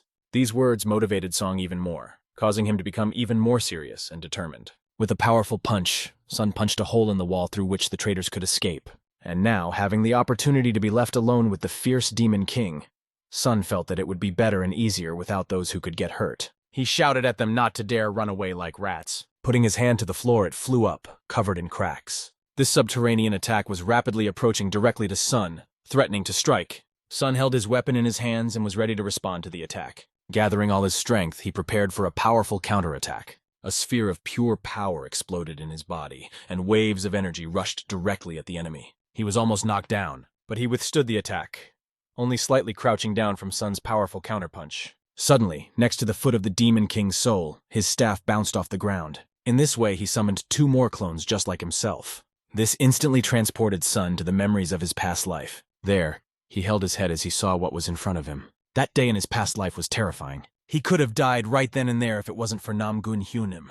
However, even though that day was terrible, now facing the threat head-on, he felt determined to fight. Sun kept repeating to himself, "Not today," because he was sure that he would not die today. The earth trembled as he pointed his sword, filled with destructive energy, and swung it with renewed vigor. The enemy realized that now he had to use all his strength. His bandaged legs pushed off the ground with maximum force. The ferocious soul of the Demon King had a few tricks up his sleeve, and at first he attacked from behind. Then the clones started running around Sun, so that nothing was visible but them. Sun tried to concentrate with all his strength and come up with a plan. He tried to find a plan because the enemy was fast as lightning. Suddenly, he noticed a staff approaching him. The staff was trying to pierce Sun's head, but he reacted quickly and deflected it with his sword. Behind him, another threat was approaching. There were a lot of clones, and it was not easy to deal with each of them, but Sun confidently handled it with his sword. He threw them away one by one without missing a beat. The blow was so strong that the soul of the Demon King flew out into the street. Without hesitation, Sun followed to attack as quickly as possible while the enemy was still damaged. The sky trembled with the sounds of battle as Song raised his sword up. A sphere of pure power exploded as he used the giant red tiger's claws. Although the Demon King's soul tried to deflect the attack with his staff, the electrified energy spread through his body, and he felt the full pain of the attack. There was a loud explosion that dispersed the wave around him. Barely able to breathe, the fierce soul of the Demon King knelt down on his knees. Leaning on his staff, he tried to find the strength to get up. He could not believe that the demonic power did not work. Realizing that there was no other way out, he began to tear the bandages off his head, and music began to play. The music filled everything around him, swallowing up reality. Sun felt his mind and body changing. He found himself in the dark, with nothing but a bloodied sword in his hand. Trying to gather his thoughts, he tried to feel reality. A gray wall appeared in front of him, and he asked himself, "Where am I?" Looking around, he could not understand the situation. There was a tension in the air. A black hand appeared behind his leg, reaching for him. This monstrosity grabbed his leg, begging Sun to save them, calling him the leader and asking if he was the only survivor. These were the cries of ghosts. And for a moment, Sun seemed to be transported back to his past life. Behind him appeared a very important person from his past who had died tragically. She was asking him why he hadn't saved her, and tears welled up in Sun's eyes. "Oraboni," she said, addressing him as a younger sister addresses an older brother. It was an appeal from Hua, who was also bloody. "Brother Peng," said the mad monk, yelling at Song for being responsible for Shaolin's death.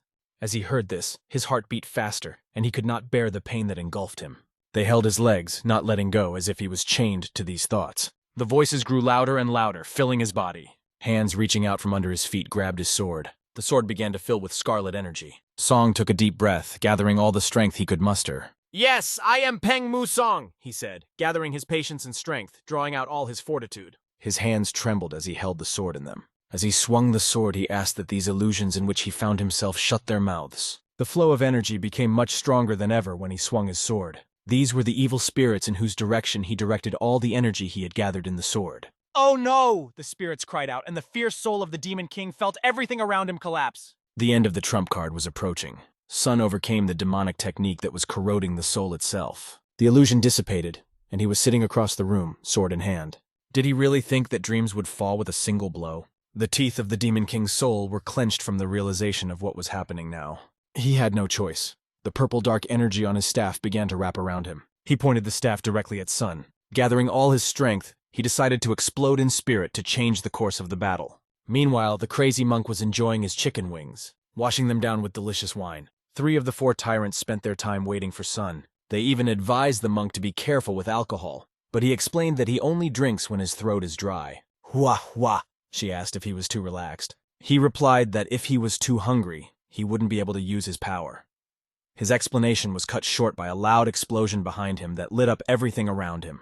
A bone flew out of the mad monk's mouth and he almost spat out the chicken. "What was that?" they asked, and everyone turned in that direction. Suddenly, Sun appeared in the air, fighting with the fierce soul of the Demon King. Their blows even split the rock where they were fighting. The incredible masters and ordinary people were amazed at how they used their legs to move. "Should we help them?" Hua asked her comrades. But the great swordsman, judging by his observations, replied that this was not the right enemy to fight. He pointed to the side behind him and said that they should focus on that part. There was a person approaching with an inscription on his robe that read, "Wicked Moon." The girl immediately realized that they were not ordinary members of a demonic sect, and assumed that they were their elimination team. Luna was holding a sword with 80% purple energy in her hand. Obviously, it would be just as difficult for them as it was for their brother Peng. The great swordsman asked the girl not to worry about them and to take care of other martial artists. She promised to be careful in return. The mad monk asked the great swordsman about the two opponents.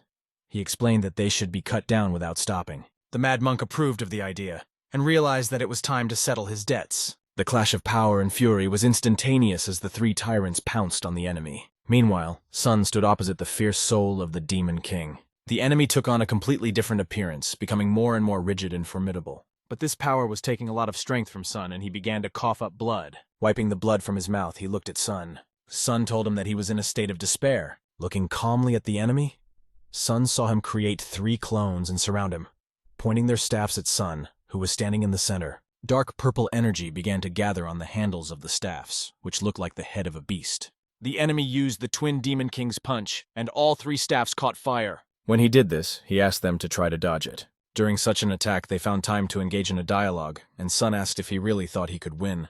Like an enraged beast, Sun swung his sword, preparing it for an attack called the Sandstorm in the Blood Pit. With a single swing, Sun hit all 3 of them, crushing everything in its path. This bow penetrated directly into the body of the fierce soul of the Demon King. These rays were so powerful that they cut off one of the beast's 2 arms. The wave of the explosion was so strong that the stones were scattered in all directions. Step by step, Sun came closer and closer. His eyes went down when Sun saw that the man had renounced his hand and simply ran away. Chasing an enemy in the rain would be quite difficult. Today, however, Sun was able to overcome this stage of his past life. But he looked down and saw the battle unfolding below. He was stunned. His body felt a great shock from this illusion. But he must continue to work to remain worthy of the title of Perfect Tiger Blade.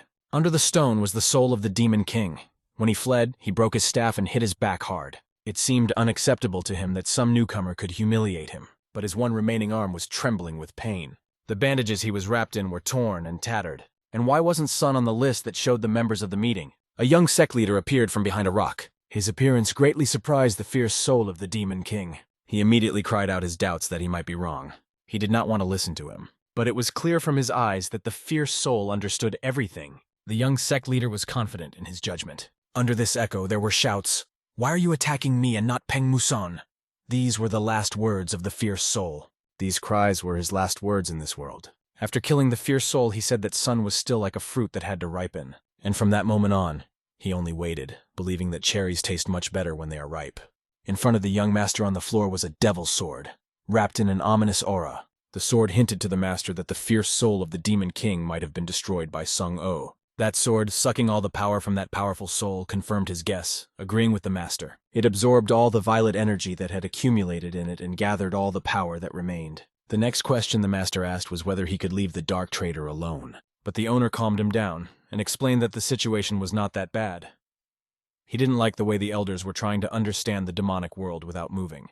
Again, he turned to the devil's sword, asking if this was the case. The sword, affirming over and over again, agreed, and added that it was aware of the burden the young master was carrying. Under the bright light of the full moon, the master addressed the devil's sword once again. He asked what he thought about the meaning of the word rival. The devil's sword answered the question with a question, a bit unexpectedly. He asked if the master was referring to Sung Ah. The red eyes of the master and his serious expression made it immediately clear that it was Sung Ah he was referring to. At that look, the devil's sword fell to his knees, bowing his head to the ground, and began to apologize, recognizing his mistake. This made the young master smile for a moment, lifting his spirits. The young master agreed with Devil's Sword's words, explaining that he instinctively understood the moment he saw Song Ah. "This young man, Peng Musong, is the end of the heavenly demon's path," the master said, confidently hinting at his opinion.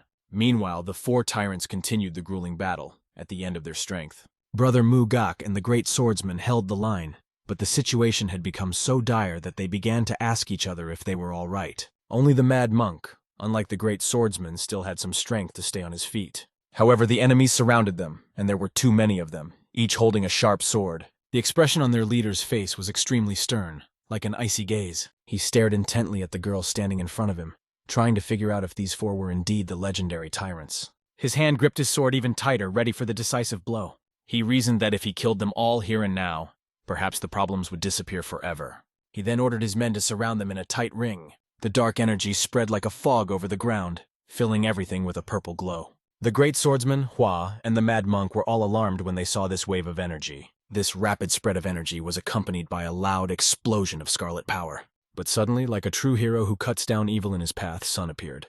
His power was impressive and unsurpassed. The girl was very happy when she saw her brother, because before that her thoughts about the battle were quite gloomy. Dawn immediately praised them, emphasizing their excellent work on the battlefield. Then he turned around and decided to put an end to this fierce battle. With the appearance of Sung Ah, the enemy realized that the fierce soul of the Demon King had disappeared forever.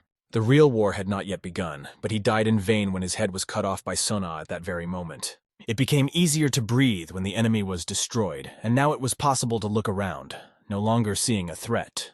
The Dark Traders were able to survive this huge crisis thanks to young Master Pen. They helped him because they themselves needed the help of a Dark Trader. In such a situation, Golden said he had to fulfill the promise he made earlier. With almost half of the 9 merchants missing, it looks like the Dark Merchant will have a hard time in the near future. However, another merchant approached Sung Ah and assured him that their Dark Merchant possesses a talent that is spreading throughout Merim. He even explained that they would be able to take over 3 cities at once, and were considering offering one of the spots to the young leader of the merchant group, Kim Jok.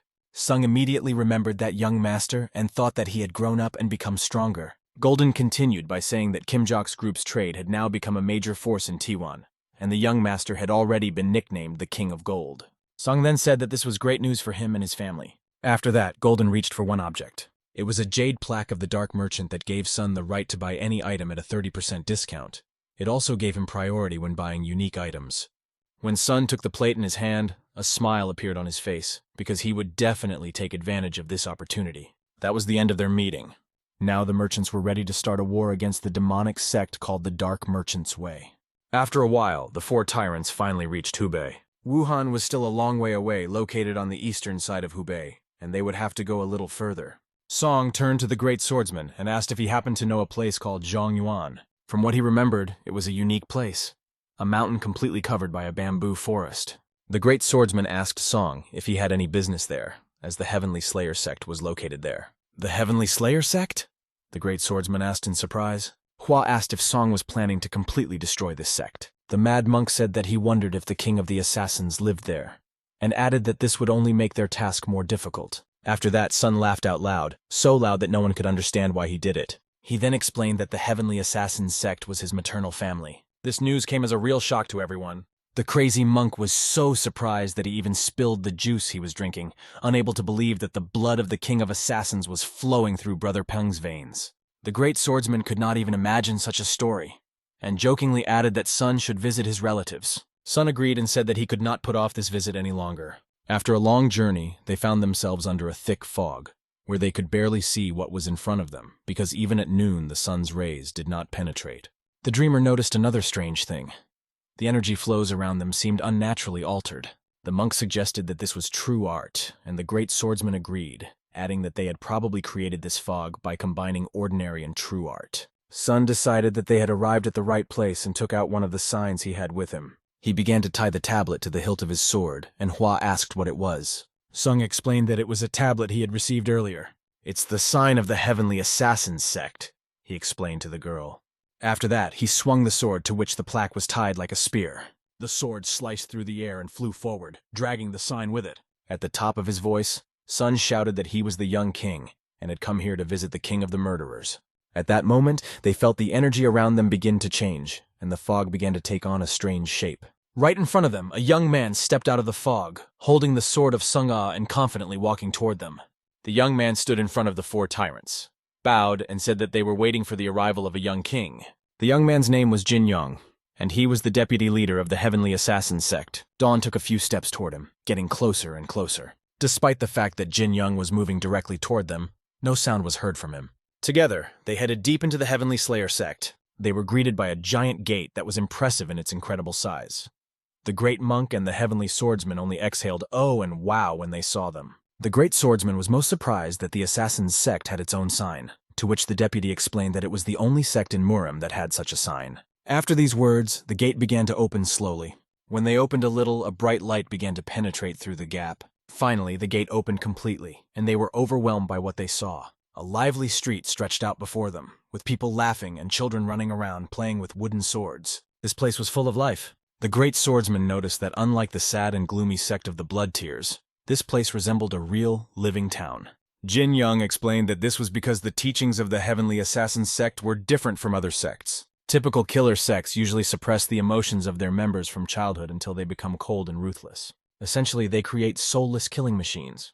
But our sect instead teaches you to control your emotions, which allows you to surpass the limits of the art of killing, Jin Young explained. And what are these limits? Sung asked with interest. The sect's deputy thought for a moment and then began to explain that the main goal of murder is to understand human nature. He said that it was necessary to understand this goal, to anticipate it, and added that he believed that their method of teaching was best suited to developing an awareness of one's own desire for life. Sun realized why the Heavenly Assassin sect was superior to many other sects. The Mad Monk even suggested that Jin Young was more suited to Shaolin than he was. Hua, however, pointed out that there was one but. They asked if it was allowed to tell such things to outsiders, but Jin Young assured them that it was okay.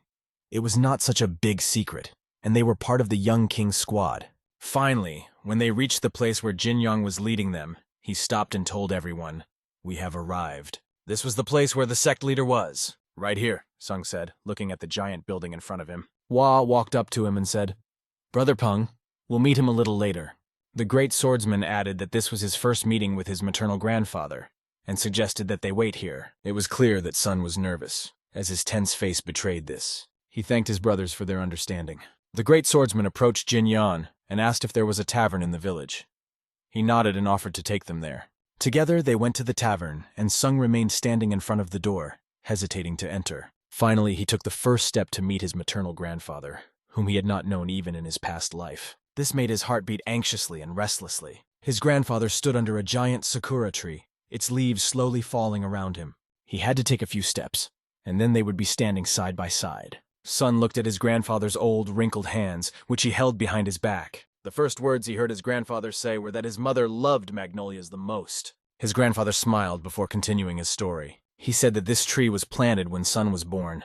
Sun's mother was short and had a gentle disposition. Observing Sun's magnificent physical structure and tiger-like appearance, Grandpa knew for sure that he had Peng family blood in his veins. "Yes, I am Peng Musong," he said, kneeling down in front of his grandfather and bowing to him. This was how he greeted his grandfather, whom he had never known in this life or in the past. Sun was extremely grateful to his grandfather for all the gifts he had sent him on his birthday over the years and expressed his thanks. Grandpa replied that it was the least he could do for his maternal family and apologized to the others for his past mistakes. He added that he had often heard stories about Sun from Ga Wol, and although Sun had changed a bit since then, his grandfather remembered his childhood well. At first, he wanted to intervene himself, but Ga Wol convinced him that he could handle it on his own. Reflecting on this, Sung thought that perhaps she had acted the same way in his past life. However, the current Heavenly Assassin sect, unlike the previous one, was unable to avoid the Second War. Sung asked how things were going with the other assassin sects, including the Lonely Hell and the 10,000 Assassins.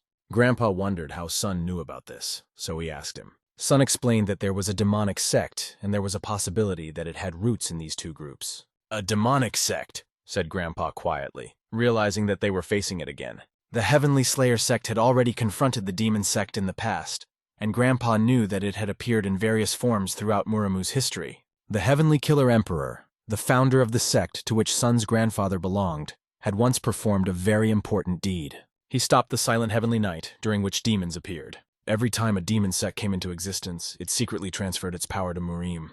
After hearing this story, Sung realized why the demon sect had destroyed the Heavenly Slayer sect, to settle an old score.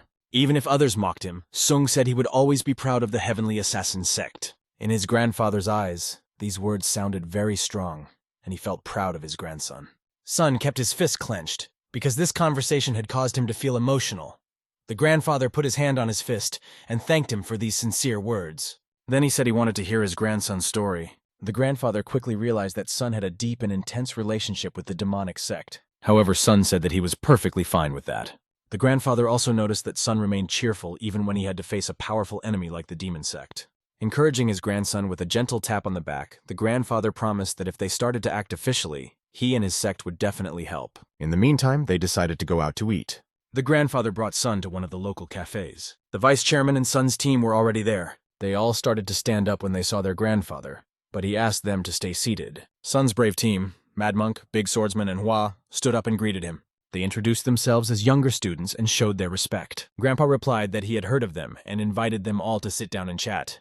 Grandpa ordered 2 plates of his favorite dish that he always takes. In less than 10 minutes, the food was served. Son and the grandfather ate the delicious noodles with gusto because they were very hungry. The guys from Sung's team noticed that they really looked like grandfather and grandson, eating together so sweetly. Hua invited her grandfather to try the dish she had ordered because she thought it was delicious. Grandpa laughed out loud, pleased with her suggestion. He looked at Sung and Hua, realizing that they were perfect for each other. Grandpa also thought that these children could avoid the war with the demon sect. However, they would most likely have to be on the front lines and play a key role in this battle. Reaching for the chopsticks, the grandfather addressed them, saying affectionately, "Children?" Since they had arrived at the Heavenly Assassins sect, the old man asked them if they wanted to try dying at least once. The other diners in the restaurant heard this and gaped in surprise. The mad monk tried to stop the girl from pouring alcohol into his mouth, and Heavenly Swordsmen Hua and Sung listened attentively to their grandfather. They couldn't understand what the old man meant, so Sung asked again, "Did you really say to die?" Grandpa confirmed what he had said and promised that it would be an interesting experience for both the killers of his sect and them. "Nothing sharpens your senses like the possibility of dying," he added. "The great swordsman has heard that the Heavenly Assassin sect is famous for its killing arts." "A sword strike out of nowhere? Impressive, isn't it?" asked the mad monk, and Hua, looking forward to it, replied that she was very interested in the sect's secret technique. A smile appeared on Grandpa's face in response to their words. After that, he got up from his chair and stood in front of everyone. He turned to all the visitors of the cafe and asked them to listen. The old man explained that on the first day there would be first-class sword fighters, on the second day skilled warriors attacking from the shadows, and on the third day he would intervene. And it all starts right now. Sun's team realized that they were in for a tough challenge, but also a great experience. All they had to do was strive to survive the next 3 days. Sun explained this to everyone, and his grandfather confirmed his words, asking them to try not to die during these 3 days. The second day of the hunt for the killers came, and Sun was sitting deep in meditation. Suddenly he opened his eyes, feeling the energy approaching him with lightning speed. An arrow flew next to his neck, and he barely managed to dodge it. "Well, I guess it's time to get up," said Sun to himself. This was the 32nd attack since yesterday, and some had even lost count. To Sun's surprise, it was another ambush. Ninjas appeared from every corner of the gazebo. They were holding long, razor-sharp pins, but Sun, moving with lightning speed, stabbed each of them in the carotid arteries with 2 fingers. The opponents didn't even realize what had happened. They were numb, frozen in place. After that, Sun lifted his leg up and kicked the floor with force. "Very good," he said to himself. Then he raised his foot again, and the energy began to concentrate around it. Kicking even harder, Sun created an explosion that lit up everything around him in scarlet red. The enemies, along with the gazebo where Sun was meditating, flew in different directions. But this time, they were not going to give up, especially Jin Young, who was also among the enemies. He was skillful with his short swords. However, Sun had a much longer, sharper, and more powerful sword on his belt, charged with powerful energy. Sun waited patiently for Jin Young to attack him. Their swords clashed in a lightning-fast duel, 2 swords in Jin's hands against 1 sword in Sung's hands. During the fight, Song told Jin that he would like to exchange techniques with him at least once. Jin was silent and decided to move out of the line of attack by jumping up.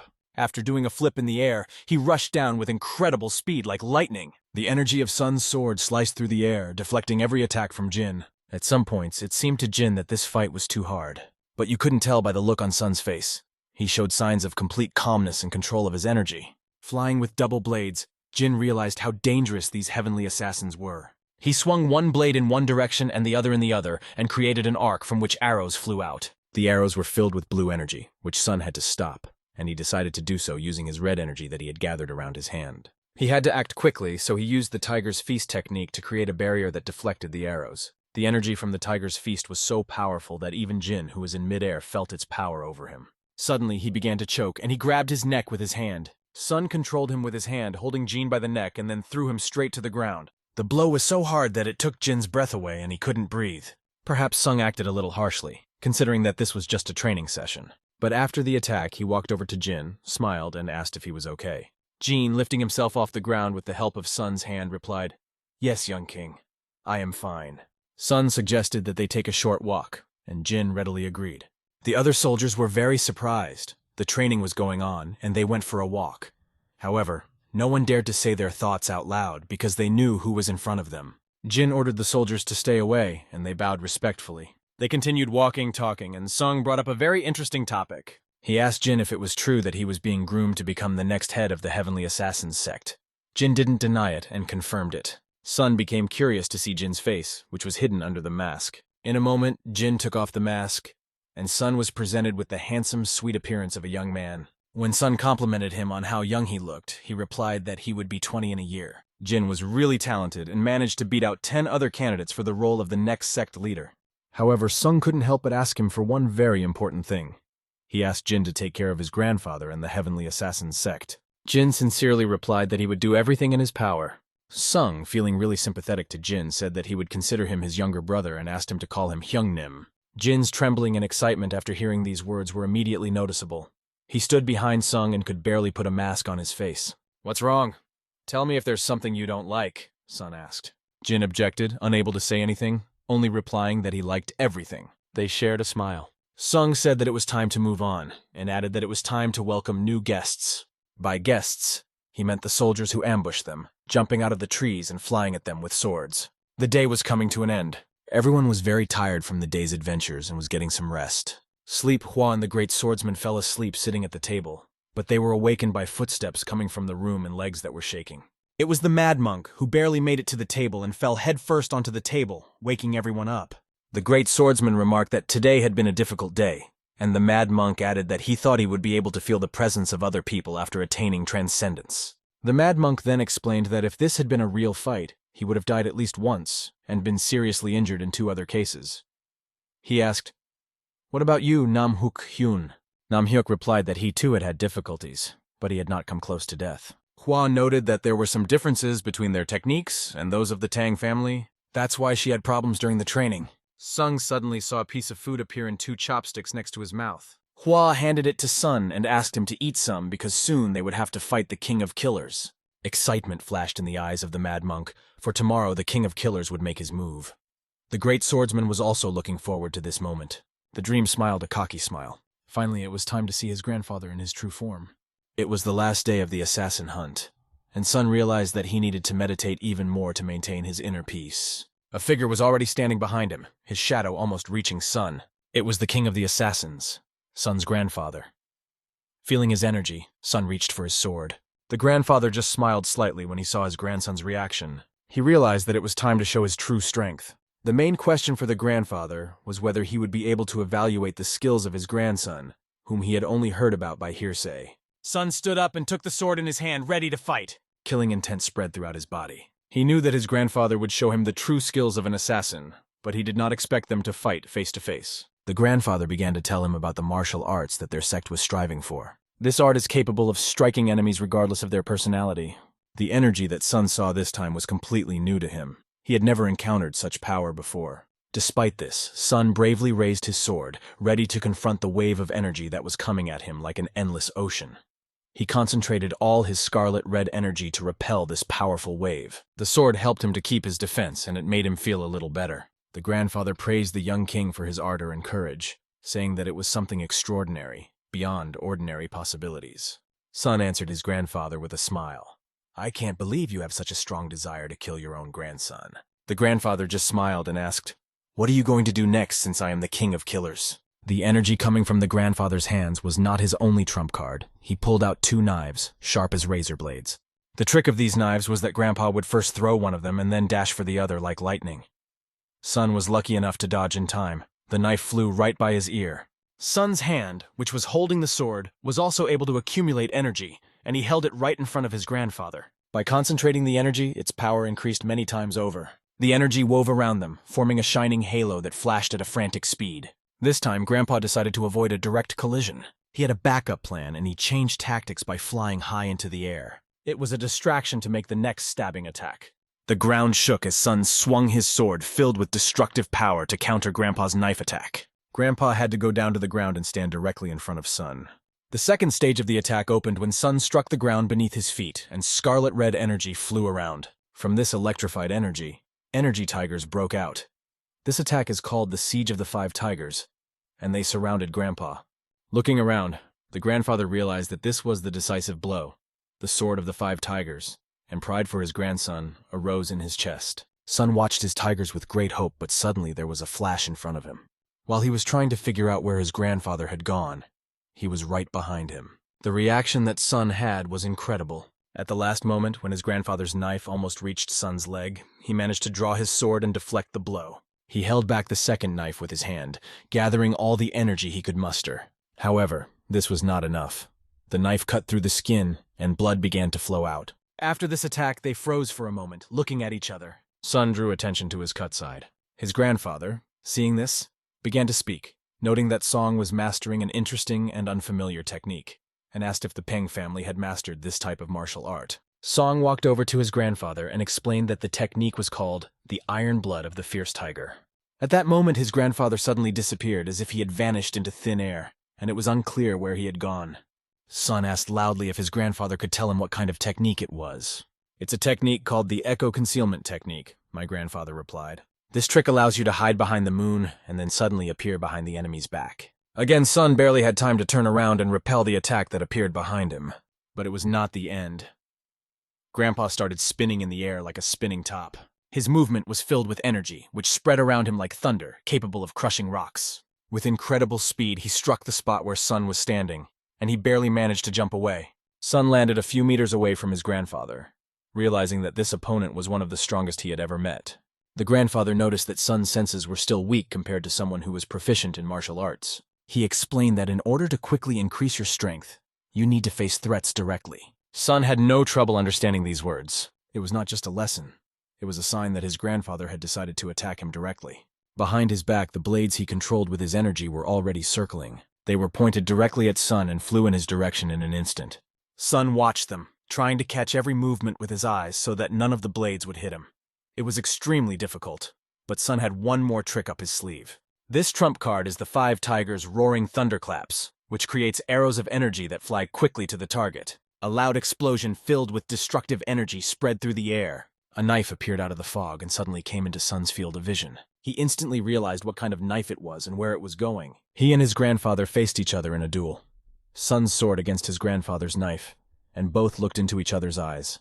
It looked like a supreme skill, how they dodged, how they swung their weapons. But Sung decided not to restrain himself and performed the Howling Windspawn technique. Grandpa repelled this attack with his knife, although it was much more difficult than it seemed at first glance. They locked eyes again, holding each other's weapons with all their might. The grandfather noticed how fast Sun was and complimented him. "And now your grandson will demonstrate something very interesting," said Sun. The energy that began to appear on his sword was completely different from what it had been before. The energy was much stronger than before, and when Sun struck the ground with his sword, everything around him shook. "It looks like my grandson is making good use of his strong physique," the grandfather remarked as he dodged the attack. But the grandfather's real trump card was his ability to skillfully avoid attacks. Dodging first and then responding with character was his favorite strategy. The King of Assassins directed a huge flow of his chi energy at Song, but he was walking forward as if against the wind. It was hard to contain this power, but Sun managed. He wondered why his grandfather had allowed him to call himself the King of Killers. The nickname Incarnation of Death would have been much more appropriate, Sun concluded, repelling these furious attacks. But his grandfather was well aware that this young man had not yet revealed his true self. "Musung, do you want to be the best in Murim?" asked his grandfather. Without hesitation, Sun answered, "Yes." This answer satisfied his grandfather. He held his knife up and said that from now on he would not address Sun as Grandpa. He would only act like the King of Killers. Grandpa decided to perform his strongest technique. With an intense expression on his face, he prepared for the final blow. Grandfather rose into the air, preparing to perform the technique he had used to kill the evil king. This technique was called the Silver Moon Rising, and no ordinary person could ever dodge it. There was a loud bang and scarlet-red energy flew around. The explosion was clearly visible. Sun stood there with his sword in his hands, severely exhausted, barely able to stand. But still, he managed to avoid the final attack with a simple parchment-cutting sword, which amazed his grandfather. After that, his grandfather said that Sun would be able to climb the wall that he himself could not climb. That was the end of their battle. They looked at the place where everything had happened and realized that someone had to clean up the mess. Grandpa said that Sun was the last opponent of that day. It was already very late outside, and since Sun would have to leave tomorrow, his grandfather advised him to go get some rest. Sun said goodnight to his grandfather, and in a moment, his grandfather disappeared, leaving Sun at the battlefield, where he realized what a valuable lesson he had learned today. Sun felt very grateful to his grandfather, and a short time later he was with his team in Hubei, Wuhan. As he approached the great swordsman, Dream congratulated him on breaking the wall, to which he laughed and asked what he was talking about. After that, Sun turned to the Mad Monk and Hua and said that they should all raise a toast to this. The Mad Monk would never have refused the offer of a toast. They had gone through an incredibly difficult training this time, but as they continued down the road, they met a group of people. The Mad Monk turned to Sun and said, "There are so many of them." The great swordsman explained that it was probably because of the meeting of the Blue Dragon and Rising Dragon sects. Song also felt the tension and said that they needed to contact the Murim Alliance immediately. They looked at the crowd of people gathered around them in amazement. Scratching the back of his head, the Mad Monk was worried that they would have to stand in such a long line, but Hua reassured him, explaining that this line was only for identification and they would not have to wait. A man ran up to the great swordsman with his mouth open and asked, "You're Namgun, aren't you?" This meant that the people behind them had indeed recognized the four tyrants. The surprised man asked if they were really the four tyrants. The great swordsman did not hesitate to ask if he could send a message to the residence of the leader of the alliance, for there was a matter that the leader needed to hear in person. The four tyrants followed the man, each of them talking about their own topics, and he explained something to them.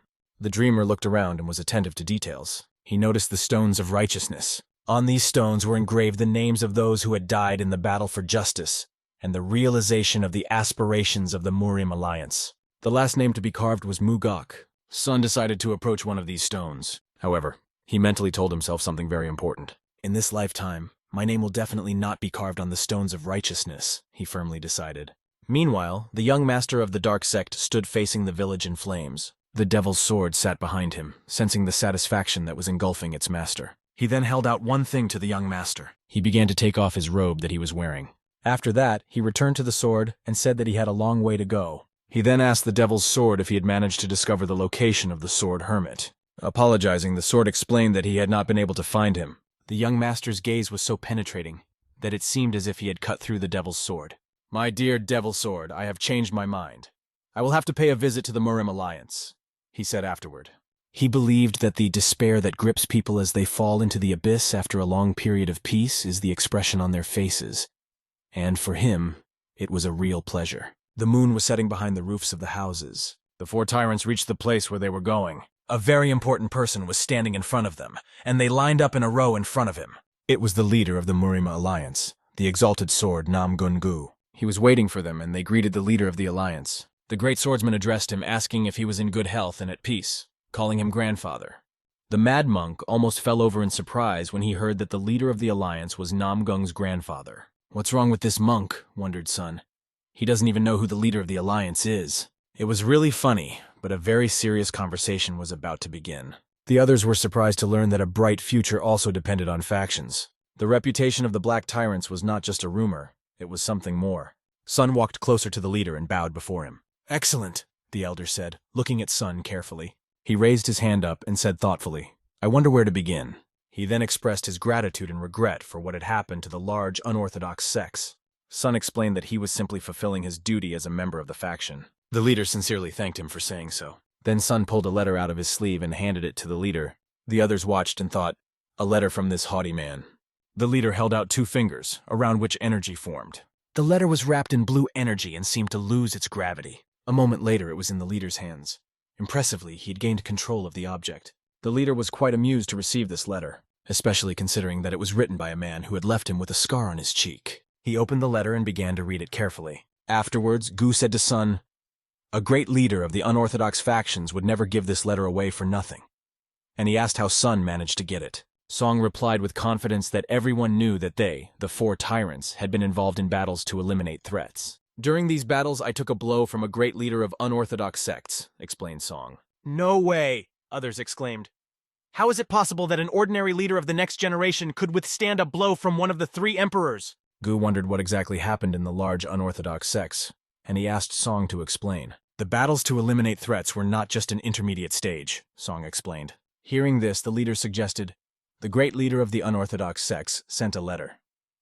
And this letter is about a proposal for partnership with the Murim Alliance." Hearing this, everyone held their breath. Someone remarked, "While young Mr. Peng's spirit is admirable, this judgment was rather rash on the part of a mere leader of the next generation."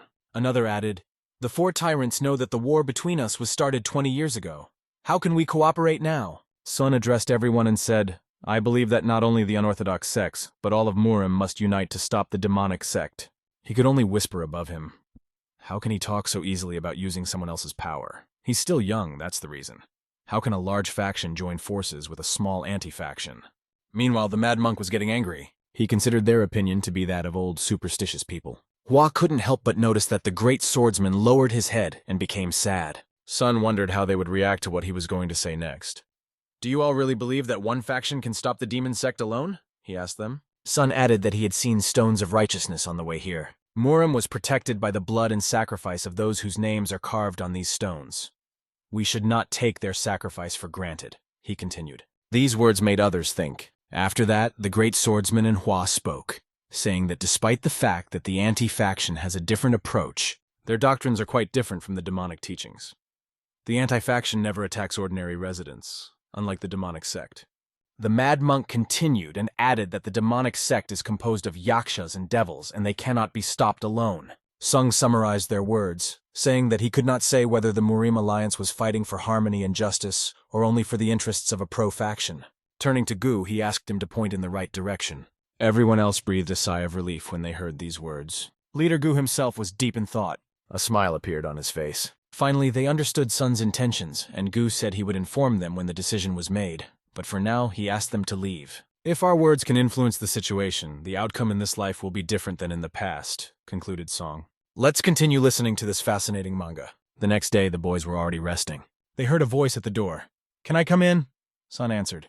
"Come in." It was the leader of the Dragon Ink sect. "What brings you here?" asked the great swordsman as he came closer. The leader explained that he had come on the orders of the Alliance leader. Everyone, like children, instantly ran to him when they heard that he was acting on the orders of the leader of the Alliance. They then sat down at a table, and he explained that he had heard about their presence at yesterday's meeting, and that they had made a strong impression on him. The leader said that the Dragon Ink unit would be responsible for the upcoming Rising Dragon Gate. He expressed his gratitude for any help with the organization. Song asked what kind of help was needed. The leader replied, "Why don't you choose who will become dragons?" A smile appeared on Sun's face when he heard such good news. He said that advancing through the Rising Dragon Gate would be much more difficult this time. The Rising Dragon Gate is one of the events that the Marima Alliance holds in conjunction with the Blue Dragon. Unlike regular entrance exams and trials, this event is held only from time to time, just like the Blue Dragon Conference, which can only be attended by the leaders of the future generation. The difficulty of passing is very high, and the competition is fierce. The leader of the Dragon Ink sect said that no matter how carefully they select participants, no other event has as many people as the Rising Dragon Gate. The Alliance leader is also concerned that demonic sect spies might show up during the event. "It's a reasonable concern," added Sung, because in fact, in his past life, there was a massacre during the Rising Dragon Gate. 3 devils invaded in the midst of the competition and killed more than 200 leaders of the next generation. This tragedy left an indelible mark on the Murim Alliance. At the moment, the poisonous devil of these 3 demons is already dead, which means that the chance of this happening again in this life is not so great. However, it does not hurt to prepare in advance. At this point, the Mad Monk loudly exclaimed, "What does this mean? Are we going to be examiners?" It sounded like a lot of fun to him. "We're really being recognized as examiners?" asked Hua, also wondering if other leaders of the next generation were participating. "Recognized?" said Sung. "We can just make them recognize us." The sect leader agreed with Xiong's point, adding that it would be enough to demonstrate their techniques, as they were also the leaders of the next generation and should feel like it. He looked at them and said confidently that they could do it. The great swordsman asked if he could ask him a question about the large unorthodox sects. The leader explained that, in addition to all the pros and cons, there are many opinions on the subject, and nothing has been decided yet. For a long time, the Murim Alliance and the large unorthodox sects had been on each other's fingertips. Sun realized that it had been a while. The leader also asked him not to hate them too much. There are still people who burn with anger when they hear the very word anti-faction, and that's because of the long-standing war between it and the pro-faction. The great swordsman added that they are fully aware that those legends who stepped forward and fought for the future generation deserve respect. Sung interjected into the conversation, noting that they hoped the Murim Alliance would not suffer heavy losses in the war against the demonic sect. The leader realized that these guys are much better than the 4 dragons, who only use their martial arts to find out which one is stronger. He said that after meeting them personally, it became clear to him that the Peng family would soon return to the ranks of the 5 great families.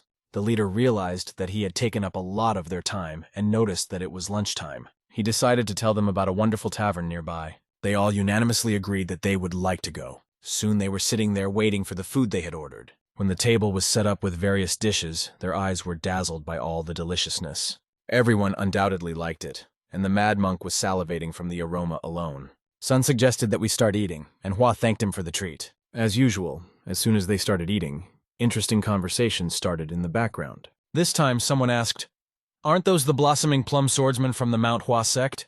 I heard that they received a closure order." Song immediately recognized one of them. It was Il Hyun. Song wondered if Il had completed his solitary self-improvement. The great swordsman also recognized him. More specifically, he recognized the blade hanging from Il's belt.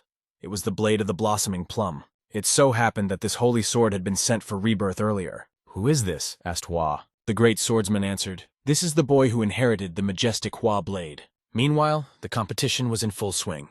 There were many different participants, and each of them had their own unique powers. One man introduced himself as the leader of the Dragon Ink sect, who was tasked with overseeing the gate, and he congratulated those who had managed to pass the previous 2 stages. He turned to everyone and said that he hoped they would once again show their skills at a high level, and perhaps join the Dragon Ink sect. After these words, emotions overwhelmed people, but the leader asked for a moment of attention. 4 examiners were invited for this round of the Rising Dragon Gate. At that moment, the 4 tyrants appeared, dressed in black clothes. The first to introduce himself was Song. "I am Pengmu Song of the Habuk Peng family." "Isn't he from the Heaven's Chosen Assassins clan?" The common people discussed them. "It looks like the other 3 are also from this sect." Others voiced their displeasure, but Dawn quickly silenced them by ordering, "Silence!" Those who were muttering in discontent were instantly silenced. The 4 tyrants stood over the entire audience, listening to the applause in their favor. Song announced that the number of successful candidates in this round of the Rising Dragon Gate was 150. Compared to the results of previous years, this is a very impressive number. Nevertheless, only those who make it to the very end and win will form the new 4 faithful dragons. The people realized that Song was talking about the future group of strike force leaders that is assembled every time a war breaks out. The opponent of the 4 faithful dragons will be a demonic sect.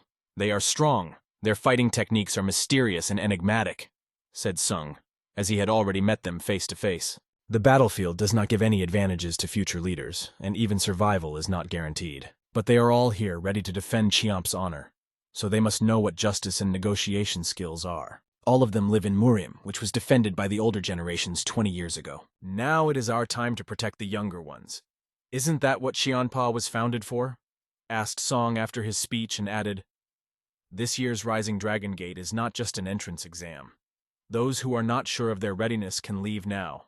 There was silence in the room, and then one of the participants shouted out to young Master Peng not to take them for fools. All of them shouted as one that they too were part of the Murim, raising their hands in the air and declaring that they were ready to fight. They added that they had been studying martial arts to fight the demonic sect and that their time had come. Sun saw their morale rise. "Well, let's start the 3rd round," he suggested. On Mount Magyo, the leaders of the future generation divided into groups of 5. They distributed the tasks and began to fulfill their missions. Among the teams, there were those whose tasks overlapped with each other, creating situations in which only one of the groups could win. The examiners put pressure on the participants in a variety of ways. This test was really tough and tested everyone's strength.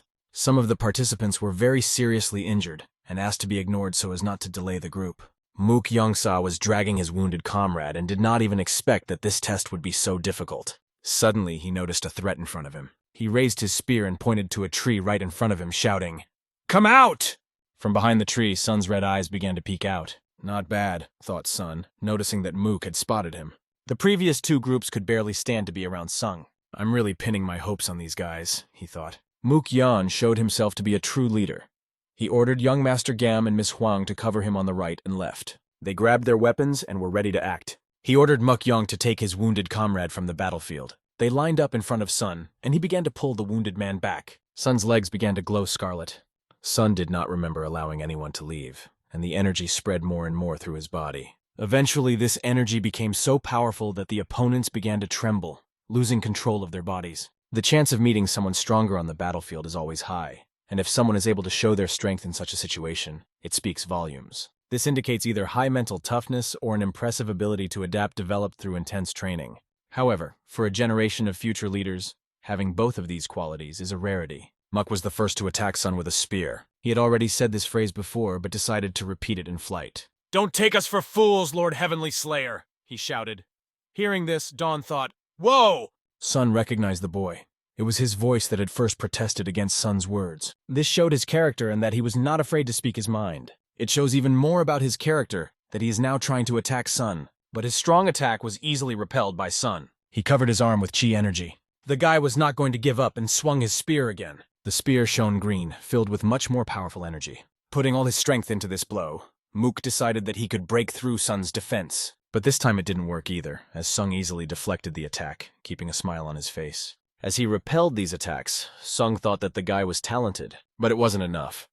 Sun grabbed the tip of the spear with his hand. He squeezed it so hard that the enemy's hand trembled while holding the spear. "What kind of power is this?" asked Mook, adding that it was like fighting an elder, meaning a more experienced and powerful opponent. He couldn't understand why there was such a huge difference between them, representatives of the future generation of leaders. At that moment, Sun was asking himself another question. Should he be done with the boy? At that moment, Sun noticed a powerful energy approaching. He calmly looked in that direction to assess the situation. With a single wave of his hand, using chi energy, he repelled this attack. It seemed that this guy's friends were ready to stand up for him. Having finished the previous task he had given them, they ran up to him, standing in front of Sun with swords in their hands. They even apologized to their leader for the delay. Sun found this scene very praiseworthy. He did not hold back his strength. However, it seems that they are even coping. Laughing, Sun praised all three of them, calling them good. He could have stopped there, but they rushed at him again. Sun dodged their attacks, not seeing them as a real threat, but Mook appeared behind him holding a spear. Thanks to his agility, Sun easily dodged this attack as well. He gathered his energy on the tips of his 2 fingers. He must have decided that it was time to get serious. The dream swept past them, touching each of them. They felt this power as never before. Muk decided to try to counterattack once more. He jumped into the air, swinging his spear. The light touch of 2 fingers on his body in flight made it clear what Sun's key energy was. It was painful, because Sun hit the same point several times. Suddenly something strange happened. Mukam's spear began to fall down. They all wondered what was happening, and then looked more closely at the person standing in front of them. Muk was the first to turn to Sun. He asked if by any chance Sun had taught them a new technique. Sun did indeed point out their weak points, touching each of them with his fingers. Looking at them with a hint of pride for not giving up, Sun addressed the 3. He told them that they interacted well with each other, and at that moment they listened to him attentively. He then noted that they provide decent support on the battlefield when they stand side by side. But now they are still a little weak, he continued, and suggested that they try again. Without hesitation, the trio stood in a fighting stance. Muk held a spear and the 2 behind him held swords. Before they knew it, Sun was already in the air above them, with his sword flying straight at them. A few days later, the results of the Rising Dragon Gate were summarized. It was really interesting, but it turned out that there were not many valuable talents. Sun came to the hut where his friends were sitting and opened the door. The great swordsman asked him how the exam went. Sun replied that he had recently met the 42nd group, and that they were smart. Was this group, by any chance, led by a master from the province where the Yang family is located? Asked the great swordsman. The mad monk, holding the food and frying the meat, asked if Sun had seen the master from the Golden Spirit family he had previously described. Hua asked again, "Is he talking about that experienced Shaolin warrior who uses the red fist?" "It's a good thing none of the things we were worried about happened," one of them added. The situation seemed to change after they foiled the demonic sect's plans. "And in 5 days, the Blue Dragon Conference will begin," the great swordsman continued, telling everyone. Hua added that she had heard that the 4 dragons would also be attending, and everyone around them was arguing over who would win. But the mad monk said that these arguments are meaningless if Ilhang is participating in the competition. Hua understood what he was talking about because it was the holy blossoming plum sword of the Mount Hua sect. And so it was that Song couldn't wait for the competition either. But most of all, he was looking forward to seeing Ilhyang's growth and development. And so it all began. The audience was eagerly waiting for their idols. The 4 tyrants were impressed by the arena, which was truly breathtaking. How could it hold so many people? "It wasn't made big just for spectacle," explained the great swordsman. Then he asked Sun, "I wonder where the best place to see the arena is." A man came up to them and said that the leader of the alliance had ordered the 4 tyrants to be escorted to the reserved seats for honored guests. The man's name was Huten Dui. To sit in the reserved seats for honored guests? Aren't those seats reserved for people with great influence in the Murim alliance? One of them asked.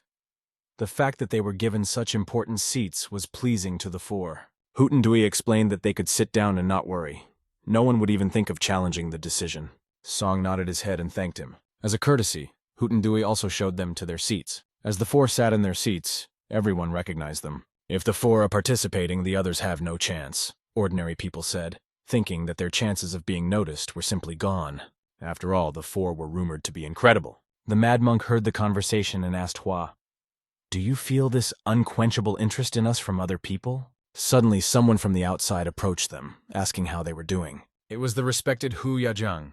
As soon as Hu Yajiang approached, Song began to rise from his seat to greet him, but he asked Sun to stay seated, and they sat down next to each other. Song knew that Jiang was against the alliance and had collaborated with the followers of the Wicked Way even after their meeting. Immediately, Jiang brought up the topic of how the four had done well during the Rising Dragon Gate. The leader of the Dragoning sect said that they had been a great help. Song remarked that he was interested in observing the young talents and aspirants to be the leaders of the next generation.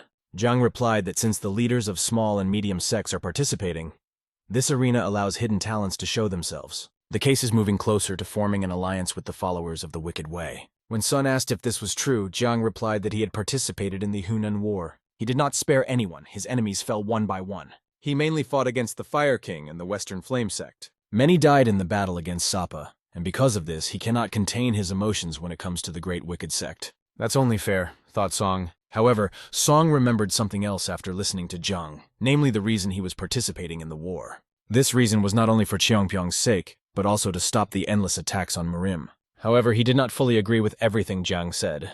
Nevertheless, Jiang once again felt that he had not raised his blade in vain. He thanked Sun for helping him open his eyes, which had been closed for a long time with indignation.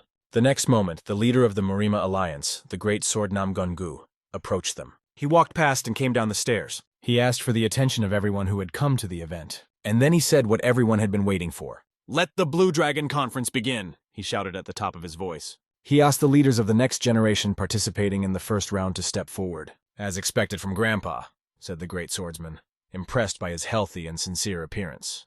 Han Sun from the Udon Cloud Dragon sect stepped forward.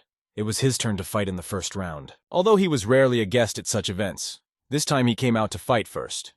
During the enemy's first sword attack, he dodged by ducking down. Powerful energy gathered in his hand, and he struck with it. A moment later, his opponent was already crawling on his knees in pain, and Han Sun just calmly blew on his hand, cooling it from the energy, as expected from a representative of the Wudong sect. It was the turn of the next pair of leaders to enter the fight. Yang Yunjin from the Swordsman Zone, known as the Dragon of Swords, was the next to enter the fray. It was strange that her opponent appeared right after that, trying to calm himself down by convincing himself that it was only a woman. He thought that he wouldn't have to deal with her for long and just decided to calm her down.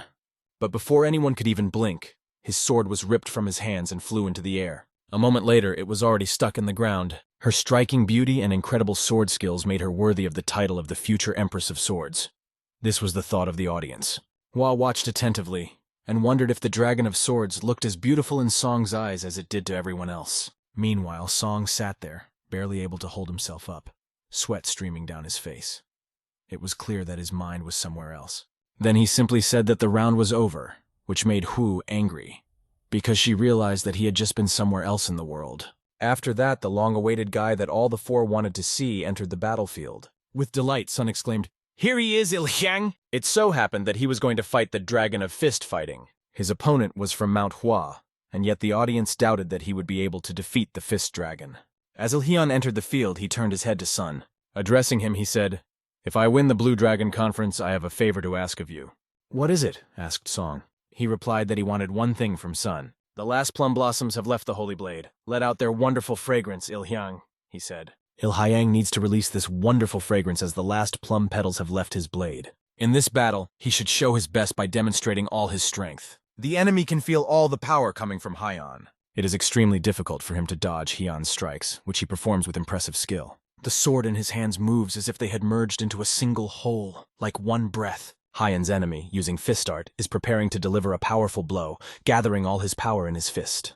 Haiyan's sword has already gathered all the energy to repel this attack, preparing for a counterattack. The blue helmet's heavenly strike crashes right into Haiyan's sword, which is prepared for a counterattack. They were thrown back by the powerful collision, but dust was stirred up in the center between them where the impact had occurred. Sword cuts appeared on his fist, and the enemy considered Haiyan impudent for repelling his attack. He thought he had the power to teach a lesson and pushed off the ground with all his might. The bright blue glow of his fists shows that he is serious, and he rushes at Haiyan with all his might.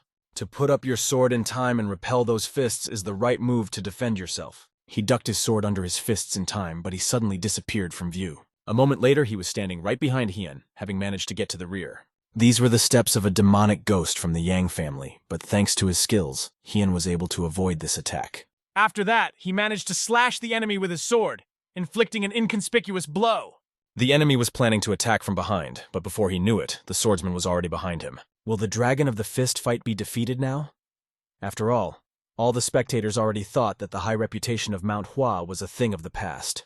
The fist-fighting dragon gathered his strength, realizing that he had been too relaxed, and decided to act more decisively. But at that moment, his face changed dramatically. He turned pale as he saw the blossoming sword art in front of him. 24 times the blade of the blossoming plum saint whistled around the fist-fighting dragon, and everything around it bloomed with beautiful petals. But these petals were like sharp bees that stung the fist-fighting dragon. The pain made him fall to his knees in front of Il-Hyang. And in a moment, the audience's hands were raised high in the air, everyone applauding and chanting the name of the winner, Il-Hyang of Manhua, the new leader of the future generation who had defeated one of the 4 dragons, impressed the audience and immediately became their idol. However, his face remained serious as he realized that new challenges awaited him. Hyan's gaze was directed at Peng Mu Sung, and he was well aware of what was ahead of him.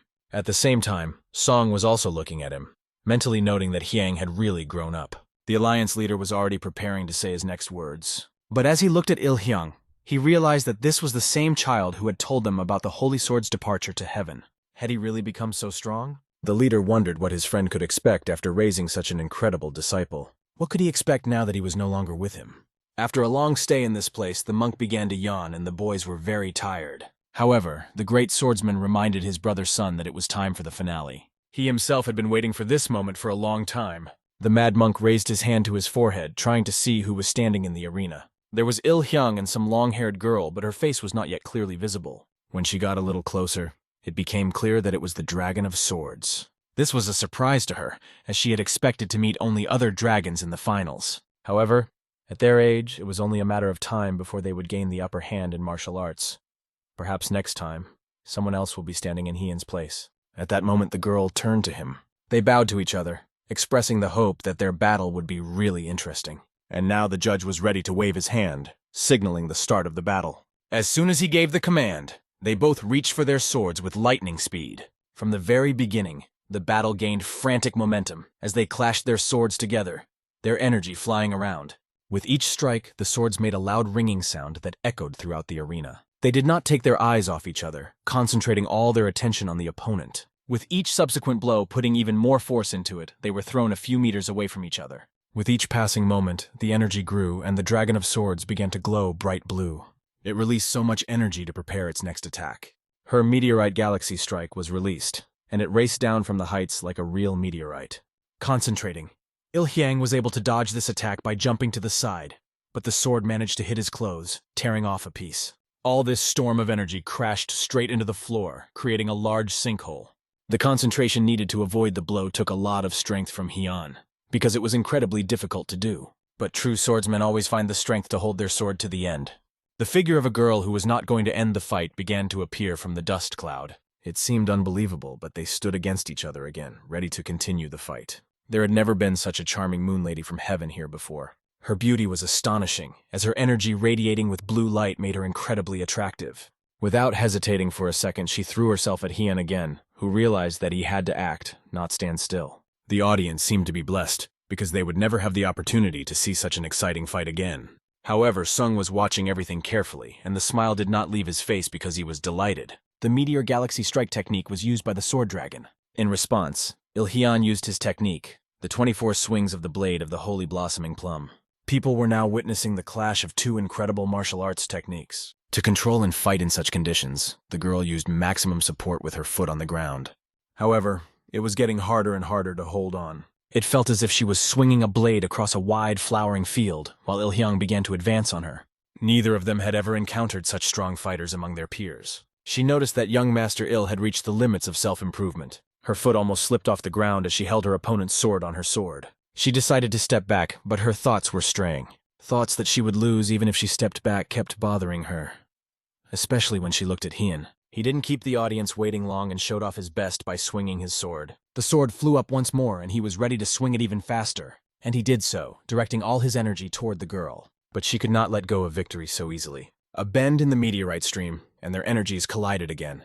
Hyun raised his sword in the air, preparing to meet the attack that came at him like rays of the blue sun. A bloody rain of plum blossom petals illuminated everything around with the color of blooming nature. Ribbons, sharp as sword blades, flew over the girl's head. The entire arena was filled with this beautiful color of the plum blossom floating in the air. A moment later, the girl was standing on one knee in front of the boy. Showing respect for her, Hyun walked over and extended his hand to her. At that moment, she realized that young Master Hyang had surpassed the limits of self-improvement, and that she still had some things to learn. This incredible encounter between them ended with a handshake in front of the entire audience. The alliance leader noticed this result and did not hide his emotions. Sun watched the leader look closely at these fighters. Finally, the leader announced that Il Hyang was the winner of the Blue Dragon Conference. The next question he was asked was whether he was ready to start his final battle. The audience held its breath, waiting to hear who he would name, because the choice was in the hands of the winner. It was his privilege to choose his next opponent, and his choice fell on Tyrant, the owner of the perfect tiger blade. "I would like to learn from young Master Peng Muson," Il Hyang said proudly. It was young Master Peng who received his master's last sword. It is for this reason that Il Hyang wants to fight him in a duel. He wants to show his blade to such a great man. Il addressed the judges' table, announcing his decision to challenge such a serious opponent. However, this was only good news for Sun. Joyfully, he accepted the challenge of the swordsman from MANHUA. All that could be heard at the place where Song was sitting was the crack of a chair, as he rose so quickly that the chair could not hold. A second later, his feet were already on the battlefield. Their eyes met, and they stared into each other's eyes as they stood opposite each other. The audience was also waiting to see what the popular Tyrant Tiger was capable of. The dignitaries also understood who the Peng family's Song was, and that his every move was imbued with incomparable skill. And in a moment, they were standing opposite each other, swords in hand. Although Hyun's previous enemy was dangerous, now he needed to concentrate even more. Sung also needed to stay alert, because his opponent was not easy. "Shall we begin?" came a great suggestion from Sung. The sword in Hyang's hands began to blossom, filling with energy. Light attacks made no sense here, and step by step they approached each other. Hyun was already holding a sword filled with power, but the aura that began to gather around Song remained incomprehensible to the swordsman from MANHUA. While Song stood still and did not move, Hyung decided to make his move. He pushed off the ground with such force that the sound of it echoed far beyond the arena and rushed at Song like lightning. However, Sun, with a smile on his face, easily repelled this attack. He did it so clearly that it seemed as if he didn't feel the power in his opponent's sword at all. Meanwhile, Hyung's feet were sliding on the ground from the powerful collision. Song only gripped his sword a little harder, which gave him even more confidence. And deciding not to play around anymore, he swung his sword so that Hyun flew far back. However, Hyun's balance was fine. He landed on his feet a few meters away from Sun without any problems. Sung asked him what he was thinking and why he had stepped back. He then explained that hasty movements are easy to read and advised Hyung to be more careful. As he got to his feet, Il Hyang said he had heard his remarks. Sun continued to speak while watching his opponent. He noticed steam coming out of Hyang's mouth, indicating that he was very tired. He could see that Hyun was struggling to hold the sword in his hands, putting all his strength into it. But having gathered the rest of his strength, he rushed at Song again, flying at him with incredible speed. The contrast in their expressions was obvious. Sun was smiling, while Hyang was putting all his seriousness into this fight. Sun asked him to predict his opponent's next move. Hyang silently listened to Sun's advice and continued to act. But Sun, swinging his sword, easily deflected his blows, urging Hyang to strike faster and more accurately. Hyun tried putting even more speed into his strokes. Sun's next advice was to draw inspiration from his feelings. The 7 strokes of the blade of a blossoming plum tree, the dark scent of an oriental flower. This was the inspiration for the swordsman from MANHUA. A garden blossomed around Sun, and he decided to destroy it with the energy he had gathered on his sword. In one swing, like a wave cutting through space with an invisible sword, he destroyed everything that stood in his way, counterattacking this blow. The swordsman of MANHUA put all his strength and energy into the strike, and it was clear how difficult it was for him. Song asked Hyung to show him 24 swings of the blade of the holy blossoming plum. He could not refuse his master's request and immediately agreed. His sword began to shine with this powerful energy. He began to gather all the energy he had left. The 24 swings of the blade of the holy blossoming plum is the path of the blossoming plum. Now Song is able to appreciate these beautiful flowers that carry deadly power. However, Song again repels this attack with his sword, putting more force into the blow than the previous time. He asks Hyang to let the flowers bloom even more intensely. Hyang's sword began to collect even more energy. The powerful plum blossom almost knocks Sun off his feet. But even though he was holding the sword with only one hand, Song was able to repel the attack. Hyang gathered even more flowers, which can carry enormous power. It was with the help of these flowers that he defeated the previous enemy, the Dragon of Swords, who was amazingly powerful. 9 changes of the plum blossom, and Sun is still on his feet. Watching this, one can say that it is truly majestic. Manhua can be considered to owe him a lot. However, Master Peng should also be thanked for this help, because he teaches the swordsmen from Manhua a lot. After these attacks, they put their swords down and met each other's eyes, looking into each other's eyes. I wonder if Il-hyang will be able to withstand the endless plum blossoms. This technique not only ends the fight, but also demonstrates whether the blade has managed to complete the 24 swings of the holy plum blossom perfectly. At this point, Hyun raised his sword straight in front of him, preparing for the next move. He wondered what Sun would think when he saw this performance. The teacher decided that it was time to pass on the knowledge of Negong to his student, the so-called art of improving human abilities through meditation, physical and breathing exercises. For if the smell of the plum blossom from Mount Hua spreads everywhere, there should be no place that the Hua blade cannot reach. There should be no place that the blade of Mount Hua cannot reach. Our ancestors are always behind us, whether they are alive or not. The powerful plum blossom was a whole new level that loomed before Song's eyes. Then Sun decided to use something that could counter this technique. Everything around his hand holding the sword began to come to life. His strength doubled, becoming twice as strong as it had been before. Il-hyang couldn't have expected anything like this, because he thought that Sung was only showing him a good level of skill. But this was a completely different level, and it was the level at which Sung decided to attack. The 5 tigers ascending to the heavens filled the atmosphere with fiery energy, and a burning beam burst out, cutting through the air like a sharp knife. With each passing moment, it became more and more difficult to stay in this hurricane of events. And in a moment, Sun sheathed his sword in the scabbard hanging on his belt. In front of him was a trace of his attack, which formed a funnel in the ground right in front of him. After that, he walked over to Il-hyang and extended his hand to him. Squeezing Hyang's hand tightly, he began to pull him to his feet. They began a dialogue in which Hyan, realizing that he had to do better, told Sun that he would try again. However, Hyan also mentioned that he had seen the holy sword for a moment during the fight. Sun, punching Hyang on the shoulder in a friendly manner, noted that he had made great progress in his training. Hyun really tried his best, but it was not enough for him. The fact that he used all his strength during the Blue Dragon Conference impressed the audience. They were especially impressed by the last move, which caused loud applause. The applause came not only from the audience, but also from the Alliance chairman. Even dignitaries joined in the applause. Standing in the middle of the battlefield after a hard battle, the guys could only hear the applause. Blade of the Holy Blossoming Plum and Perfect Tiger Blade. These words echoed in the air. Such pleasant sensations made my soul feel like a balm after a battle. The blade of the intoxicating flower turned into the blade of the Holy Blossom Plum. In the end, Song congratulated Hyang on his new nickname, the Blade of the Holy Blossom. Lined up in a row, all those who made it to the finals stood in front of the head of the Alliance. His servant stood next to him, holding a box. He then handed the box to the head of the Alliance. This time, the prizes were as follows: a large and a medium healing pill, which the divine physician personally prepared for the winners. In addition, the head monk of the Shaolin Temple donated the prize pill, and the current leader of the Alliance handed over the heavenly pill to the Namgong family. The guy with the spear stood there thinking that there would be a reward even for the 4th place. And then a box began to open in front of him, and he waited with excitement to see what was inside. The reason why the gifts of the head monk and the head of the Alliance are given separately is that they must become strong enough to defeat the demon sect. The Alliance also hopes that they will become new pillars to support the factions in the future, and they should not lose motivation just because this conference did not bring any new achievements. The head of the Alliance asked them to continue to dedicate themselves to the new cause, because they did not learn martial arts for the sake of victories. They are in the faction to gain peace of mind and justice. Their elders will be the first to go to the battlefield, and they need to support them from the back immediately. The next day, when it was just beginning to dawn outside, the 4 tyrants were walking along the river. The mad monk had a question for the great swordsman about why his grandfather, the leader of Murima, had called them to him.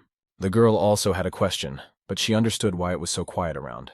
Only the great swordsman walked in silence, not asking any questions. And after a while, they reached the Yellow Crane Pavilion. It is one of the 3 most popular pavilions in Xanon, where poets used to observe the beauty and gain inspiration for their legendary works. A moment later, the 4 tyrants sat down at a table that was set, and the leader of Murima was the head of this table. The guy sitting next to the leader, when he saw the newcomers, thought he was saved, and the leader was already waiting for them. After paying their respects, they all bowed and greeted the Alliance leader, but he asked them to sit down. When they sat down, the leader said that there was one more person to wait for. The host, Peng Mu-son, expressed his admiration for his performance and said that he liked the way he had performed at the recent Blue Dragon Conference. However, he had achieved such results because of Song's advice and thanked him for it. Suddenly, Hua came to a place where she could see the lake and exclaimed, "Wow!" A moment later, everyone but the Alliance leader was standing next to her, looking forward. There was indeed something incredibly beautiful in front of them. The moon lay in the middle of two mountains, illuminating the lake. The Alliance leader liked the yellow pavilion better at night, as it was quiet and elegant. The great swordsman guessed that, judging by the fact that no one was here at this time, his grandfather had pulled a few strings. About once a year, he stays in the yellow pavilion on nights like this, the only advantage of being the leader of the Alliance. Initially, Sung had heard that the main blade was not interested in power or honor. However, holding the position of Murim's leader was a good way to act as the center of power of the Alliance and unite the rest of the forces. But at some point, everyone's attention shifted, and they held their breath when they saw someone in front of them. The leader of the Alliance smiled slightly, for he had been waiting for him, meaning that one more person would come. This person, ignoring the laws of gravity, was able to fly, and the Alliance leader jokingly asked why he would use this method if there was a ladder. After he landed there, he said, "Where I step, the way is paved for others." He was one of the 10 great masters, the Immortal Blade, and how he appears is only his choice. Who is this elderly man, was the question that immediately spun through the minds of the 4 tyrants. Immortal Blade walked over to the Alliance leader and praised the children, calling them outstanding. He then sat down next to the leader at the table and remarked that seeing such young people made him want to become a teacher again. The leader, pouring him a drink, said that it was important to think about the prospects of those you take under your wing. Immortal Blade grabbed a piece of chicken that was on the table. Greedily, he began to bite off piece after piece. As he ate roughly, the 4 tyrants behind him wondered what was wrong with him. The leader of the Alliance noticed their concern and told them that he was the Immortal Blade. When these words came out, the mad monk and the dream held their breath in shock, because they knew who he was. There is a famous story about the Immortal Blade in Jianggu. It sees the vast expanse of its territory and serves as a mediator in the heart of the world, and even in the face of power and force, it will never break. After the Alliance leader introduced him, the 4 stood up and stared at him in silence, holding their breath. Holding a bone with a cut chicken thigh in his hands, he looked them in the eye with his scarred right eye and simply said, "Yes, yes, it's me." Like mad, they ran toward him, shouting, "Welcome!" Waving the bone, he asked them to forget about politeness and formalities. The energy that had gathered on the bone passed into their hands as they greeted him. Pointing at himself, Immortal Blade said, "You don't need this old prick either." At that moment, one of the 10 great masters, Saint Spear, appeared, striking the ground with his staff. They hadn't seen each other for 2 years, and when he came closer to the table, Immortal Blade greeted him. Sun watched him carefully, trying to hide his emotions. Then he reached for his sword. Seeing these masters, Sun accidentally did something he did not expect. He met people he had not been able to meet in his past life. Sun's eyes immediately fell on Saint Kopia, who was already sitting at the table drinking. A surprised smile appeared on Saint Kopia's face, and he told Sun that the seat was already taken. He then slammed his cup on the table and noted that everyone who was supposed to come had already arrived. The Imperial Blade has gone into hiding, and the bullpen is already closed.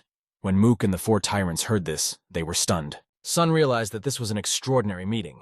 Was this really a meeting of the 10 faction masters? The Alliance leader said that because there were only 3 of them here, he felt lonely, so he invited the 4 tyrants and Mook. He would like to introduce them to his comrades, the Immortal Blade and Saint Spear. Saint Kopia expressed doubt that the 4 were really the famous 4 tyrants, and noted that together they might be stronger than alone, but he was not sure if they could be called dragons. The Immortal Blade laughed, amused by the word worms, and remarked that Saint Kopia did not mince words.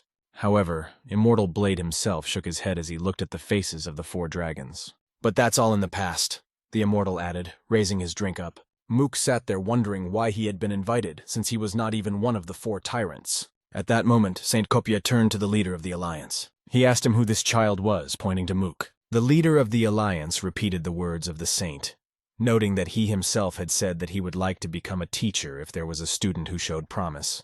That is why the Alliance leader invited Mook, which stunned the boy. Saint Kopia shone with hope as he looked at Mook, and he loved the idea of a student. The leader of the Alliance apologized to him for not asking his opinion earlier, but there was no way he could have told him earlier, because this meeting was strictly confidential. Mook was asked to understand this, and he, looking at the saint, who could hardly be called such by his expression, trembled with incomprehension, wondering if it was normal for an old man to have such crazy eyes. Saint Kopia addressed him, saying that he had mastered the art of spear fighting, and that he could not have achieved such mastery at his age on his own. He asked him directly who taught him this. But the leader of the Alliance answered for the boy, noting that he would not show a child who already had a teacher. Saint Kopia asked Mook how he learned martial arts and asked him to tell him. Mook, trembling, could not say a word. But then, gathering his strength, he began to tell him that he had first chosen the sword and tried to train with it. Later, at the age of 15, he found himself in a strange situation. and he found an elixir along with an untitled volume. This volume had only half of the instructions for mastering spear skills, and he changed his weapon because he liked the spear technique better than the sword technique he was learning at the time. The fact that Mook had reached such a level using an unfinished volume impressed even the immortal blade. Saint Copia, looking at him, realized that there was definitely a certain core to Mook. He then asked why Mook was still learning martial arts. Mook's answer was very simple: to survive. Clenching his fist and drawing a full chest of courage, he replied that he now holds his spear to protect the people he loves. It may not be possible to do it alone, but if the Murim Alliance lends him its strength, won't Wuhan be safe? He said, looking directly into the eyes of the sages. He said this with confidence, looking them straight in the eye. Saint Copia laughed lightly and said that this would be enough for protection in life. Immortal Blade decided to tease Saint Spear, asking, "Is Saint Spear finally going to take on a disciple?" But the latter shouted loudly that he would not take any disciple, and added that he would only allow Mook to walk beside him and constantly criticize him. The leader of the Alliance asked him to raise him to be decent and noted that this child had lost to a disciple of the Holy Blade. The fact that this young man was also claiming to be his student surprised Saint Spear, who asked in disbelief, "What?" But this only made him more excited. In Sun's past life, Saint Lance had no student, and now, to his horror, new connections are forming. The Immortal Blade put his hand on Mook's shoulder and said that now he would have to follow his instructions. Mook felt as if he were in a dream. The situation around him was very strange to him. But they had already discussed the main points, and now the leader of the Alliance suggested that they get down to business. Undoubtedly, they had a lot to talk about, and the Alliance leader decided to start with the fact that the Flame King had died. The first thing he said was that 2 charred corpses had been found at the site, and it was suspected that Sado Cheon had been killed while traveling with his mistress. A scoundrel who played with fire all his life and finally died by it, was the Immortal Blade's version of the story. But the saint didn't believe it, saying that he was more likely to have been ambushed while traveling with his mistress, and that seemed unlikely to him. Right now, the Immortal Blade asked not to say that they had targeted the 10 Great Masters. However, it was not excluded, and the Alliance leader could have anticipated such a development, because even they, the old men traveling the world, could be in danger. Immortal Blade said that he had heard that the Demon Kings were comparable in strength to the 10 Great Masters. The Dream interjected and said that this was true, and he was sure that their martial arts skills were well known, but they were all masters who had attained transcendence. However, the Saint saw this as an opportunity, since it is in their interest to destroy those who wish to do so. None of the Great Masters died in mysterious battles in Sun's past life. He is sure that the Flame King was killed by the fierce soul of the Demon King. There are more and more situations that didn't happen in the past. The leader of the Alliance turned to Seong and said that at today's meeting, it was decided to ally with Sadochan. Sun smiled and said he was glad it had happened. The alliance with the followers of the unclean path, and the saint was trying to observe nobility before fighting demonic freaks. 3 of the 4 tyrants found it a relief, and despite this, they understood each other. Immortal Blade heard that they had done a great job and complimented them, calling them true masters. He asked them not to forget about the experiences they are having now, even after they grow old. Thanks to these guys, Immortal Blade was finally able to take a break, which he greatly appreciated. The Alliance leader smiled after saying that and looked at Immortal Blade thoughtfully. He couldn't understand what exactly those words meant, and asked Immortal Blade if it meant that they should now suspect the North Sea people. "That can't be," the Immortal Blade added. The North Sea Ice Palace is now under the control of a man called the North Sea Warrior God. The problem is that this warrior god is very ambitious. The saint thought he was crazy because even the 3 emperors did not dare to put the title of god next to their name. But it's not a madman, Immortal Blade interrupted him and added that it was a girl. As everyone knows, the North Sea Ice Castle follows the imperial court, so the nature and ideology of this sect has changed greatly. It is for this reason that they united with Murim when they were invaded by other powers and then raided Murim. The current head of the North Sea Ice Castle is not doing anything yet, but she has the power to conquer Murim, not to mention the whole world. Because of this, after such events, Murim will have to prepare not only for an attack by a demonic sect, but also for a possible conflict with the Ice Castle, as Immortal Blade explained to them. The leader of the Alliance noted that he had asked them to find allies, but instead they had made only enemies. He asked Immortal Blade how he knew so many details. Immortal Blade replied that he had simply entered the residence of the god of the North Sea. No one expected to hear him say that, and upon hearing this, the leader of the Alliance slapped his hand on his head, expressing that this was a real mess. The leader thought that this old man had gone completely crazy. Because of this, he exchanged a few words with the head of the Ice Castle, and they almost immediately took out their blades, saying that they wanted to test his strength. And then the Immortal Blade escaped after a few blows. Song sat and thought about what they were saying. The immortal blade's body and light techniques were among the best in the world. Even the three emperors could not catch the escaping master. After that, Immortal Blade said that it was obvious that the goddess of the North Sea was stronger than him. She is at least on the same level as the three emperors. All this made the alliance leader think more and more. Although the allies have strength, it is also important to build up strength within Murim. After saying this, he asked everyone present if they wanted to lead the squadron of loyal dragons that had been created recently. Sun sat silently and looked at the leader of the alliance. The great swordsman did the same. Then the great swordsman said that they were honored to receive such an offer. But there is one but. They, the four tyrants, would like to work separately as they do now. The leader of the alliance looked at them with a smile. Then the alliance leader reached into his inner pocket. 4 rectangular signs were already floating in the air above their table. When these signs were in their hands, it was explained to them that even if their powers were amazing, they would have something else important. Namely, these signs of leadership. The leader of the alliance said that the day would come when they would need their own army, and suggested that they use these plates at that time. After thanking the alliance leader, they all agreed that they would need them very much. The next question to Sun was whether they were going to stay in the Murim alliance. Sun replied that he was going to go to the Peng family, because as the heir apparent, he had been away from home for a very long time. The great swordsman said they wanted to join him. They didn't even think about their homes, the alliance leader said afterwards, and asked them why. If they were both heirs to their families, they were so different. He looked at his grandson and reflected on the fact that he was on the verge of overcoming the level of transcendence. And although the alliance leader would like to keep him close and teach him, he realized that he did not need to destroy their friendship.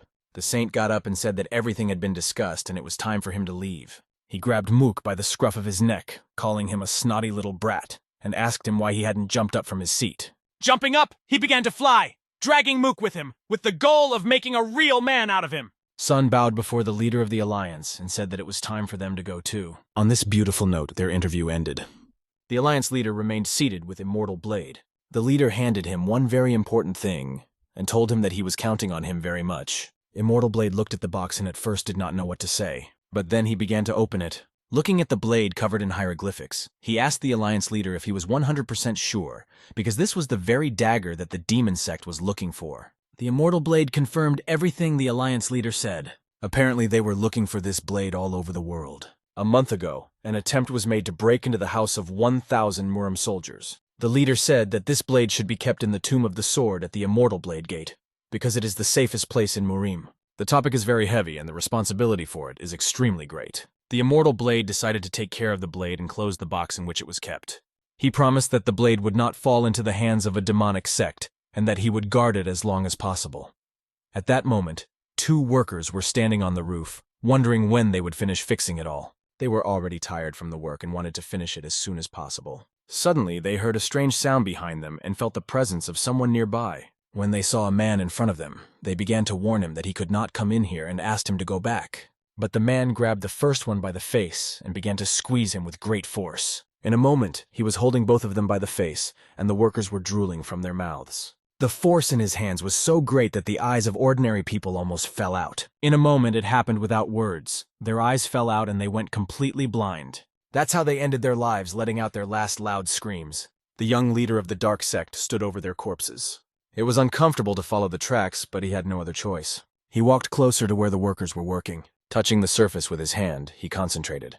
He saw that at the moment Ilhyang used the powerful plum blossom against Peng Musung, an intruder had appeared among the spectators. This technique allowed him to move into the moment that had already occurred. From there, he could observe what was happening and how it happened. As he increased his concentration to see everything in more detail, he became immersed in memories. He noticed the powerful plum blossoms and the technique that Il used. He found himself in the middle of the battle, feeling everything that was happening there, and he was even able to control the energy that was there.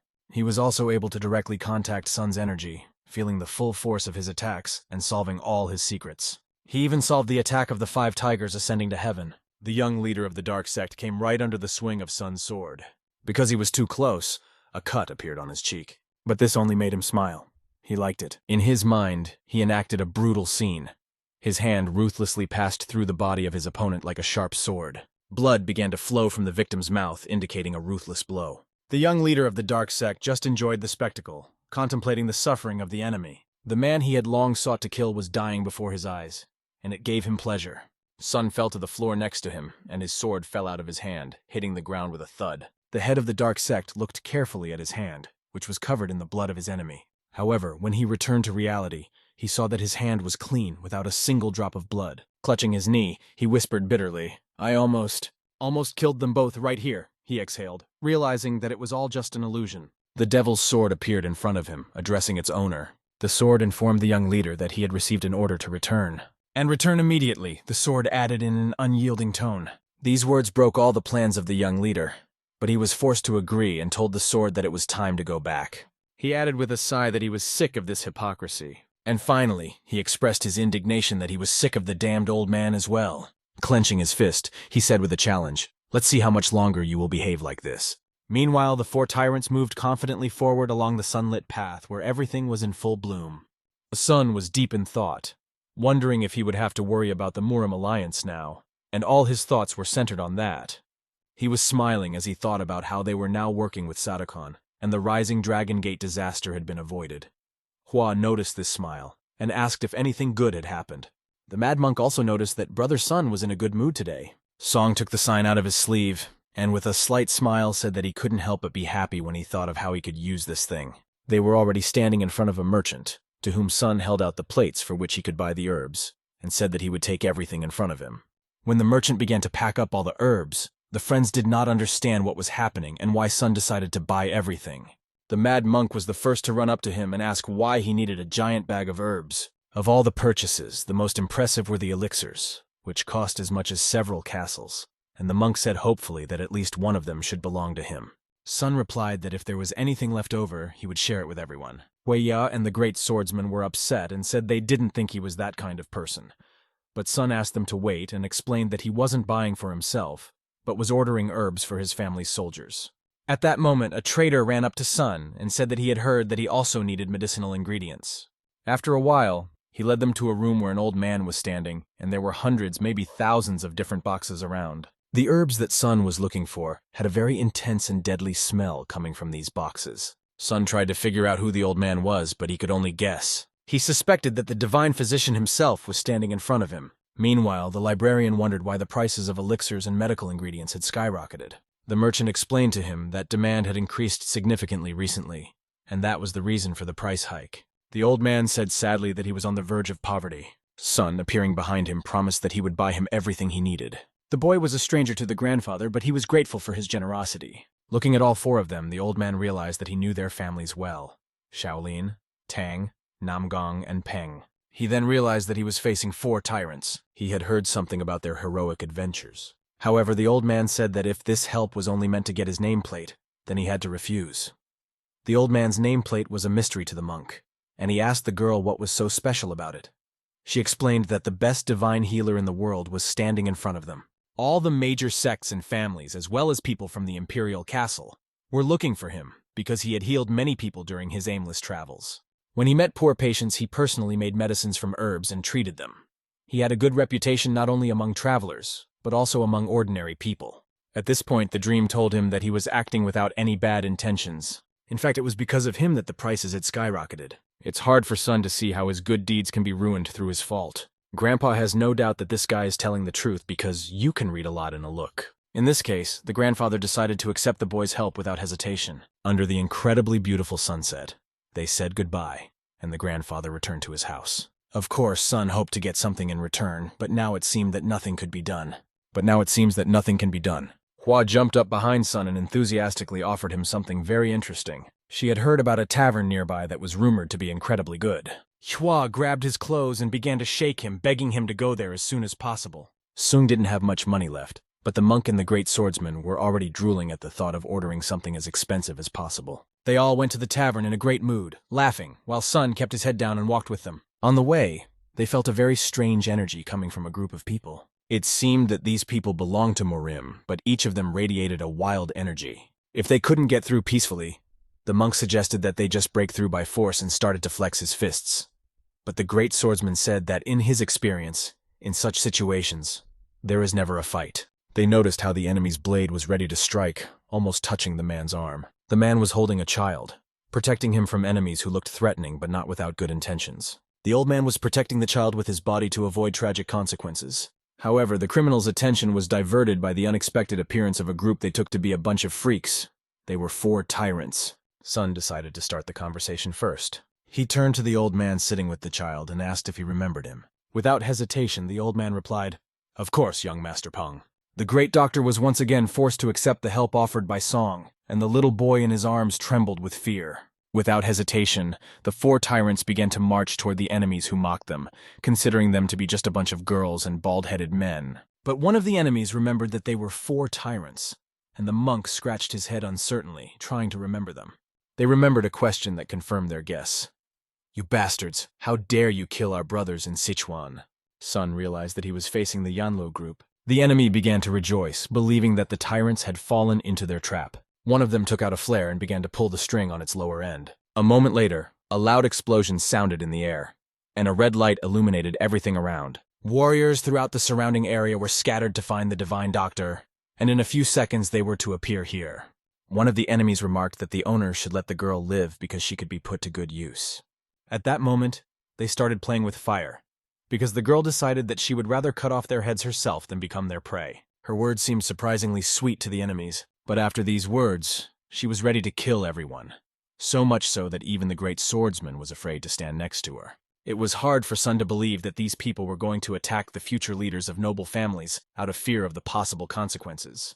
He knew for sure that they were just crazy to say such things. Dream told the girl that he would take on the front enemies. He asked the great swordsman and the monk to take care of the ones behind.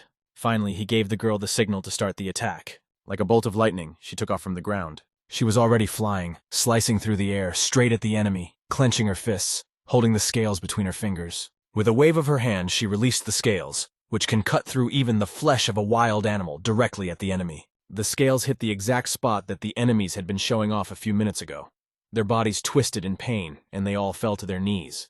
Her precise strike terrified even Sun, who stood behind her and watched what was happening. But she wasn't going to stop and continued to strike right at the men's most vulnerable spots. Calmly approaching the doctor, Sun asked him to step back. He put his hand on the boy's eyes and asked him to close them and count to 10. When the child's eyes closed, Sun decided to put an end to the enemies, scattering them in different directions. The doctor, seeing this with his own eyes, realized that Sun had mastered the extreme energy of Yang. It was the signature chaotic divine lightning strike of the Peng family of Hebei. After such an attack, it was difficult to keep one's shoes clean of enemy blood. He only managed to count to 6 when all the enemies were already on the ground. Sun approached the boy and asked him to remove his hand from his eyes, saying that everything was over. The doctor, bowing before Sun, asked him to forgive him. Realizing that his question might be impertinent, he decided to ask if it was true that Sun had mastered the extreme energy of Yang Nagan. "Yes, it's true," Sun answered without hesitation. The doctor was interested in the answer, and he asked Sun if they could talk in private. The demon lord could not understand who this opponent was, and indignantly asked the man sitting across from her at the table how they could lose with such a numerical advantage. These emotions made her literally grimace with anger. Tapping his finger on the table, the man replied that there was nothing to be done. He explained to her that the 4 tyrants had killed everyone. This man was known as the Fist of the Demon Lord. The name 4 tyrants made the Demon Lord angry again, because they were always ruining her plans. Her next question to the Fist was whether any information had leaked out of the main sect. He explained that the Demon Listening House had been rebuilt in such a way that the likelihood of this happening was extremely low. Without holding back her obscenities, she jumped up, hit the table, and said that she was unbearably angry. However, at the same moment, her expression changed, as if she had something interesting in mind. She asked Fist if this meant that the 4 tyrants were going to Hebei, to the Peng family. She thought that when Sun returned to Hebei, she would realize the plan she had long been harboring. The man tried to explain to her that Peng Musong was the survivor of the battle with the 2 demon kings, and her abilities might not work on him. She licked her lips and mockingly asked him what he was talking about. She reminded him that she was the one who had lured the Fire King and managed to package him beautifully so that the young sect leader could destroy him so easily. She suspected that these stupid bastards, as she called them, might have just now learned of the fake message. Dark energy began to appear on her hand. Then she put her hand on the shoulder of the Demon Lord's Fist. She asked his opinion on why their sect was still part of the Exorcist sect. Leaning down to his ear, she said in a gentle voice that she did not fight, but seduced men. She added that she understood that he, even if he had attained transcendence, could not look her in the face, but in response he only told her, "Go away." This caused her to laugh out loud. She turned around and started to walk out, and finally threw a last shot at Kulak.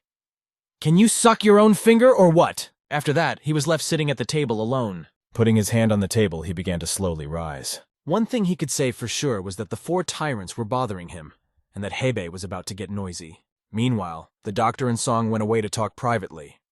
They stood on the edge of a cliff, looking at the full moon, which was illuminating the mountains in an incredibly beautiful way. The old man asked Sun to look at him.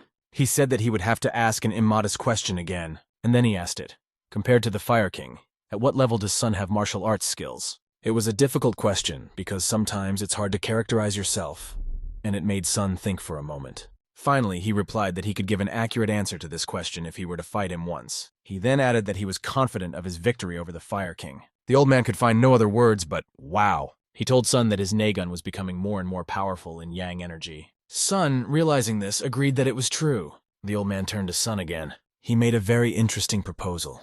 He asked if Sun would like to save a person with him. Sun immediately realized that he was talking about the boy who had been with them earlier. The old man confirmed this, explaining that the boy suffered from a rare disease. It was a disease that he had never seen even in the books of the Imperial Library. It is called Scattered Pulse of Divine Yin. Usually it hardly manifests itself, but once a month the veins are filled with powerful Yin energy. This disease is similar to the 9 Yin pulses, but slightly different. The Yin impulses can be suppressed by strong flows of Yang energy, but in this case, it needs to be constantly suppressed, which makes this disease much more difficult to treat. Since the boy cannot take medicine every month, he really needs a master with strong Yang energy to help him cope with this disease. Because of this, the old man spent some time in Shaolin, where Yang energy is traditionally developed. But even here it was not so easy, as the Yin force becomes stronger over time. The old man was going to find the Fire King who had powerful Yang energy, but he had recently died. Hearing this, Sun asked the old man if he had a personal relationship with the person he was trying to save. It turned out that this child was an orphan, and the old man knew a method of treating his illness. This raises the question, why not cure her? Sun, of course, has a duty to become the next heir, but he also can't stay in the Peng family forever, as he told the doctor at the time. The old man returned and asked him what he had just said. Sun answered the old man that it would be difficult to take care of the child from afar and asked if that would be okay with him. The old man sighed and said that when the child reaches the age of 20, he will have to leave him. And wouldn't that be difficult? He asked Sun. The boy is now about 10 years old, and the same amount of time is left until his 20th birthday. It will not be easy to give a lot of energy to Yan every month. Sun had another interesting idea which he voiced. He asked what would happen if he simply passed on the boy's signature chaotic divine lightning strike. Of course, it's impossible to transmit all the movements, but only the first part of the technique. And this will be enough for the boy to receive Yang energy. However, it is forbidden to teach a stranger the family technique in Marima. Looking at Sun, the old man asked what he really wanted, because this service came from Sun's heart. Sun set a condition for the doctor. He had to live with the Peng family, and he should not live alone, but with the child. Hearing this, the doctor did not even immediately understand the meaning of the request. The dream did not hesitate to explain that even if the child mastered the new art, it would require Yang energy to counteract the dissipation of the deity's pulse, which would avoid a sharp exacerbation of the disease.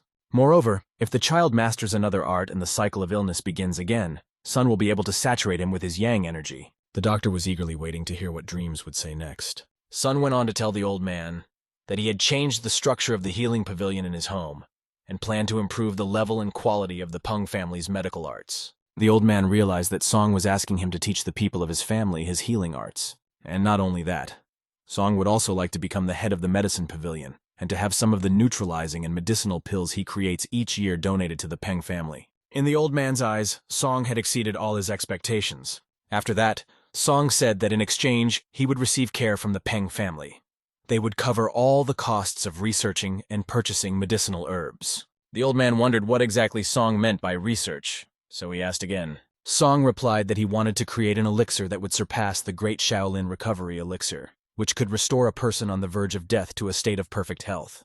Song also added that if his grandfather became the head of the medical pavilion, he would not be tied to the Peng family. That is, he would remain free and could continue to do good deeds as he had done before. The old man could not believe that he had been offered such an offer at this very moment. Now he will be able not only to save the child, but also to continue his research, which had to be suspended due to circumstances.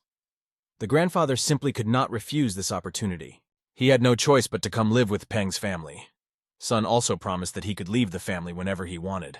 These conditions gave the old man enough arguments to accept the offer. He bowed before Pen and was ready to go to Pen's family home. "Good decision," said Sun, and they set off together. Soon they were at the Peng family's home in Hubei. They were sitting in the boundless heavenly hall. Sun kept looking at the head of the family. He noticed that he had finally recovered from the Qi energy cutoff. His appearance was much better, and now he was speaking himself, not through a deputy. He announced that he was allowing the first half of the Divine Lightning's signature chaotic strike to be passed on to the child the Divine Doctor had brought. Leaning his hand on the table, he stood up. After that, he approached the heir to tell him something important. He said that he had returned with great news. Moreover, even the imperial family had taken notice of the divine physician. But Song immediately brought up the subject of the child, emphasizing that he should also be given due attention. Since a very important guest had joined them, it was decided to organize a celebration.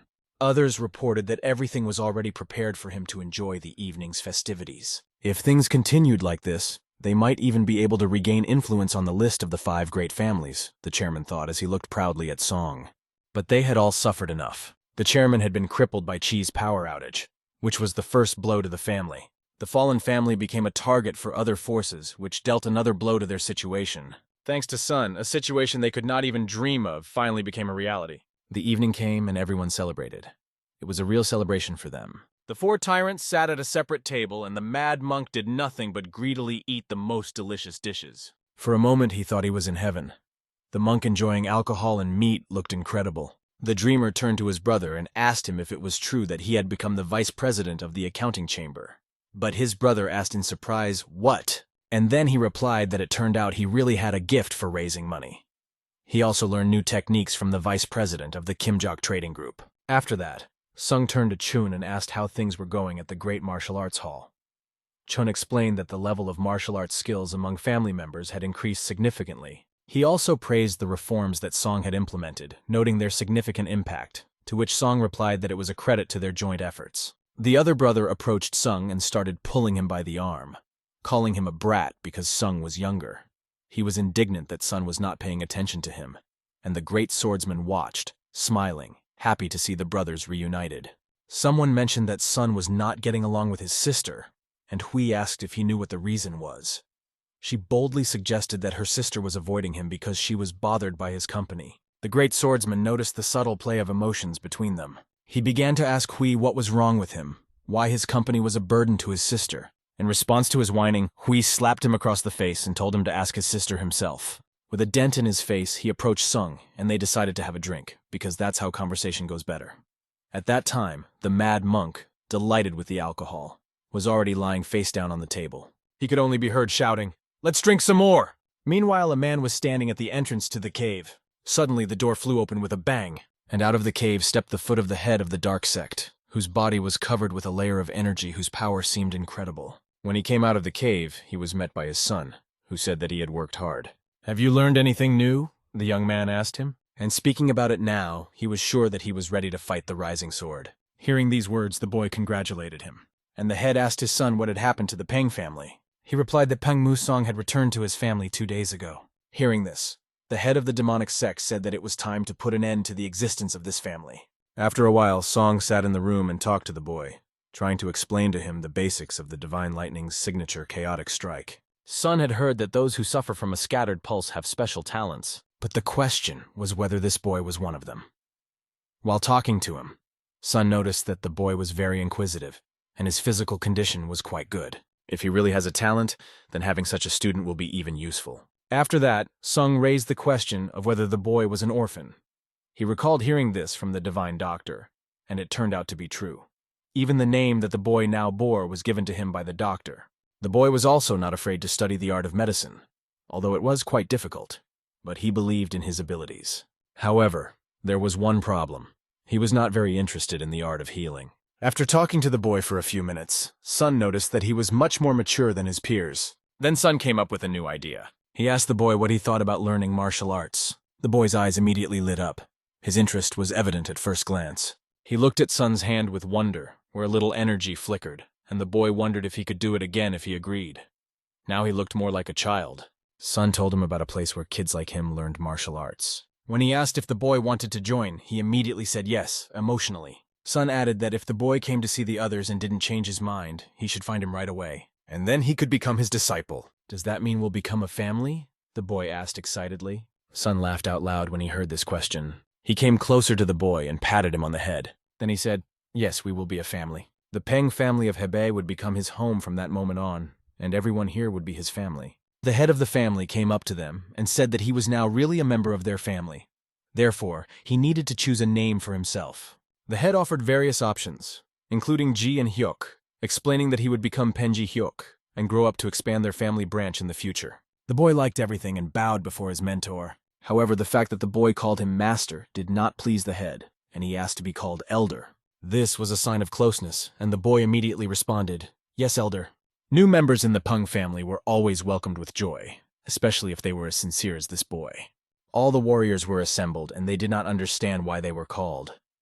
Was it because of the return of the heir? At that moment, the heir passed by them, and everyone immediately paid attention to him. At the same moment, they lined up in columns and bowed to the heir. He addressed the soldiers, noting that they had all done a great job protecting the Peng family while he was away from home as the next head. He also said that he had recently brought many medicines and herbs for their family. He then asked if they all knew about it. The divine doctor, who was the head of the medicinal pavilion and stood behind Song, along with other doctors, will prepare elixirs from these ingredients, he announced to the soldiers. After that, he said that he was going to give these elixirs to the military forces, and when they heard this, all the soldiers were excited because they knew they would receive elixirs. However, he pointed out that the amount of energy they could withstand from the elixirs would depend on their martial arts skills, and explained that the elixirs would be divided into 3 levels: low, medium, and high. One of the warriors asked how he would determine their level. Sun recalled a method he had seen from a divine physician. He took out his sword and said that he would personally evaluate them. He noted that he had heard about the growing strength of the Peng family. Sun gathered a considerable amount of energy around him, wanting to see for himself. He asked the 5 tigers of the Peng family to come forward, and so they stepped forward, with the leader standing in front and the others following behind. He was ready to go first because he was never afraid of challenges. Sun was eagerly waiting for Chulho to take action.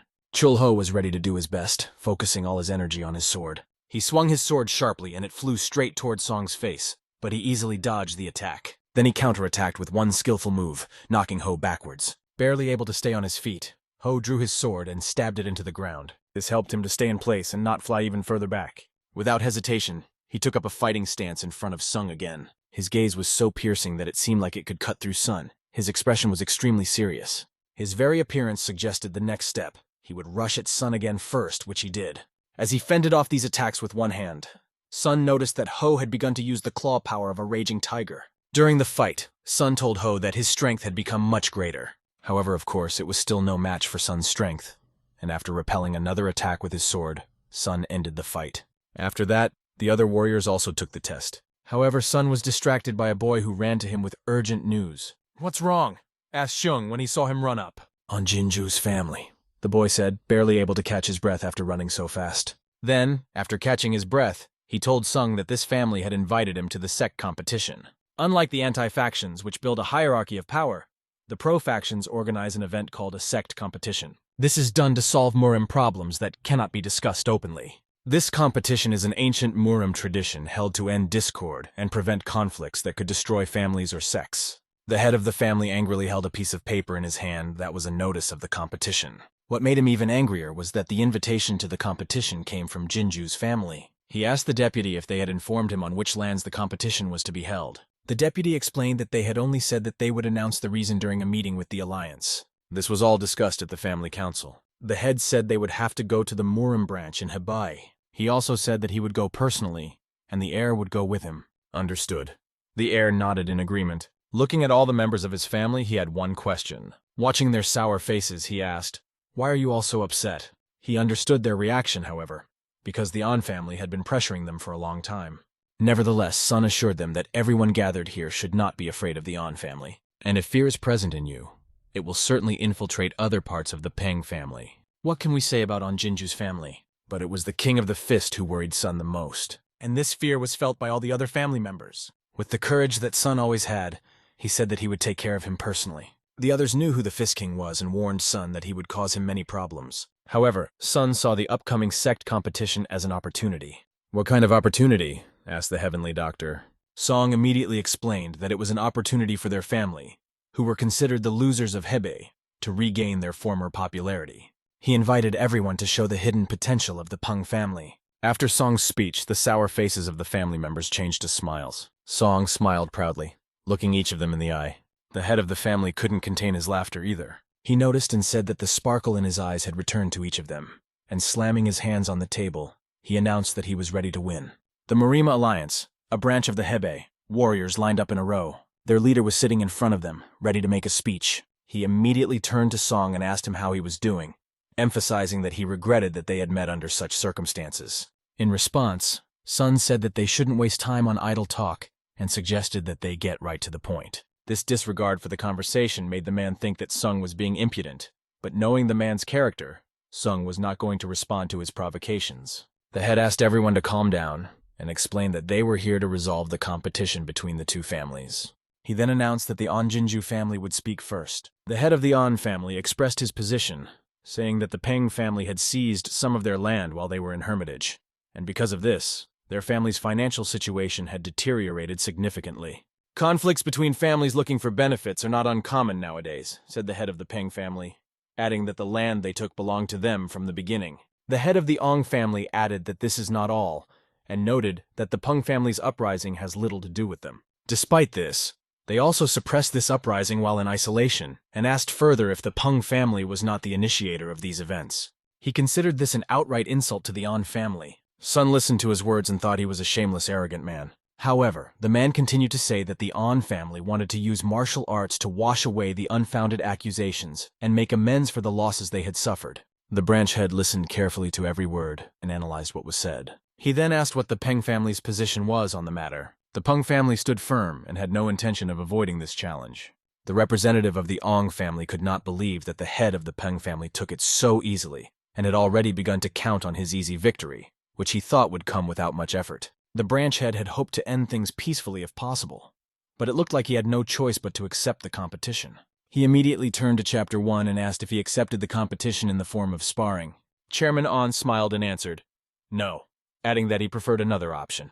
And the other option, he said, was nothing less than war. The head of the branch could not believe what he was hearing and asked again, what do you mean war? Sun stood there and was not surprised, because for him it was predictable. There are two ways to hold a sect competition: a battle, in which 10 masters from each family compete in sparring, and a war, where the forces of the entire sect are used to determine the winner. The head of the branch turned to the head of the On and asked if he hadn't overreached in his interests regarding the Peng family. Moreover, war during a competition, when the demon sect can attack at any time, is very risky. But Chairman On went on to say that the Murim can only act as a mediator, and expressed his opinion that the alliance is not in a position to decide what decision should be made. Even the leader of the alliance took this seriously, and the head of the branch insisted that the head of the On reconsider his decision. However, he continued, stating that the previous head of their family supported his decision, and this was a real shame. He then proclaimed, let's do it.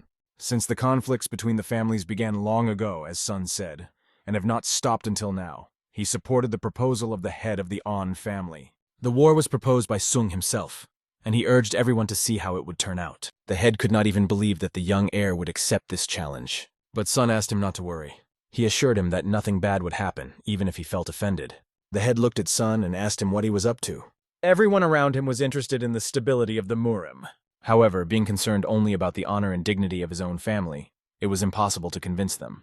Because of this, Sung promised that he would finish the competition in one day and asked them to trust him. The head looked into his persuasive eyes and nodded his head and agreed with Sun. He then turned to the representatives of the Peng family and said that if the Ong family won, the Peng family would officially apologize and return everything they had taken, adding compensation. Hearing these words, the head of the Ong family only laughed and said that this was the reason they had called them to the competition. The Peng family had formed their own position on the matter. Approaching the head of the On family, he was handed a letter.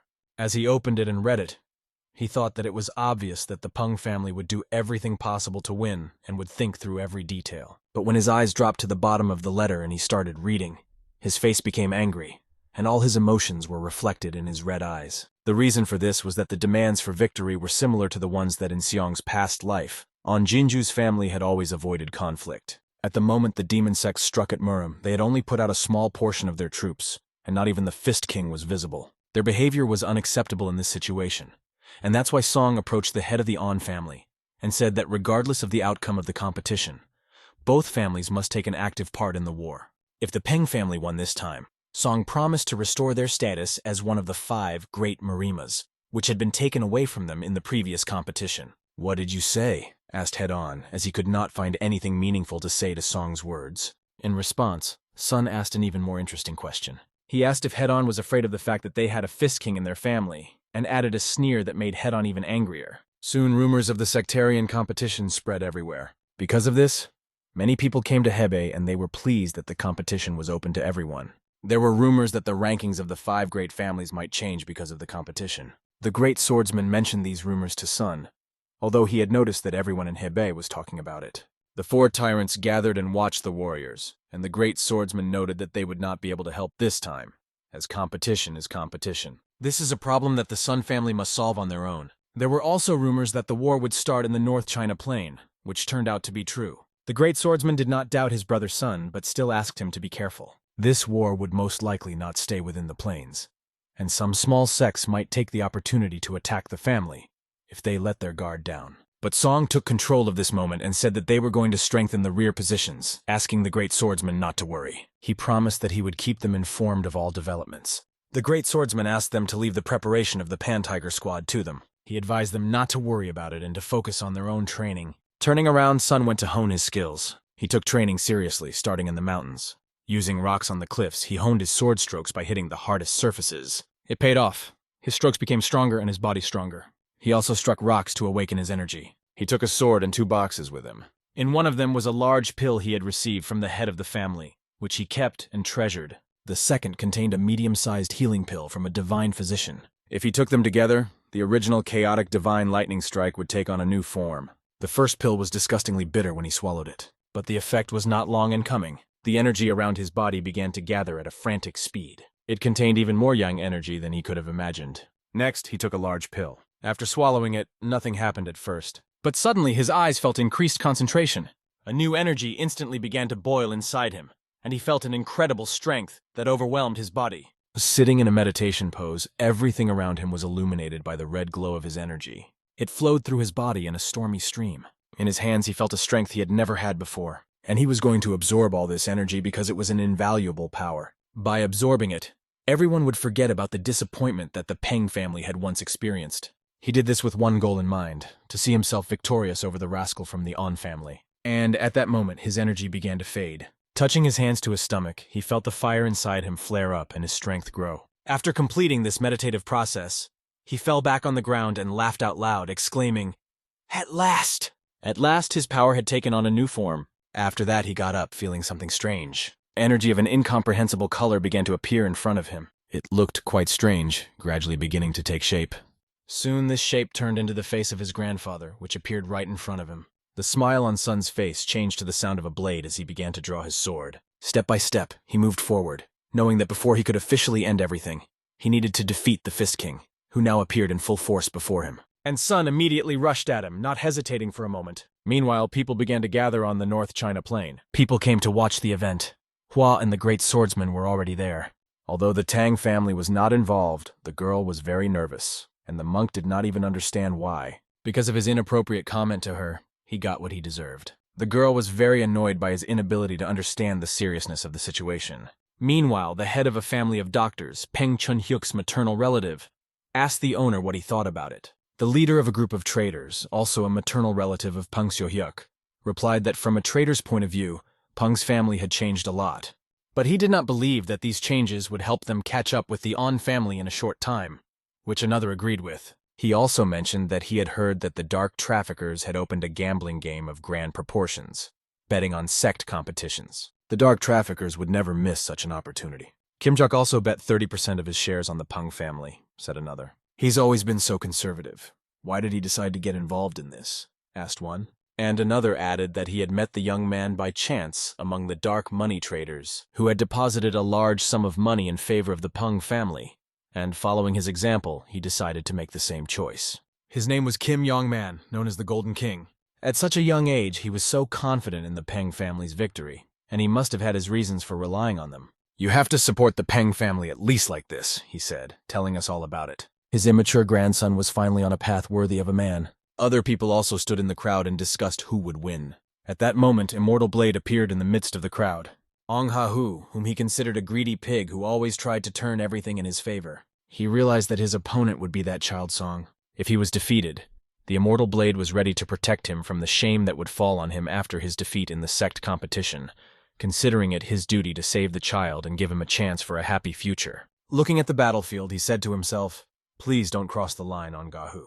And then Jinju's family appeared on the horizon, and their fighting spirit was immediately felt. Their flag, red in color, had a picture of a tiger on it. This flag belonged to the Peng family, which was also very serious. Everyone watched as the two families lined up in front of each other, but no one could predict which side would win, the Peng family or the On family. Or on the side of the Ong family. The heads of the two families stood opposite each other, locking eyes. The head of the On family shouted at the top of his voice, "Listen, we are members of the On Jinju family."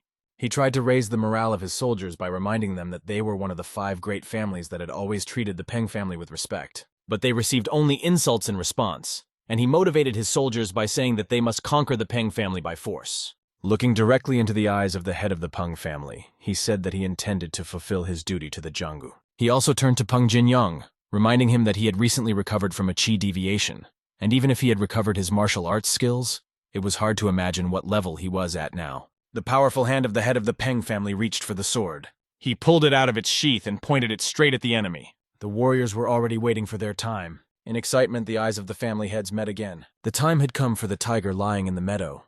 Even if the hero hides, he always returns at the right moment. The 3 tyrants watched the Peng family tigers from the top of the mountain. The head of the family On ordered his warriors, "Tear them to pieces." And so it began. The warriors, grabbing their weapons, rushed at each other like mad. In the eyes of each of them was a flame of pride for their family. The head of the family. He was amazed to see that the one who called himself the head of the family was leading his soldiers into battle personally. But he was not like that, and he ordered his soldiers to go forward and capture these bastards from the Peng family. From the backs of his soldiers, he shouted that he would tear them to pieces. However, the head of the Peng family was different. He was the first to attack the enemy, cutting them to pieces, leaving nothing behind, and ordering his soldiers to launch a 3rd attack with the leader in the center. The unit commanders were ordered to hold their positions. Each stood firmly on his feet, holding his position and not deviating from the orders given to him. Swinging their swords, they fought to the last, demonstrating their fighting spirit. Only courageous shouts could be heard from the crowd. Blood was inevitable in such sword fights, and with every blow someone went to the other side. You couldn't lose concentration. You had to act and keep a close eye on everything that was happening around you, having a 180 degrees view. Danger awaited at any moment and from any direction. While the commander was fighting, an enemy attacked him from behind, his bald head reflecting the sun's rays. The commander's sword shone with an aura of scarlet energy. He struck at the bald man like a razor blade sliding across his head. The Tiger Squad leader only shouted to his squad that it was time to move forward. More and more members of the On family lay on the ground, unconscious. The Tiger members also had time to discuss whether the On family had always been so weak. "Peng Tiger Squad, what are you doing?" their commander shouted in an angry voice. He asked them if they were going to stop, to which they unanimously replied no. Then he ordered them to sheathe their swords and march forward. They had to prove to their future leader that the Peng Tigers were powerful. The commander ran, keeping in mind the victory and responsibility for this battle. He wanted the master to see how much they had grown. Meanwhile, Sun was waiting for the sun to rise tomorrow, and the name of one of the 5 great families would be erased. "Hey, Bei Jinju, what is happening in this house now?"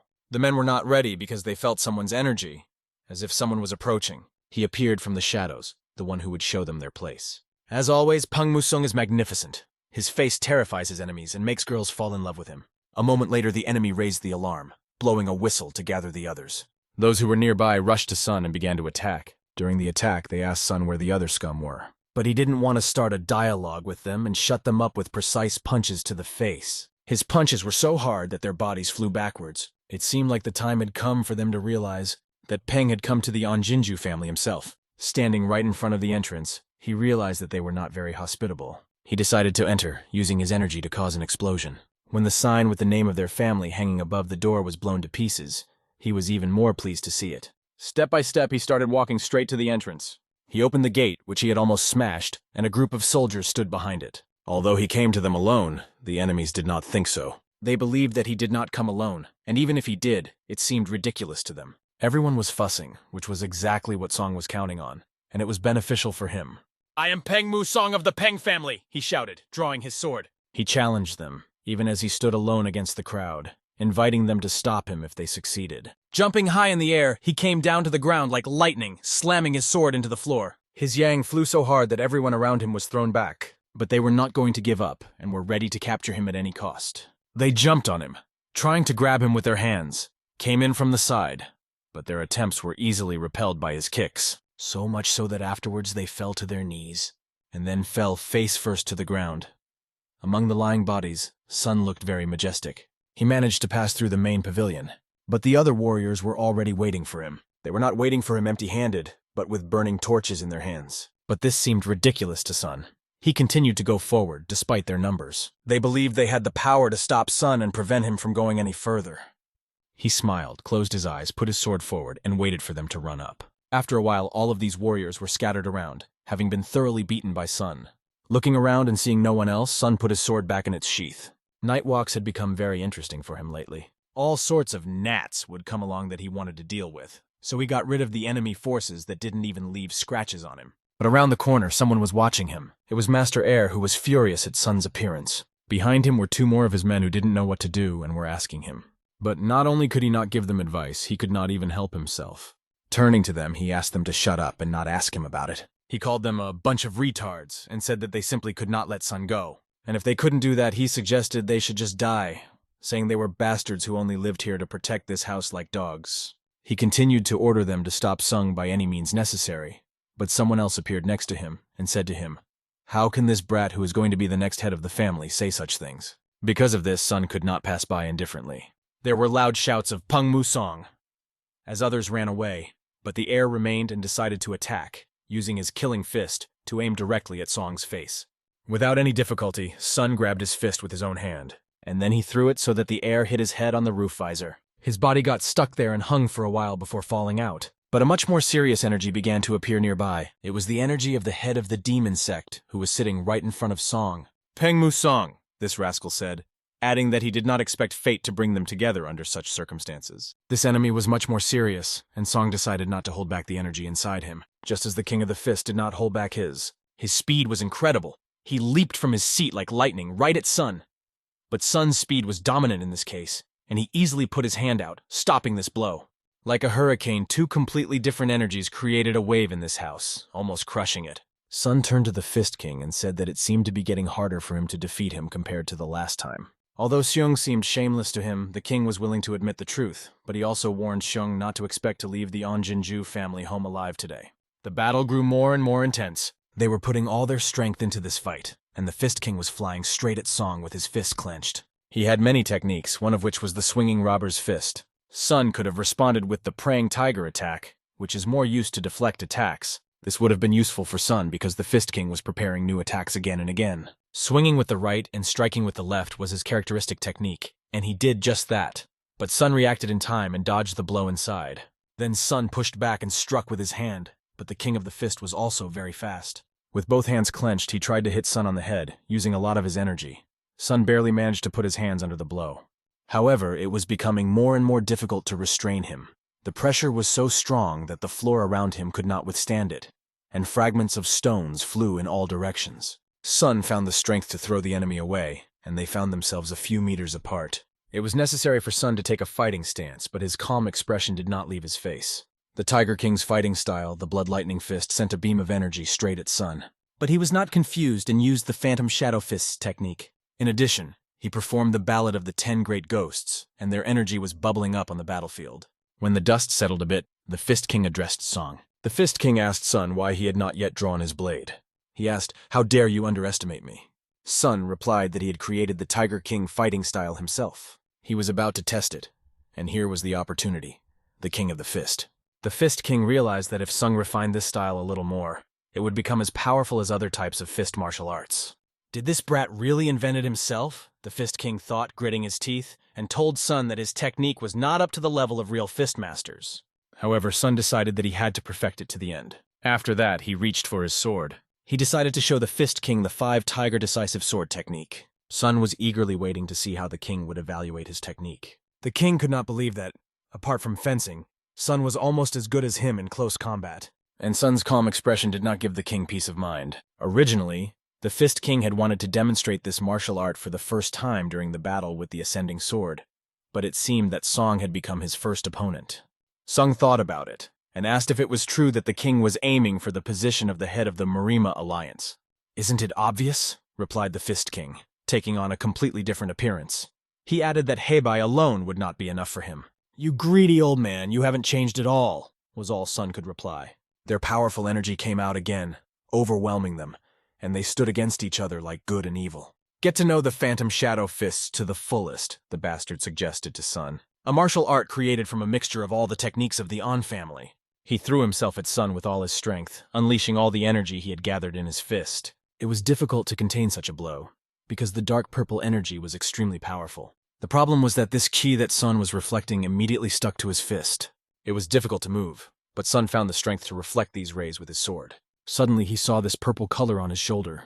This energy seemed to stick to his body and did not want to come off. This is an ominous martial art, Sun appreciated and told his opponent. However, there was no time for talk now, as he was focused on his strikes. Everything around him glowed purple.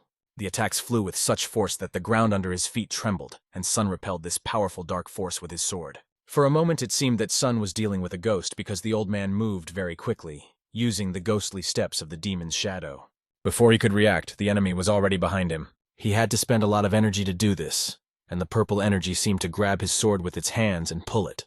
In this way, the enemy distracted Sun and came from the other side to punch him. With shouts of "Die, Penmu Sun!" his fist flew straight at Sun's head. Song clutched his sword harder and harder to keep the energy from ripping it out of his hands. Meanwhile, the enemy was already swinging his fist. Sun had to concentrate all his strength to put the sword right under his fist and stop the attack.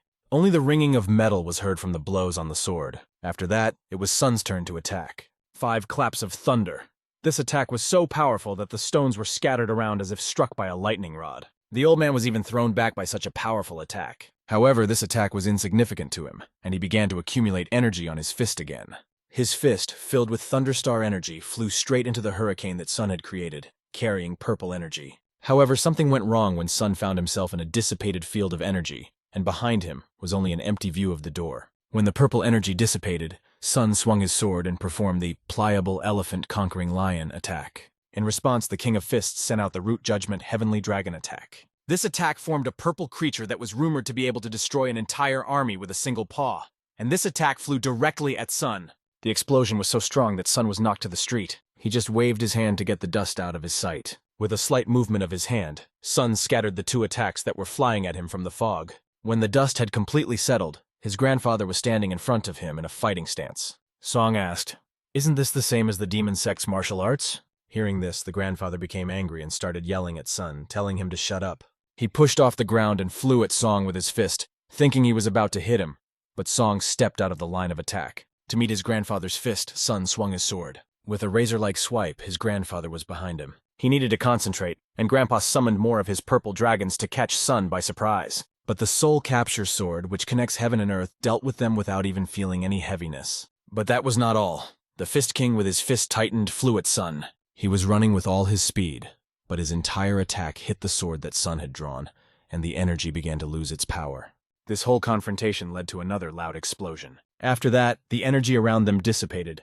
The sleeve on the King of Fists' right arm was torn, and his arm, pumped up like steel, was visible. He also noted that he did not expect such a long fight with such a young brat. Sun also did not expect such strength from King Fist, and began to realize that he was living up to his name. Like lightning, they jumped out of their seats, and there was no one in the place where they had been standing. They picked up incredible speed and spun toward each other like a hurricane. The ordinary warriors from the On family were watching, and could not believe that they were still fighting, which meant that Sun had reached absolute transcendence. They couldn't believe that the future leader of the generation had reached the level of the 10 great masters, and they realized that if the former head of the family lost, it would be the end of the On family. Meanwhile, the Fist King was trying to hit Song in this whirlwind, and Sun demonstrated his speed by dodging his attacks. The Fist King also noticed that Sun was constantly improving and reading his movements. After a few attacks, they stopped and stood opposite each other. The Fist King was curious about what Sun was going to do and asked him about it, but Dormouse asked him to listen to him. He told the Fist King directly to his face that he was not even close to the exalted sword. Hearing this, the king became even more angry. The energy around him reappeared, and he asked Sun to repeat what he had said. Sun did not hesitate, and said that the King of the Fist could only dream of becoming the head of a Murim. After these words, Sun disappeared right before his eyes. Sun had calculated everything and was ready to end this battle. He gripped the hilt of his sword tightly and plunged it straight into the tiles under his feet. Meanwhile, the Fist King was flying at him with a fist clenched like iron. The energy around the sword began to build up, and it was like an electric current curling along the blade. The blood lightning ray illuminated everything around him. The old face of the Fist King felt the power of this energy coming from Sun. All the buildings around him felt it too, as cracks appeared on many roofs. King Kalaka sat on his knees, unable to control the blood flowing from his mouth. Looking at Sun, he realized that he was giving in to him. And Sun did not hide it, telling him directly that he was giving in, because he did not see the point of spending so much energy on techniques that were barely worth using against the pathetic King Fist.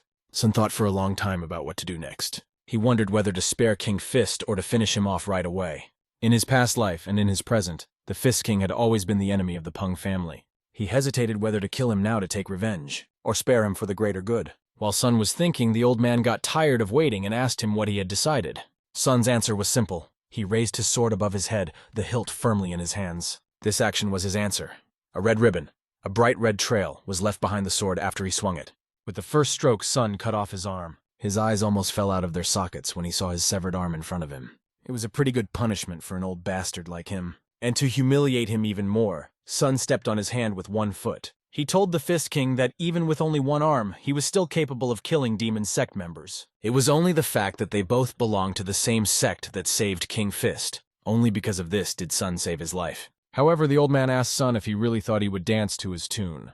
In response, Sun told him that he could do what he wanted. Then he asked King Fist to look closely, and asked if this situation didn't seem eerily familiar. Sun brought up what the heir had told him about the past sect competition. In particular, that the Fist King had broken the arm of the previous head of the Peng family. At this point, Song asked him what it would be like to be in his place. In response, the old man only spoke insulting words, calling Sun a bastard. He had been terrorizing the Peng family for years under the name of the Fist King, and now it was time for the An family to return everything to the Peng family. The next day on the battlefield in the North China Plain. As the new day dawned, the battle continued. The atmosphere in the Ong family was far from pleasant. Perhaps because their ranks had been significantly reduced over the past few days. And if the Peng family had not retreated yesterday, the battle might have turned in their favor. "What news from the main house?" asked the head of the Peng family Ong. "Nothing new except that the former head of the family has gone through a battle with Peng Musong." He could only hope that his father was alive. He realized that Song had made a breakthrough during his seclusion. A red flag with the image of a tiger was flying in the sky. This flag was held by the Peng family, and their soldiers were standing directly in front of the An family. The branch leader realized that it was simply impossible to complete such a sectarian competition in one day. Suddenly, they noticed someone approaching, and their bodies appeared in the sky. It was the world body technique, and it was definitely an extraordinary master. The sound of their landing thundered right between the two armies, so loud that the ground shook. Under the dust, a silhouette began to emerge. It was Sun, and behind him stood the Fist King. The former head of the family and the heir stood side by side. The head of the family, An, was glad to see his father, but he was standing with his head down right in front of Sun. And behind him, Sun was asking him to say everything himself. But the old man didn't want to be grabbed by the throat again. And of course, the Fist King came here because he couldn't let Sun humiliate him so publicly. Standing right in front of Sun, his body was trembling. He felt very uncomfortable in this situation. In his imagination, Sun's hand was already reaching for his neck. At that moment, he made up his mind and began to form thoughts in his head, deciding what to say. He turned his head toward the An family, where his son was the head. "On Jinju's family, listen to me carefully," he said. He clenched his teeth tightly and spoke through them hard, telling them all that they would admit defeat in this sect competition. From the three tyrants in Immortal Blade to the branch head and the Oni family members themselves, everyone was stunned to hear this. Because of Sun's appearance, which came out of nowhere, all of Jinju's efforts went down the drain. It was extremely difficult for the Fist King to admit this. His army also had a hard time recognizing this, because it was very bitter to hear such words. King Fist's son jumped forward and asked him what he was talking about. He emphasized how important this competition was for them. But then he saw the sleeve that his right hand was supposed to be holding flapping in the wind, as if there was nothing underneath. Sun approached the head of the An and asked him if there was any point in denying reality. After that, all the others noticed the elder's right sleeve, and thought they had imagined it when they first saw it. But it was true. King Fist's arm had disappeared. The tiger blade really brought the master to his knees, and he should recognize this, first of all, himself. It turned out that the new master Musong was now among the top 10. Everyone was surprised and admitted that the heir made a strong impression. Fortunately, everything seemed to end as expected. Peng's brother Hua even blushed a little when she saw this. The mad monk realized that Brother Peng would now officially top the list of the 10 masters, and realized that he needed to catch up with him. But the head of the Ones could not calm down and asked what would happen if he, as the head of the family, refused to admit defeat. Sun was the first to answer him, and said that after that he would take full responsibility for the An family, and they would have to answer for the consequences in the first place. The first to be punished will be King Fist. Hearing this, The head of the An family accepted defeat with pain, clenching his fist. With difficulty, barely able to speak, he said, "We accept defeat."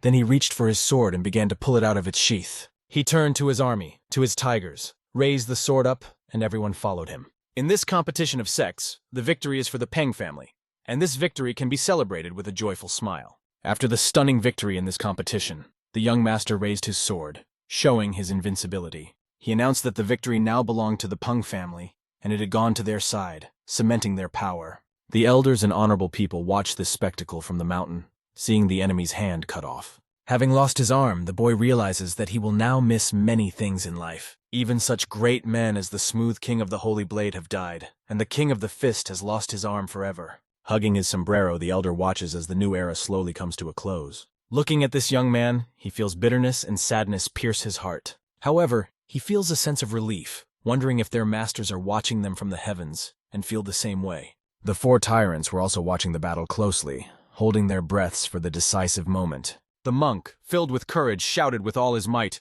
"Long live the King of the Blade!" It was no longer just the Tiger Blade, but the true King of the Blade. And it was now obvious that he had defeated the King of the Fist. This was the beginning of a new era, with dozens of new masters rising. The warriors were happy to have witnessed this spectacle. Looking at this serious battle, it was clear that the King of the Blade was now among the 10 supermasters. The warriors chanted his name, praising the Peng family Blade King of Hebei, and were happy for him. Monsoon felt a little uncomfortable, although he was happy to win, but as if something was missing. Soon his father appeared in the crowd, and he was overjoyed to see him. His eyes were filled with pride for his son. The young master understood all this, and he felt warm at heart because of this family support. The father approached his son, hugged him, and proudly called him "well done." The boy realized that this was only the beginning and accepted his father's warm embrace. The flowering of the Peng family from Hebei is just beginning. The elders were deeply concerned about this event, although they did not show their true emotions. In fact, the competition ended in just one day, and this brilliant result for the Peng family is truly impressive. The warriors couldn't believe that Monsoon had broken into the Jinju family's home on his own and defeated the Fist King. Not only Hebei, but the whole of Murim was shocked. One of the sect's leaders, Moran, was with his girlfriend when he received the news. It was just unbelievable, as he had been elevated to the pinnacle of fame because Peng Monsoon had completed the competition in just one day. It was just unbelievable to him, and he couldn't believe it, but anger was overwhelming his heart. The girl who looked like a demon hugged him and began to comfort him, trying to calm him down.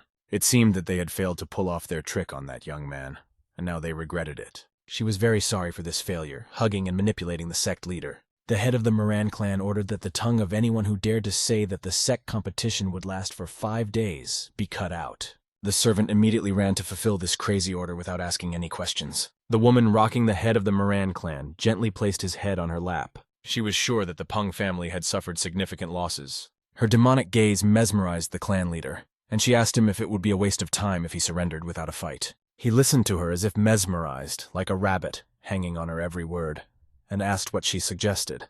The woman suggested striking before they had time to regain their strength, knowing what the Moran sect was capable of in captivity. The Moran clan leader turned her over to the other side of the bed and ordered her not to say another word. He took her hint and thought it was a really good idea. The woman skillfully manipulated him, realizing that every man was just a puppy for her to play with. She believed that Peng Monsoon would be different only when he knelt before her. She planned to make him another one of her toys, manipulate him, and imagined him worshipping her. A few days later, the bright holiday became a real celebration for Peng's family. Everyone was celebrating this momentous occasion, and the alcohol was flowing. The young master was tired of the endless congratulations and celebrations. He remembered the words when he was introduced to his daughter, who was rumored to be incredibly attractive. It was a trap of sorts, and the difference would have been imperceptible if the head of the family had not distracted them. The young master could have fallen into the hands of these scoundrels and been forced to marry that woman. He turned pale at the thought, but the four tyrants beckoned him over. The boy approached them and sat down at the table, feeling tired and tense. His face was pale and reflected inner turmoil. He was clearly out of sorts. It looked as if Namgun had kicked him. His face was so exhausted. He didn't explain anything, just gulped down a glass of alcohol, feeling strangely uneasy.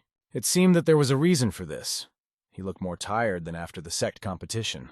Yanghua asked him curiously if he was sick or in pain, because she had heard that 3 of the 5 big families had come to visit them. She apologized for her family because she could not come with them. The young master realized that her family lived very far away, and it would take a long time to get there. The monk, while eating the chicken, asked Warren why she was so worried in the first place. The monk was happy that not only is the alcohol excellent in Hebei, but the meat is top-notch. However, behind him was a group of angry monks who greeted him with serious faces. They hadn't seen Mugak for a long time, and there was a kind of harsh energy coming from them. They asked him if he was having fun in this harsh world. Mugak was confused when he saw these robber monks and began to make excuses, asking why they were here. After all, they were happy for Peng's family, not for him. Monsoon greeted these guys and welcomed them, because they had come from Shaolin to their city. The chief monk was very happy to learn about these events and their consequences. They, as representatives of Shaolin, expressed their congratulations to the winner of the sect competition, as well as to the new master among the top 10 and the young master. They met their old acquaintance Mugak and could not help but to grab his head and hold him tightly as a faithful brother does. Soon they took him by the arms, legs, and head and dragged him off in an unknown direction, promising him that the monks would soon return for a visit. Soman had forgotten that Mugak was a monk and was subject to certain restrictions. Despite this, they had to continue eating. Suddenly, the young master returned and horror seized his heart. It was the very girl he had been thinking about and was afraid to meet. She asked the master to speak to her. It turned out that she was Bailey Seo-hyun from the Yualia family.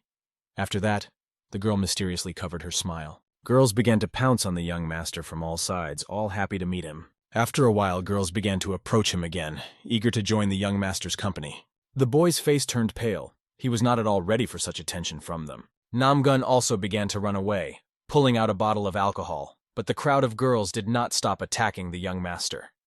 No one could believe that the Bailey family was the first to approach anyone. All these ladies they had just talked to were already gathered in one place.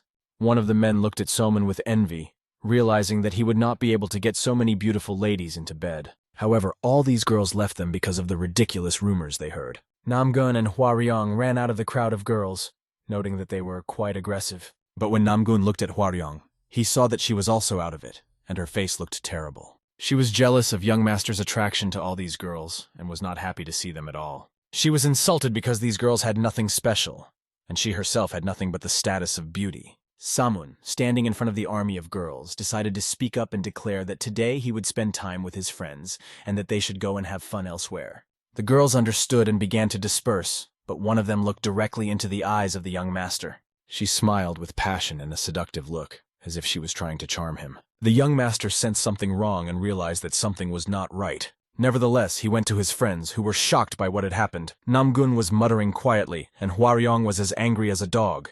She asked him if he had met his soulmate or found his best girl, but the young master did not understand what she was talking about.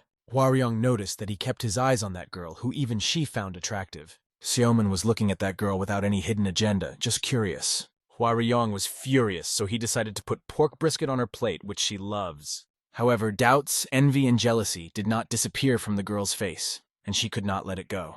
Soon evening came, and the young master was walking along the streets lit by lanterns. He walked without hesitation, but suddenly the same girl appeared on his path again. At first he didn't pay attention, but he noticed that she was standing there looking at him. Avoiding running away, he decided to stay put. This was not the first time this girl had come across his path. He had the feeling that she was stalking him. When she saw the young master walking through the streets, she ran up to him. It was Miss Huan, who explained that she was walking down the street because she had drunk too much alcohol and was dizzy. She apologized to Mr. Soman and, having gathered her courage, decided to ask him a question. She asked if he would like to walk with her through these beautiful streets today, since this was their residence and their first meeting in the Peng estate. The guy pulled a bottle of alcohol out of his pocket, trying to look indifferent. He decided to make a little joke, hinting that he was going to spend the evening alone with alcohol, and asked if she wanted to join him. The girl, without hesitation, agreed to it with great pleasure. They went to the place where they were going to spend the evening enjoying alcohol. During the walk, the girl was behaving rather strangely, thinking all the time about how to get closer to the master. Soon she pretended to have weak legs and accidentally fell on his shoulder. She apologized, claiming that she was really dizzy, and the boy allowed her to hold on to him. The girl reacted happily, perceiving it as a valiant gesture on his part. Soon they entered the room, but something was wrong with it. There was a kind of demonic energy filling the room. The girl asked if Mr. Ping was wearing a bag of incense, as most men would not admit to it. The young master, having been wounded several times during the battle with the Fist King, decided to hide the smell of medicine and blood in this way. She offered to help him if he was having a hard time, but in his opinion, everything was fine, and they continued on their way to the resting place. The girl was amazed by this beautiful place, which she liked very much. The young gentleman had thoughtfully brought a second glass with him, just in case. They sat down near this wonderful place to relax, enjoying the moment. They didn't talk much, and Seo Yoon wondered if she was drunk or if she was just enjoying the dream too much. The owner mentioned that she had gone out with 2 friends earlier. She replied that they were her younger sisters, nothing unusual. Suddenly the girl was terrified, and she realized what was meant. She began to make excuses, saying that it was all because of the alcohol she had drunk, and she started to get nervous. Soman sensed the cunning and deception on her part, realizing that she had not made a mistake by accident. In fact, what she said was true, and he abruptly attacked her, confirming his suspicions. He put his hand on her shoulder, realizing that she belonged to a demonic sect. He looked her sternly in the eye and asked her what her true intentions were. The girl was amazed at how quickly he figured her out. She threw the glass aside and it broke, and then asked what the young master had put in it. However, Soman was sure that alcohol had nothing to do with it. He pulled a bag out of his pocket and showed it to the girl, saying that this stuff was more useful. It was dope from the Tang family. Our hero thanked her for putting all the cards on the table and pushed her against the wall. The girl realized that she had been discovered and realized that she had no other choice. She activated her demonic energy, trying to seduce the young master. She wondered how he could be so heartless to women, but her charms did not work on him. Soman warned her not to come any closer, or she would quickly get what she deserved, but she relied on her charms. She approached the young master and put her hand on him, confident that he would not do anything to her. But the boy could no longer contain his anger and grabbed her by the hair. Just as he was about to throw her away, Hua Ren entered the room, not expecting this development, and shocked that her advice had gone unheeded. She turned to Mr. Peng and saw him holding the girl by the hair, not hiding his anger. Soon, everyone was sitting down to dinner that evening, and they were joined by Nam Gong, who was also shocked by what had happened. The girl turned to Mr. Namgun, apologizing and tearfully admitting her mistake. Given the way things were going, there might be another demonic temptress in the area, and she needed to be caught immediately. As soon as the young master gave the command to Gawal, the ninja instantly appeared and went downstairs. She confirmed the location of one of the main demons in the pavilion. However, she didn't know anything about the other one. Saman asked Gawal to speak directly without any unnecessary hints. It was reported that the second demoness had just entered the residence of the third young master. Xiaoman realized that things were bad and grabbed his head, thinking of his lecherous brother. He instructed Namgun to check out the pavilion they were talking about, and he went to talk to his brother. Without hesitation, he burst into the room where his brother was staying. A picture appeared before him, his brother and a gorgeous half-naked girl. They hastily covered themselves with a blanket, not understanding why the young master had burst in so suddenly. The third young master, with tears in his eyes, did not even realize that Miss Chan was a temptress from a demonic sect. He shouted at Somun, asking why he was coming to him in the middle of the night and if he was crazy. But Somun came here for a reason. He came to save his naive older brother. He pinned the girl to the wall by the neck, despite the third lord's request to leave them alone. Looking her in the eye, he warned her that if she tried any trick, she would immediately lose her head. Even though his brother kept saying that this was impossible, he could not believe it, because she seemed so honest and sincere. Somun punched the table so hard that it fell apart. He was furious at his brother's frivolity. Somun looked at his other brother, and was glad that at least he had not been touched by these demonic temptresses. The second young master confessed that the mere thought of it sent shivers down his spine, for he had been captivated by one of the girls, just like the third. He also could not believe that his beloved was a temptress. Looking at the tied-up girls, it became clear that the main one had 7 disciples who were tasked with infiltrating the Peng family. Namgun could not understand how the young master could recognize them all, since he had to sense the demonic energy from them. But according to the young master, it was an intuition that he could not explain. His eyes were constantly fixated on them. It was clear that he had a good instinct, or he was just very poorly versed in women. However, something had to be done. And the second master asked how they would proceed, whether it would be better to keep it a secret until the last day of the celebration. It was hard for everyone to decide, but they agreed that it was better to keep it a secret to buy time, because no one knew about it, and on the right day, they would inform everyone. They decided to keep these girls in prison, and then transfer them to the Alliance branch, which was very good, because, thanks to Soman, they were not able to carry out their dastardly plans. The third young master was upset that he did not have a girlfriend that evening. His brother supported him, telling him not to be upset, and mentioned that he had heard rumors that someone even wanted to marry him. The third young master blossomed before his eyes like a little child when he heard these words. Soon after, everyone said goodbye and went to different parts of the Peng estate. Huaren stayed with the young master, and they walked through the evening streets. Xiaoman noticed that the girl was very silent, which seemed rather strange to him. Soon they reached her home, and the young man showed her in, telling her she could go. She turned away from him, but still something was wrong with her behavior. Interestingly, he had recently received a marriage proposal from the Bailey family, although the young master did not even know about it. He did not understand what she was talking about, or what she meant. But girls' conversations often differ from men's, and this added to the mystery of the situation. All Huaren wanted to tell him was that he shouldn't do it. At first, the boy didn't understand, but she shouted to the whole street that he shouldn't accept the marriage proposal. Soman immediately suspected something was wrong and asked her if the proposal was really worth accepting. The girl was shy and thought long and hard about what to say, but she looked very nice. She came closer to the young master and finally made up her mind. She looked into his eyes as if she wanted to say something important, but could not find the words. She just hugged him, no matter what, because she loved him, although she did not admit it. But it was already clear, and the next evening promised to be very significant for both of them. The moonlit night enveloped them, and their relationship began to blossom. Afterwards, Hwaryong jokingly said that a hero should have 3 wives and 4 concubines, but that didn't apply to him. Hwaryong assured him that she would do everything possible to prevent Soman from living by such rules, because she was a very jealous woman. Soman admitted that he was not attracted to anyone but her, even demonic temptresses, and he gently hugged her head. The girl was amazed by these words, for she had never heard him make such a confession before. An incredible strength enveloped him as he confessed, and it was unlike him. Hwaryong laughed afterwards. They exchanged glances again, and she decided it was time to go to bed, because tomorrow was an important day. She rode home in a great mood, humming a song. Simun realized that Hwaryong had a strategy after all, although he couldn't guess what it was. Meanwhile, at the demon sect's residence, a pigeon arrived with a message. It landed right on the hand of one of the temptresses and gave her an important message. It was an extremely important message that it brought to her. It was clear that they had some serious problems. She was very angry because all of her sisters had been captured and none of them were free. In a fit of anger, she destroyed the dove.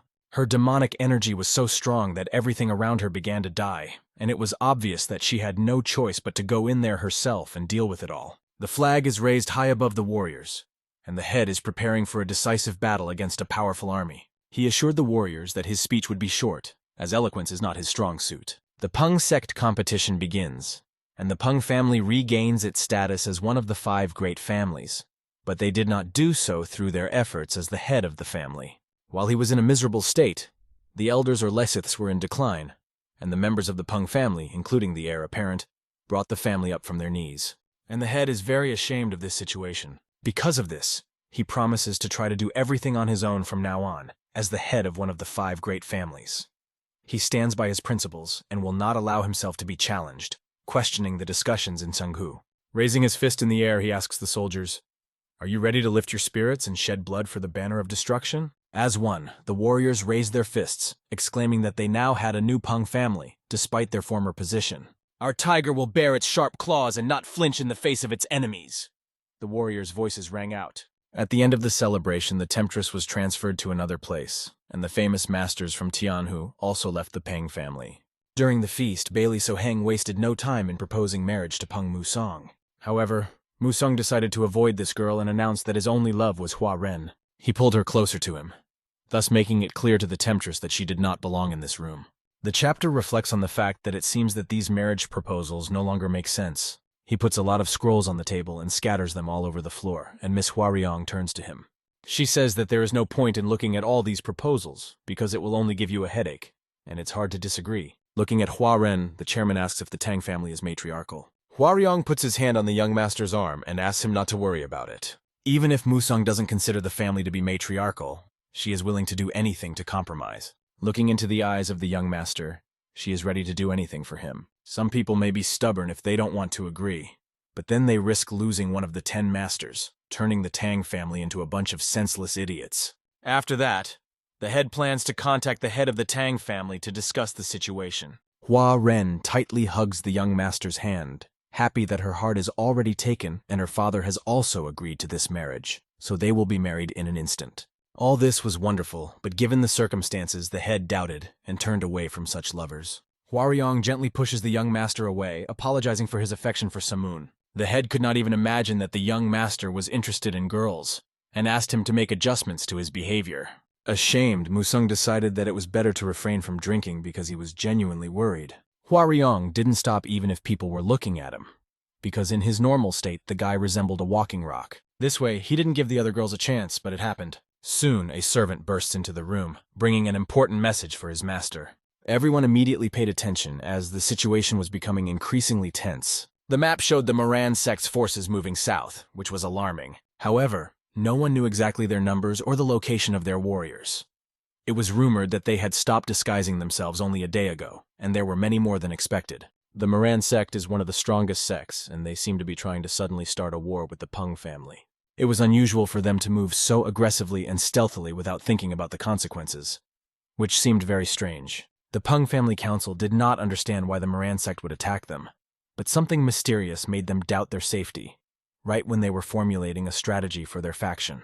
However, a similar situation had already happened to their family, and the target was similar. The young gentleman, holding his chin, realized that the threat was really great, and Moran was really managing the situation well. He stated this at the Peng clan's board of directors, and everyone went numb, holding the intrigue. It was clear that while the On-Jingle sect was healing its wounds, they wanted to pit the Peng family against the Moran clan to turn the Peng name into an empty shell. The situation continued to heat up, and although it was necessary to act, it was too long to wait for a response from the Alliance and Sandongcha. It was decided to make decisions on our own. The Moran sect moved under the guidance of its leader, and it was he who attracted the attention of the young master, who decided to deal with the situation personally. The leader asked if the young master could handle this task. If we recall how he entered on Jinduja's house, there shouldn't be any problems. The young man will complete the task quickly and reconnoiter the situation there. The warriors with their swords drawn went forward, regardless of the possible dangers. They didn't understand why they were sent to the Peng family, because the Peng family had become one of the strongest clans, and their spirit was only getting stronger. However, they were told that they had no choice and had to complete this task. Their leader, who had been leading them forward for a long time, noticed that someone unfamiliar was standing in front of them. It was a young gentleman who was leaning against a tree and waiting for the soldiers to approach him. Coming around the corner, he introduced himself as Peng Muson, who had been waiting for them for a long time. The warriors reacted to the Blade King with fright, and when they saw that he had come alone, some were already preparing to attack. Their leader stopped his comrades, asking them not to rush and not to draw their swords. The young master noticed who was in charge among them. He decided to inquire about their condition, and the leader introduced himself as the North Wolf, adding that they should not think he could defeat them all alone. Monsoon responded by saying that he would have done so long ago if he had wanted to, and their bodies would have bled out long ago if he had needed to. Hearing these bold words, the soldiers became even more angry. The commander of the wolves said that negotiations with them were pointless, because they had an order, and they would follow it, to attack the Peng family. But what kind of negotiations can there be? It is the soldiers who need diplomacy, not him. Hasn't the leader of the Moran sect been acting strangely lately? The young gentleman asked. And are they confident in his actions, not doubting his decisions? After these words, the warriors realized that this was true, and they had long thought that they were going the wrong way. Looking at them, the young master points his finger and says that they should just set up their squad and wait. Then they will have a chance to survive, while he himself will investigate the strange behavior of the head of the Moran sect. However, the soldiers decided to ignore his words, and the commander ordered them not to listen to this scoundrel, because some bastard would not tell them what to do. The fierce Cossacks rushed into battle, wanting to show what they were capable of in the face of this scoundrel. However, the young master had not even started giving orders yet. It was just friendly advice. But after the soldiers attacked him, his advice turned into an order, and the soldiers scattered like ashes from the young master's powerful blow. The battle did not end in favor of the commander, and when night fell, he regained consciousness. He saw that he was lying on the cold ground, and frogs were jumping around next to him. At first he didn't understand what had happened and even forgot what he was doing, but when he opened his eyes, he saw Musong tying his squad to a tree. Of course, this sight frightened him and made him feel afraid. Standing up, the commander began to shout at the young master, asking what he was doing. The boy greeted him, glad that he had finally woken up after a long sleep. Standing in front of him, the young man said that the commander would have to sleep a little more. The wolf commander didn't understand what the point was, but Musong said that everything would be over soon and swung his fist at the rascal. Soon we are transported to a place called Mirandi, where evening life was in full swing. A young master was walking along, dressed in dark clothes typical of the Moran clan. Watching the soldiers preparing to strike at the Peng family, Musong noticed that they were completely unaware of the danger. If he had acted according to the old scheme, he would have simply broken in and caused a commotion. But for the sake of the faction, he decided to avoid unnecessary problems and noise. As they walked among the scoundrels, some of them began to pay attention to the guy they didn't recognize, because he was an unfamiliar figure in their circles. The boy waved his hand, ordering them to work hard and not to be distracted, and the soldiers thought he was some kind of superior. Walking on, no one interfered with Musong, and soon he reached the main building. There were a lot of guards there, and at first glance it seemed that it would be difficult to approach unnoticed. Of course, they did not expect the head of the Peng clan to be able to get so close and so unnoticed. Perhaps they even expected it, and prepared for it a little. However, since he had penetrated so deeply, it was time to start the plan to infiltrate secretly. Filled with chi energy which colored his body red, he took off from the ground with lightning speed. Catching the guards by surprise, the young master quickly began to scatter them. They did not have time to realize anything, and were quickly destroyed by his skillful blows. Other soldiers, not realizing what was happening, rushed to the scene of the commotion. When they saw a stranger among them, they immediately realized that the spy had entered right here. With a quick movement, the soldiers began to ring the bells to block all the exits and prevent the stranger from escaping. One of the soldiers began blowing a horn to symbolize the danger and to warn everyone to prepare. However, an incredible red aura appeared near the building, which was in the battle zone, and covered it like a dome. The warrior could not understand why his horn was not working and why no one could hear the signal. The young master turned to him and said that this was ridiculous. He explained that he had surrounded the area with a barrier of chi energy. Looking at each other, the warriors realized that this was real madness, because they were facing one of the strongest masters, and they could not cope without reinforcements. Musong ignored their doubts and confidently moved forward. Using the royal steps of the King of the Mountains, he walked, filling each step with energy that destroyed the ground under his feet. It seemed as if an earthquake had struck the inexperienced warriors, and they were scattered, unable to stay on the ground. These warriors could not even resist the young master. He just kept going no matter what. He asked them not to try to stop him because he was not here to injure the head of the Moran sect. He came for one purpose only, to kill a few harmful leeches on their territory. If the warriors try to interfere, they will face a very unpleasant end. They will inevitably die at the hands of Musan. After such a demonstration of incredible technique, the warriors did not know what to do. It was dangerous to go inside, and it was dangerous to stay there. They realized that the technique, which makes everyone around them literally press down to the ground with every step, was simply incredible. This was one of King Gyerpeng's royal step techniques, but how could Musang penetrate so deeply into their territory? They realized that he was not joking when he said he would kill them all if they dared to go inside. Realizing the danger of the situation, they believed him and did not dare to enter. Soon our hero went inside and smelled a strange odor. It was like the smell of rotten chi energy.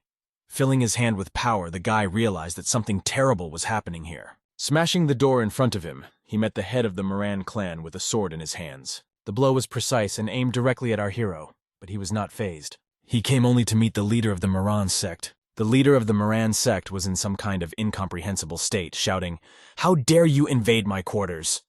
The leader looked completely confused. The leader even began to accuse Mu's son of coming to kidnap his mistress. As the young master deflected all the blows with his palm, he saw that the leader of this sect had completely succumbed to the demonic spell and was in a state of madness. The young master effortlessly caught the leader's sword with his hand without showing any physical strain. He did not like the words of the Moran sect leader, and he realized that talking would not bring results. He made the man fall asleep by knocking him out with a knee. The rascal fell to the ground, but the incredible chi energy still enveloped him, and it seemed as if he was rotting before his eyes. As he fell to the ground, the young master was amazed to see that the head of this sect was among the top 7. Soon, a woman came out of the darkness who was also unhappy that the leader of the Moran clan could not even hit the boy with his sword. She looked strange, licking her lips and asking Peng Musan how he was doing. It was the demon lord. Without hesitation, the young master pulled his swords out of their sheaths. He sent out his energy punch, wanting to finally put an end to this demoness. But being no ordinary woman, the experienced demoness opens her deadly weapons before him. The demoness skillfully deflected his blow, directing it in a different direction, an incredible amount of energy wasted, and she stands there as if nothing had happened. Looking at her, Musang realized that if she had created all this chaos, she had relied on more than just her beauty and magic. Hearing these words, the demoness emphasized that he was the first person to see her face and still decide to attack. However, as she examined the boy, she noticed his figure and noticed that he was not a eunuch. She decided to ask him, "Are you by any chance a eunuch? Otherwise it will be much harder to deal with you." The energy of the demon lord enveloped the young master, squeezing him from all sides like invisible chains, preventing him from breathing or moving. The demon girl didn't stop there. She directed her power toward his weaknesses, trying to capture his mind and will, using pink energy to force him to submit. The young master clenched his fists and decided not to give in to these temptations, keeping his mind sober and his inner peace. He instantly realized that the demonic energy of this seductive girl could plunge anyone into heavenly ecstasy. But he was not going to fall prey to it. The demoness was amazed. The guy immediately figured out her insidious technique, but who is he, and how does he know about it? Meanwhile, her servants appeared behind her back, the girls who were supposed to seal all the escape routes. They had gathered here to prevent any secret from leaking out and to destroy those who would try to oppose them. Although the faces of these girls were gentle and sweet, their sharp claws and murderous gazes betrayed their true nature. They appreciated the young warrior, noting his courage, but could not resist trying to flirt with him, testing his resilience. However, the boy ignored their temptations, demonstrating incredible willpower that allowed him to resist their powerful energy of heavenly ecstasy and restrain his desires. It was incredible for the demon lord. She had never encountered such resistance. With one stroke of her pen, she ordered her warriors to immediately attack the boy, giving him no chance to escape. Their magic was supposed to envelop him and force him to drop his weapon, but he continued to fight, deflecting every blow. Despite the powerful attacks, the boy not only defended himself, but also resisted their spell perfectly, not allowing it to penetrate his mind. In a moment, the situation changed. Now, the demoness was forced to defend herself against his strong blow. The boy swung his sword so hard that he almost demolished everything around him, feeling the power that filled him. But the girls were not afraid of this. They themselves had considerable strength, and were ready for such a development.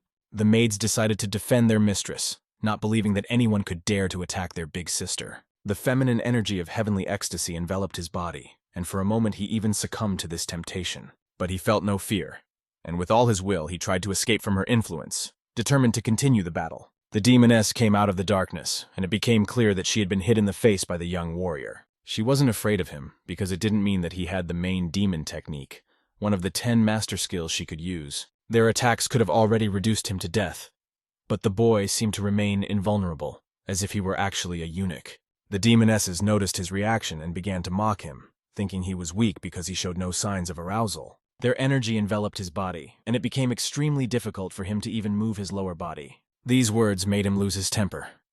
He was not in the mood to joke with them, and he sharply asked one of the demons to be quiet. Looking him in the eye, the demoness began to tell him that if the Flame King could not escape her control, how could this guy be any better? Monsoon said that he was different because he knew women who were hundreds of times more beautiful than this demoness. Hearing these words, the demoness burst out laughing because she thought it was complete nonsense. There are no women more beautiful than her. Together with their sinister threads and vicious tears, they decided to attack, completely enveloping the young master in a whirlwind of danger. At the moment when they hoped he was completely enveloped by their technique and unable to move, the demons simultaneously attacked him from all sides. Their large claws began to slide across his face, leaving deep cuts. They harmed him by cutting his skin, which quickly began to bleed. The boy just watched as these cursed witches attacked him, feeling powerless in the face of their cruelty. He was paralyzed, unable to resist their sweet faces, which carried pain and disappointment. One of the witches struck him a strong blow that almost demolished his face, but the boy was able to block it at the last moment. Enveloped in their fierce demonic energy, he still held on despite the unbearable pain. Although he had not expected the demonic seductiveness of their attacks to be so ominous, it was the first time he had ever faced such a challenge. The demonesses were amazed, wondering how much longer this young man could hold out under the onslaught of their attacks. But the young master continued to resist, and it became clear that even the demoness had reached the peak of her transcendence in this battle. And when the time comes, and she reaches the peak of transcendental ecstasy, she will become even more dangerous than the demon kings themselves. This time, despite his previous experience, the boy has to see it through. He has to roast her alive, using the power of his chai energy that fills his sword. Incredible energy explodes in the room, blinding everything in its path. The demon lord saw this incredible power and began to feel anxious. Trying to take control of the situation, she decided to attack the boy, realizing that there was no time to lose. With a swipe of her pen, she made him suffer even more, trying to break his will because something was still preventing her from completely subduing him. She decides to counterattack to finally settle the situation. At this point, she points her hand, about to pierce him with her energy in his most vulnerable spot. The guy breaks out in a sweat, realizing how dangerous it is to be in the sight of this creature at all. She takes hold of her dress and begins to wave it, radiating such powerful energy that nothing seems to be able to resist it. The guy realizes that it is difficult to resist such power, especially since she had many helpers who also enveloped him, leaving him alone in the room with them. Having gained her power, the demon lord placed her feather on the young master's head, as if to seal her superiority. She moved closer to him, looking directly into his eyes, and began to dictate her rules, forcing him to follow certain patterns she had invented for him. Leaning down to his ear, she whispered that he should leave his faction, promising that then they would do what women and men liked, emphasizing how it would look. The demon lord's partners began to smile and laugh at her words, realizing that they already had this poor guy on the hook. The boy listened to her in silence, but finally decided to say that she was a stupid, ugly woman. Hearing these words, the demoness realized that her spell did not work on him, and this made her angry. The boy pushed off the ground and moved to a safe distance, preparing for the next step. Outraged by the insult, the demoness began to radiate incredibly powerful blows towards the young master, trying to destroy him. But everything was going according to the guy's plan. He wanted to bring her out in the open, and when she finally revealed herself, he was ready to act. At this point, he directs the roaring wind of the tiger in her direction to pierce through all her attacks and deliver the decisive blow. The attacks pierced the defense of this unworthy creature, and it had to dodge to avoid being hit. The boy confronting these cursed witches was in full control of himself, despite their demonic power. The demoness asked him if he was a real man if he dared to wave his sword in front of the ladies. But it was only a distraction. The scent of the women's chi energy was so alluring that it became increasingly difficult for the boy to maintain his steadfastness, as everything around him was filled with the scent of lotus. In order to resist these creatures, he had only one way out, to try to block all his senses and fight the chi energy. At the moment when he tried to block all his senses, the world seemed to turn black, and the girls began to look not like luxurious ladies, but like black and white creatures. When they thought they had a complete advantage in this battle and rushed at the young master, they did not even realize that he had perfectly sensed their technique and blocked everything that hindered him. Gathering all his strength, he delivered a decisive blow to their vile faces, which drove the men crazy. His blow, like a bolt from the blue, pierced them. The battlefield was filled with blood, which spilled from these unworthy demons to the ground. They were overwhelmed and amazed, watching as they now looked at the victor of this battle, beheaded. Despite everything, his energy began to weaken. But the young master continued to move forward, ignoring the bodies lying around him. He had only one task left to accomplish, and it was the most important one. The miserable witch, the only one left, looked at him, realizing that she was facing her death. It was simply incredible. The demon lord was amazed at the strength of this impudent young man. This guy even surpassed the Flame King. He was a real monster in a human body, and it was obvious that she was getting nervous because her tricks hadn't worked on Monsoon. When she saw the sharp blade of the young master's sword, her expression changed dramatically. Looking at him through her chi energy, she saw only a rough human form, devoid of weakness. This young man could recognize facial expressions based on energy alone. The incredibly strong man had defeated her violent technique and dealt her a crushing blow. Facing this powerful energy punch was not an easy test for her. But she was not going to give up so easily and directed the power of her lotus toward her master. He was already used to being enveloped by her lotus energy, and he was getting more and more impatient, waiting for the moment to act. And when the boy waved his sword, all her spells dissipated and went deep into the ground. Waving her fan, she was not going to die. Her determination to fight to the last was unshakable. She still had one more trick up her sleeve, and she pulled out the blades hidden in her fan. Performing a dance of ominous wind, she directed it at the young master, enveloping him from head to toe. Finally, she fully demonstrates all her fighting skills and abilities, leaving nothing in reserve.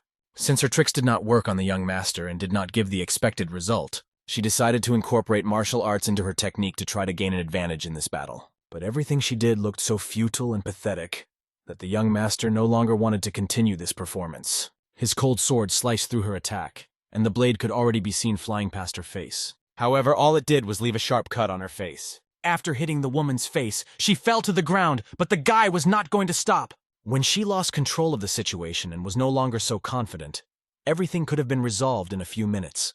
Feeling a wound on her face, something she had never felt before, she only shouted out the young master's name. She called him a damned fool who dared to touch her beautiful face. With hatred in her eyes, she rushed at him, intending to tear him to pieces. Promising that she would kill him, she waved her fan, trying to destroy everything the boy had achieved. But for the young master, all these techniques were just a game that he didn't even pay attention to. He confidently moved forward, swinging his sword, and his face reflected complete control over the situation. So that his eyes would not be tempted, he did not even open them, striking her with a precise blow. The demon lord released the fan from her hands, which immediately broke and shattered into pieces, and all the energy began to spread throughout her body. Sharp cuts covered her from head to toe, beginning to tear her apart from the inside. The powerful flow of blood was causing her incredible pain, but despite this, she was still standing. Her legs are stiff, and her once beautiful body and clothes are no longer as attractive as they used to be. She looks at her disfigured body, covered with scratches and dents, and tears come to her eyes. But her involuntary distraction from the battle leads to inevitable consequences. The young master's sword rushes in to make this battle final and vivid. With his blade, he performs an incredible maneuver that puts an end to this demonic creature. Its arm falls to the ground, forever separated from its owner's body. She falls to her knees, beginning to cry, realizing her defeat. All she could do was cry in front of the young master, and the tears flowed incessantly. She begged him for mercy, pouring all her strength into these requests. But at the same time, she was accumulating energy for the last blow. The guy blocked all his feelings in order not to give in to her requests, realizing that she could not be trusted. She was too cunning. And at that moment, quietly accumulating energy, she tried to distract him in order to deliver a fatal blow. The guy had one important rule that he had followed all his life. There is no mercy for those who have stepped on the demonic path. Her fatal mistake was that she dared to ask for mercy from a warrior of righteous faith who did not spare demonic creatures. His sword pierced her, ending the fate of this unworthy creature. The last thing that this demonic woman saw was that her path ended in this place. Looking around, the young master felt the smell of demonic energy gradually fading. Not far from him was the king, or rather, the head of the clan, who had fainted and did not regain consciousness for a long time. He decided to help him by taking him by the head and began to lift him up. His hand, which was filled with demonic energy, touched his forehead, and the boy put his fingers to remove the demonic influence. The clan leader screamed in pain, feeling the pain pierce his body like an electric shock. When he finally regained consciousness, he did not understand who was standing in front of him, but the boy quickly introduced himself. The clan leader could not understand why he was here, or what had happened, but it was obvious that the situation had left him confused. Looking around, the clan leader saw that there had been a huge battle, and women were lying on the ground, defeated. The young master noticed that the chief was interested in what had happened, and realized that they would have a long conversation. Everything the young head of the Peng clan told him was simply incredible. The head did not remember how it had happened. Everything was a blur, and he could not believe that such a thing could happen. The reason for everything was demonic energy that had penetrated through the blood vessels into the brain. The guy freed him from this influence, and now the head can sleep peacefully. In turn, the head of such a strong faction never expected such an influence. If not for the young master, he would never have been able to recover from this great crisis. The head of the Moran clan expressed his great gratitude to the young master. Now that he knew about this situation, he decided to revise all military actions and regulations regarding the Peng family. The Moransek's army immediately set out on its march upon the head's order. The advance guard also returned without any noise. Walking through the streets, the young master noticed that it hadn't been this quiet for a long time. But suddenly a very important fact caught his attention when he looked at the dungeon. He remembered an important detail that he had once noticed. He remembered the children he had rescued from the basement that day, and casually glancing at them now, he saw them in a completely different light. Now these children of the Blood Tears sect looked quite normal and free, and he noticed that they were doing well now. They are being trained by normal masters, never causing them to suffer, teaching them how to handle swords properly so that they can defend themselves. They raise their morale in the Peng family where the concept of fear does not exist. As he walked and watched these children, the boy wondered how Jimuk was doing. He saw this young master training hard with a serious expression on his face. Jimuk took his training seriously, striving to achieve excellent results. Watching him, Soman realizes that he has some natural talent. He decided that he needed to support the young man and went to him. The warriors noticed that the young master of the Peng clan was coming to them and greeted him. The young man did not even expect to be visited by the young master himself. It was Master Samun who asked Jimok how his training was going. The boy replied that everything was going well, he was trying hard, and asked for a moment of attention from the young master. Hearing the request, Monsoon decided to listen to him. The boy restrained his emotions, biting his lips so as not to give away his excitement. He fell to his knees and begged the young master to take him as an apprentice. Of course, this was not a very nice request for the head of the Peng clan, but he was impressed by such determination. The warriors also reacted quite seriously, because it was a surprise to everyone. And so he took the young master by surprise. What would the head of the Peng clan say? Would he take this boy as an apprentice? Soon, one of the kings was reported to the king about the situation with the king of the waves, who had already been reported to earlier. He replied that if he needed it, then he should bring someone who would be interested. This was the answer given to the head of the Blue Dragon Squad. These words sounded like an empty excuse because most likely this guy was trying to avoid meeting with him. The head of the squad promised that he would not let anyone down, apologized for not performing properly, and asked for forgiveness from the head of the alliance, standing with a broken arm.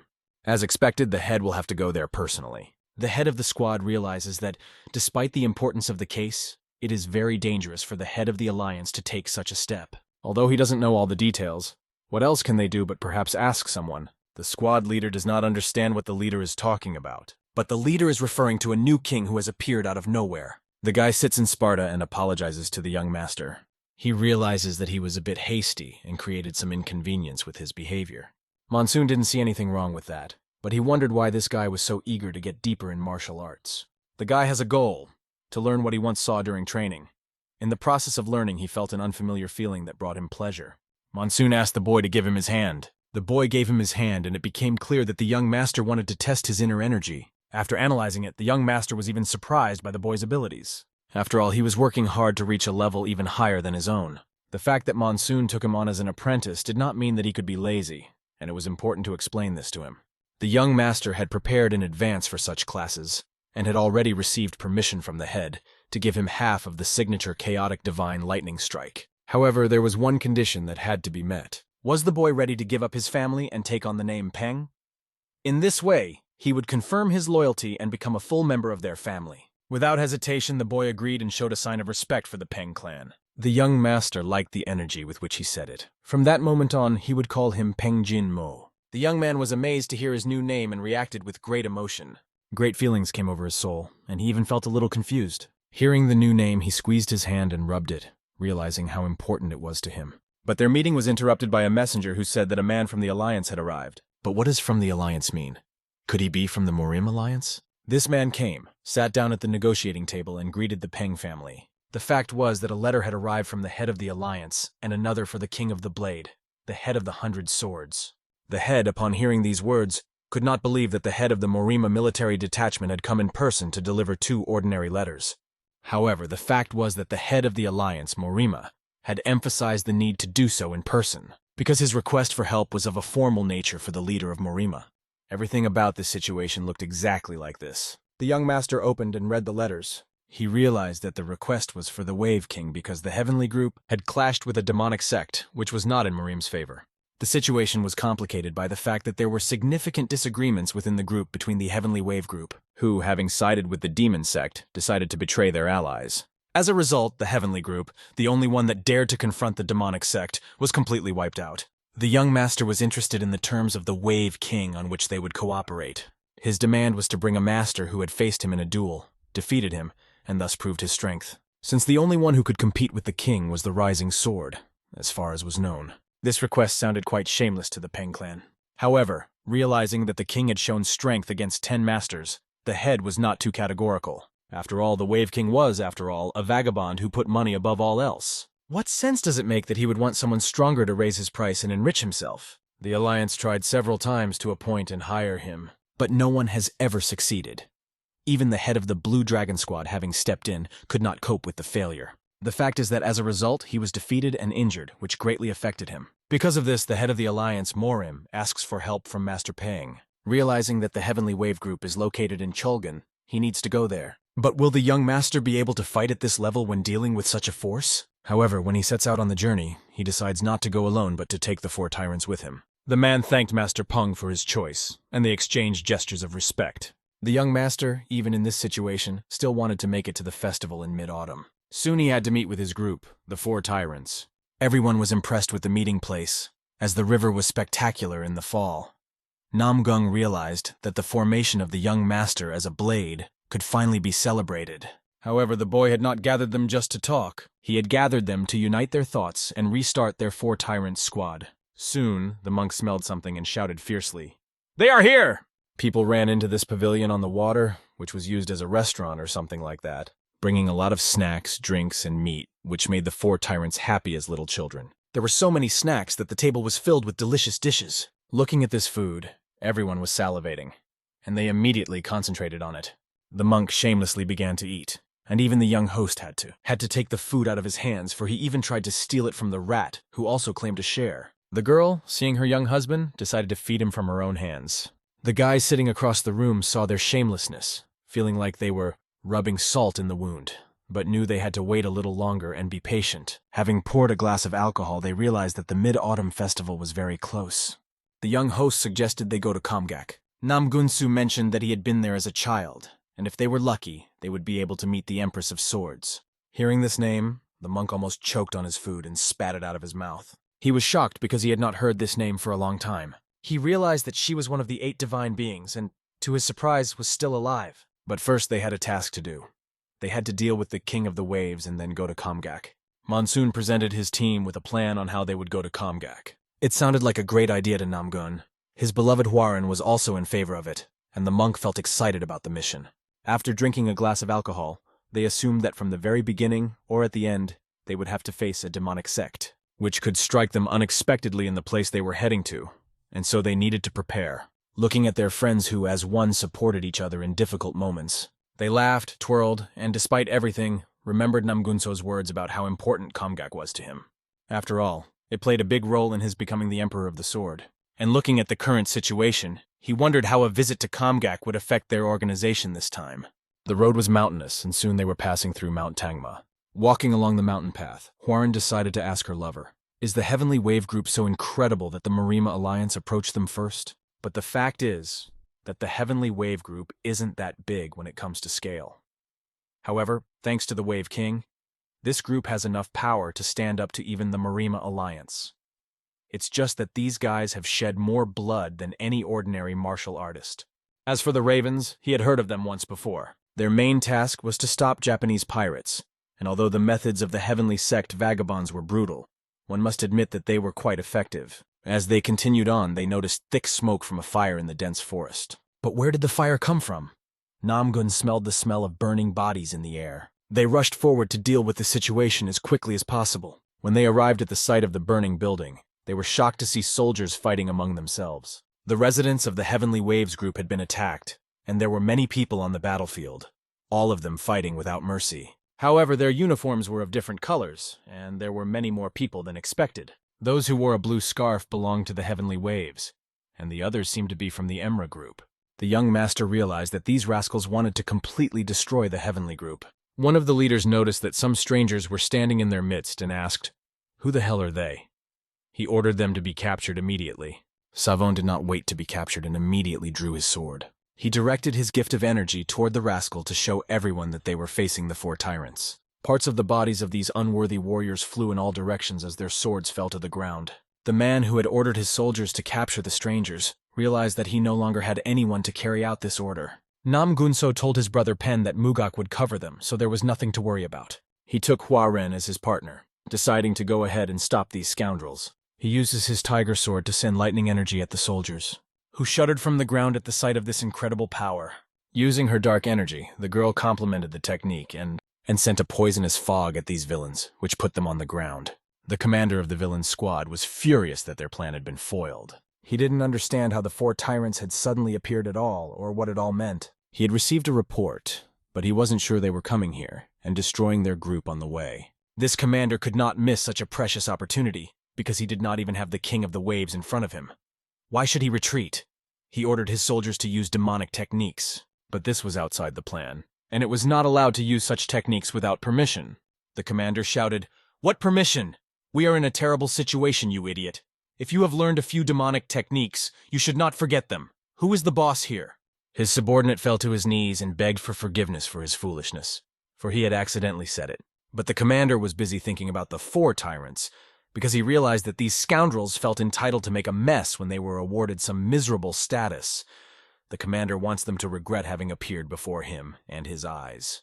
Hwaran and her husband found themselves surrounded by demonic subordinates who were about to beat them with their brass knuckles. Looking around, she realized that there were a lot of them, but soon a man from the direction of the stairs began to shout, "Emra Group, listen up! The head has authorized the use of demonic techniques." Hearing these words, the rascals began to rejoice, for now they had an advantage. Demonic energy began to fill their space. These warriors gained the demonic power they had been dreaming of for so long, and the bloodlust technique was one of the strongest. And the young master, standing motionless like a mad devil, watched in anticipation. He thought the idea of using demonic energy was quite interesting, and the commander seemed to have given the right advice to his soldiers. But he was going to get rid of these bastards.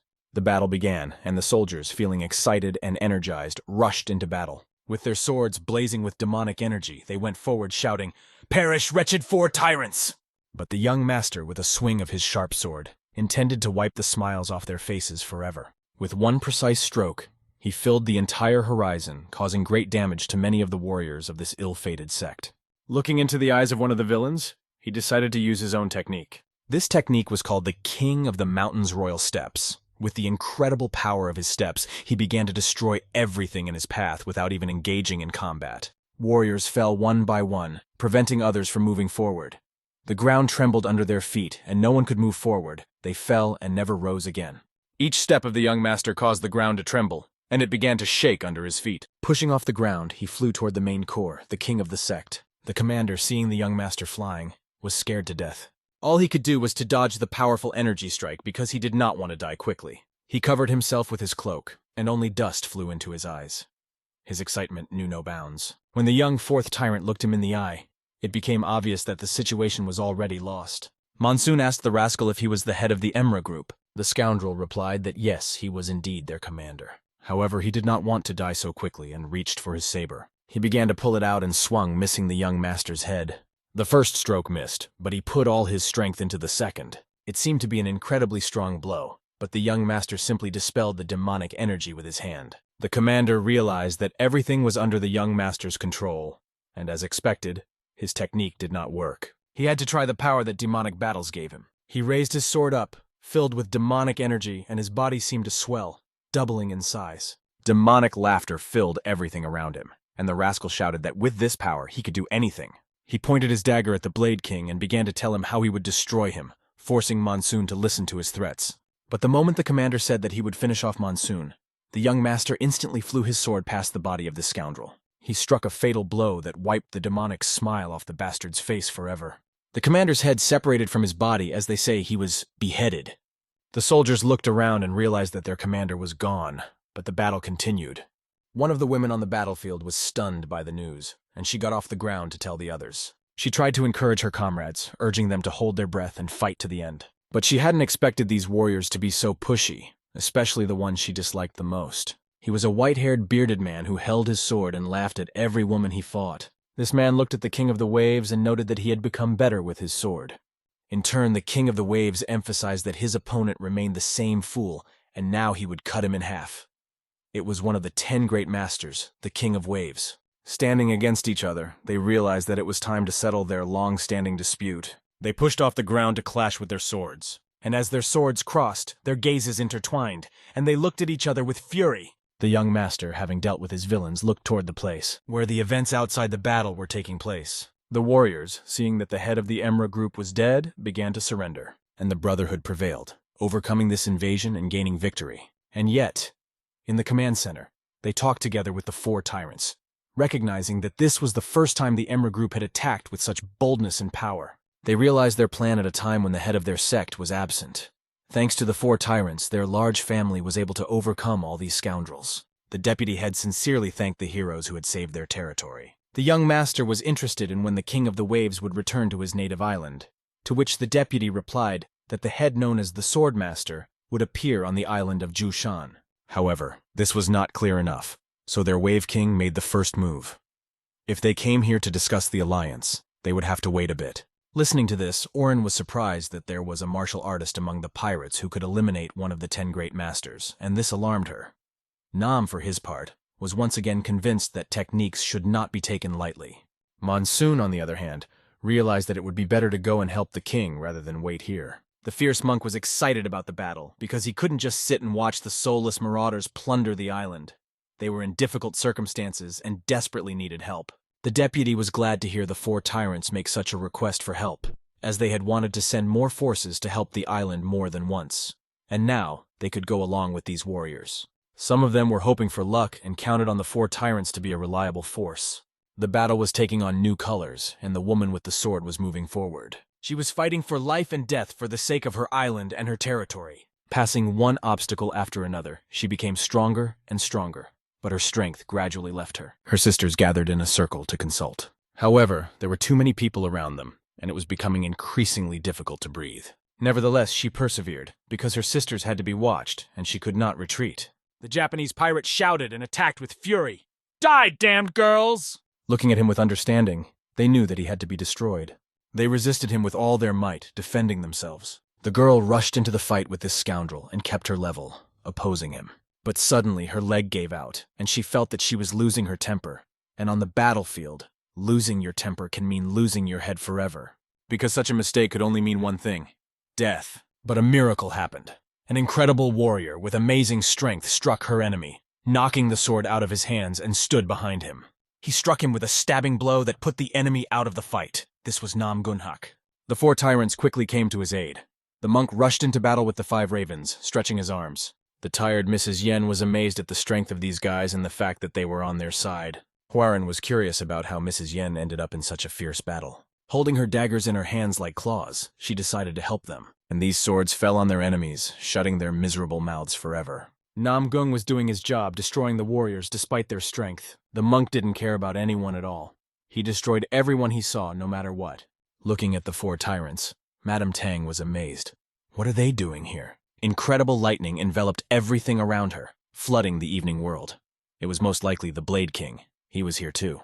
This was a huge relief for their side, because now there would be no more losses among the sisters. An incredible explosion ripped through the forest, filling the space with its power. The warriors who had been fighting before turned their attention to the man who had come and started to set his own rules. The King of the Waves remembered this energy well, while his opponent even began to retreat. The monsoon moved with incredible lightning speed, destroying everything in its path. If this rascal opposing them has such incredible skills, it is a very good sign for the king. He saw before him the King of the Blade, who came to his aid. Monsoon, for his part, was happy to see the King of the Waves and paid his respects. Their opponent was astonished, most of all by the fact that the King of the Blade had shown up uninvited. Why did he come at all? And who gave him this title? The king. The enemy who stood before them was called the Lord of the Sword, and he was surprised at how confident the young master was. The Lord of the Sword was pleased to be recognized and laughed that even a boy from the Central Plains knew about him. But the young master joked that the name was like pearls on a pig. Bishop Klinka, hearing these harsh jokes in his address, decided to ask what the boy had said. At that moment, the young master, using vibrations, began to communicate with the king, noting that he did not like empty formalities and ego, but appreciated efficiency. Only old and boring idiots care about formality. Wouldn't it be easier to just finish off the Lord of the Sword if there were two swords pointed at him? Hearing these words, the King of the Waves was shocked by their meaning. He never thought he would hear such words from a representative of such an important and prestigious family as the Peng family. Calling the young master an idiot, the Wave King decided not to give in to anyone, realizing that the young master was trying to suck up to him. And yet, to prove his influence, the Wave King tells the young master, let him show his abilities. In turn, the Lord of the Blade, looking at the two swords pointed at him, asks if they have any pride as martial artists if they decided to confront him. The King of the Waves laughed, because the old man does not realize that only money is really important to him. However, if they decided to stand up to him, they had a real sense of pride, like martial artists, and they all turned their swords against the pirates. After all, piracy is unacceptable in their world, and they should not allow themselves to do anything unworthy. Lord Blade realizes that things are not going according to plan. After a while, the action moves to another location, previously unknown, where a brutal massacre fills the ground with red liquid. Some villain destroys another with his claws and enjoys the process. He was already so bored that he no longer enjoyed it and was tired of killing. He licks his claws, enjoying the taste of someone else's hemoglobin. And he looks at the beautiful island he sees as his next target. As he is bored with everything, he decides to take a decisive step in his life, to go to that island and drink some fresh water. Devilish energy sparkled in his eyes, and his face, like his hands, was covered in blood. He would be curious to see what would happen next. When the two strong masters brought their blades down on one of the pirates, he was no longer as happy as he had been before. At that moment, there were two of them, and he was alone, and they surrounded him from different sides, trapping him. The Lord of the Sword saturated himself with his demonic energy to resist these scoundrels. Repelling one blow after another, he did not stop and moved forward no matter what. Although he fought to the end, it did not mean that he would lose to these two masters, because his strength was more powerful. The young master pushed himself off the ground and dodged a strong blow from his opponent. But this was only the first blow. He had to go on, and the young master swung his blade. It went for the villain's head, but he dodged it like an incredible gymnast. Since the blow was quite powerful, one part of his body was left open, and he had to use his other hand. Soman struck a second blow with lightning speed, cutting through the air. But the strong sword of the Sword Lord was not susceptible to being cut. It was the first time his opponent had experienced such a strong blow, and although he was able to block it, it seemed like it was more than he had expected. However, the Lord of the Sword skillfully deflected the blow and threw it aside. He counterattacked the young master, dealing him numerous slashing blows. Even though the Lord of the Sword was moving forward in his attack on Monsoon, he had a safety net behind him. It was the King of the Waves, who was rushing with his sword toward this scoundrel. And yet, in spite of this, the Lord of the Sword repelled this blow as well. But what could he do when strong warriors attacked him from different sides, and Monsoon also struck? The sparks from the clash of the swords flew in all directions, and the power grew more and more. The Sword Lord realized that this world is really big, and can accommodate so many martial artists. The boy who opposed him was very young, but extremely strong. He decided to return the blow with his own, and demonic energy began to swirl around his sword. And with lightning-fast cutting power like a hurricane, the Lord of the Sword rushed forward. The impressive power of this attack did not please Monsoon, and he realized that he had to do something about it. As the blow came close to his face, he used the Roaring Wind technique to sweep the attack off the face of the earth. The Sword Lord realized that his powerful technique had been destroyed in a single blow. Monsoon cut it in two and sent a counterattack in his direction. The King of the Blade caught the villain because he had spent a lot of energy and could no longer move quickly. But the Lord of the Sword was not going to give up and reached for his second sword to confront his enemy, who seemed to be about to defeat him. Now he was forced to deflect the blows from different directions, but still one of the swords passed by his body. Monsoon saw that one strike had reached its target and struck it, realizing that it was time to end this fight. Monsoon's next energy punch flew straight at the villain's side, trying to neutralize him. However, despite this, the Lord of the Sword deflected this blow and repelled the attacks of the Wave King as well. He began to get really angry and worried because these damned rascals were crossing all the boundaries. Finding himself in such a difficult situation, the Lord of the Sword realized that he had to escape, because his strength was already at its limit. His wounds were sharp, and these warriors were too strong. To distract them, he used the element of wind, filling everything around with dust and wind.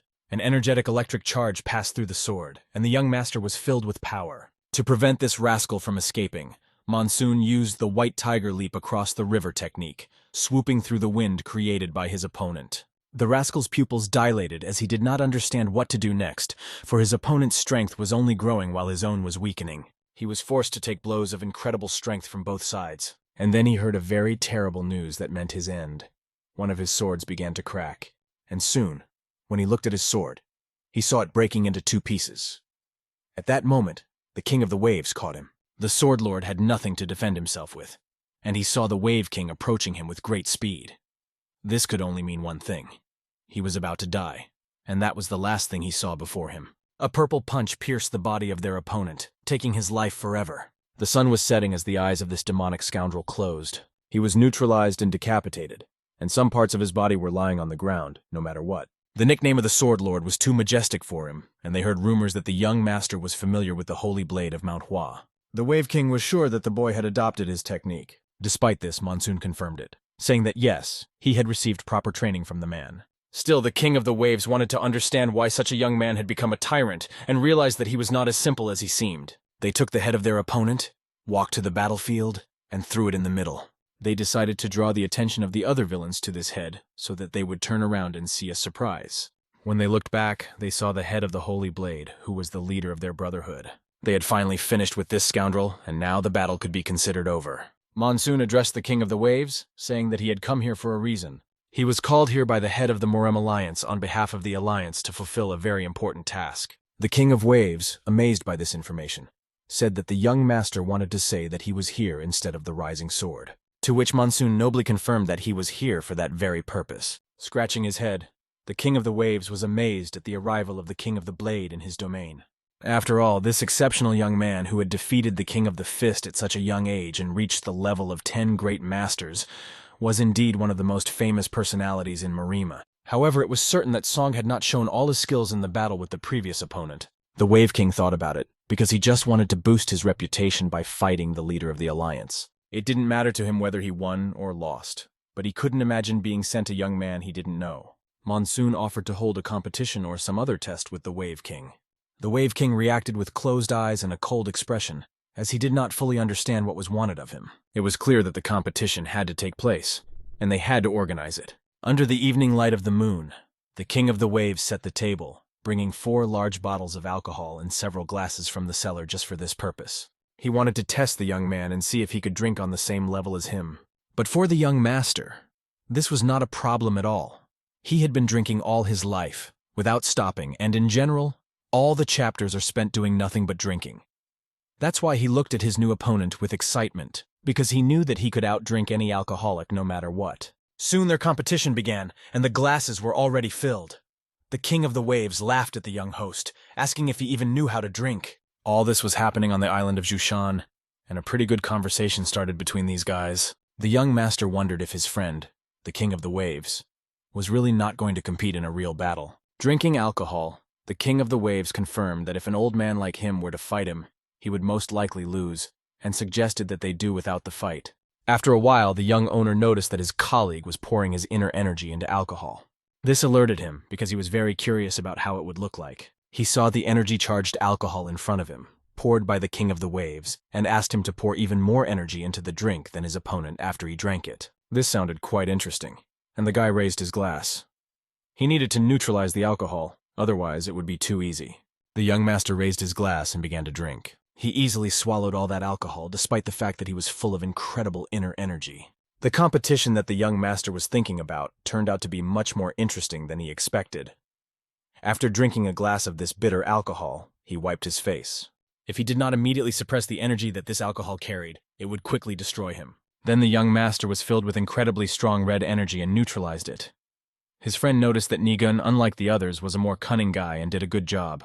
In his opinion, it was quite easy, and the guy decided to pour his colleague more alcohol. He wanted the King of the Waves to try his inner energy, which he poured into the glass. The red glass literally glowed with this energy, and the king was curious to try it. When he started drinking this alcohol, he was amazed at the power of this energy. He didn't even think that the energy shock would be so powerful that it would completely take over his body. It was a lightning-fast energy that filled his body. He hadn't felt such a strong tension inside him for a long time, and the competition was getting even more interesting. Now it was the Wave King's turn, and he filled his glass with energy even more. The warriors watched, realizing that today's opponent of the Wave King was the King of the Blade, and this spectacle had to be exciting for them. But who still holds the record? A year ago, the leader of the Restless Sword sect survived 5 rounds, and no one else had survived even 3. People began to flock to see how many rounds the competition would last, and the monk suggested that they go and watch as well. They filled each other's glasses and drank them until their internal organs began to burn. Monsoon shouted that it was extremely tough, but he still suppressed his opponent's energy. The monk was amazed at the strangeness of this event, because it took Brother Pen some time to open his eyes after drinking this alcohol. But not only Brother Pen, but the King of Waves also needed time to open his eyes afterwards. And it was not just the alcohol. They began to analyze their condition and situation. The fact is that they are pouring their inner energy into alcohol, but the question arises, why are they doing this? The fact is that they are on a completely different level when someone else's internal energy is poured into your body every time you drink a glass. It was very tough because people were literally sick of this energy. And these two rivals, looking into each other's eyes, were amazed at each other's steadfastness and endurance. The King of the Waves began to focus on the young master, but he was already swimming in front of his eyes while the guy kept asking for another drink. They even lost track of which one was the next, because it was already going beyond the limits of adequacy. Monsoon replied that, according to his calculations, it was the 30th shot, but the guy was still in a state, and soberer than anyone else. He drank the shot, and it was so hard for him that it was disgusting. He wiped the saliva off his face, because it was overwhelming him, and the energy was literally storming out of him and the Wave King. Monsoon turned to the Wave King, noting that he had heard that he had accumulated so much money in his lifetime that he had surpassed most traders. He wondered where the king planned to spend all that money, that he had worked so hard to save all his life. The King of the Waves thought about it and realized that he did not know how to formulate his words exactly. However, as he looked into the glass of alcohol, he saw his plans to create an alliance, something like Murim or Sadokun. It turns out that he plans to create a celestial group, but it would be more correct to say an alliance. The King of Waves spoke of an alliance that resembles an organization for Sapa. Although the Sapa live in Miryinhu like wolves, they have needed a place to rest and take a break all this time. This desire of the Wave King was understandable to the young master, because his opponent was essentially going to meet the needs of these warriors. Soon the King of the Waves frowned sharply and looked at the young man. He realized that he had told his great secret, and that now it was known to this young man. The boy laughed, for it did not matter to him if the king sincerely cared for his people. When the King of the Waves heard these words, he regained consciousness, but he was sorry. The King of the Waves reached for his glass of alcohol and asked why such a young man had such a loose tongue. As his hand reached for the alcohol, the boy interrupted it with his own. Since it was his turn, he asked the King of the Waves to let him drink the last cup instead. In return, the Wave King asked that the Murima Alliance accept his request. The boy drank the cup right before the young master's eyes. The Wave King breathed a sigh of relief, because if he had waited any longer, he would have been unable to hold back. And now he could fulfill his promise. Thanks to the young master, the king was finally able to get drunk for the first time in a long time. It was a real thrill, and the boy felt the same way. Soon the servant brought the alcohol, and the King of the Waves shouted to him, "Bring it here quickly!" After all, now they would only enjoy light alcohol, without the internal energy of Qi, and put the jar on the table. Soon a deep night came, filled with the laughter of the warriors and the joy of alcohol. Morning came with the wonderful feeling of morning dew enveloping the island. The monk held his mouth, trying to keep himself from vomiting. He tried to remain invisible, because he did not want anyone to notice his bad condition, and in this state he was ready to fully understand the true meaning of the teachings. Namgun looked at the monk and was amazed that Brother Sumugaku was feeling sick, because this was a rather rare sight. If he asked where they were going, it was Chinhu, and if you remember correctly, the Empress of Swords lives there. It was exactly like that, and Namgung offered to wet his friend's head, but if the monk took even one sip, he would vomit. This was impressive, because Brother Smugak refused to drink, and the girl suggested using poison to calm his nervous system. The monk did not like the suggestion of using poison, and the girl explained that she meant medicine, but that it was not suitable for him. Amitabha, a man, soon approached them and told them that they would soon be there. Finally, the ship docked at the island where they landed. Finally land. The monk, who had been striving for it for so long, like a small child, began to fall to the ground and rejoiced that he could stand it and not throw up. Monsoon lifted the monk by the skin of his teeth, reminding him to get back on his feet. A young woman appeared in front of the young masters and greeted the 4 tyrants. She said that they were now on Mount Puto and expressed her joy at their arrival. The young woman invited the 4 tyrants to follow her and joyfully welcomed them to Mount Puto, known for being the founding site of their sect. Among the common people, it is known as one of the 4 sacred Buddhist mountains, and is home to temples such as the All-Benevolent Relief Temple, Buddhadhamara Temple, Tsoga Temple, and others. This place is glorified as a pure Buddhist mandala, where the head monk of the 3 temples has a high art of sutra management, and they need to pay a visit to him, especially the monk Mugaku. Although he does not follow the path of enlightenment in terms of a martial arts master, he must do so. And so, despite this, they needed to move forward quickly, even if it was only for the sake of meditation and Buddhist ceremonies, although the boy was reluctant at first. Soon they passed all the paths and arrived at a place where people were waiting for them. The people thanked the 4 tyrants for their work, for they had heard that they had killed the head of the Waco, and now they would have a few peaceful days, for no one would dare to attack them again. The woman happily congratulated and thanked the people, and now they could celebrate the Festival of Autumn. As the young master walked forward, he noticed that there were many people in the village who were skilled in martial arts. He turned to his friend Namgun, who must have noticed this as well, because although their skills were not yet very strong, they had a solid foundation. In the village, many people learn the basics of martial arts at the Sword Pavilion from a young age. If you look into the details, this is because the students are lay people. But because the island they live on is a rocky area and is often attacked by pirates, they need minimal training to protect themselves. For this reason, the heads of their sects have set up basic training, where basic martial arts training is provided free of charge. Therefore, people treat the students of the Sword Pavilion with warmth and kindness. The monk greeted the people who greeted him, and admired all these people. Soon they were escorted to the temple, the road to which was quite difficult. At the top of the hill, a woman approached them and thanked the girl for bringing these people. The girl turned to her master, expressing her joy at the meeting. According to her mentor, the girl had done a wonderful job. It was the head of the Hanyun Sword Pavilion. Everyone did a good job and proved to be great. Now it's time to rest, the head suggested. Soon the young master came closer to the head and greeted her, introducing himself as Peng from Hebei. She had heard a lot about him, for the master of Peng's family was a legend. She was also glad to see the 4 tyrants in Gomgak. Nam Gong hadn't seen the chapter for a long time, and their meeting was long overdue. The chapter recalled a little boy who had once come to their mountain and napped while holding the towering sword. That boy grew up to become a noble swordsman. The reputation of the 4 tyrants grew steadily, and rumors about them spread quickly throughout the cities. They found shelter and were given a good place near the mountain. The monk, sitting at the table in the room all this time, could not recover. He was so sick that he felt as if he was back in Shaolin. Huaren was right when she said that the Pavilion of Swords is a sect with roots in Buddhism. This brought back memories of the months he spent in Shaolin, but it was clear that he did not like it. Everything would have been fine if not for the food they were served, and they joked about whether they hadn't spent those 4 days in an inn. The monk felt that he had missed something important. But suddenly something caught Soman's attention, and he looked in that direction. There were rumors that the magician still hadn't shown himself, and they were planning to attack during the Mid-Autumn Festival. The young master knew little about this attack, only what he knew. He knew that the head of the Sword Pavilion, the Empress of Swords, had sacrificed herself. Their young disciples miraculously managed to survive the fierce battles. Although the Empress of Swords has retired, she is still a master of the previous generation, and belongs to the 8 divine lights.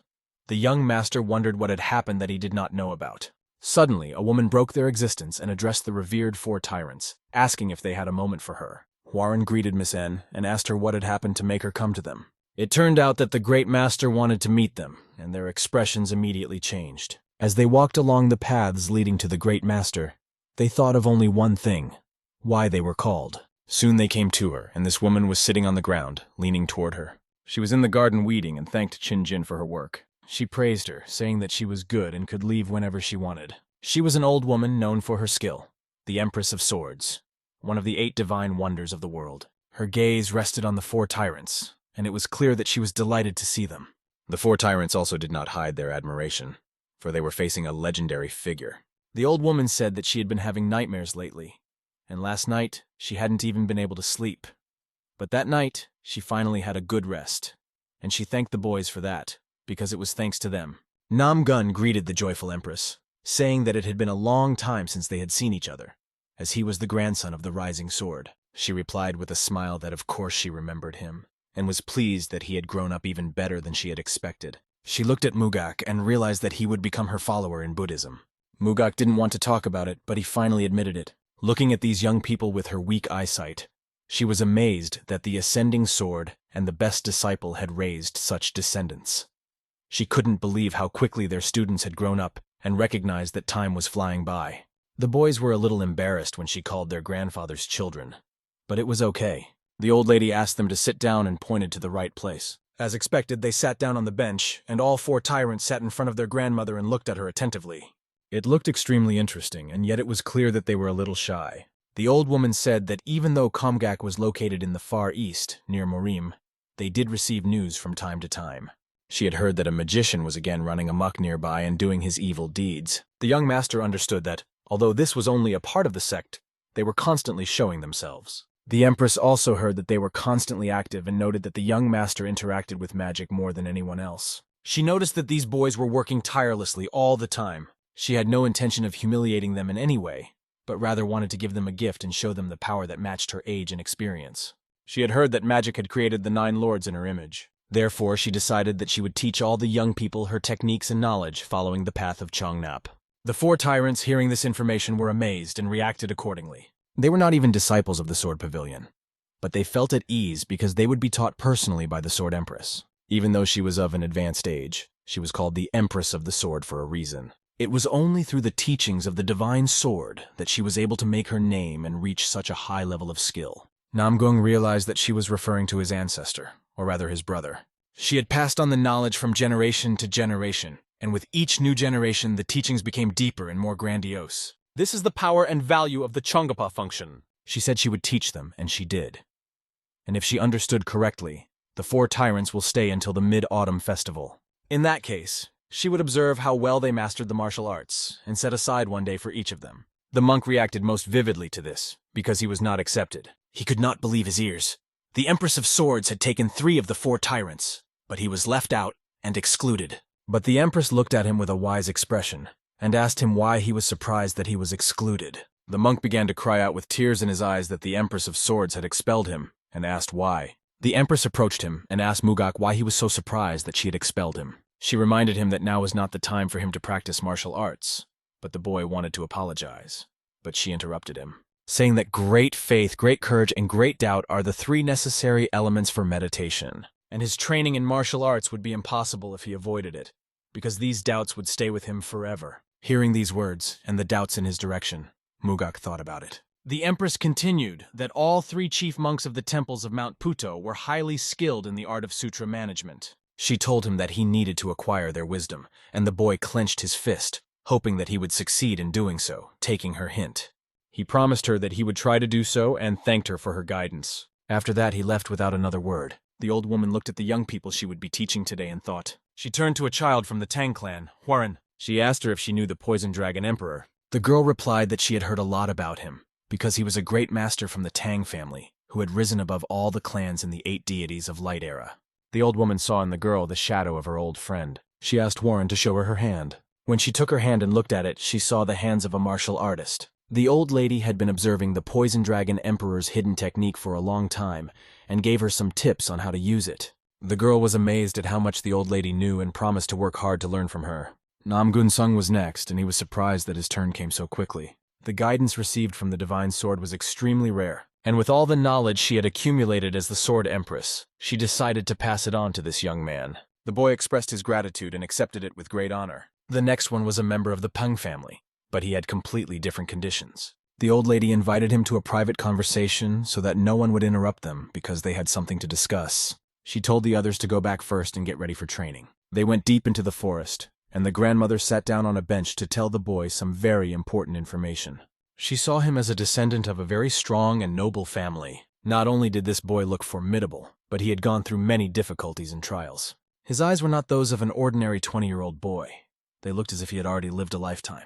After a long time of silence, the boy did not understand why she was delaying the affair. He was a little embarrassed by this and felt that the Empress of Swords seemed to see through him, understand his nature, and know about his life. The old woman noticed that a shadow of absolute detachment hung over him. For the boy, it was like a fog that was still out of his reach. The old woman knew that among the 8 divine wonders of the world, there were those who had attained absolute transcendence. They had made themselves the center of their power, and this young man wanted to make nature his center, waiting for it to come into harmony with him. But what does this mean? Curiosity flooded his thoughts. Then he closed his eyes and tried to feel the meaning of her words. At that moment, he felt a fire inside of him and everything around him. He thanked the old woman for her great help, because he felt something he had never experienced before. He needed to get into lotus position as soon as possible. He crossed his legs and began to meditate, sitting in the lotus position, wanting to experience again what he had just experienced.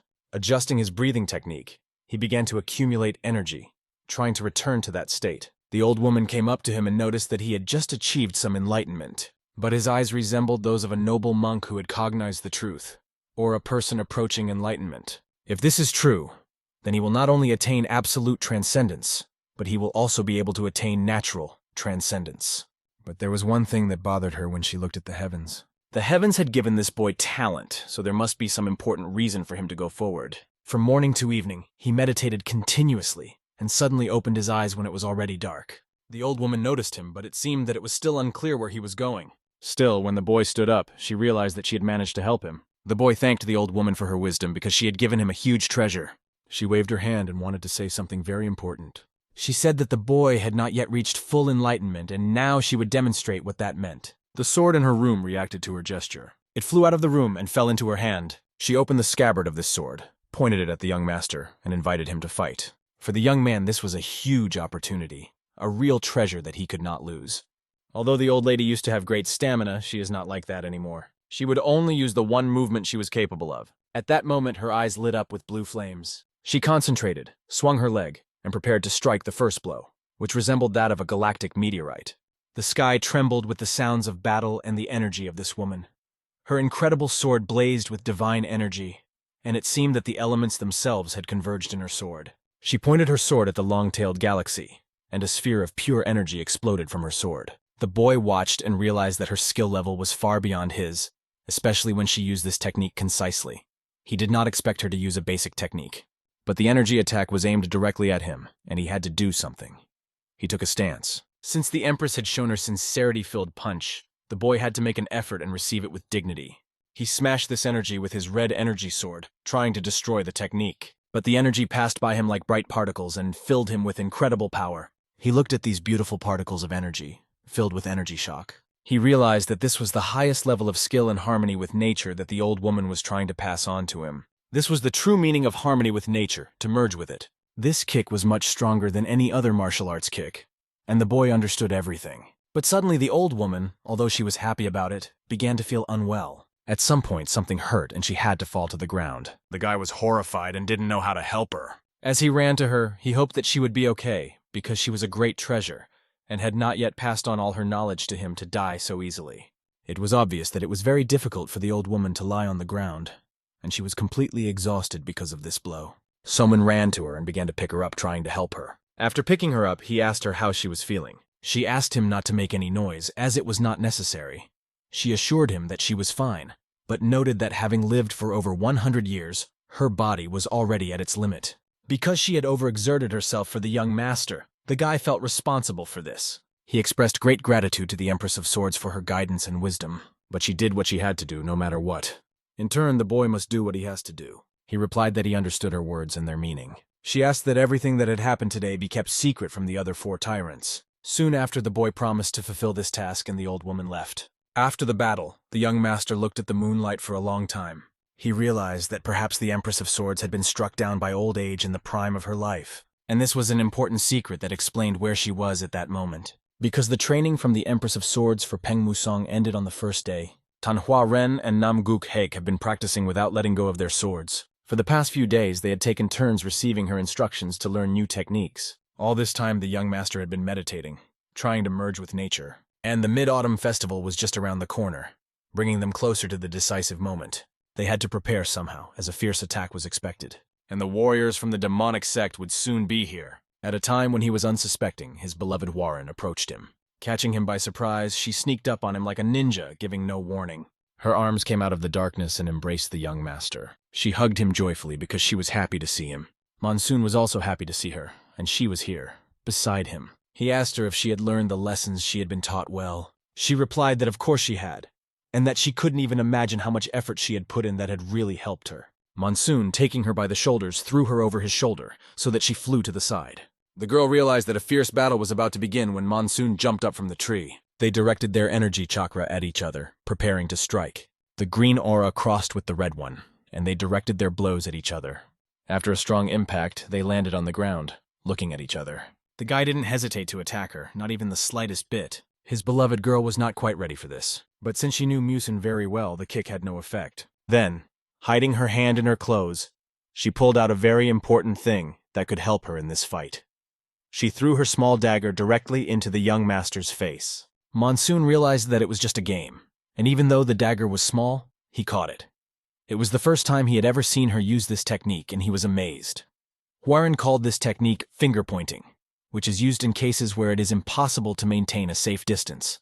The boy was impressed with this technique, assuming that perhaps the Empress had taught it to her. He realized that thanks to her, Warren now uses this technique in this way. Monsoon took her hand and praised her for her diligent training. He was glad that she understood his joke and they had a lot of fun with these exercises. But the girl was not going to forgive him for the unexpected attack and gave him a hard slap. She said that if he had decided to test what she had learned, he should have at least given her a warning. And what kind of man is he to leave his woman anywhere like that? As Warren was shaking him, the guy noticed that someone had made a mooncake that smelled delicious from afar. Warren, in turn, yelled at him not to try to shirk his responsibility. Nevertheless, they soon went to taste this sweet cake, and she happily enjoyed it. The young master, sitting with his girlfriend, told her that if you look at the moon during the Mid-Autumn Festival, you can make a wish. The girl had already made her wish. When Musin asked her what she had wished for, she did not answer. But after chewing on the pie, she said that even if the war broke out, she asked that she could see the moon with him one more time. It was too romantic a wish, she thought. The boy wrapped his arm around her and put his hand on her shoulder, hugging her gently. Monsoon assured her that they should do everything possible to make the moon shine for both of them. The girl, feeling romantic words in her address and in the context of the situation, was a little embarrassed. She asked him if he thought that when they were together for the second time, they would also look at the moon. But Monsoon was sure that it would be great if his brother Mugak was with them. But the girl was happy without her respected brother Mugak. Suddenly Monsoon felt a very heavy energy like a demon. He jumped up from the bench and realized that the magicians were already here. Moreover, the forces were divided into two groups, and he decided to go warn the head of the Sword Pavilion. Warren understood her husband. These guys should be with their students somewhere here in the village. And while the whole village was enjoying the holiday, the demonic energy was approaching them. Although everyone was happy that the unusual people had successfully celebrated the Mid-Autumn holiday this year. But things came as a surprise to the head of the Sword Pavilion. When she felt the demonic energy approaching them, she ran to the head of the pavilion to tell him what had happened. Everything happened as they thought it would. The magicians had launched an attack, and everything seemed to be going according to plan. She could feel this demonic energy building up. A large cloud of worldly energy filled the entire forest, and it was clear that these villains were approaching. The elder of the pavilion immediately addressed all the inhabitants. They had to quickly gather and go to the mountains to fight the enemy. The disciples had to prepare for battle immediately, and someone had to inform everyone who remained in the pavilion and help them get out. Hearing this information, the soldiers quickly rushed to fulfill their orders. A huge explosion enveloped everything, and a giant demonic echo appeared. Out of it came the messengers of the magicians, illuminated by their demonic energy, which simply flowed out of them at an incredible rate. Standing on the ground, they filled everything in their path, and one of them was quite familiar to Warren. When she saw this demonic bastard, she realized that this face was giving her the creeps. It was the demon sword itself, and it was clearly not in a good mood. They definitely didn't come to the fall festival with gifts. The demon freaks were approaching the village with every step they took. Their energy was so terrifying and insidious that the flowers withered, and the ground turned sandy instead of green. Warren realized that the face that gave her goosebumps was very familiar. Demon Sword looked around the village and noticed a very familiar face. He didn't understand why the 4 tyrants were following them again, as if they were on the heels of their sect. Drawing his sword, he was not going to be pandered to any longer. Turning to the head of the pavilion, he asked about the sword of the blood heavens they had been searching for so long. But when the leader asked why he thought they had it, he said. Demon Sword looked at her and realized that she wouldn't say anything until they burned down their homes. So he decided not to wait for an answer.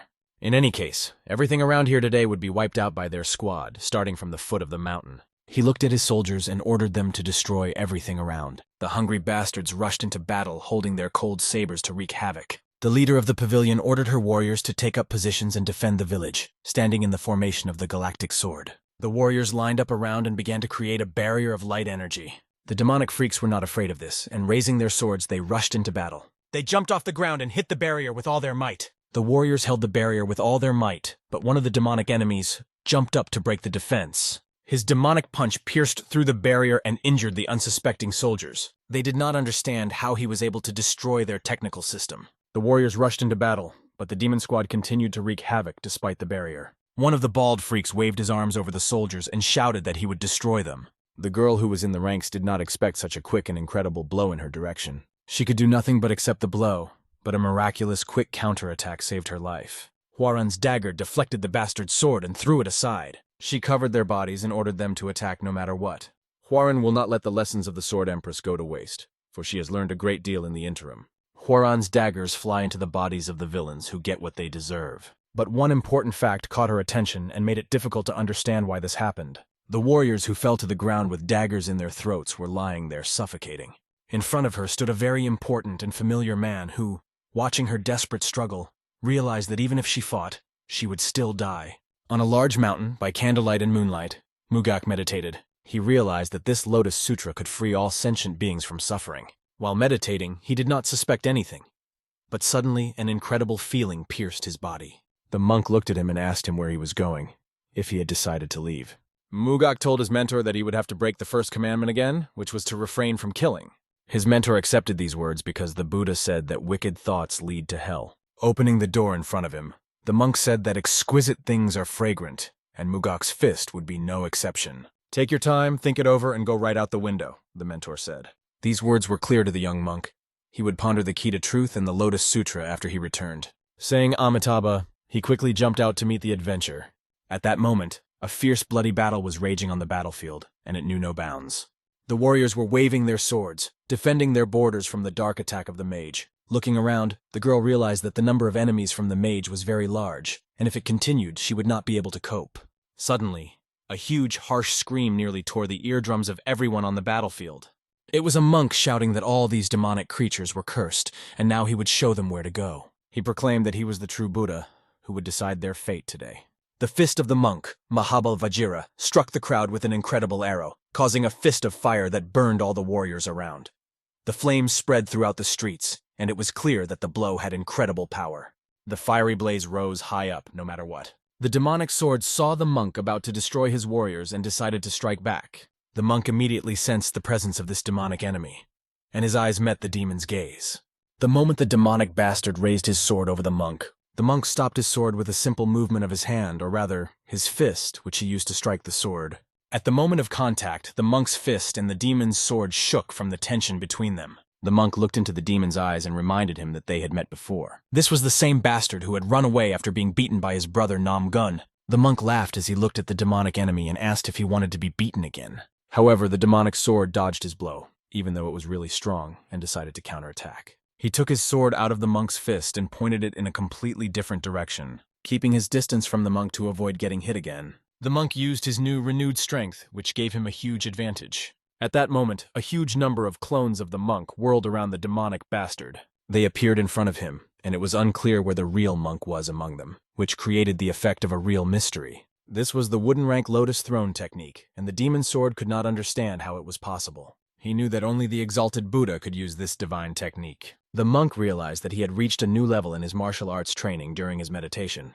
However, he did not expect it to work so effectively. The demon's sword, seeing this technique, was terrified, realizing that the monk had become undoubtedly stronger, and now he would have to show his true power. The monk was just waiting for his enemy to finally start fighting in earnest. Since there was no time to waste, the monk's clones launched an attack on the demonic bastard. Somewhere nearby was a man who decided to take a walk on this moonlit night. As he walked through the forest, he no longer felt the energy of the Empress of Swords.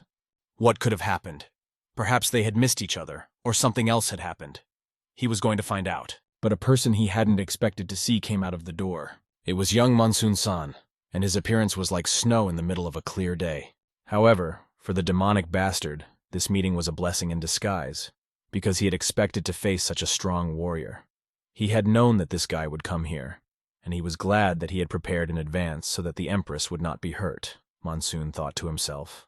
After all, this bastard had come for the Empress, and since he hadn't found her, he could wait a little longer. It would be much more useful for their sect to get rid of Monsoon.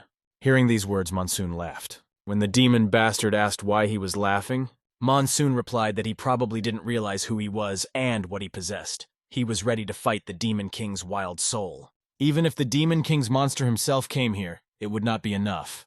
And then the boy drew his daggers, pointing his incredible sword towards the bastard. Monsoon decides that if he thinks so highly of himself, then today Monsoon will test how good this guy who calls himself a master really is. For the demon bastard, these words sounded very funny, but they both decided to attack each other with determination.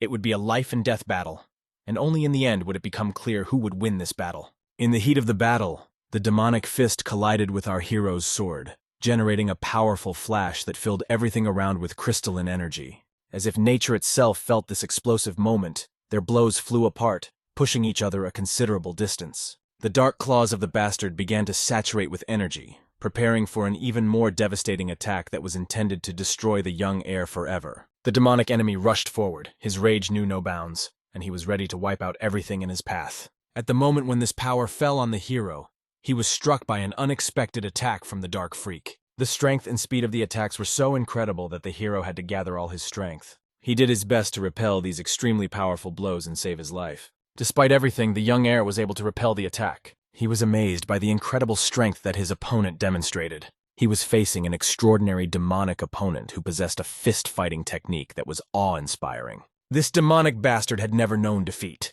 and his fist was filled with incredible power. Power that he had prepared for a young heir named Monsoon, and she was flying to fulfill her devastating mission. Looking into the eyes of the young master, the demonic bastard was sure that he would win, because he believed that this boy would not be able to resist such a powerful force. But for our hero, this was just a small test, because he had already faced much more brutal attacks. Monsoon easily blocked his punch by using his lightning energy counterattack. A lightning shockwave struck everything around him, lighting up the perimeter and throwing the demonic bastard aside. The blast wave pushed him far into the depths of the forest. Barely able to get to his feet, his limbs trembled with fear after the encounter with this tiger. The demon sect warrior could not understand how this young boy could block his fist techniques so easily.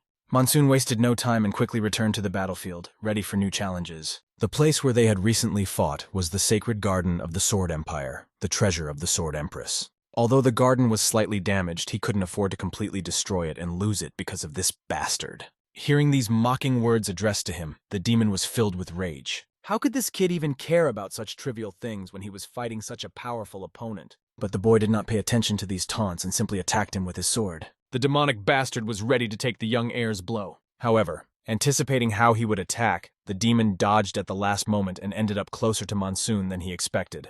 All the demon wanted to say to Monsoon was that he should focus on the battle and be prepared to miss a few punches. And when an incredibly strong dark punch almost reached the young heir's chest, Monsoon was miraculously able to dodge it by pushing off the demon bastard's knee. He didn't just float in the air, he pushed off, did a flip around, and stopped in a tree, keeping his sword pointed at the bastard. After all, it was only his opponent who had to concentrate here, not himself. Powerful strokes sent slashing wounds towards the dark bastard. But that was only the beginning.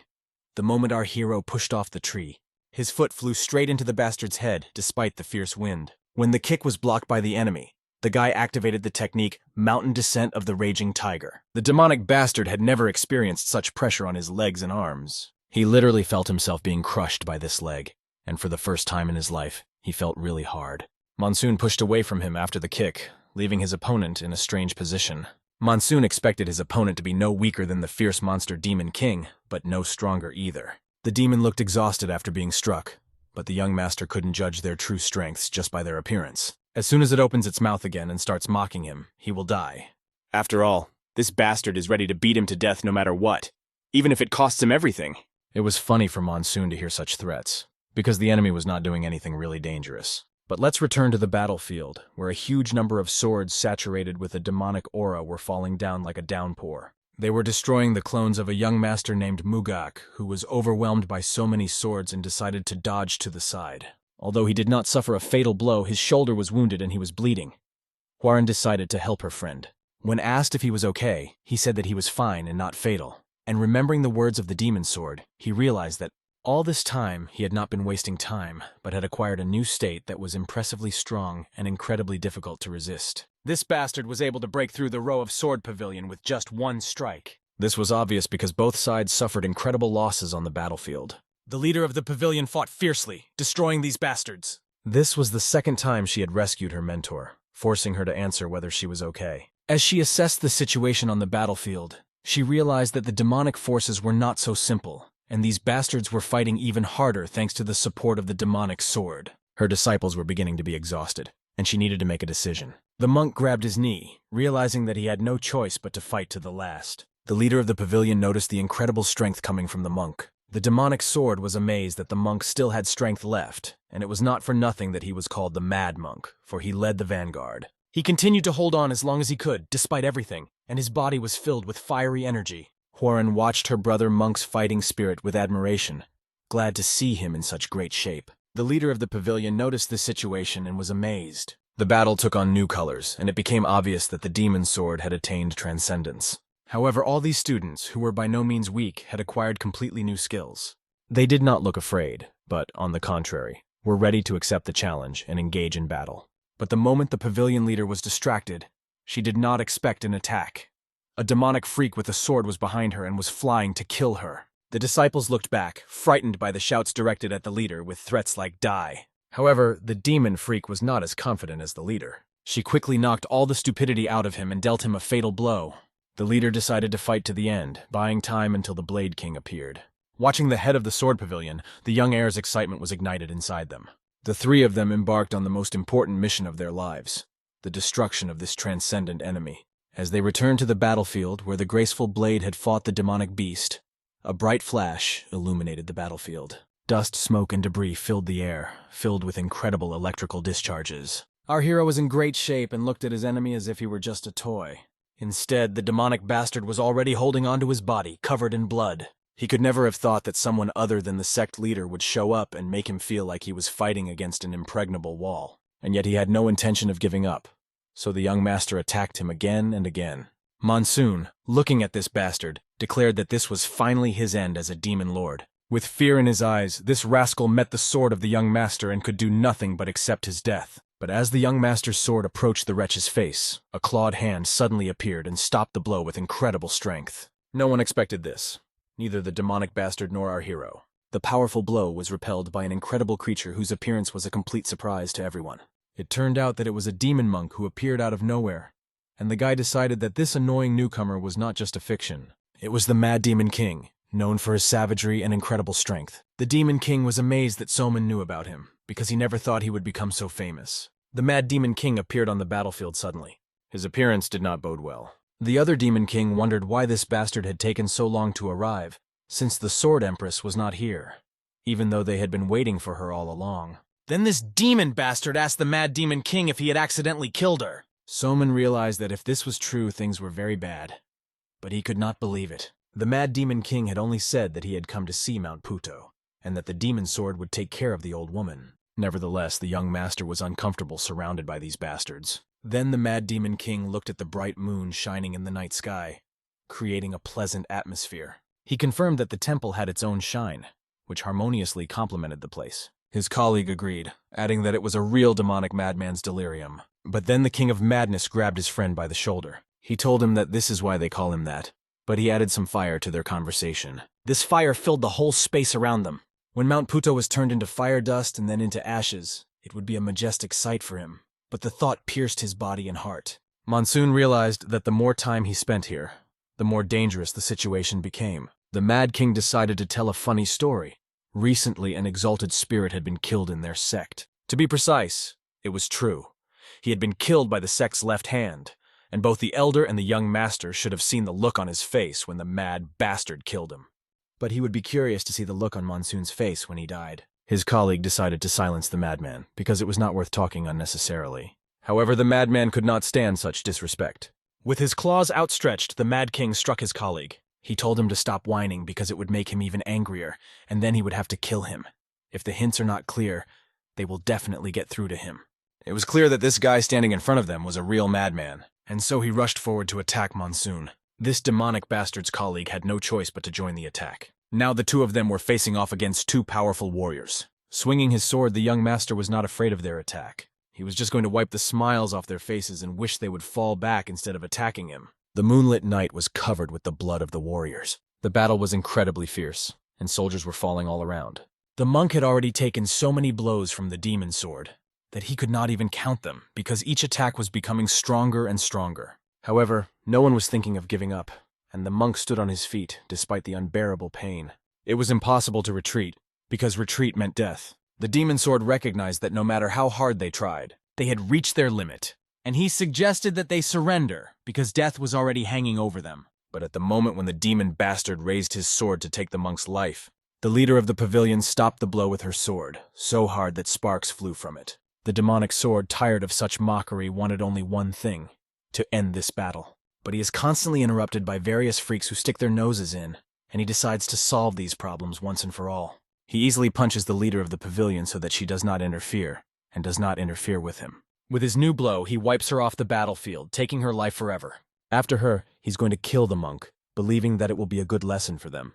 He prepared to kill the monk, bringing his sword to his neck. The monk felt a lump rise to his throat, realizing that this could be the real end. But suddenly a bright light of powerful energy was felt from afar. The demon sword even stopped, not believing what he was seeing. Huaren ran up to save the leader of the pavilion, despite the difficulty of the situation.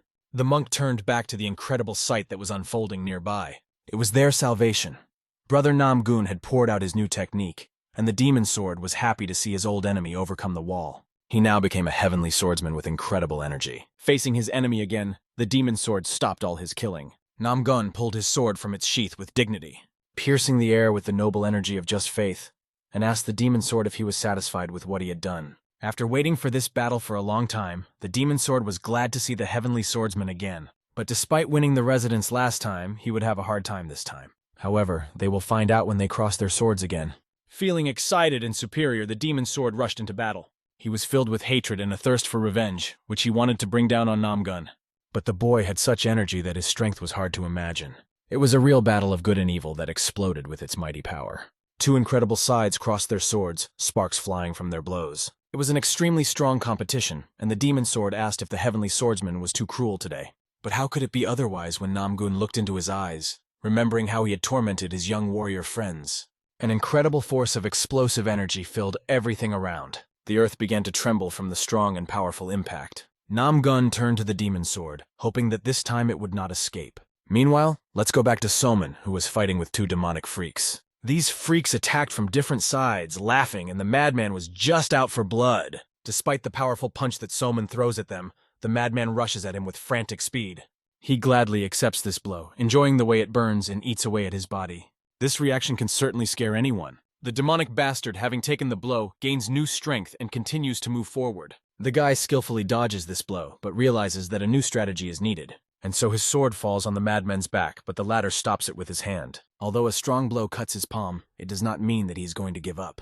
Pain pierces his hand, he feels it burning, and blood begins to drain from the wound. However, incredibly quickly the wound on his hand starts to heal. And the bastard just laughed, saying nothing else. The young master watched this demonic martial art closely, the level of which exceeded anything he had seen before, even from the vagabonds of the Emra group.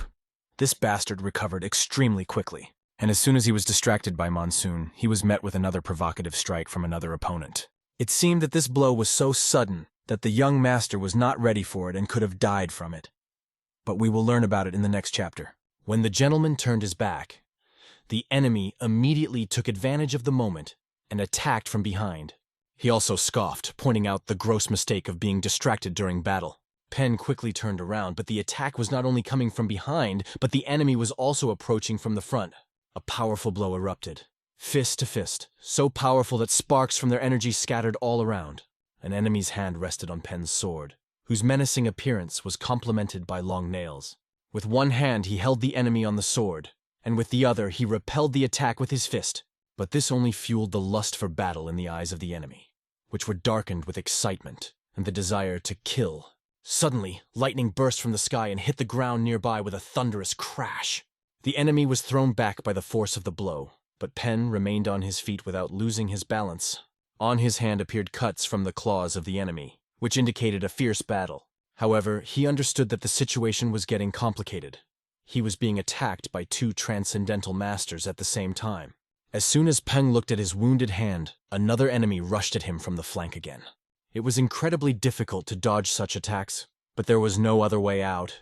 Pen had to defend and act at the same time, while the enemy's hand was already filled with energy. An ominous laugh was heard from behind. Another enemy appeared. The long-clawed enemy tried to attack from behind, but Pen parried each blow with his sword, preventing him from getting any closer. However, he had to be distracted by other enemies who were also attacking from behind. It seemed endless, and it was difficult to control the attacks from both sides at the same time. However, Peng remained focused, following every move of both opponents. Avoiding the claw strike, he dodged the powerful fist, tilting his head down, showing his flexibility. This maneuver demonstrated his skill and dexterity, especially in moving on his feet. But Peng decided not to stop at defense and demonstrate his strength in swordsmanship. His sword went through the opponent's chest in a flash, leaving a deep mark. However, the enemy was extremely skilled and deftly bounced back from this blow. Focusing on the other clawed enemy, Pen delivered a powerful kick straight into his face. At this point, he masterfully managed to handle both opponents at the same time. But the fact that Peng was a strong opponent only fueled the excitement of his enemies even more. One of them decided to use his strongest technique, the Wild Demon Claw Slash, swinging at an incredible speed. Pen barely had time to react, parrying the attack with his sword at the very last moment. However, the claw passed very close to the body, leaving little room for further protection. And again, another enemy suddenly appeared behind him, trying to catch him by surprise. Their sole purpose was clear, to kill Pen without giving him a chance. But suddenly, the opponent's expression changed as a sword lightning appeared near his neck. All Pen had to do was swipe his sword from top to bottom, completing the attack. Faster than the enemy realized the danger, Pen was already right in front of him. Finally, the enemy realized that Peng is really an incredibly dangerous and serious fighter. A fire suddenly erupted behind them, adding even more chaos to the battle. The flames grew stronger, and Peng realized he had to act fast. The enemy only smiled, admiring the beauty of the burning tongues of flame, which seemed to enchant. The Fistmaster had already delivered over 300 blows, but none of them were fatal, even to the insane Demon King. Pen understood that the enemy could not afford to enjoy the spectacle of flames. The battle does not tolerate weakness. He pointed out to the enemies that he could see how tired they were, having spent too much energy on useless attacks. "Brush your teeth, you bastards!" Pan shouted as he continued his attack. Raising his sword high above his head, he began to emit incredible crimson energy. As soon as Pen uttered the words, "Rail of Crimson Thunder," and struck the ground with his sword, the opponents began to retreat. Realizing the power of his attack, the energy continued to move across the ground, relentlessly closing in on the retreating enemies. They decided to counterattack. One of them used the Black Wheel of Heaven Collapse technique. Another unleashed the Blood Slaughter Demonic Tower technique, adding chaos to the battle. 3 powerful energies converged in the center, causing a deafening crack and incredible power. At this moment, Namgun didn't stop, continuing to fight even though he was deeply involved in the battle. All fighters began to hide from the explosive wave of energy, which forced them to retreat further. Surrounded by a blue glow, Namgun rushed forward again, keeping his sword aimed at the enemy. He delivered such quick and powerful blows that the enemy barely had time to place his sword. Under the flurry of Namgun's attacks, it was almost impossible to parry the blows, and the speed only increased. Avoiding such powerful attacks became even more difficult, but the enemy did everything to evade, and even managed to bounce back, although each time it was more difficult. The enemy was confused by the fact that Namgun had reached a new level of strength and skill in such a short time. He adapted incredibly quickly to the battle, turning into an even stronger warrior. An even more powerful energy began to appear on his sword, causing it to glow a bright blue. Raising his sword, he created an entire net of this energy. The net trap Imperial Sword Technique. With each swing of the sword, the energy grid became bigger and stronger, capturing the space around it. She rushed straight at the enemy, threatening to finally destroy him. At this moment, Peng showed his skill, and the enemy could barely stay on his feet, but still said, "This is not the end!" Deciding to attack first, he clenched his fist with a force he had never had before. But Pen easily found a counterattack. His sword cut through the enemy's fist in a flash. It's good that the enemy had iron fists. Peng, smiling slightly, asked the Fist Lord, "Why are you still here?" He also added that the insane Demon King, using the fire as an excuse, disappeared from the battlefield. The Master of the Fist also understood this, but could not accept defeat.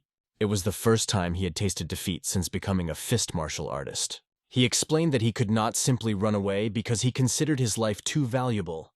Peng, despite the fact that it was his opponent, admitted, "You are a true martial artist," and he said that a real master should behave with dignity, even in such a situation. However, the opponent's fist did not think of giving up, preparing for another powerful blow. A whole wave of blows passed from him, so fast that it was difficult to recognize them. Pen felt each of these blows on himself, realizing the strength of his opponent. Although Peng didn't have much strength left, his unwavering will impressed even his enemies. As Peng predicted, this was not enough to win, so he swung his sword again, forcing the enemy to jump back into defense. But the enemy grabbed his right hand with his left hand, and an even bigger wave of purple energy appeared, spreading around. Pen wasn't about to lose, and grasping the hilt of the sword with both hands, he began to release all his power. The enemy went on the offensive using their technique, the explosive Ink Fist. But thanks to his incredible speed, Pen easily dodged, bending his head under the enemy's fist. He brought his entire core under the enemy, holding his sword firmly in his hands, ready to counterattack. Swinging his sword, Pen raised it above his head, preparing for the decisive blow. The blow of the sword hit the enemy's neck, leaving a deep wound. This blow was so accurate that the enemy fell to his knees and blood flowed from the wound, creating a pool on the ground. Blood quickly flowed from the severed carotid artery, turning the battlefield into a bloody mess. Pen explained to the enemy that it was too early to feel defeated and asked him to raise his head. A faint smile appeared on the face of the Master of the Fist, as a feeling of the last pride. But it was his last smile in life. He fell powerless to the ground. Pen felt no sign of the insane Demon King as he looked around. But the threat was still real. He thought about how to find this dangerous enemy hiding in the shadows. However, the first priority was to save the sword pavilion engulfed in flames, since saving people was more important to him than anything else. Peng immediately jumped into action. Tongues of fire tried to consume everything around him, but he ran forward through the unbearable heat. The temperature was unbelievably hot and sweat poured down his face, but Peng didn't stop. He remembered the power of his sword and, swinging it, created a stream of wind around him. This wind made it a little easier for him to stay in this fiery hell. Suddenly, he saw something that made him stop in his tracks. Standing in front of him was his brother, Namgun, which made him incredibly happy. Namgun was also happy to see his brother Peng by his side in this hell. Peng, however, immediately drew attention to his numerous wounds that needed treatment. Namgun explained that the demonic sword had also reached a transcendent level, which made him unable to defeat it completely, and he lost sight of the opponent. He felt guilty, thinking there was no excuse for his loss. But Peng begged him not to say such things. Namgun thanked Pen and, having reached the transcendental level, was finally able to see the truth. He realized that Peng was already far ahead in strength and skill, and he would have a long way to go to catch up with his brother. To do this, you will need to make a lot more effort and time. Swinging their swords around, the brothers talked about what had happened to the sword pavilion. The main problem was that due to the iron fire, they couldn't immediately follow it. The fire had to be put out first. After a while, they stood with the people watching the fire. One of those present sat and said that it was good that they managed to extinguish the flames.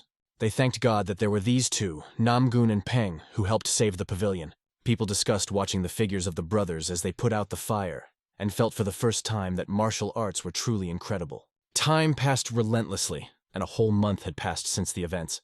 It had been a long time since Peng had stayed with them, and the grandmother walking by asked where he planned to go next.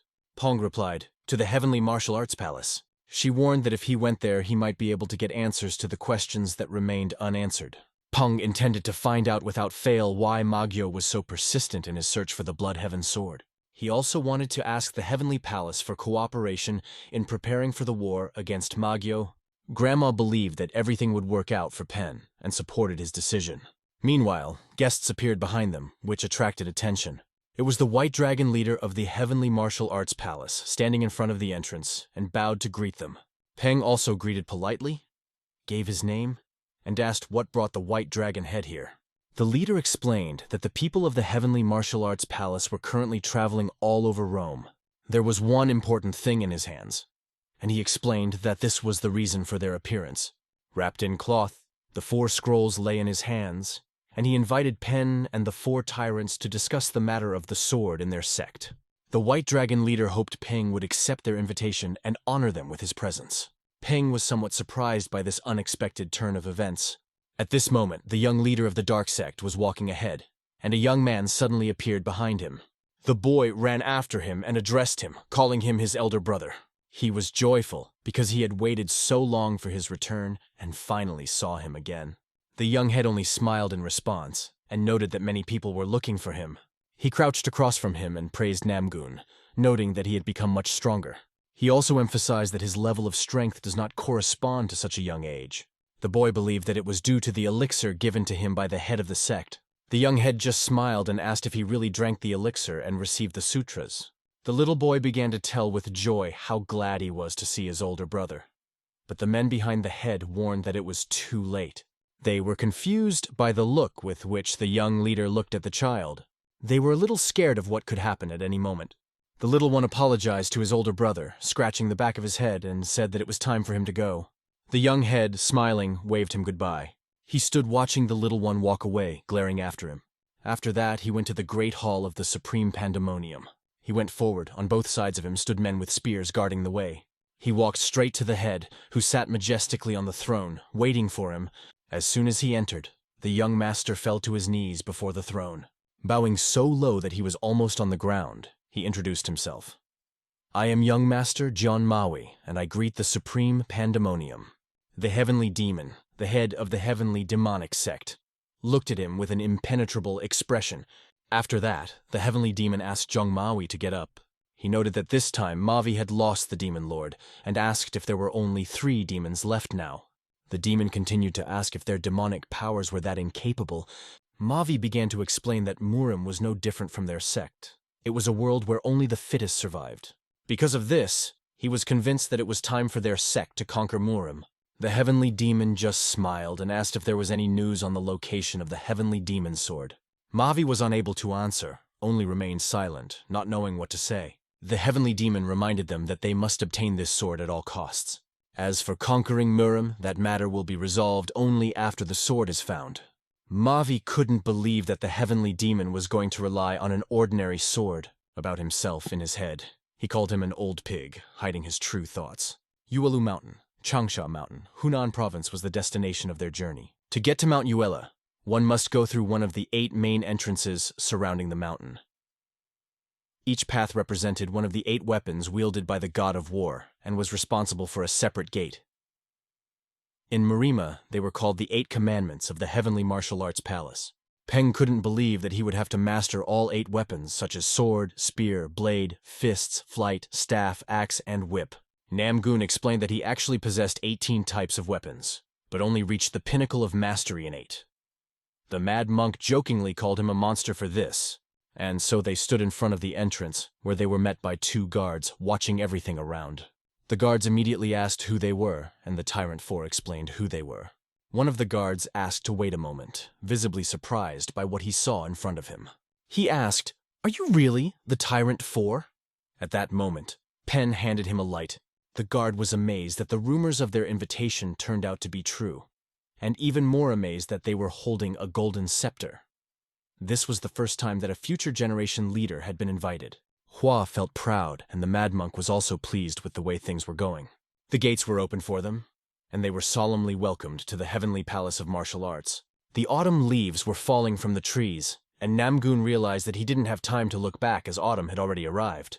Pen turned to the mad monk and asked if he wanted another drink. The monk explained, "If your eyes are happy, your mouth should also be happy. This is one of the teachings of the Buddha." Hua was a little doubtful about this, But the Earth Monk insisted that he was sure. In front of them rose the incredibly beautiful Hall of the God of War, enchanting with its appearance. In a moment they entered the hall and began to examine everything that surrounded them. Namgoon turned his attention to the beautiful sword standing to his right, and was amazed that they were putting such a famous sword on display for public viewing. The Mad Monk approached the staff standing nearby and imagined that if he had one in Shaolin, he would have mastered the highest level of martial arts. The guard accompanying them explained that most of the weapons displayed here were collected by the God of War during his lifetime. He said that the God of War was so impressed with the art of archery in the Dankian school that he raised the bow himself several times. Soon they reached the place where they were invited inside the hall. They were waiting at the table, which stood right in the center of the room, inviting them to sit down. The invitation was from the master of the Heavenly Martial Arts Palace, who was meeting them. However, he was suddenly a little surprised when he saw a familiar face. It was a heavenly swordsman, and he asked him if he had reached the full level of transcendence. Namgoon bowed and replied that he had attained enlightenment in the sword pavilion. The master greeted him and patted him on the shoulder in recognition. He could see that although the Tyrant Four were strong, Peng the Blade King was particularly impressive. However, each of them was unique in its own way, like sleeping dragons waiting for their time.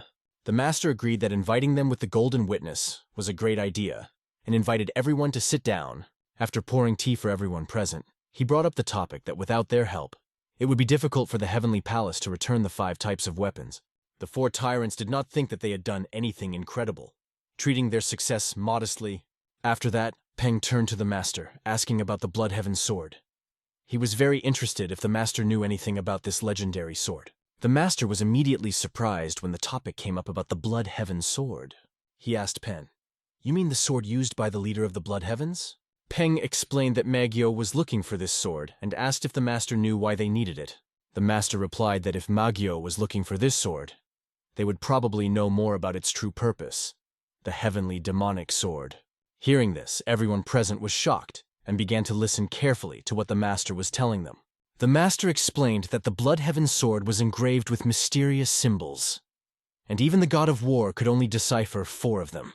Peng asked, "And what do these 4 symbols mean?" "The ascension of the heavenly demon," replied the master. These words stunned Peng and the Tyrant Four even more, who could not believe what they heard. They sat in utter astonishment, pondering these words. Hua asked, "If the heavenly demonic sword is the source of evil, can't we just get rid of it?" The master further explained that the God of War in the last years of his life tried to hand over the sword to the Murima Alliance for testing. The leader of the alliance tried to destroy the sword, but it could not be broken or melted. It sounded more like a myth to the Mad Monk, and he asked, "How could such a sword even exist?" Peng pondered, could leader Magyo have obtained this sword in the past? He remembered how that bastard had killed him in his past life by picking up the sword of one of the fallen. However, it was unknown if it was actually the heavenly demonic sword. Magyo seemed incredibly obsessed with this sword. Peng still didn't understand exactly what this sword was, but it was definitely extremely valuable to Magyo.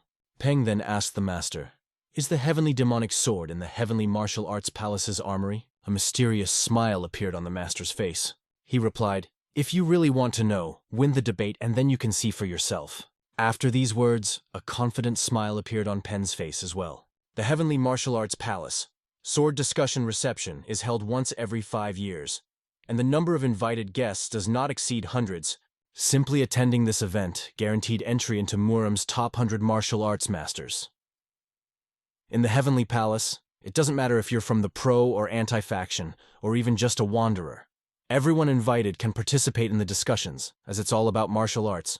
The winner of the reception gets the right to enter the storage of elixirs, scrolls of martial knowledge, or weapons. The 4 tyrants have already arrived for the reception. They were immediately recognized, and those present began to discuss them as soon as they saw them. According to rumors, all 4 received golden lights, which became another reason for discussion. Namgoon was awestruck by the grandeur of this place, as self-proclaimed masters had no place here. Thanks to his younger brothers, he ended up here as a golden light master. Suddenly, the man standing behind Peng turned to him. He introduced himself as an old man called the embodiment of the Sword of Light, and said that he had heard that Peng had received the golden ticket. Then the old man asked Peng for guidance. Peng, surprised, replied, "What instruction? You are the great sage Dancian. I am glad to meet you." But the old man, although he was flattered, still considered himself not outstanding enough. Peng came closer to him and admitted that he had never participated in a sword discussion before. The old man explained that this is primarily a perception of his own actions and the movements of the opponent, and invited Pen to sit down. Pen pushed back his chair and sat down next to the old man. The old man explained that gradually, step by step, you learn your skill. The elder explained that this also includes adding your own combat techniques and powers that expose you to your opponent. These discussions are a kind of prediction, an assumption of the situation. Startsev was uncomfortable calling himself Pen's mentor, but he invited him to start first. Peng agreed, and his first move was the Sun Sword Shot technique. At that moment, Pen realized that this is exactly how this technique works. He decided to play by their rules, closed his eyes, and said that he would respond to the blow aimed at his key points. The old man replied that he would use the tiger's fighting style, specifically the Tiger King's fierce feather technique, to knock the sword out of Pen's hands. Peng said that he would then use the long sneaking tiger technique to strike the solar sword. The elder replied that he would move to the left using divine steps and use the Sun Sword Shot direct technique over the bow. By doing so, he will bring down 8 shadow swords on Pen, creating unpredictable attacks. At that moment, another guest entered the hall, who said that he was very late. He stood in front of the guard at the entrance and asked if the reception to discuss the sword had already begun. The guard took his witness and reassured the guest, saying that he was the only one who was late and that he could not worry. Unfolding the witness, it read, Tide Spear. The guard did not understand who this man was standing in front of him with a sword. Then the guard asked him if he was the owner of the Tidal Spear witness, and the guest agreed to this, confirming his right. The guard realized that if he had to take the scroll from such a master, then he was hardly a mediocre person, and began to wonder who he really was. However, the guard warned that regardless of the level, the guest must give his name. I'm just an old man who has been nicknamed the Demon Lord's Ruinous Soul, replied the guest. It was the first of the 4 fierce demon lords, Perishable Soul. Meanwhile, Peng continued to discuss the sword while sparring with his opponent. He used the Flying Furious Tiger Strike technique aimed at Chenmen. His opponent was forced to admit that Peng had cornered him, leaving no chance for a counterattack. They stood up, bowed to each other, and thanked each other for the match. As soon as Peng turned his head, he saw something unexpected. The monk laughed loudly and exclaimed that it was a brilliant victory. He was already waiting for the next opponent, convinced that the clever tongue of the great Mugek is capable of attracting 10 more fighters. This caused everyone around to gasp, but they also understood that the monk was indeed a worthy disciple of the exalted Buddha. This pleased Pen because his brother was really doing great. Suddenly, an extremely strong person who had just entered the hall appeared in front of Pen. It was the same demon lord, Despicable Soul. Peng just silently watched the man walk past him, emitting a powerful aura. He went straight to the master, not paying attention to others. Even the master, noticing him, got up from his seat to greet the guest. The demon lord bowed and said he was pleased to meet you. An unexpected visit. Perilous soul of the demon lord, the master said, bowing in response. The people behind them immediately started whispering, discussing how he had appeared here so easily. Perishable Soul turned his head to the crowd and sarcastically remarked, "A very warm welcome." However, the leader intervened and asked everyone to shut up, reminding them where they were now and that this was not the place for such conversations. Despite this, many remained resentful of his presence. The master turned to the audience asking, "Aren't you ashamed to insult the demonic sect in a place where it doesn't matter what faction you belong to?" He also added that if the demon lord came here to spill someone's blood, it was better not to. The mortal soul, smiling, called himself old and said that he had not yet lost his mind completely. This seemed to calm both sides, at least for the moment. However, Peng, being among people, felt an incredible tension hanging in the air. Death Soul asked the master a question that made everyone freeze in anticipation. The question that the Doomsday Soul asked was about the Blood Heaven sword. He asked if the sword was already in the armory of the Heavenly Palace. Peng felt even more tense when he heard this question, realizing the importance of this information. It became clear that this was precisely why the ruinous soul had come here. The leader answered briefly and clearly, "No!" The mortal soul just remained silent in response, showing no emotion. Then he calmly said, "Sure," accepting the answer without words or emotion. But Pen felt that the perishable soul would probably want to see the vault in person and see for himself. The mortal soul turned and said, "If he's not here, you can't do anything." He also noted that he had not traveled such a long way in vain, and decided to enjoy the reception a little, and then quietly leave. Approaching Pen, he turned to him. Recently, in our sect, everyone is talking about only one name, yours. I suggest that you join the discussion of the sword together with the old man, that is, with me. In his past life, Pen had witnessed this man kill 3 of the top 10 masters, including the immortal sword, who was considered the strongest among them. The immortal sword only managed to cut off the enemy's hand before dying. Today, Peng will get a chance to see these terrifying abilities in person. Pen accepted the Doom Soul's offer and agreed to a duel. They approached the table and sat down on chairs preparing for the discussion. Both were ready for the discussion that was about to begin. However, an incredibly powerful energy was raging around the ruinous soul, which could be felt even from a distance. Peng also noticed that the perishable soul was on his way to absolute transcendence, which made his presence all the more impressive. At first, Ma's techniques were opposed to nature, but in order to achieve Ma's absolute mastery, the ruinous soul had to become almost one with nature. It turned out that Ma's liberation in the demonic sect was also closely related to nature. There was much to be learned from this discussion of swords, and Peng understood it well. They sat across from each other, completely immersed in their ki, and everyone around them watched their actions intently. Many in the audience did not understand who exactly was radiating such a huge amount of energy during the discussion. The Demon Lord suggested that Pen go first. Peng began. Moving forward with the Mountain King's victory march, I will slice your upper shadow vertically. This move showed everyone that Peng intended to go all out from the start. Doom's soul replied, when my blade slips to the left, I will use Phantom Step and hit your Zhongfu Meridian on the left shoulder. Peng counterattacked. After I step forward with the Mountain King's victory march, I will push your sword away with the first move and perform an unhindered slash. The opponent's next move was, with the third movement of the demonic Scream Festival sword, I will, like a black orchid, chaotically rain blows from all sides, front, back, left, and right. Pen used the 5 Mountains Decisive Strike Crimson Thunder roll and delivered a frontal sword strike that pierced through the opponent using the White Tiger Leap across the river technique. The opponent countered with Demon Scream's Ghostly Flying Knight Ghost Sword technique. This move caused Pen to seriously tense up, and the tension rose to the limit. His friends began to worry if he was okay, as they had never seen such an intense sword discussion before.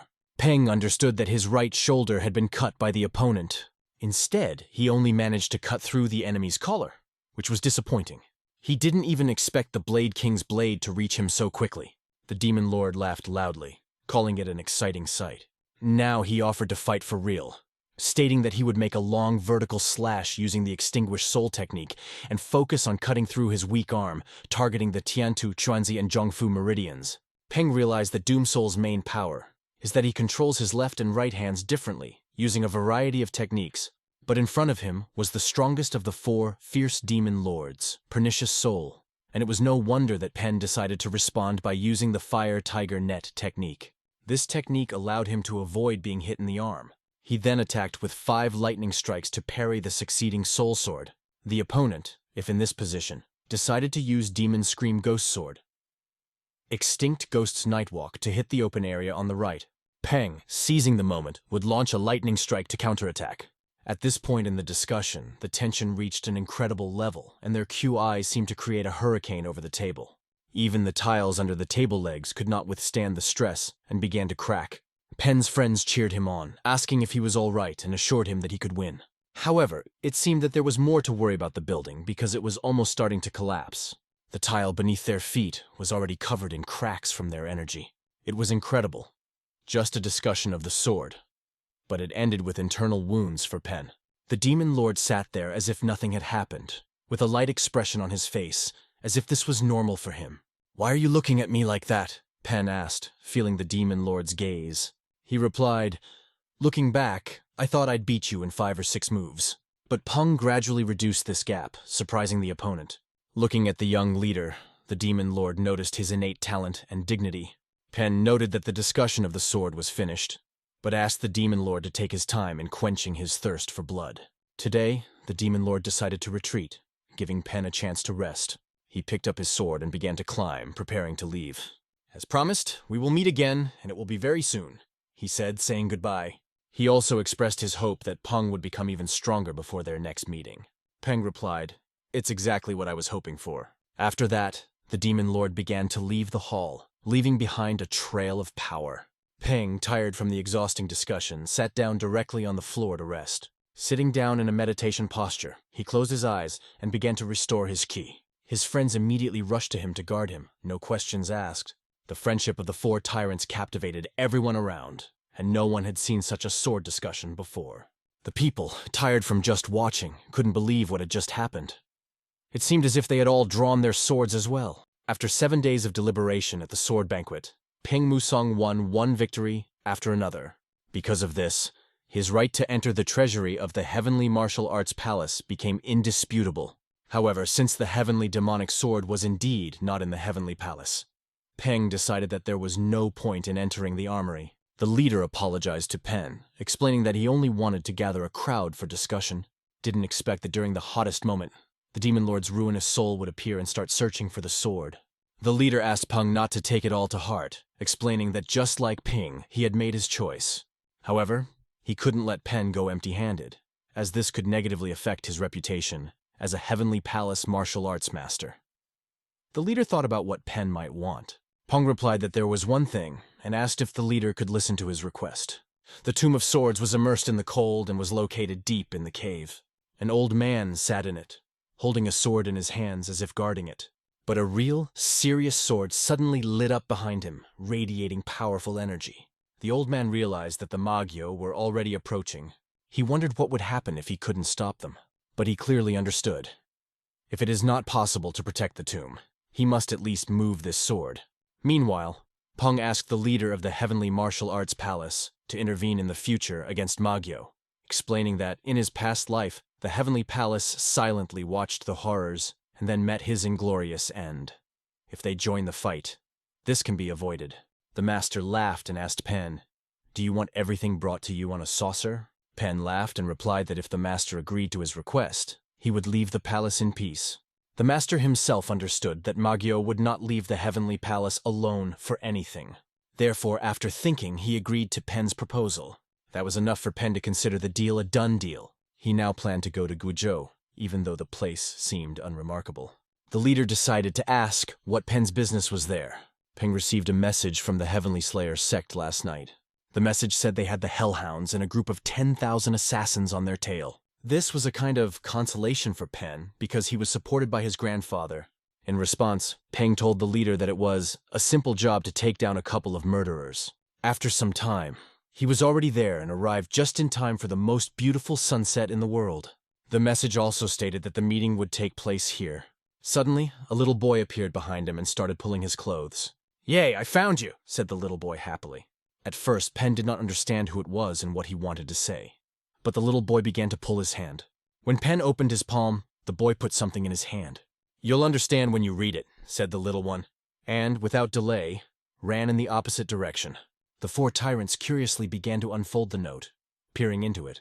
Peng smiled as he read what was written. After that, he burned the note and said, "It seems that they have already decided on a place for the night." After some time, they were led to the building where they were to stay for the night. Pen opened the door quietly, carefully looking around. When Pen entered the room, 3 people were already waiting for him. They were glad to see him and bowed, saying that they had not seen each other for a long time. Peng was also extremely happy to see Jin in attendance. The girl standing behind Jin introduced herself as Smoke Shadow. The man standing next to him called himself Black Shadow. After a short greeting, they went to drink tea. Sitting down at the table, they held a tea ceremony, discussing the latest events. Peng noted that he did not expect to see 3 of the 10 shadows in one place. Jin revealed that the King of Assassins himself had originally planned to come in person, but plans had changed. He discovered the main camp of the Hellhounds while tracking the assassins and decided to deal with them personally. "Looks like Grandpa is very busy," Pen observed with a smile. Jin went on to say that there is a place where the Hellhounds and a group of 10,000 assassins gather together. This place is called the Lichuan Highlands, a rather cloudy and rainy place where it often rains. There is such a dense forest and inhospitable nature that most local residents do not even dare to go there. Namgoon continued the conversation by noting that this place was perfect for setting up camp there. It was very interesting for what purpose they were gathering on the Lichuan Highlands. Jin asked the young king what he planned to do next. Peng replied that they couldn't ignore it because they were outnumbered. So their way was to the Lichuan Highlands. They needed to finish off the enemy in one fell swoop. Jean didn't expect any other answer from his brother, understanding his determination. In addition, he revealed that the three of them, along with the Hunan branch of the Heavenly Slayer sect, would support Peng as a rearguard. Meanwhile, it was deep night outside, and a full echo shone in the sky. One man, sitting at the table, puzzled over the decision and finally realized that the circle had narrowed. In front of him lay a map on which he crossed out the regions one by one, and the only place left was the Luchuan Highlands in Guizhou, which he circled with red paint. It was the only place they could hide. Hui, noticing his work, remarked, "Your work is excellent." It was the Demon Lord of Illusion. "And that's all you have to say after making me roam the Central Plains?" asked the young leader. The Demon Lord of Illusions only laughed and explained that he understood the organizational affairs of the sect and the placement of camps better than anyone. However, the Lord of Illusions noted that he had not come to Murim to look for treasure. Hui pointed out that finding a sword that disappeared 300 years ago is not such an easy task. If this sword is not found in the old immortal blade, then everything will have to start from scratch, emphasized the Lord of Illusions. Hui replied, "You don't do anything. An order is an order." The Lord of Illusions understood this perfectly, but was still unhappy with the situation. He then asked Hui what happened to the inevitable grid. Hui replied that he raised the Hellhounds, a group of 10,000 assassins, and also created a fake demon squad. "Isn't it a waste to raise Hellhounds and a group of 10,000 assassins for this?" asked the Lord of Illusions, surprised by such a decision. Hui replied, "The Heavenly Assassin sect is already tearing these groups to shreds. Better to use them for something useful before they disappear." In conversation, Hui added, "It would be great to capture the old immortal blade. It would be a great victory." It was raining, as usual, on the Lichuan Highlands, which created a difficult atmosphere for any actions. These people were here at the behest of the Heavenly Slayer sect, looking for a way to accomplish their mission. Unexpectedly, the four tyrants were met by a large number of people who were already waiting for them. The inevitable grid of these people could be seen from above, suggesting that Magio had sent these warriors. The Tyrant Four quickly realized this. Furthermore, looking at the tangled flow of energy, Namgun was certain that this was a strategic construction, and it would be very difficult for them. Hua said she would try to use her hidden poisons and weapons, while the Mad Monk insisted that the best weapon was his fist. Peng pointed out that Tina was told that they would cover them from behind, so they shouldn't worry about their safety. They decided not to wait and rushed into battle, realizing the importance of not getting lost in the construction and not being separated.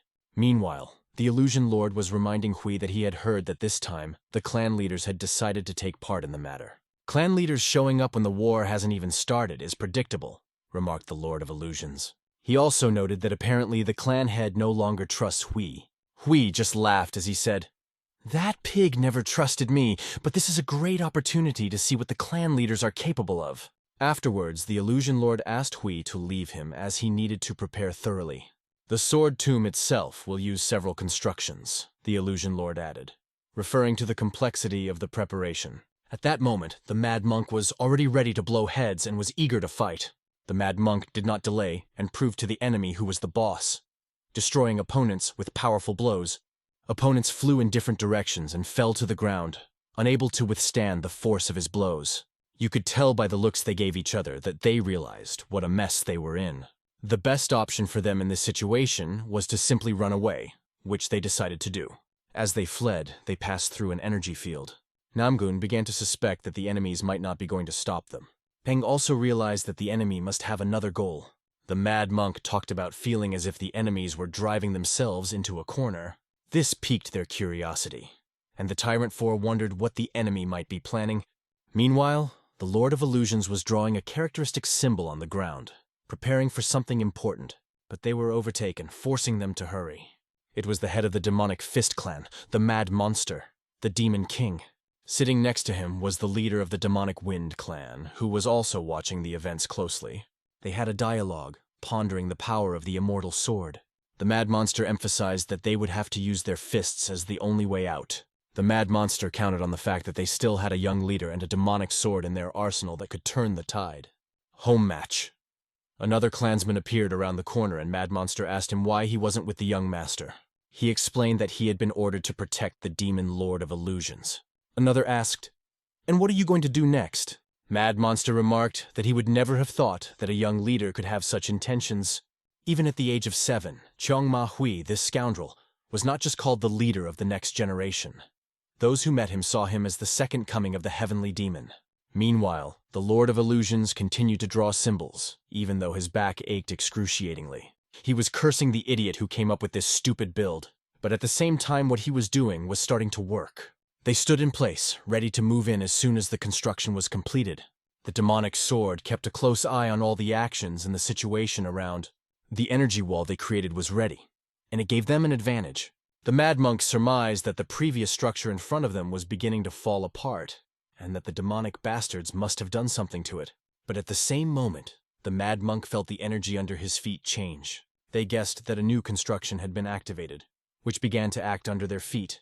This construction was created by the demonic illusion clan, and all of their previous calculations now needed to be revised.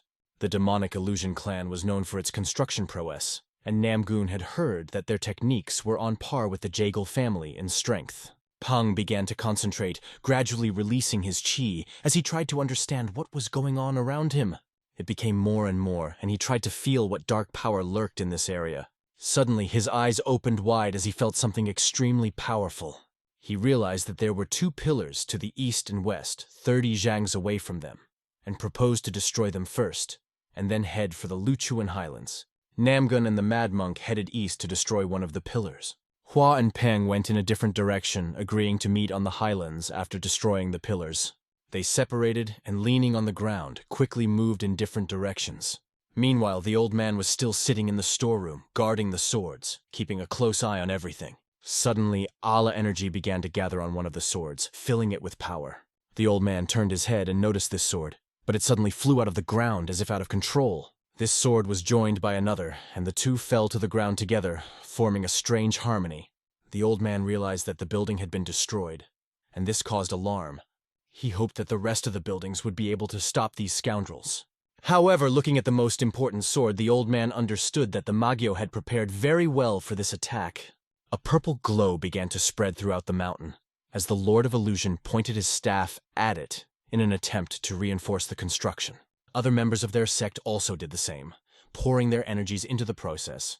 However, when they turned their heads back, their eyes widened in shock. They saw death waiting for them right behind them. Peng and Hua dealt deadly blows with their weapons, leaving no chance for their enemies to survive. After that, they threw the bodies of the enemies under the ruins of the pillar that they themselves had created.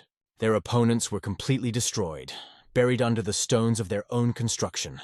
Although the building was not completely completed, its remains still had considerable strength. At that moment, Peng turned his attention to Hua, who was silent, and this made him anxious. He began to look around but could not find her. Peng then realized that she was probably trapped in a building. The situation was becoming dangerous. Peng noticed something strange flying towards him. It looked like it had tentacles reaching towards him. He immediately released his energy to become stronger and prepare to attack.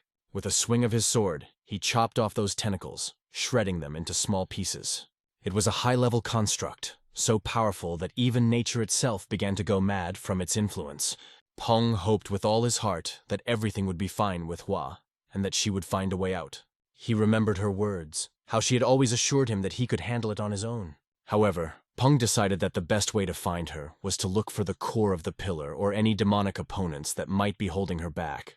Meanwhile, the old man tried to divide the demonic followers with the construction. After that, he planned to destroy them one by one.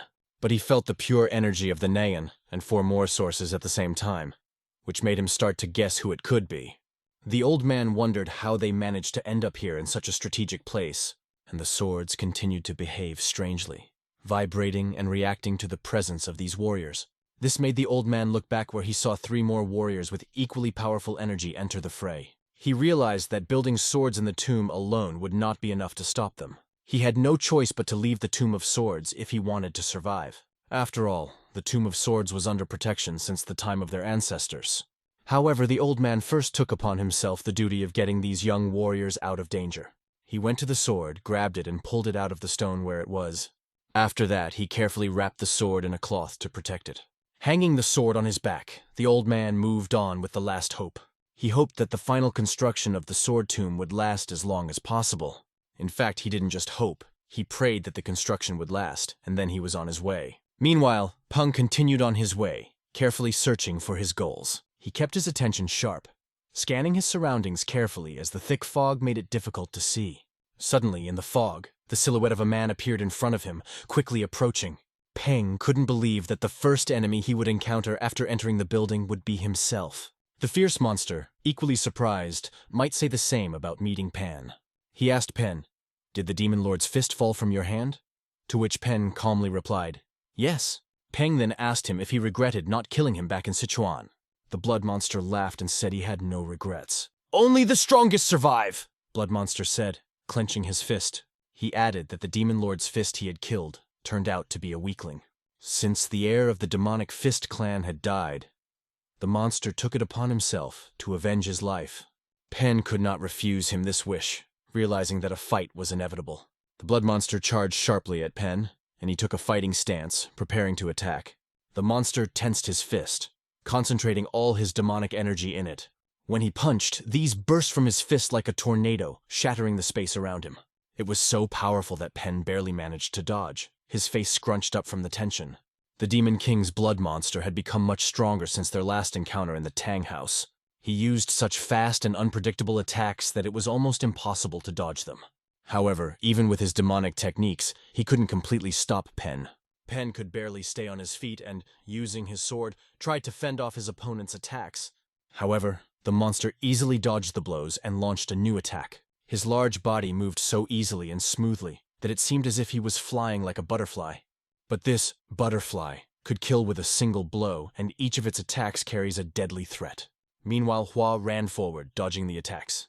She fought off these strange tentacles that seemed to be part of nature, not understanding at all what this phenomenon was. Her face was surprised as she sensed someone's presence nearby. Immediately, wasting no time, she threw her kunai in the direction of that presence and asked loudly, "Who are you?" The silhouette of a man began to emerge from the fog, against which the kunai struck like iron. It became clear to her that this opponent parried everything without much effort. This was clearly no ordinary enemy, and she had to be careful. However, suddenly she heard a familiar voice say, "It's me, Hua Ryong." The fog cleared a little, and Namgun appeared in front of her, smiling and waving at her, saying that on the way to the highlands he had run into Brother Mugak. Hua also warmed up to her brother's son, and meeting Namgun was a real relief for her. Suddenly something passed over their heads like a whistle. Both felt the presence of basic Qinggong, a technique for training jumps on vertical surfaces from the Chinese martial arts, sometimes called the skill of lightness. It was immediately clear that this was not going to be a simple confrontation. And at the same time, behind her, Namgun's body began to disappear. She turned sharply and began to shout, "Brother!" She felt sick and almost passed out when she saw what was happening. It was the old man and the mad monk who decided to play a prank by drawing Namgun and pretending to be enemies. A dialogue immediately began between them. Namgun only told the mad monk that he was glad to see him in good health, and he began to be indignant, saying, "How could you think that something could happen to him?" The old man, on the other hand, was preoccupied with more serious matters. He had not seen the Blade King. Hua also turned to the old man, as she thought he had already met Peng. She approached the elder and asked if he had been able to find Pen. He replied that he had not yet found him, but he was sure that Pen was somewhere nearby. The old man remarked that perhaps Pen had met someone before them, and that was why he was not there yet. Pen continued the battle, constantly placing his sword under the incredibly powerful blows of the blood monster's fist. He found it hard to believe how much his opponent had improved in such a short time. Pen's hands were shaking with tension, but he couldn't bring himself to let go of the sword. However, the blood monster wasn't the only one to improve. Pen gathered all his strength to show his opponent how to fight. For a moment, he managed to take the initiative as he jumped up and struck his sword right at the enemy's hands. It only created a small gash on his massive and muscular arms.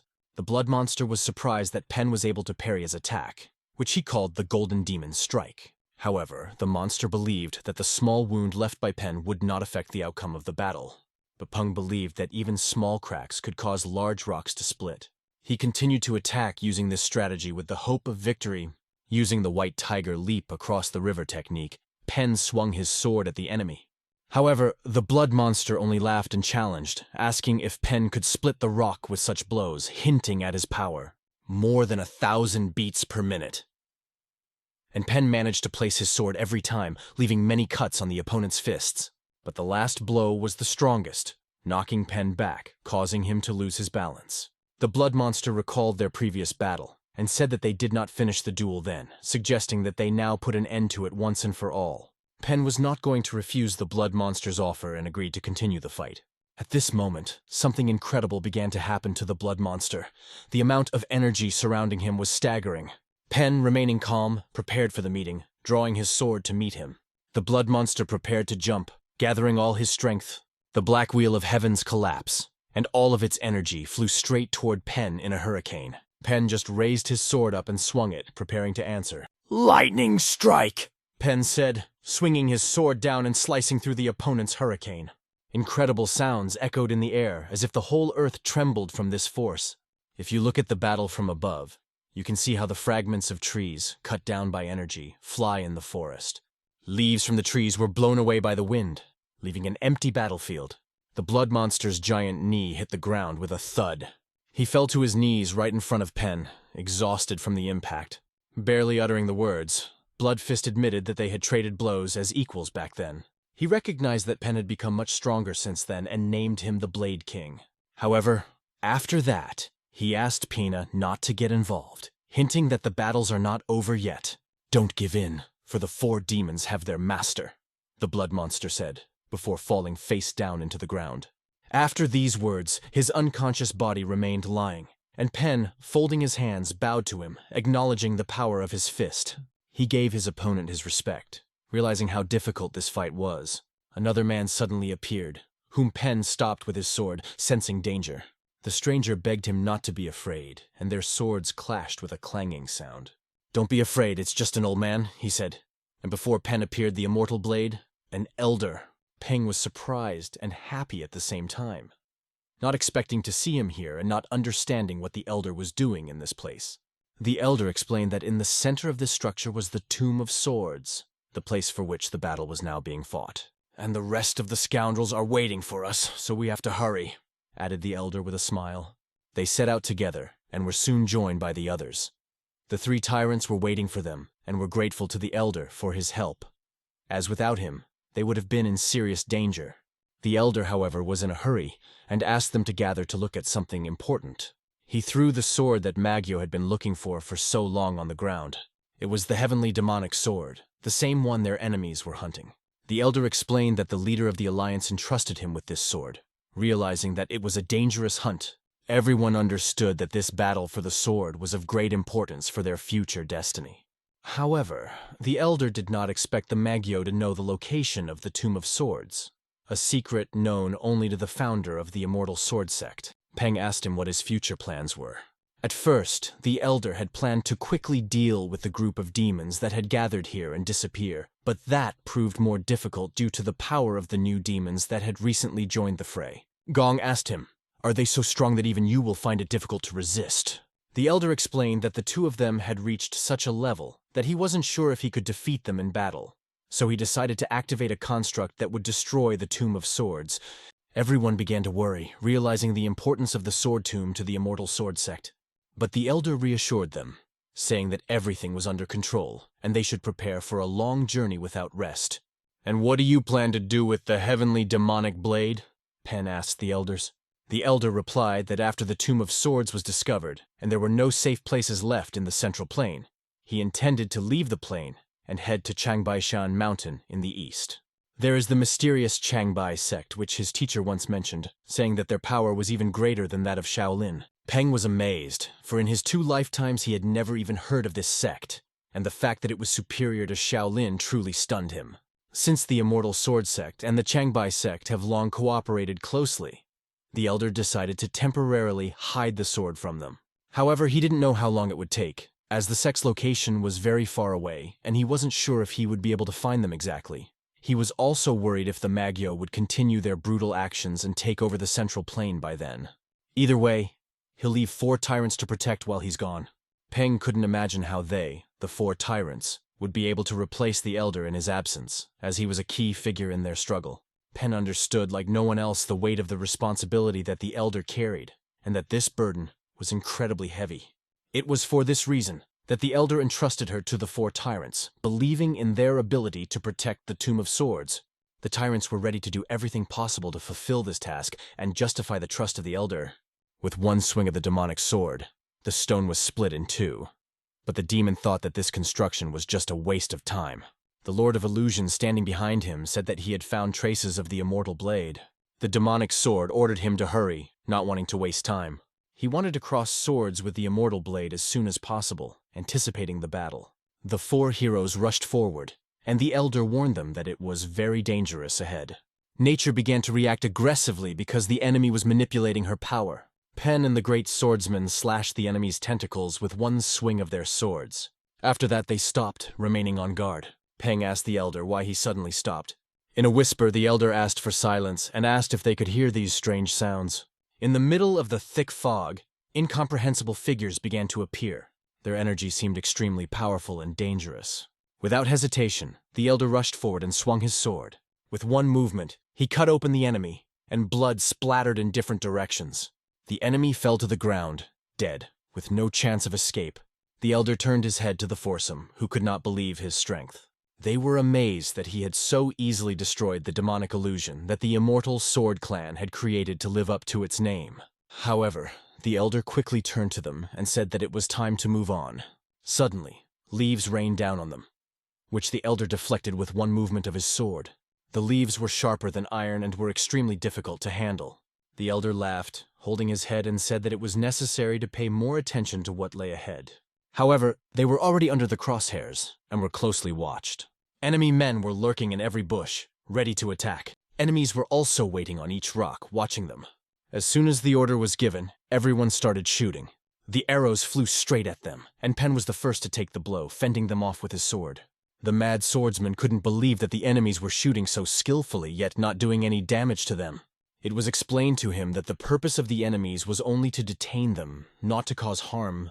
The elder warned Pena that they must fight their way through this army and asked them to be vigilant. Wasting no time, he rushed forward against the enemy, regardless of their numerical superiority. Pen and all four tyrants followed him, moving forward. They ruthlessly broke through the enemy's strong defenses. Hua saw no threat in mercilessly killing anyone who stood in her way. The mad monk tested the strength of his fists, smashing the jaws of oncoming enemies. However, it seemed that the enemy had no intention of dying so easily. Around his neck was an explosive device that detonated after his death. The mad monk turned sharply when a pebble hit him in the head. Pen warned him to be more careful, because the enemy does not think twice, whether he kills a friend or an enemy. It does not matter to them. Surveying the enemies, the elder noticed that there was not a single true master among them. None of them was a serious threat that could stand in his way. Although there were many enemies, they confidently moved forward. At a certain point, the elder even began to enjoy the battle, killing enemies. But suddenly they saw something in front of them that did not please them at all. A blue energy appeared in front of them, and the elder tried to cut it with his sword. But his efforts were futile, and he bounced back. The elder didn't want to believe that it was what he suspected. The four tyrants also froze at that moment. They all saw the silhouette of a man emerging from the mist in front of them. It was a demonic sword that asked them if they wanted to see its true face. The elder replied, "Do you also want to see me?" The demon sword said with a smile that he couldn't help but be happy about this meeting. The elder also smiled and said, "Mutual." Demonic sword noticed that the elder was not one, but several, and grasping his chin, he summoned two allies from his back. These two appeared, and they looked like they were crazy, their faces expressing instability. It seemed as if they were under the influence of some substances. Meanwhile, a whole army of enemies appeared behind the elder and the four tyrants. The elder continued to smile and said, "This is a real mess." The demonic sword turned to the immortal sword, asking it to look at it. He pointed to an object hanging behind him. He asked, "Is this the same sword everyone is talking about?" It was easy to understand that the situation was getting worse and worse. The elder grabbed his sword and handed it to Pen. He then moved closer to the enemy, starting the fight, while the four tyrants turned the other way. The elder's fight was short-lived as the demonic sword drove its weapon directly into his chest, as it had done in Pen's past life. But this time, the elder began to draw that sword from his back, showing off his power. He confidently looked the enemy straight in the eyes, showing no fear. Suddenly Pen appeared in front of the elder, starting a dialogue with the demonic sword. He asked the elder not to worry, taking it upon himself to solve the problem.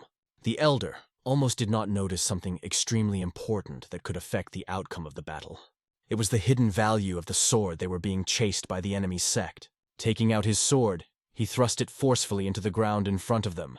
The enemy was furious, because they considered it an insult to a valuable artifact, which no one had the right to so disrespect. Sticking his sword into the ground, the elder began to retrieve his own weapon.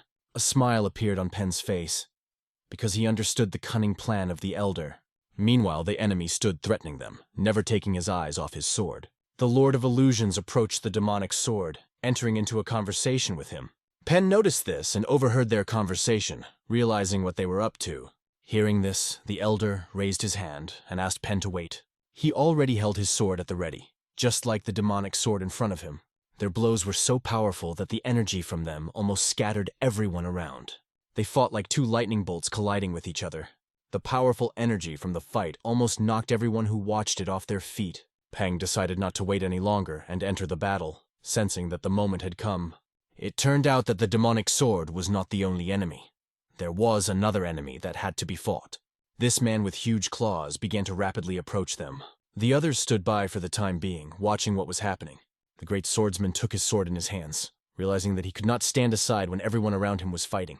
Mustache saw the challenge thrown at him and decided that he was capable of defeating all the local enemies. The mad monk clenched his fists, ready for battle, as always on guard. The elder felt as if he were 17 years old again, fighting against such a strong opponent. In battle, they held a dialogue, convincing each other that they had no chance of winning. Looking back, they saw the four tyrants continuing their battle. The demonic sword decided not to give them that chance, and pointed two fingers at them. A powerful beam of energy shot out from those fingers, aimed straight at them. Pen managed to draw his sword to defend himself, and the mad monk asked if he could do it himself. But the elder interrupted the attack of the demonic sword by using his weapon. The elder decided to show all his strength by starting to collect energy in his hand. A deafening sound rang out, and everyone who was nearby flew in different directions. Only the strongest remained on their feet. However, the demonic sword did not believe that the elder's attack would bring him victory. Pen shouted to the old man that he was in mortal danger. But at that moment, an enemy with giant claws appeared next to the elder. In those claws, the enemy carried powerful energy ready to attack. Pen began to gather his energy on the sword, preparing to strike. He performed the technique 5 tiger bites. His attack sent a hurricane around, damaging everyone nearby. But the demonic sword did not leave its allies and intervened, cutting the attack in half. Everyone around, including the allies, was stunned by such a force. A mist of dust instantly formed after these powerful attacks. A moment later, the dust began to settle, revealing the battlefield. Even the demonic sword's sleeve was torn off by the powerful blow. However, their battle with the elder was not over. Peng and the elder exchanged brief questions about the state, and the elder removed his hat. Pen understood this gesture as a sign that the elder was ready for a serious battle. The clawed enemy was already on his knees in front of Pen. He was clutching a bleeding wound with his hand, his eyes burning red with malice at the injury. Despite being wounded, the enemy rushed at Pen with his last strength. But Pen always kept his sword ready. He thrust it with force straight into the opponent's chest. Blood splattered in different directions, bursting out of the enemy's mouth. Smiles appeared on the faces of many, with the exception of the brothers of the slain enemy. They did not want to admit the loss of their strong comrade. This enemy was strong enough, but now he looked pitiful. His legs buckled, and he no longer had the strength to move on. All he could do was fall on his back with his head thrown back. But he was caught by the demonic sword, holding it in his hands. At that moment, Hui calmly appeared behind them, approaching them with a steady gait. He asked scornfully how they could have suffered such a defeat. Everyone froze for a moment when they saw his figure. The words rang out, "We welcome the leader of the young sect." Pen's eyes were red with rage as he lost himself in his memories. He remembered how this scoundrel in a past life had thrust a sword straight into his chest. The memories of that pain almost pierced his chest again, making him tremble. Hui walked up to the clawed man and held out his hand in his direction. Then he grabbed him by the neck, keeping his eyes on him. Lifting him into the air, he began to squeeze his throat, and the man almost lost consciousness. Pen coldly watched how the demonic sect behaved with its allies.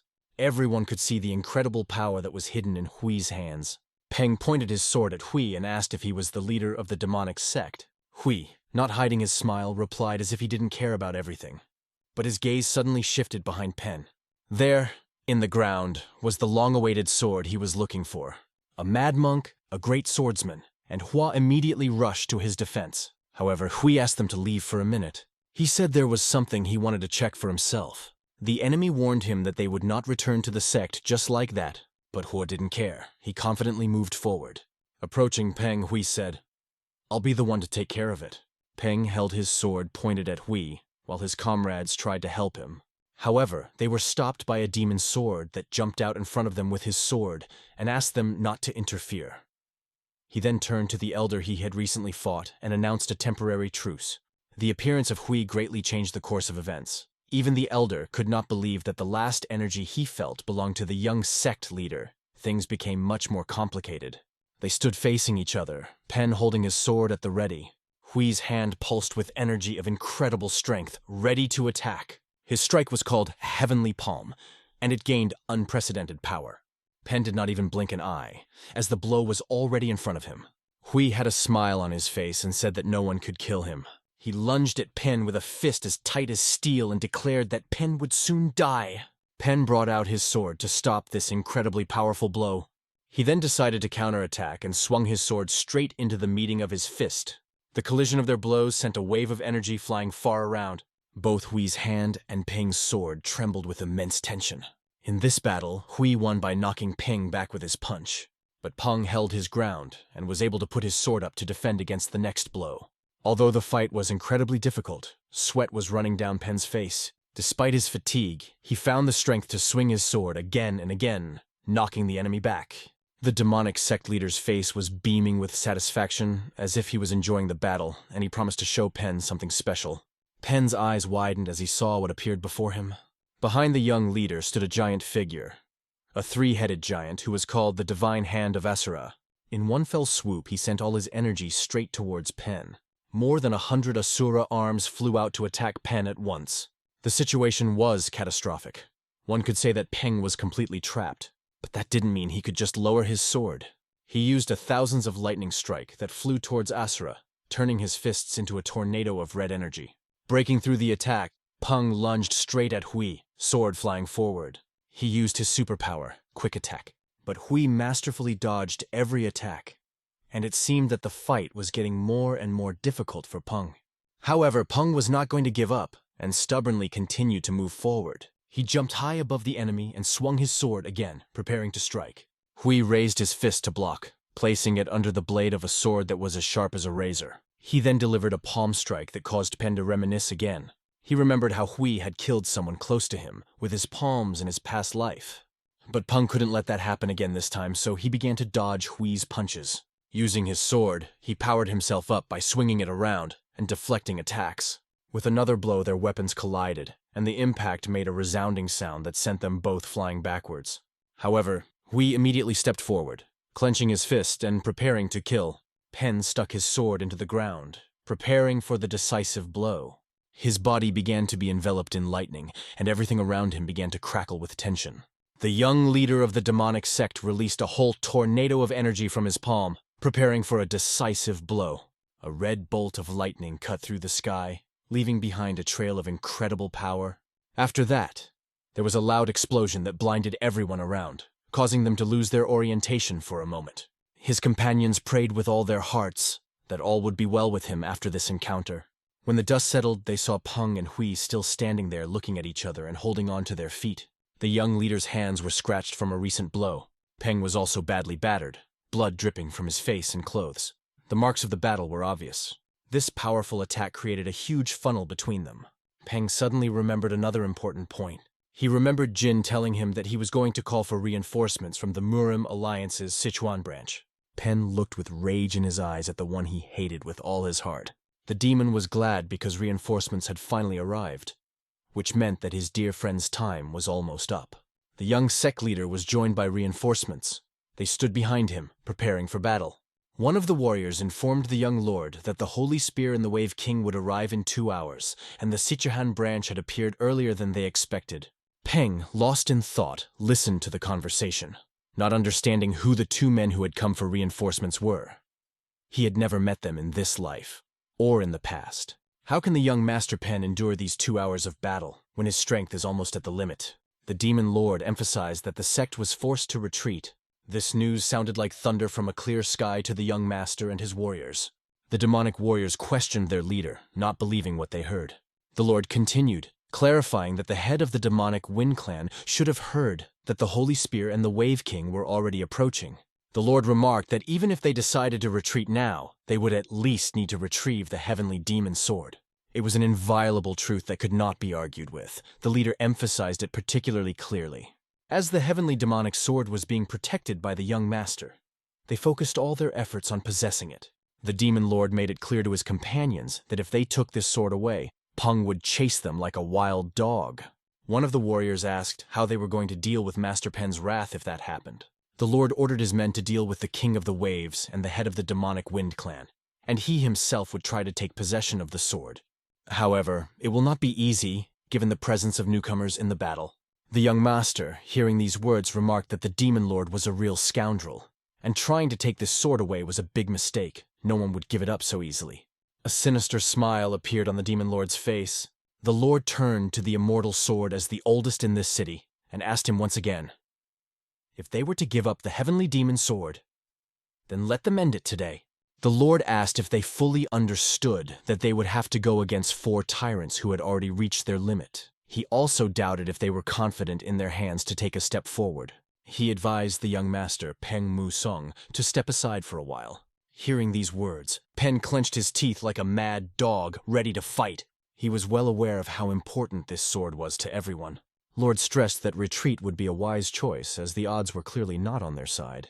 Observing the situation, it was possible to predict that everything was going exactly to this. And when the 4 tyrants were surrounded by the demonic sect's warriors and were protecting this sword, the demon lord said goodbye to them with a smile, hinting that they were in a very difficult situation. Peng, who was standing behind, couldn't retreat so easily, even with severe injuries. Hate was overwhelming him. He asked the demon lord why he had actually come here. The Lord began to slowly turn around, deciding to finally tell the truth. He came here to understand if he was on the right path to becoming a heaven demon, and this meeting was only to confirm his choice. Xian Mahao, along with the other high-ranking members of the demonic sect, retreated, but the tenets they had created had not yet been destroyed. Only thanks to the meeting with the Sichuan branch and late sectarians. The 4 tyrants and the immortal sword were able to escape the inevitable trap, although they were seriously injured. The next day, at the halt of the army, there was a conversation. A high-ranking official spoke of the fact that the immortal sword was about to set out, although his condition was terrible. He even had difficulty moving, but there was no time to delay. But should he really make such a difficult journey to Mount Pecto while this sword was still in Murim's hands? After all, even if everything succeeds now, it can lead to a new terror that will make the blood boil in the veins. The future can be even worse, so it will be right if he leaves. And jokingly, they sent him on his way, wishing him a happy journey. The Wave King laughed, sensing that the young man seemed to be supporting the Sea Alliance, but explained his presence here only as a monetary reward. The young host burst into the tent feeling a little better already, and was glad to see everyone gathered. It was true, he still had to work off the money he had earned. The immortal sword was about to leave and noted that Pen's work was simply impeccable. He had a long and difficult road ahead of him. He asked the young master to continue helping people while he was away. Ping expressed his respect to the master, and promised to wait for the return of the immortal sword. In response, the immortal sword promised to return soon. Where will Master Pen go now? He hadn't thought about it yet since his condition was still bad. But after resting at the Ta clan, they planned to go to Qinghai. This was rather unexpected news. They certainly did not expect to have to go to Qinghai. The fact is that Emperor Klimka ordered the young master to go to Qinghai. The old man believed that he was a real scoundrel, although back in the Yellow Crane Pavilion his abilities seemed funny. But now he had grown considerably, and the old man could no longer appreciate the true measure of his strength. The old man decided to make this young scoundrel work even harder. Meanwhile, on the training field, the young man hoped to rest, but he was forced to continue training. Time was now turbulent, and they had reached a place where the heavenly sword could already be right in front of them. One member of the demonic sect noted that the sect leader was clearly told to stay behind, but was to report the atrocities later. However, when he returned, he did not expect such a sharp maneuver at all. He tried to stop the demonic sect leader's strike, but it was too late. However, it pierced his body through, and everything around was filled with blood. Pen didn't even have time to blink when a hand pierced his body, and he fell to the ground, powerless to do anything. Passing by, the young master asked if he thought that the protection of the demonic Wind Clan would save him. He raised his head, realizing that what the demonic sect leader had done was treason. The Lord only smiled when he heard the word treason, He held out his hand as he began to accumulate energy and pointed out that his actions had been misunderstood. If he hadn't tried to reach for his sword, it would have been futile, for before him stood one who sought to protect the reputation of the heavenly demon sword. Lord, tired of this nonsense, decided not to give more chances. He grabbed the scoundrel by the neck and began to strangle him, leaving him no choice. The Lord angrily said that if this man considers himself the head of the clan, then let him prepare to die, because no one will protect him from the sword. His demonic gaze took in everything around him, and he prepared for a decisive blow. The Lord began to release incredible power that turned the clan head into black ash. The ashes dissipated into the air, as nothing would now stop the Lord on his way to becoming a heavenly demon. The Lord planned to become a true full-fledged heavenly demon after reaching the pinnacle of power. In this case, he could not allow the spread of any rumors in his team. His next task was to deal with the Poison Demon Clan, although it shocked everyone around him. As he turned around, his sinister smile showed that he was looking forward to this moment, but how long would the Poison Demon Clan remain neutral? The demonic warrior was at a loss, not knowing what to say. In his thoughts, he understood that he had to go to the side of the leader, because there was no other way. He fell to his knees before the Demon Lord, and bowing down, he said that the Poison Demon Clan would follow the young leader.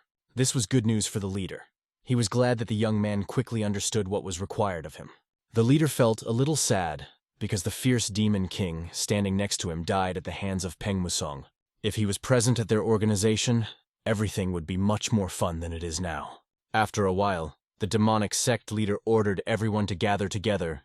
In a deep dungeon illuminated by green light, he gathered his council.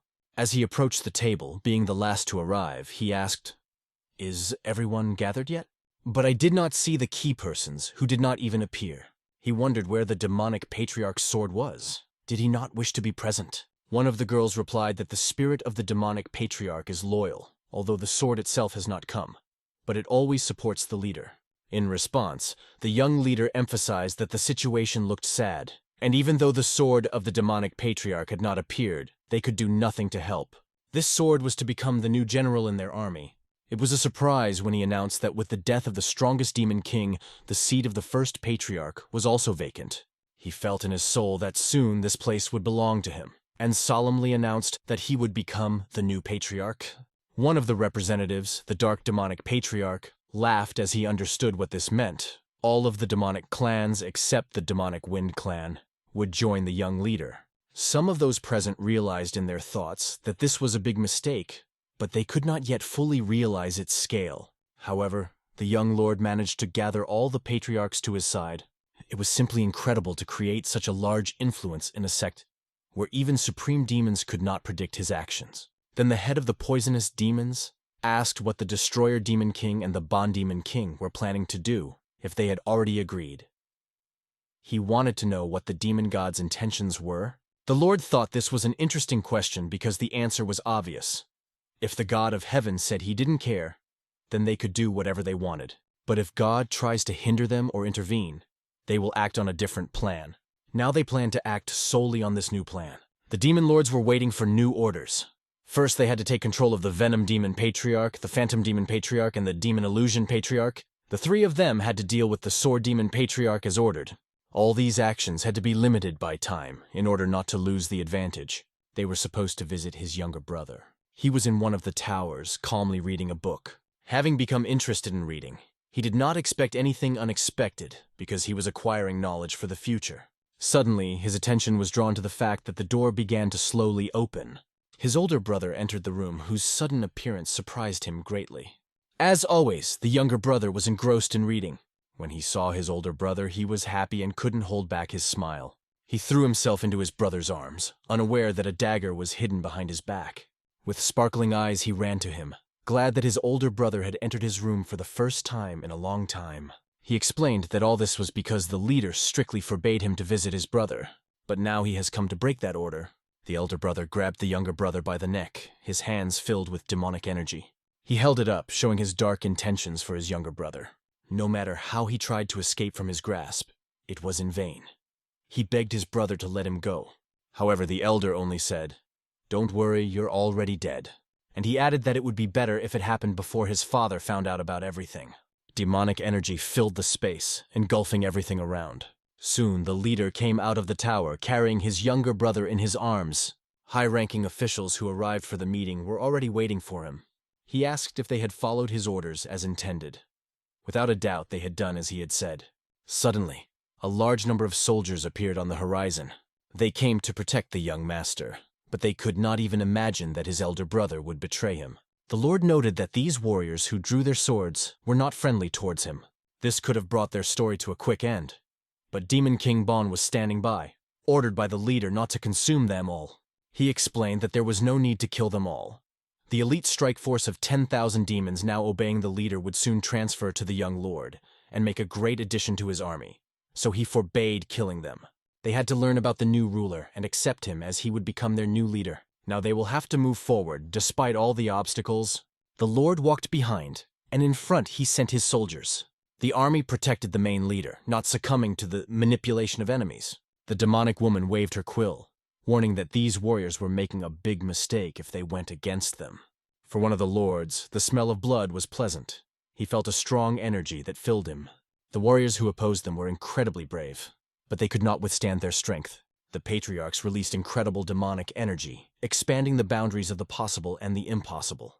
The young lord watched what was happening, and it warmed his soul. The demonic army couldn't even breathe from the insane power they felt. Lord, passing by them, did not even feel resistance.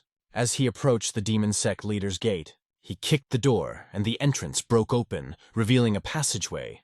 A lord emerged from the ashes and chaos, holding a junior contract in his arms. The demonic sect leader was in a state of shock at such an unexpected appearance. He, of course, could expect any action from this scoundrel. But how did he appear at such an hour and without warning? The Lord laughed, because the leader did not understand his intentions at all. The Lord stated that he had brought a gift for the leader, and as the smoke began to clear, the leader saw his son in this boy's arms. Rage clouded his heart, and he realized that this insolent fool had gone against his own father. But the Lord only laughed, knowing that the leader of the demonic sect would like this gift very much.